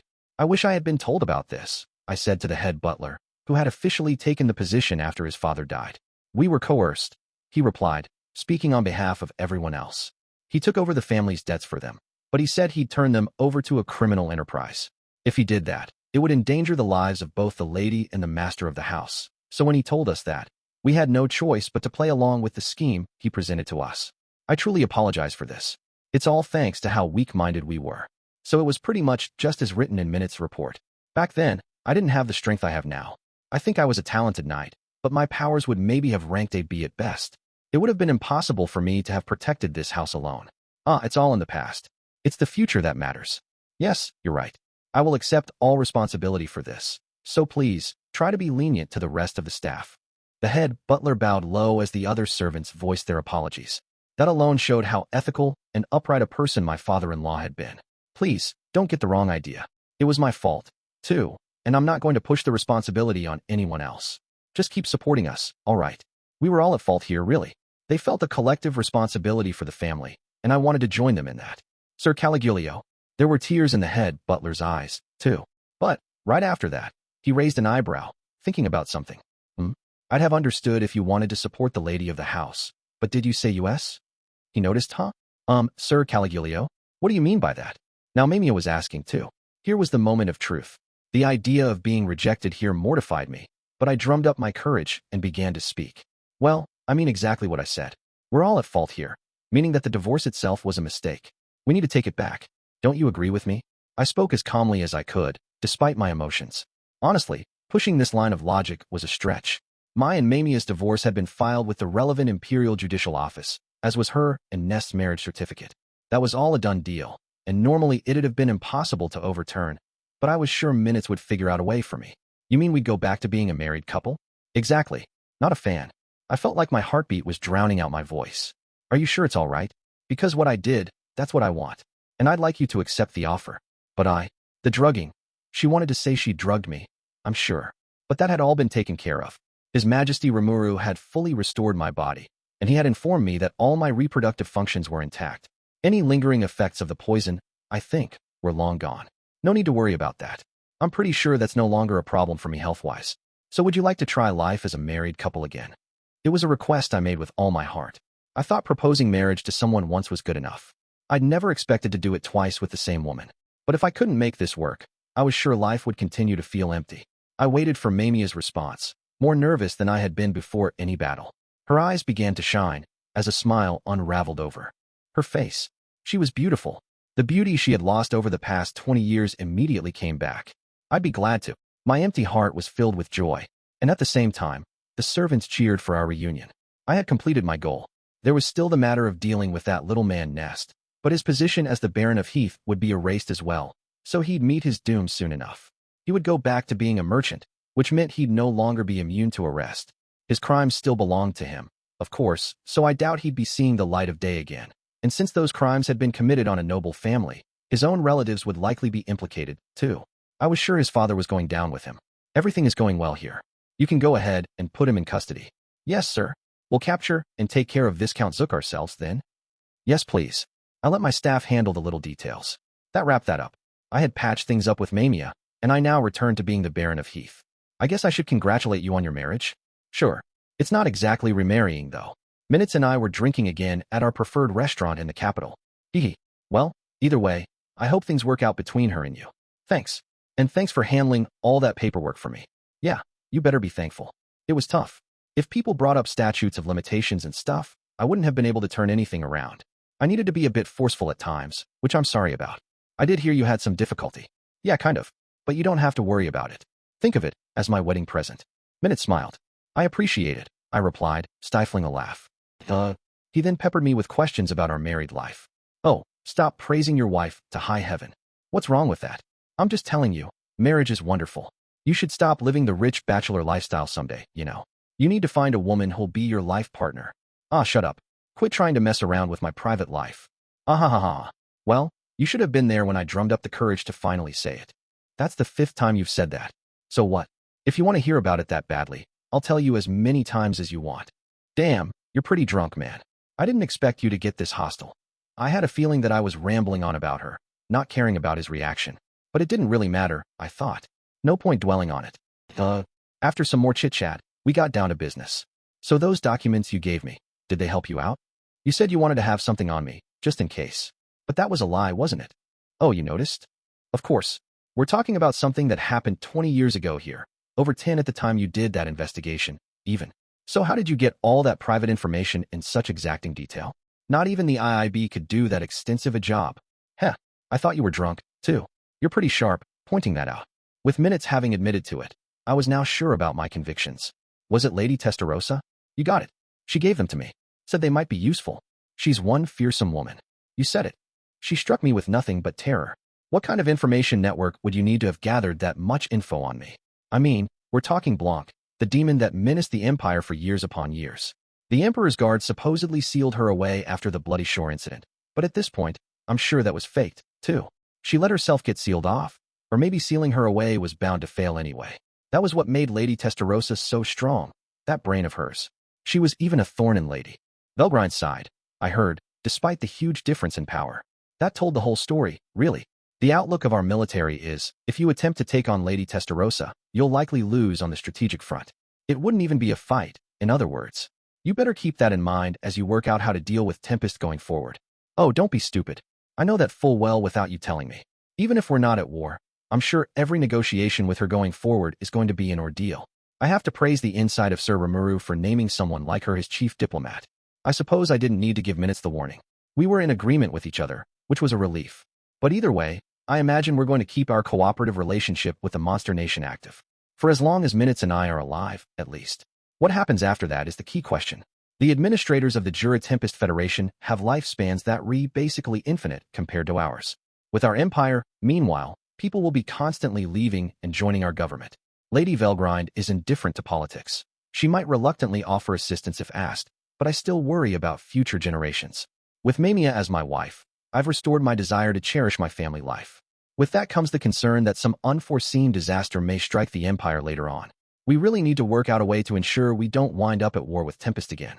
That, plus the right education to maintain peace, is something we owe all our future generations. We've got a tough journey ahead of us, huh? Yeah, there's a mountain of things to do. Minutes must have reached the same conclusion I had. I smiled at him as I tipped my glass. Chapter 4, Mumblings of a Blue Demon. Hello, everybody. My name is Rain. What? You don't know who I am? Don't give me that shit. You better learn my name, or else you're in for it. Go back to school, kid. Oh, pardon me. I think I lost it a little there. No. I'm usually quite modest and graceful, but sometimes I fly off the handle a bit. Just every now and then, you know. But since some of you don't seem to know who I am, allow me to introduce myself. As I mentioned a moment ago, my name is Rain. I work as a servant. No, as a maid. I serve as a faithful maid to the demon, Lord Guy Crimson. I've known Sir Guy for a long time. Looking back, I knew him even before the creation of the world. How long ago was that, you ask? How the hell should I know, huh? Do you remember the exact time of day you were born? You don't, do you? It's that sort of thing. I'll be ignoring stupid questions from now on. Thank you. Regardless, having been derived from the great spirit of darkness, I was invincible. Or I thought I was. I was a little full of myself, I won't deny that. Consequently, I committed a grave mistake. I joined hands with one of my sisters, a person I had an affinity for, and I attempted to stage a surprise attack on one of our other siblings, someone stronger than us. Looking back, I was such an idiot. He was incredibly strong. I thought fighting him 2-on-1 would make for an easy victory, but we lost big time. The person who beat us was the demon Lord Guy Crimson, known at the time as Rouge. And while I'm at it, the sister who fought him with me was Vert, now known as Misery. We're very good friends. My work is Misery's to do, and her salary is mine to receive, after all. We're still co-workers today. Rain, quit goofing off and get the cleaning done. TCH. I just introduced her, and already she's tearing into me. Stupid loudmouth. What did you say, she asked. Nothing. No? I hope not. Close one there. Misery's got a real sharp mind like that. She always notices whenever I take a break, and it's painfully difficult to pull the wool over her eyes. I'll get back to cleaning, just for a bit, anyway, so she won't get mad at me again. Regardless, right, I was in the middle of my introductions. So Misery and I lost to Sir Guy, but that unveiled a certain fact to us. If you can break a demon's core, they'll be eradicated for good. However, if you're a talented primal like all of us are, you can resurrect yourself no matter what happens to you. With true dragons, this process resets their personality even though they keep their memories, but in our case, the personality remains the same, too. Lady Velzard, the ice dragon and companion to Sir Guy, reset her younger brother in this fashion in order to re-educate him. But that won't work with primals like us. Isn't that Like, totally amazing? I wish I could boast about it all day to you, trust me. But, sadly, there are some disadvantages to this. The resurrection process takes a lot of time, but that's just a little detail. The toughest part is that although you're immortal and all, you have to be eternally subordinate to whoever you lost to. In our case, that was Sir Guy. This discovery triggered a sea change in the power balance between demons, creating a new, heavily skewed sort of status quo. You could call this all our fault, or you could say it was thanks to us, to put a rosier spin on it. Misery prefers to see it from the former perspective, but I'm more a fan of the latter. Did you know that? You aren't prejudiced against me, are you? Stop looking at me like I'm some wicked child. Besides, you should be paying attention to me. I'm cluing you in on a little demon secret, specifically, how to kill demons. In a way, that is. It's impossible to fully destroy a primal, but you can make them servile to you. It's not exactly as forceful as slavery, so it's not like you have to follow any order given to you, or anything. If I wanted to defy Sir Guy, I could. Not that I would. He can force us to obey him a little, after all. Next, I'll talk about the demons directly descended from the primals. Normally, except for that idiot Noir, primals create a whole lot of progenies. They have to follow orders from their boss of the same color, so it's like having a useful army of maids at your beck and call. Using the term create might cause some confusion. I don't want to go into all the little details, but here's a basic rundown. A newborn lesser demon has no color associated with it, you see? It's intelligent, but has no sense of self, and it's really weak, too. This is mostly the type that humans can summon, what we call the enslaved type. When these demons gain sentience, they're called the independent type. When they evolve into greater demons, their natures and personalities result in a set of unique characteristics, which make it clearer exactly which color family they belong to. That, or a more powerful demon, might scout them in order to create their own faction. That may be the more common approach to building a following, actually. Misery's a hard worker, so she still manages her own faction today. She runs several organizations, the Sons of the Veld being the most well-known one, and they even have clout in the human world. Me? Well, I can't be bothered with all that. Don't roll your eyes at me, you. What? I'm the same as Noir. What utter bullshit. I do have a faction of my own, you know. Being compared to Noir pisses me off, so don't make that same foolish mistake again, please. Ugh. But back to the topic. Newborn demons don't get involved with factions, but once they evolve into greater demons, that's when they get divided up by color and join one. Some demons are born with a color already associated with them. That's often the case with reincarnated demons. Demons are immortal, so if they die, they just get reborn like that. Even these, however, can be destroyed if their core is shattered, I think. Demons are pretty tough, though, so maybe even losing their soul, like that may still be survivable. That's especially true if you're closely aligned with the primal colors. If you're lucky enough to defeat one, though, you also have to break their core, or your victory will have been pointless. By the way, you don't have to be particularly fearful of a newborn, weak-willed demon. They might have battle knowledge, but they're just wimps with no experience, so even destroying their temporary bodies might be enough to kill them. They're nothing worth losing sleep over. So, yeah, those are our secrets. And figuring all this out might just have made our loss against Sir Guy worth it. If anything, I think I did a pretty good job there. It's with this self-sacrificial spirit that we continue to serve Sir Guy, but it's actually pretty fun for me. Sir Guy has taken a step back from the struggle for supremacy in the underworld in order to go live on the planet's surface for a while. He's a man of integrity, despite everything, so he took us along with him. He even told us, you know you're free to live whatever lives you want, right? But count me out of that. I want to stick with the winning team. And there's no way Sir Guy would ever lose, so I think I'm in the best position I could possibly find right now. It'd be kind of neat if Sir Guy did lose, but regardless, here was my answer to him. No, our duty is to be of use to you. What do you think? I'm just the most perfect mate ever, wouldn't you agree? You won't find another mate as faithful as I am. Or so I thought. Precisely. You are our king. We are your subjects. That is the eternal, unrelenting truth. Damn it, Misery. Acting like such a good little girl, and now look at her. And the worst part of it is, she probably means every word. It's always an adventure, trying to deal with this rival of mine. Of course, I might see her as my eternal rival, someone I'm burning to get back at my whole life. But, you know, Misery seems to trust me well enough, so I stopped trying to teach her a lesson. You just can't beat her, I don't think. Maybe it's not exactly what either of us wanted, but either way, we're as inseparable as ever. So after a bunch of wandering around, we settled down at our current base. It's in a frigid land, one far too cold to support life, but I'm a demon so it's no big deal. Okay, just kidding. I mean, for example, when I tried washing some clothes, it didn't work because they just froze solid. I punched a dress, frustrated, and it just shattered on me. Yes, I was pretty angry. So, yes, there were some trip-ups along the way, but I'm doing fine here. You should be more regretful. Rain, I really think you should be more considerate of me. Sergei gave me a warning, so I was more careful around him afterward. Problems like these are exactly what my army of servants is for. Do your best for me, okay? You're here to make my life easier, after all. And ever since then, I haven't made a single mistake. I've grown a lot, you see. Speaking of my work, it involves a lot more than just doing the laundry.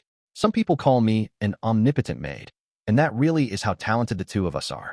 Cooking, laundry, song and dance, musical performance, even art. We cover it all to handle Sergei's requests. I'd occasionally mess up the cooking and laundry, but we're all capable of learning from our mistakes, aren't we? The same is true of demons, so let's just forget about the past. My personal talent, by the way, is painting. I just love abstract art. I had Misery model for me earlier, and she was so moved by the results that she started crying. No, I was furious. Then it was a great success. I swear, Misery's acting all annoyed with me, but I don't care. I wouldn't describe her as furious so much as, just bursting with emotion. That's something pretty unusual to see from a spiritual life form like a demon.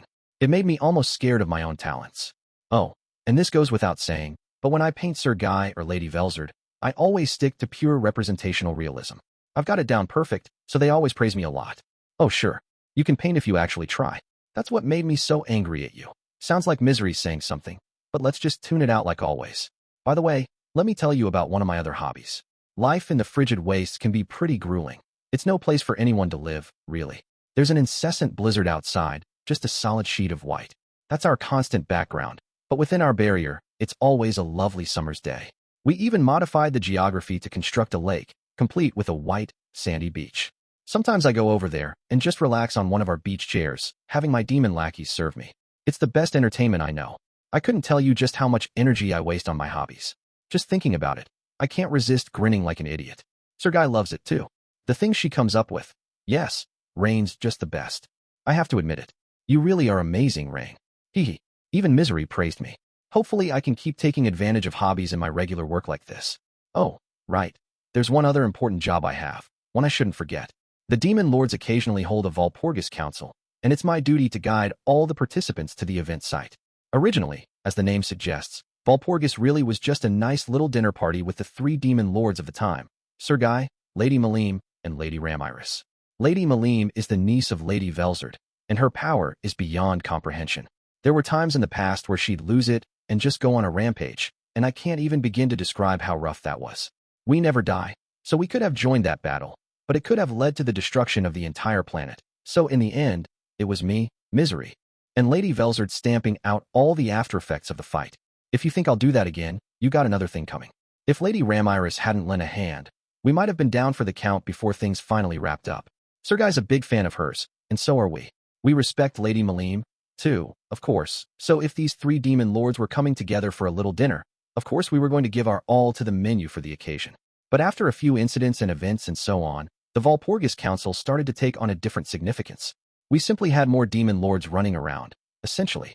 It was Sir Guy's job to ensure the human race didn't destroy itself, and he brought on a few more people to help with the workload. The first one, the fourth Demon Lord overall, was Sir de Grull. He, as a matter of fact, had been the one who'd taken the most damage in the battle between Sir Guy and Lady Malim. He was helping us out as well, you see, ensuring the battle didn't wreck the whole world. He certainly hadn't benefited much from it, though, given how most of the land he ruled over was reduced to a barren wasteland. But that's none of my business, so I'm not going to dwell on it. There's magic available to us, of course, so he still found a way to make the land livable. But he couldn't stop the rapid desertification too well.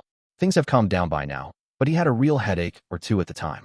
I wished him good luck, of course, from our safe little paradise all the way up here, but still.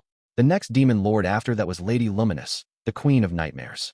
She was the only daughter of the Lord of the Vampires, and that made her incredibly strong. But let's talk a little more about her father first. That person, you see, was a sort of demigod, the first one ever created by Sir Veldanava, and he was going to serve as a god of humanity before things went awry. He had been seeking intelligent life way back in the day, mainly because he wanted a friend to talk to. There were angels and demons by that point, so that desire was fulfilled, but next he wanted to see a bit more diversity. So he tried giving a little help to the species building civilizations on the planet. That was going to be the job of the demigod he created, although it sure didn't work out that way. He was only a few steps removed from a mortal, after all, and he didn't really have anything to be a god of at the time. That was the problem. I mean, the demigod technically didn't even have a gender, much like us demons. Thanks to that, He had to wait tens of thousands of years for some surface species to prosper well enough. I don't know all the details, but that's how I understand it. But the demigod didn't give up. Sir Veldonava expected a lot from him, so he kept carrying out these forbidden experiments. What a bum. He loved beavering away at all that scientific stuff instead of creating any descendants. It's not up to me to decide whether that was a good thing or not, but I can tell you this much. He was an idiot and a complete nuisance to all of us. I couldn't even tell you how many times those experiments brought humanity to the brink of total collapse. Despite that, however, all that futzing around on his part did create the race known as high humans. So while he didn't create an eternal, immortal race of demigods, he did contribute a lot to the development of humanity. You don't believe that, do you? Well, you'd be right not to. I sure don't. It's not like I was there to witness it or anything. From what I've been told, the demigod analyzed his own body to create two different species. One was the high humans, and the other was the vampires, you see. It wasn't exactly the kind of birthing people were expecting from him, but it wound up paying off, so I guess all's well that ends well.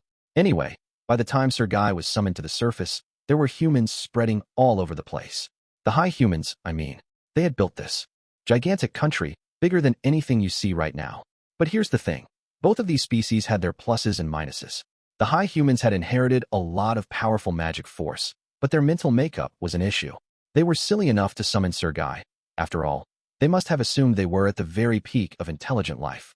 In another world, there's a saying that goes something like pride goes before the fall, and that's exactly how I would describe it. The whole thing fell apart in the blink of an eye. The vampires, meanwhile, had some big problems of their own. Although maybe that actually worked in their favor, they're still around, after all. They all had powerhouse bodies and massive magical force, coupled with near immortality and a mature, more developed mentality. Which is all great, but their inability to do anything while the sun was out was a real liability. They could never truly rule over the world like that. So that dumbass demigod continued with his experimentation.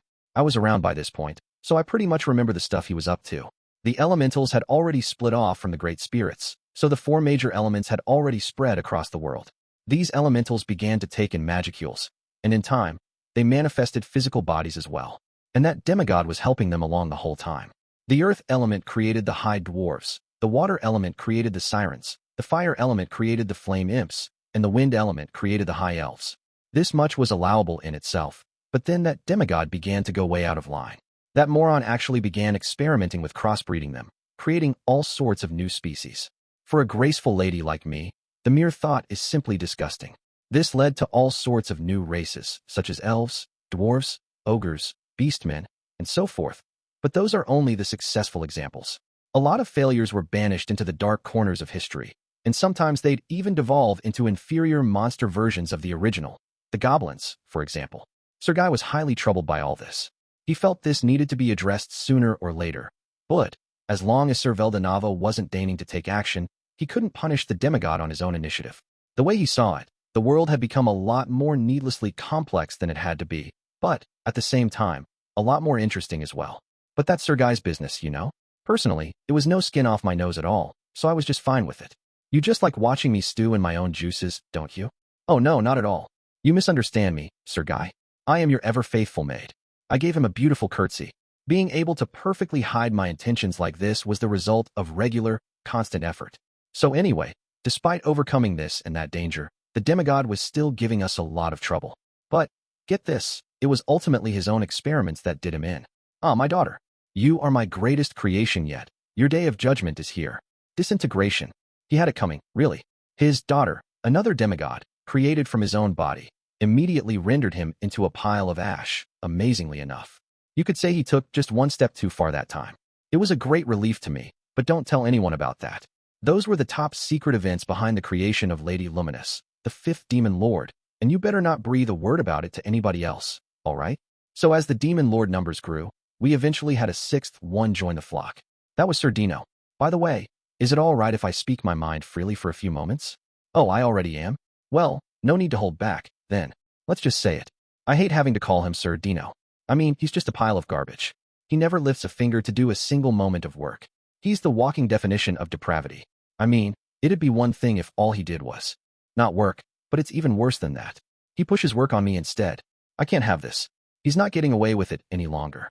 If he's going to do that, he should bother Misery instead. Then I could forgive it. But when I made that suggestion to him, what do you think he said? No. But when I ask Misery, she gets all angry at me, you know? That. Are you kidding me? I get just as angry. And if he puts it that way, it means he sees misery as a lot scarier than me, doesn't it? I mean, I get yelled at a lot, too. And it's not that I don't resent having to deal with misery sometimes, but, what? He and I are a lot alike. What are you, stupid? Are you trying to disrespect the primal demons? Some things, you know, are much better off left unsaid. If you don't understand that, don't blame me if someone tears you limb from limb. That's your friend Rain giving you a friendly word of advice. Anyway, there were now 6 demon lords, and that made our Walpurgis councils a lot more like business meetings. It used to be just a fun meal between friends, but now it was more like work, I guess you could say. It's all such a pain, so count me way out. Rain, just kidding. I'm their guide to the meeting, and I'll do my job. Everybody seems so busy, though. Well, everybody except one person, but, oh, it just occurred to me. We're all working on this like a full-time job, but it doesn't feel like our main job of managing humanity is getting any easier, does it? Take Sir Guy, for example. He's beyond busy, with misery helping him out all the time outside Walpurgis meetings. I really need to give them all the support they need. When it comes to cooking and laundry, just leave it to me. Next, Lady Malim. She's surprisingly dedicated to her job. If a little squabble arises between 2 countries, she steps in and punishes both of them. If a powerful magic beast attacks an area, she'll go around helping people out. Sometimes her behavior isn't very demon lord-like, but it's all certainly in character for her. Lady Ramiris, meanwhile, is practically a shut-in by now. She never even ventures outside the labyrinth she created for herself. But that's fine. I owe Lady Ramiris a great deal, so she can do anything she wants, as far as I care. And I guess the same is true for Sir de Grull, too, huh? All the cleanup work after that bout of mass destruction sure doesn't look easy to me. I'm sure he's got no time to devote to other matters, and everything he does to reduce the spread of the desert on his lands is a huge boon to us. The one who really impresses me is Lady Luminous. She's so talented, not at all like that lout of a demigod. While I wasn't paying attention, she brought the entire vampire race under her rule, and she's even protecting the humans as well, the species that resulted when the high humans lost their powers.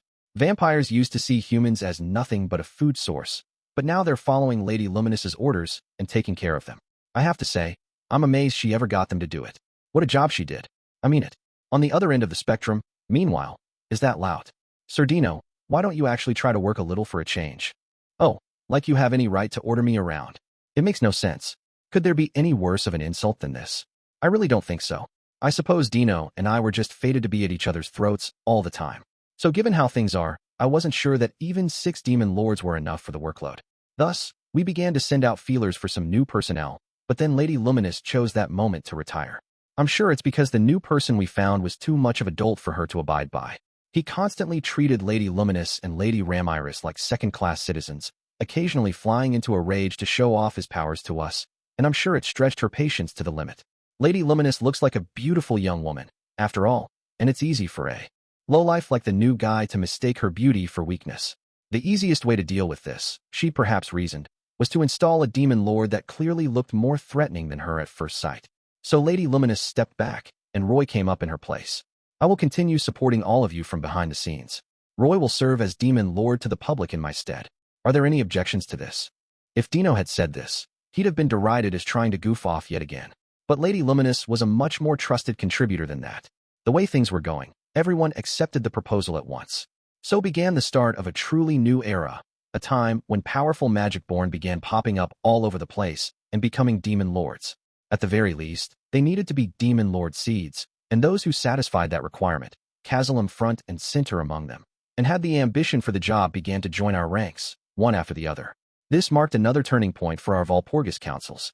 By this, I mean the nuances that still define it today. They're held if 3 members agree to it, and they're used for working out treaties and agreements between demon lords. It's also the place where members decide whether to accept a new demon lord or not. If you ask me, I think the councils are really going in the wrong direction, but Sir Guy's getting what he wants from them, so I have no complaints. If he's okay with it, then so am I, and that's how a new system began to be established. So I took care of matters in and around Sir Guy's life, occasionally serving as a guide for Walpurgis sessions. Demon lords would occasionally get added to or fall off the roster, and before I knew it, they came to be collectively called the 10 Great Demon Lords. That was around when that slime showed up, the Demon Lord Rimuru. The first time I saw him was at the Walpurgis convened by the Demon Lord Clayman. I do miss Clayman. I suppose I should praise his courage for having nominated himself as a Demon Lord despite being weaker than me. He was very good at the boring bureaucratic work of running a Demon Lord's domain. So he was actually quite helpful despite everything else about him. A real useful man. You could say, one who'd always accept an annoying job if you complimented him enough. Who knows where it began to fall apart, though? It was really a shame, the way he met his end, but I can't really say anything about it except that he chose to take on the wrong adversary. Misery was the one who picked up Sir Rimuru, but on her way back she told me, I'm not too sure Clayman has much longer to live. She wound up being right, too. I was appointed to serve as MC for the meeting, but the moment the topic veered towards Sir Rimuru, things sort of began to happen all by themselves.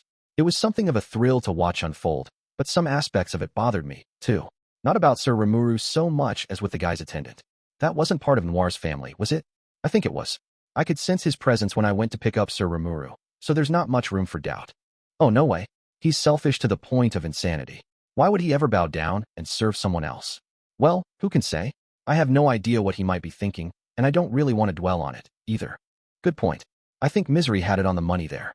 Noir, after all, was as fickle as he was selfish. He was just like me and Misery in that sense, but I'd rather not get involved with another person like that. I mean, he fought Sir Guy to a draw. A draw, all by himself, against someone Misery and I had ganged up on and lost spectacularly to. I've never fought him personally, but that fact alone gave me an aversion to him. Or maybe that's me trying to sugarcoat it. I don't have an aversion to him. Deep down, I know I can't beat him. I mean, I don't think either Sir Guy or Noir were seriously duking it out with each other. It had just been a fun little bit of jostling around from their perspectives, but I couldn't keep up with the blows they were exchanging. I've got my pride as a primal to consider, you know, so there's no way I'm ever going to admit it. It's just that, deep down, I really don't want to get in a disagreement with Noir anytime soon. This is awful. I'm going to be fighting Noir.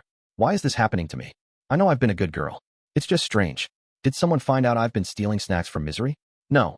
I blamed it on one of my archdemon underlings, so I'd imagine the heat is off me for that. I'm still wondering why, but maybe I should take a new perspective on this. I want this to seem like more of a great opportunity for me. I hate him, after all. He doesn't lead his own faction. He just does whatever he wants all by himself, and he loves getting in Sir Guy's way. He could manifest himself physically any time he wanted, but he has no interest in that, much to my annoyance. Along those lines, the fact that he's still an archdemon instead of bothering to evolve into anything better just drives me up the wall. It's like he's rejecting the whole system this thing runs on.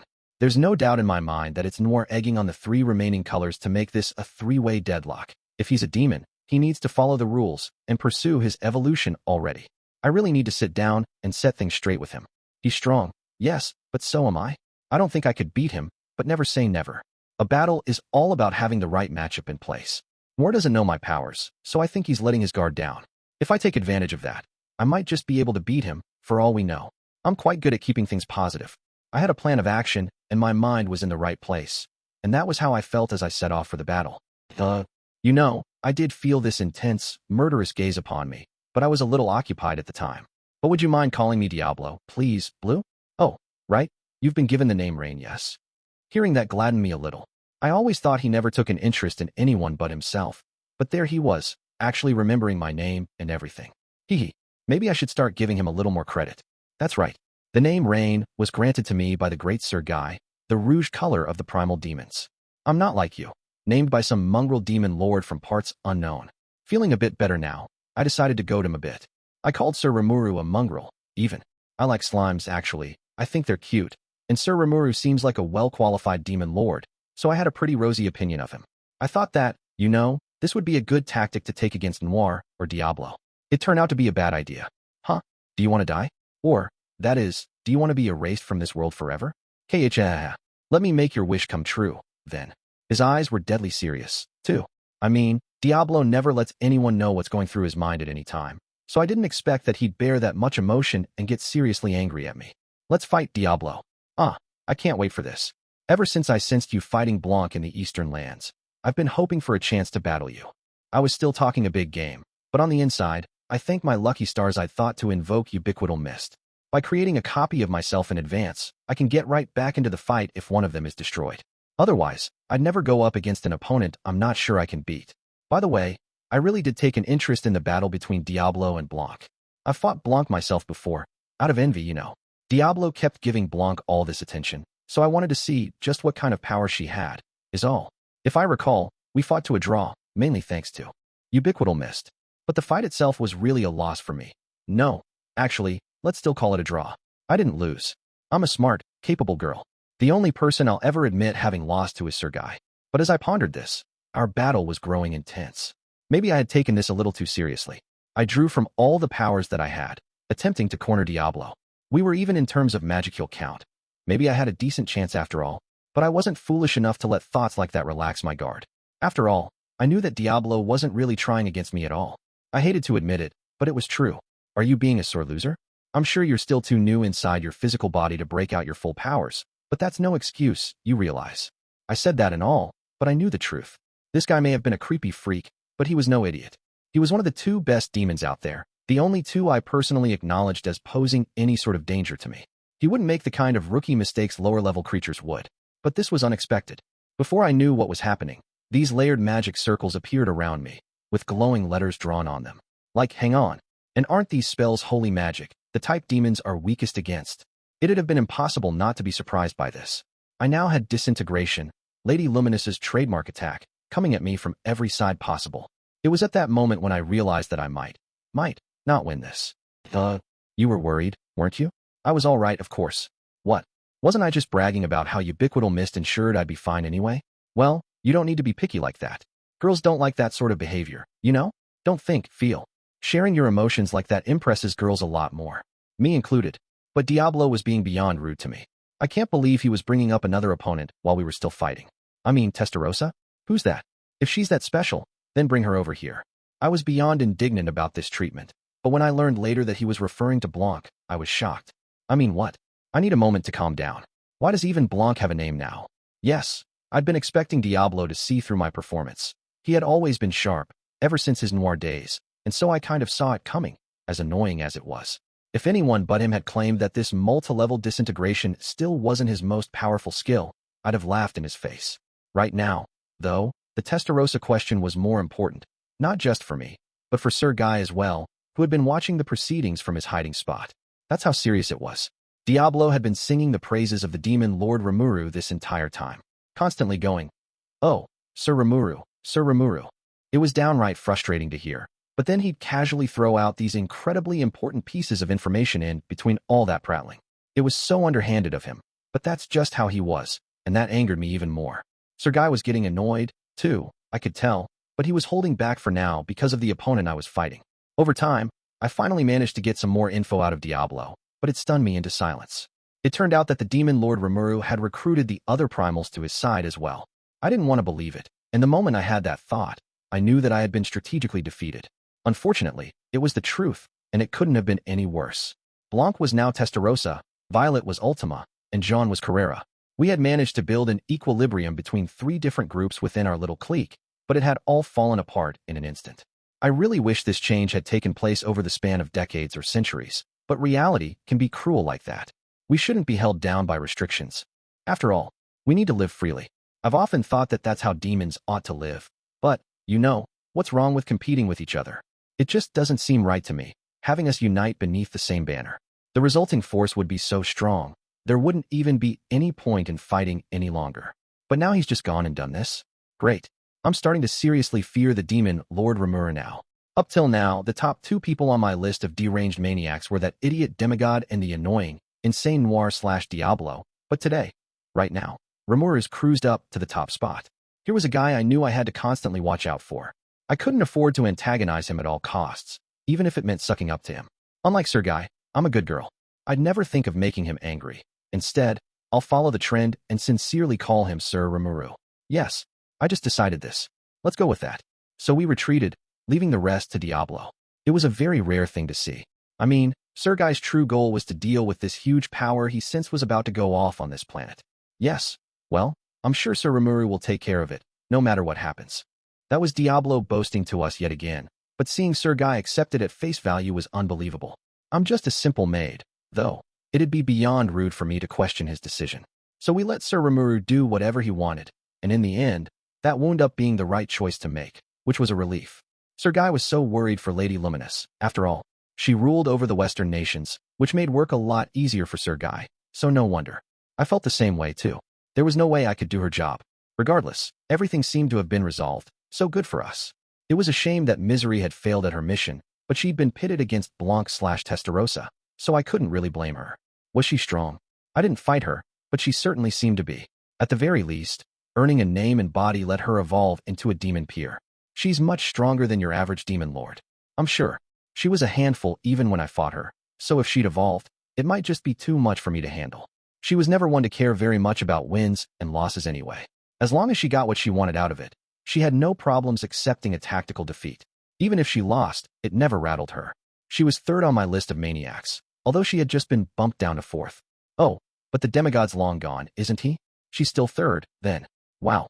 Doesn't this mean that the top spots on my list are all on Sir Rimuru's side? Carrera's a menace, too, and Ultima can really trip you up if you approach her incorrectly. If he managed to tame all of them, I really have to respect that. Let's try not to pick a fight with Sir Rimuru, alright? I'm wondering where that thought came from, but I know what you mean, and I firmly agree. If anything, I wish that I'd given you that advice. Well, that's rude. I'm smart enough to mind my behavior around people like that. Are you? You were the one who suggested we take on Sir Guy, if I recall. I have trouble believing you. Oh, come now. That was just a little youthful indiscretion, you know? I've grown since then, and I won't make the same mistake again. But either way, that's how the two of us began keeping an eye on Sir Rimuru. Bad news. Bad news. Sir Rimuru really is a freak of nature. I just met him for the first time, but it was crazy how insanely intense he was. What? Didn't I see him at Valpurgis? Shut up. I'm saying that Sir Rimuru is so crazy. That last meeting doesn't even matter. That's the only way I can describe it, and I don't think anyone else would do a better job. I mean, listen to this. Sir Rimuru actually decided to evolve us as well. Can you believe that? But it's true. I may be a demon, but I always tell the truth. But now I think we can help out Sir Guy quite a bit. In terms of strength, we're now to the point where Sir Guy would barely give us passing marks. If I decided to take on everyone in the octagram, I don't think we'd beat any of them. But that just goes to show how wonderfully talented the current crop is. Well, okay, I bet we could beat Lady Ramiris, but I don't think she counts in this example anyway. If she went into her complete form, I think we'd lose big. And I'd love to teach that bum Dino a lesson or two, but if I ever tried acting on that urge, I'd be the one left crying. That's why I let him off the hook. He should thank me for being such a tolerant person. Oh, but I've gone off track. Let's go back to our evolutions. It all began when Diablo called Sir Guy over. This meant we'd be visiting Sir Rimuru's nation, but Sir Guy didn't much like how Diablo was egging him on. I thought about asking to stay at home, since I was bound to get dragged into this conflict, but that would have been shirking my duty. Joining him was definitely the right choice anyway. Sir Rimuru had apparently never met Lady Velzard before, so they exchanged their first greetings. Then, after that, he very politely introduced himself to me as well. He's certainly easy to fall in love with, isn't he? I thought about pretending to be this oblivious little girl and trying to flirt with him as much as I could. Not that I did, of course. I know how to read a room, and I was sure my life would be forfeit if I tried it. It was the right choice to make. So began a nice, harmonious tea session. I observed the proceedings from behind Sir Guy, and it struck me that he and Sir Rimuru shared a decent amount in common. They had the exact same reactions to certain things, and I could tell both of them had their hands full with Diablo. Along those lines, they seemed more alike than not to me. It went without saying that I had a much better opinion of him now, but that wasn't all that struck me. First, there was Sir Rimuru's attendants. One of them was introduced as Benimaru, but why did he seem so much stronger than your typical demon lord?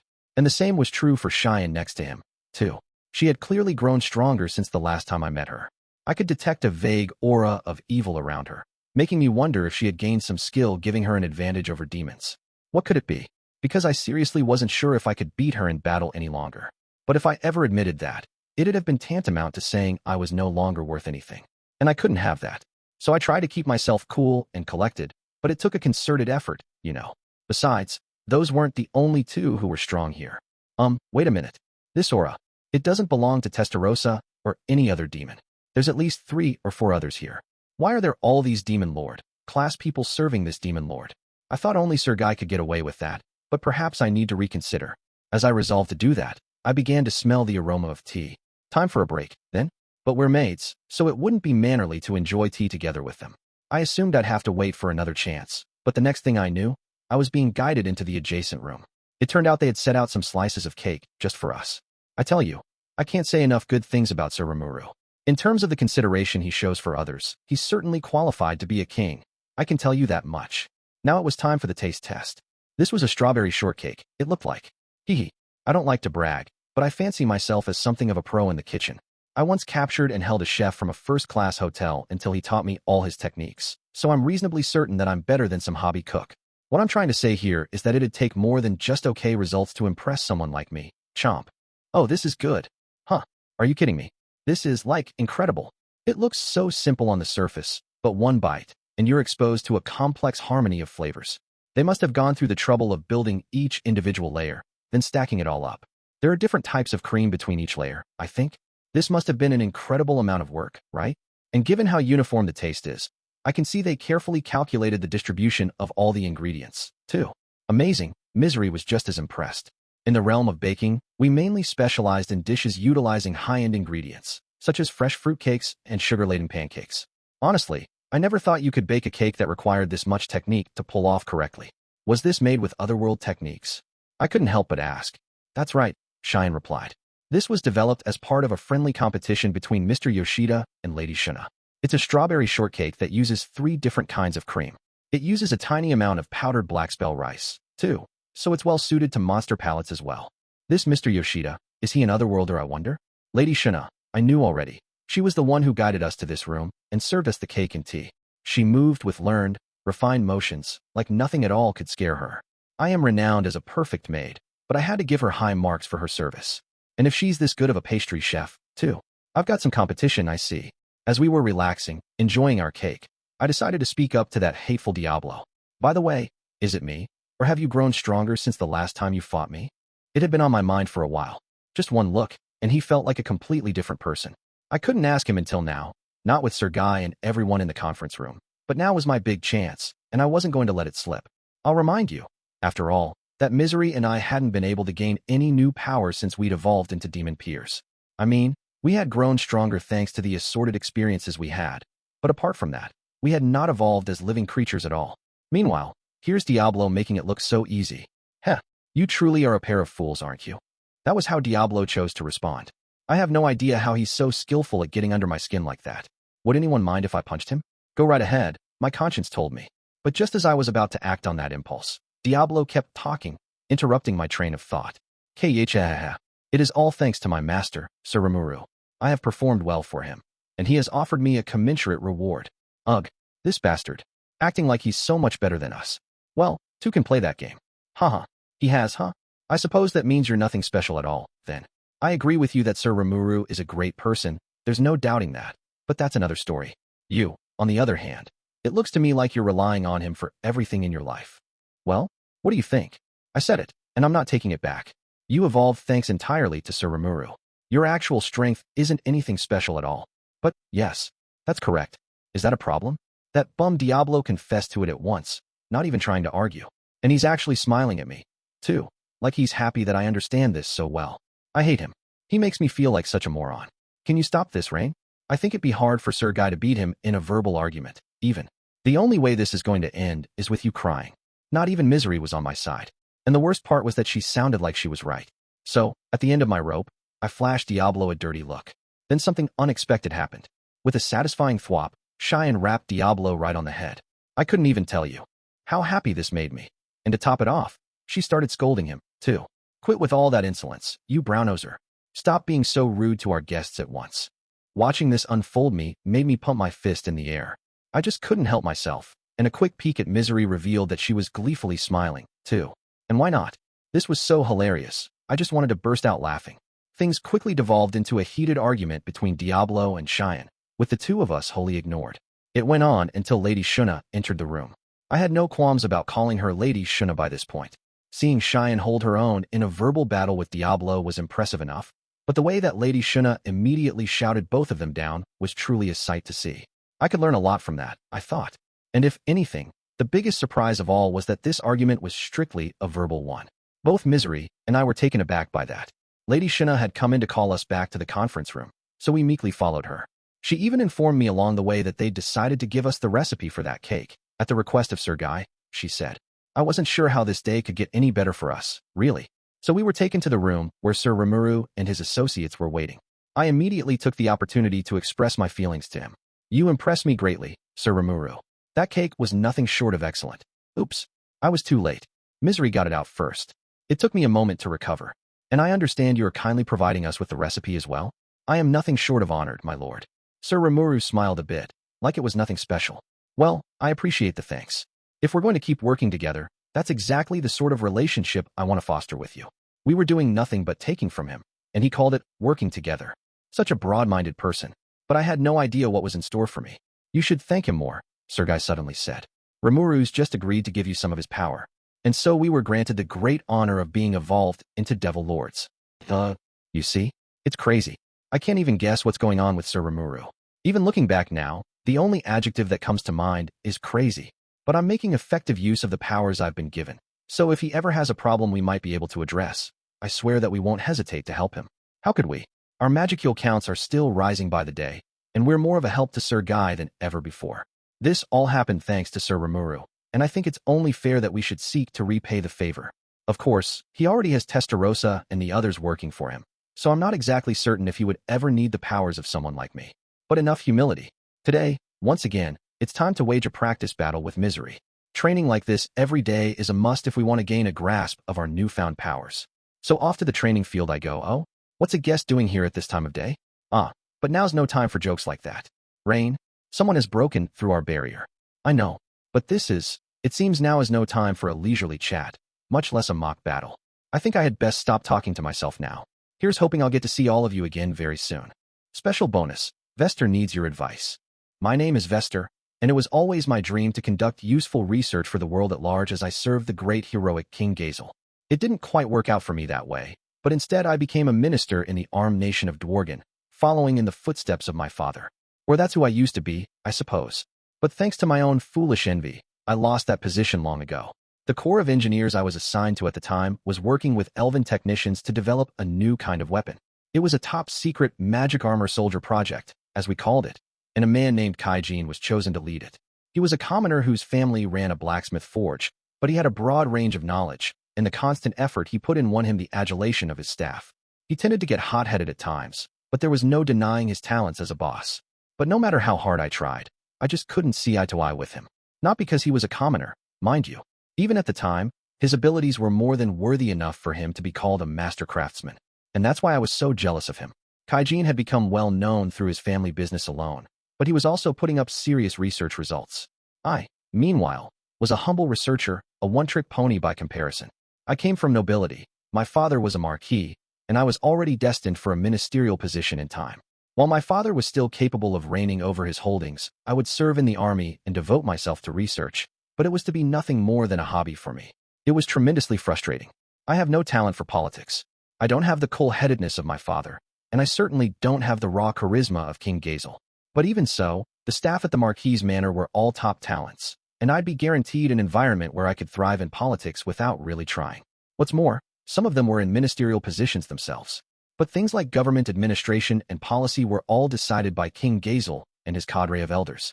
My seat would be for little more than show. I wouldn't be missed if I never attended a meeting, and no matter how hard I tried, I'd never actually help the king at all. I was sure at the time that I'd never be allowed to do anything substantial for my nation. That's why I was so opposed to Kaijin. He could serve our king, even in his blacksmith role. I've got nothing but research talents, and it just seems so unfair to me. Besides, I didn't have the time to leisurely devote myself to research. My father had fallen ill, his condition was only getting worse, and the day when I'd become head of our noble holding was near. I needed to put up serious results soon, or my life would end without King Gazel ever taking notice of me. The thought of that was too painful to bear. So I ignored Kaijin's opinion that we needed to keep the pace of our development slow and steady. I forcibly conducted an experiment that led to one of our spirit cores, the keys to our whole project, going out of control. The whole thing was a failure, and the entire project was shut down, never seeing the light of day. I was in a daze afterward, but my family maneuvered for me behind the scenes. Somewhere along the line, Kaijin left the military, shouldering all responsibility for the incident. The next thing I knew, I was a minister. Now I wasn't even in a position where I could give an honest apology to anyone. I had grown blind to the fact that the only joy I found in life was when I got to harass Kaijin about something. A terribly boring way to live. Yeah, sorry about back then. Out of nowhere, something drove me to apologize to Kaijin. He shot me a funny look, like he didn't know what I was talking about. Sorry about what? Rimuru didn't give you the budget to increase production on those models, or? No, he's already given his approval for that. His Majesty cajoled Sir MJÖLLMILE into giving us all the funding that we need. Great. So why the apology? Oh, I'm talking about long ago. You know, pestering you, running you out of the military. Half of it wasn't me so much as my staff doing my bidding, but still.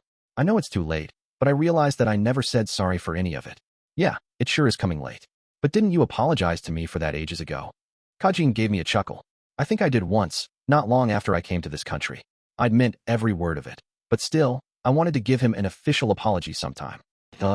Every single day in this nation is a cavalcade of surprises.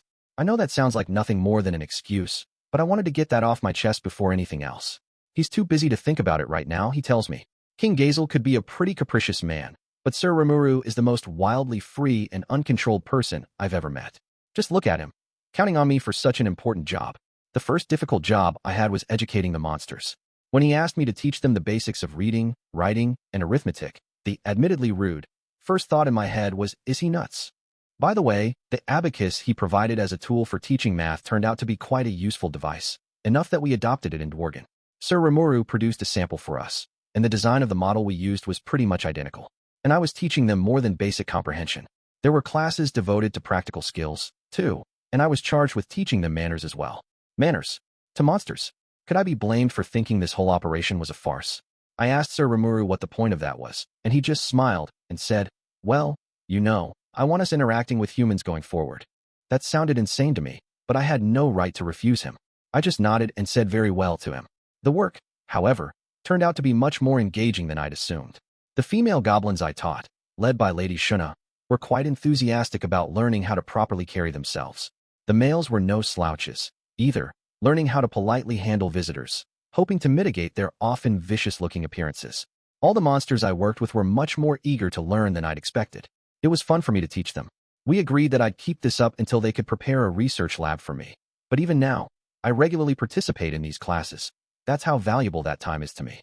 So, in the meantime, they finished building the lab inside a spot called the Sealed Cave. Looking back, they didn't give me much more than the bare minimum, but the thought of devoting myself to research once again made my heart soar. In the process, I was introduced to Gabble the Dragonoot, becoming close friends with him as I realized that we shared the same mission. His outside-the-box ideas greatly motivated me, encouraging the spirit of inquiry that I had almost forgotten about. I wasn't at all sure what would happen to me when I was first brought here, but by this point, I have nothing but appreciation for King Gazel. I can honestly state that I'm happy here, but that doesn't mean my life's wholly free of problems. And that's what I had just come to Kaijin's place to discuss. I had already given the apology I was thinking about, so it was time to delve into my main business. Really? Well, I appreciate you saying that. Sure. But that's not all you're here for, right? Oh, you could tell. Of course. You've always been in the habit of bringing up a thorny issue only after going through a round of idle chit-chat first. Putting it off, kind of. He might have had a good point. I'd been acquainted with Kaijin for a while, so he probably knew my disposition well. I braced myself and stated my business. No point beating around the bush. Well, to tell you the truth, I wanted to discuss something with you. Discuss? Well, it can't be anything that's serious if you got your budget. Our budget was important, but no, it wasn't that. Oh, it is serious. Much more so than my budget. Is it? I got the idea that he couldn't picture me being troubled about anything more important than my budget, but never mind that. It was a thorny issue, but I was sure Kaijin could find me an answer. Well, over in Sir Rimuru's lab. Whoa. You're talking about the top secret lab he keeps for his personal stuff? You sure you should be talking freely about it? I really shouldn't have been. I knew that well enough without him telling me, but I just couldn't keep quiet about this any longer. After all, I knew for a fact that Sir Rimuru was giving physical bodies to hundreds of demons at once in there. There were also a few archdemons among them. I'd seen those fearsome creatures receiving bodies with my own 2 eyes. I'd even witnessed Sir Rimuru giving them names. How could I begin to express the horror I felt? Yes, I had a duty not to disclose any secrets, but this was really something I had to tell King Gazel about, wasn't it? And Sir Rimuru never asked me to keep quiet about this, bear in mind. We already have a technology sharing agreement in place, and I'm free to provide the results of my personal research to Dworgen anytime I want. But, well, you know, all right, I'll try to keep it abstract, then. In that lab, he's currently mass-producing the kind of war power that would allow him to take on the entire world at once. I thought, you know, that King Gazel should know about this as well. Kaijin had a valid point, so I tried to be as indirect as I could. But his reaction was a lot more vigorous than I anticipated. Wait. Vester, what is this stuff you're saying out of nowhere? Was that too abstract for you to make sense of it? No, you idiot. In fact, it's about as non-abstract as it gets. Was it? I didn't think so. I was still hiding the more important parts. Haha, don't worry, Kaijin. I'm sure you'd be agonizing over it too if I gave you all the details. But for now, I just want to hear your reaction to that. You expect me not to worry about that? Because you've always had this habit of trying to escape from reality whenever something bad happens to you like this. I found that pretty rude of him, but I was too worried about what I knew to let that bother me. So what do you think I should do? Should I keep it locked up in my mind? Or should I report back to King Gazel? Kaijin gave my question some thought, scratching his head as he answered me. Vester, I think you're a little tired out. Why don't you just head home for today and enjoy a drink or two? He grinned at me. Great. He's running from the question. That's not really an answer, you realize. Oh, lay off me, you idiot. And quit dragging me into something this vital. That was perfectly justified of him, but I wasn't going to back down. Don't say that. You're doing me a favor here. I abandoned my country, you realize. I don't have the kind of responsibility a Dworgen Marquis like you has. Oh, don't be so distant. You're a boss to me now, Kaijin. I respect you a lot. Didn't you always used to tell your staff that noble titles didn't matter nearly as much as social standing? Sure, bring that up now. Is this why you were apologizing earlier? You always were crafty like that. Our verbal scuffle continued for a little while after that, with me trying to drag Kaijin into this and him trying to make a clean escape. But I could already see where this was going. Kaijin was a responsible man, and I knew he'd never just try to run from me if he'd heard this much of it. TCH. All right, give me the rest of the details. I knew you'd say that eventually. As expected, Kaijin agreed to hear me out. I gave him a satisfied smile. So we went over to a high-end tavern located inside the labyrinth. Dwarves and drink are never far from each other, and while I look more like an elf on the outside, it's still a favored hobby of mine. And all the wonderful drink they manufacture in this nation. The staff at this tavern's thoroughly trained to not reveal secrets to anyone, too. So even if they overhear something they shouldn't, they'll never tell a soul. We were guaranteed to be safe in here, so it was perfect for discussing delicate affairs like this. So what are you thinking about doing? Kaijin asked. I decided to be honest with him. If I stay silent and something bad happens afterward, I'd feel terrible. I haven't been told to keep quiet about it, so I feel I have a duty to file a report. Kaijin gave my response a thoughtful nod.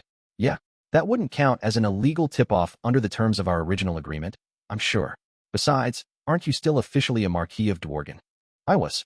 It was something even I forgot about on occasion, but my home nation had never stripped me of my noble title, and I'd never voluntarily given it up. I mean, really, I was just back at home in a daze, and the next thing I knew, King Gazel kidnapped me and sent me over to Sir Rimuru. There hadn't been any time at all back then to work out what my position in Dworgen would be. The nobility in the Dwarven Kingdom do not own their domains. All land is technically owned by the king, and we pay rent to the government to gain the right to oversee it. The definition of domain is likely quite different from other nations as well. Dworgen has only 3 large cities, located in the central, east, and west sides of the nation. Beyond that, you had the manors that line the bases of our mountains and the living spaces built into the mines excavated within natural caves. These living spaces, divided into wards, are what the nobility manage. We were overseeing family registers, to borrow a phrase from Sir Rimuru. That means we look after the residents of the ward that we run, accept the taxes they pay us, and carry out our other duties as nobility. The number of families we oversee depends on our noble title, but as a marquis, I actually made quite an income. After committing as bad a blunder as I did, costing me the confidence of King Gazel, I was sure that my title would be seized as well. But I was still being treated as a marquis to this day, and that meant my yearly tax revenue was still streaming in. The talented stewards that supported our family were taking care of all that business for me. Even now, my family was still receiving their payments, and since I hadn't been officially exiled from my homeland, I was actually free to go back and live there whenever I wanted. I didn't want to do that, of course, and I didn't plan to. Living here was just too much fun by comparison. My personal servants had also joined me here, and I was enjoying a more luxurious lifestyle in Tempest than I had over there. The food's great, the drinking scene is spectacular, and I can do all the research work I want. It's like heaven to me. Sir MJÖLLMILE can be stingy with my budget sometimes, but now I'm drifting well off subject. Yes, I am. And considering my position as Marquis, not telling King Gazel would be akin to betraying his trust. I don't think keeping quiet is the same as betraying him, but yes, I do think it's your duty to make a report. Yeah, I guess so. I didn't really need him to tell me that anyway. But the problem was, how would I report it? So you think I should just say it all? Like, he's building enough firepower to destroy the world. Whoa, did you drink too much? And for that matter, is it that grave of a thing in the first place? This is some good drink. I couldn't get enough of this mellow taste. It was refreshing, aromatic, and just so wonderfully mild. I could feel it freeing me of all my concerns. But yeah, you know about Ultima and Carrera, right? Oh, well, of course. But seriously, are you all right? I'm getting whiplash from these changes of subject. I'm not changing the subject. And I'd have to be drunk to talk about this kind of thing. Wait, so are you telling me? You guessed it. Those two are part of the firepower he's building. Huh, I see. Well, that'd certainly explain why the police overseeing the adventurers are so damn strong. I never saw them in the Tempest security forces, so I figured they were some kind of secret force out training in the wilderness somewhere. I began to think Kaijin was finally grasping the seriousness of all this. Nobody in Tempest ever dared to defy the city's police force, and nobody dreamed of complaining about any of its court verdicts. Why? Because they regulated the conduct of criminals with absolute, overwhelming power. Anyone who saw them could tell that they were insurmountably powerful fighters. In terms of adventurer ranks, even the lowliest police officer would spill over the A mark. But, wait, what? So the police is their world-conquering firepower? Yeah, it's the perfect camouflage, isn't it? Well, I'm not so sure, but Kaijin looked confused. I could understand why. The thought of these fearsome, world-destroying demons serving as the police force protecting our citizens. So assuming I told King Gazel about this, how do you think he'd react? This would be hard to tell him, wouldn't it? Right? There's no way anyone would believe me. People might even start disgraceful rumors saying that I've gone mad. I think I'd still have the king's trust, but all the intermediaries between him and me would try to cast doubt on it. I'm sure. Yeah, muttered Kaijin, finishing off his cup. He was staring at me, no doubt cursing me for getting him involved. So I gave him a smile. What do you think I should do? Well, now I'm not sure you should just meekly tell him. It's a tricky question for me, too. Kaijin and I fell silent for a little while, pondering the correct answer. The monotony was only broken by Sir Dino, whom we had invited over. Whoa, Vester. It's no fair, you two having all the fun. You should have called me in sooner. And buy me a drink while you're at it, too. Then I'll listen to whatever problems you got for me. He gave me a broad, reassuring smile. I wasted no time asking him. All right, Sir Dino, what do you think I should do? I was drunk, which meant that I completely forgot that he was a demon lord as well. Forget about it. Just palm the responsibility off on someone else. And if he gets yelled at, that's just bad luck for him. Sir Dino shot us a thumbs up to accentuate his point.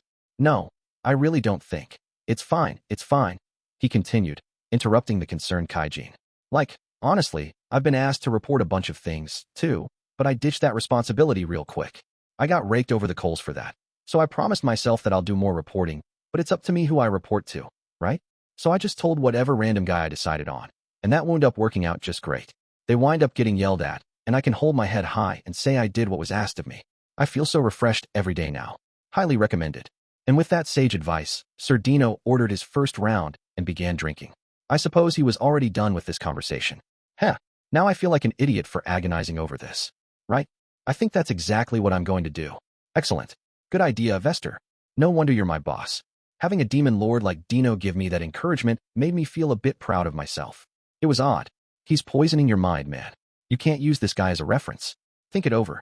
Kaijin had been carrying on for a bit now, but even his prattling sounded comforting to me. Let's drink. It's on me tonight, guys. Let's see how far we can go. Yeah, that's the spirit. Whoa, are you all right? Because I think even top management like you can't afford to go crazy in this joint. Hey, quit sweating the small stuff, old man. Just chill out, and let's have at it. You just want to drink on someone else's tab. Well, yeah, how's that a problem? It most certainly is not. My mind's free of troubles now, Kaijin, so now it's time to celebrate. Let's paint the town red. I felt like king of the world, and before long, the party began in earnest. Hopefully I won't have to deal with a bunch of other stupid trouble tomorrow. That was the only wish in my mind as the three of us clinked our full glasses. Sir Vester, you must be very tired, said the agent I gave my report to. Looks like he didn't believe me after all. That was exactly what I'd anticipated, but I still had no regrets. After all, I had done so much regretting the moment I saw the tab after I sobered up that I think I broke my regret emotion for good. Yeah, maybe you're right, ha. But don't say I didn't file the report, all right. With that, I ended my regular contact call. My report would be verified much later, but nobody questioned whether I was responsible. Some did, actually, but the nameless agent took all the heat based on our magical call records. It really did turn out the way Sir Dino said it would. I'm so glad I thought to discuss it with him.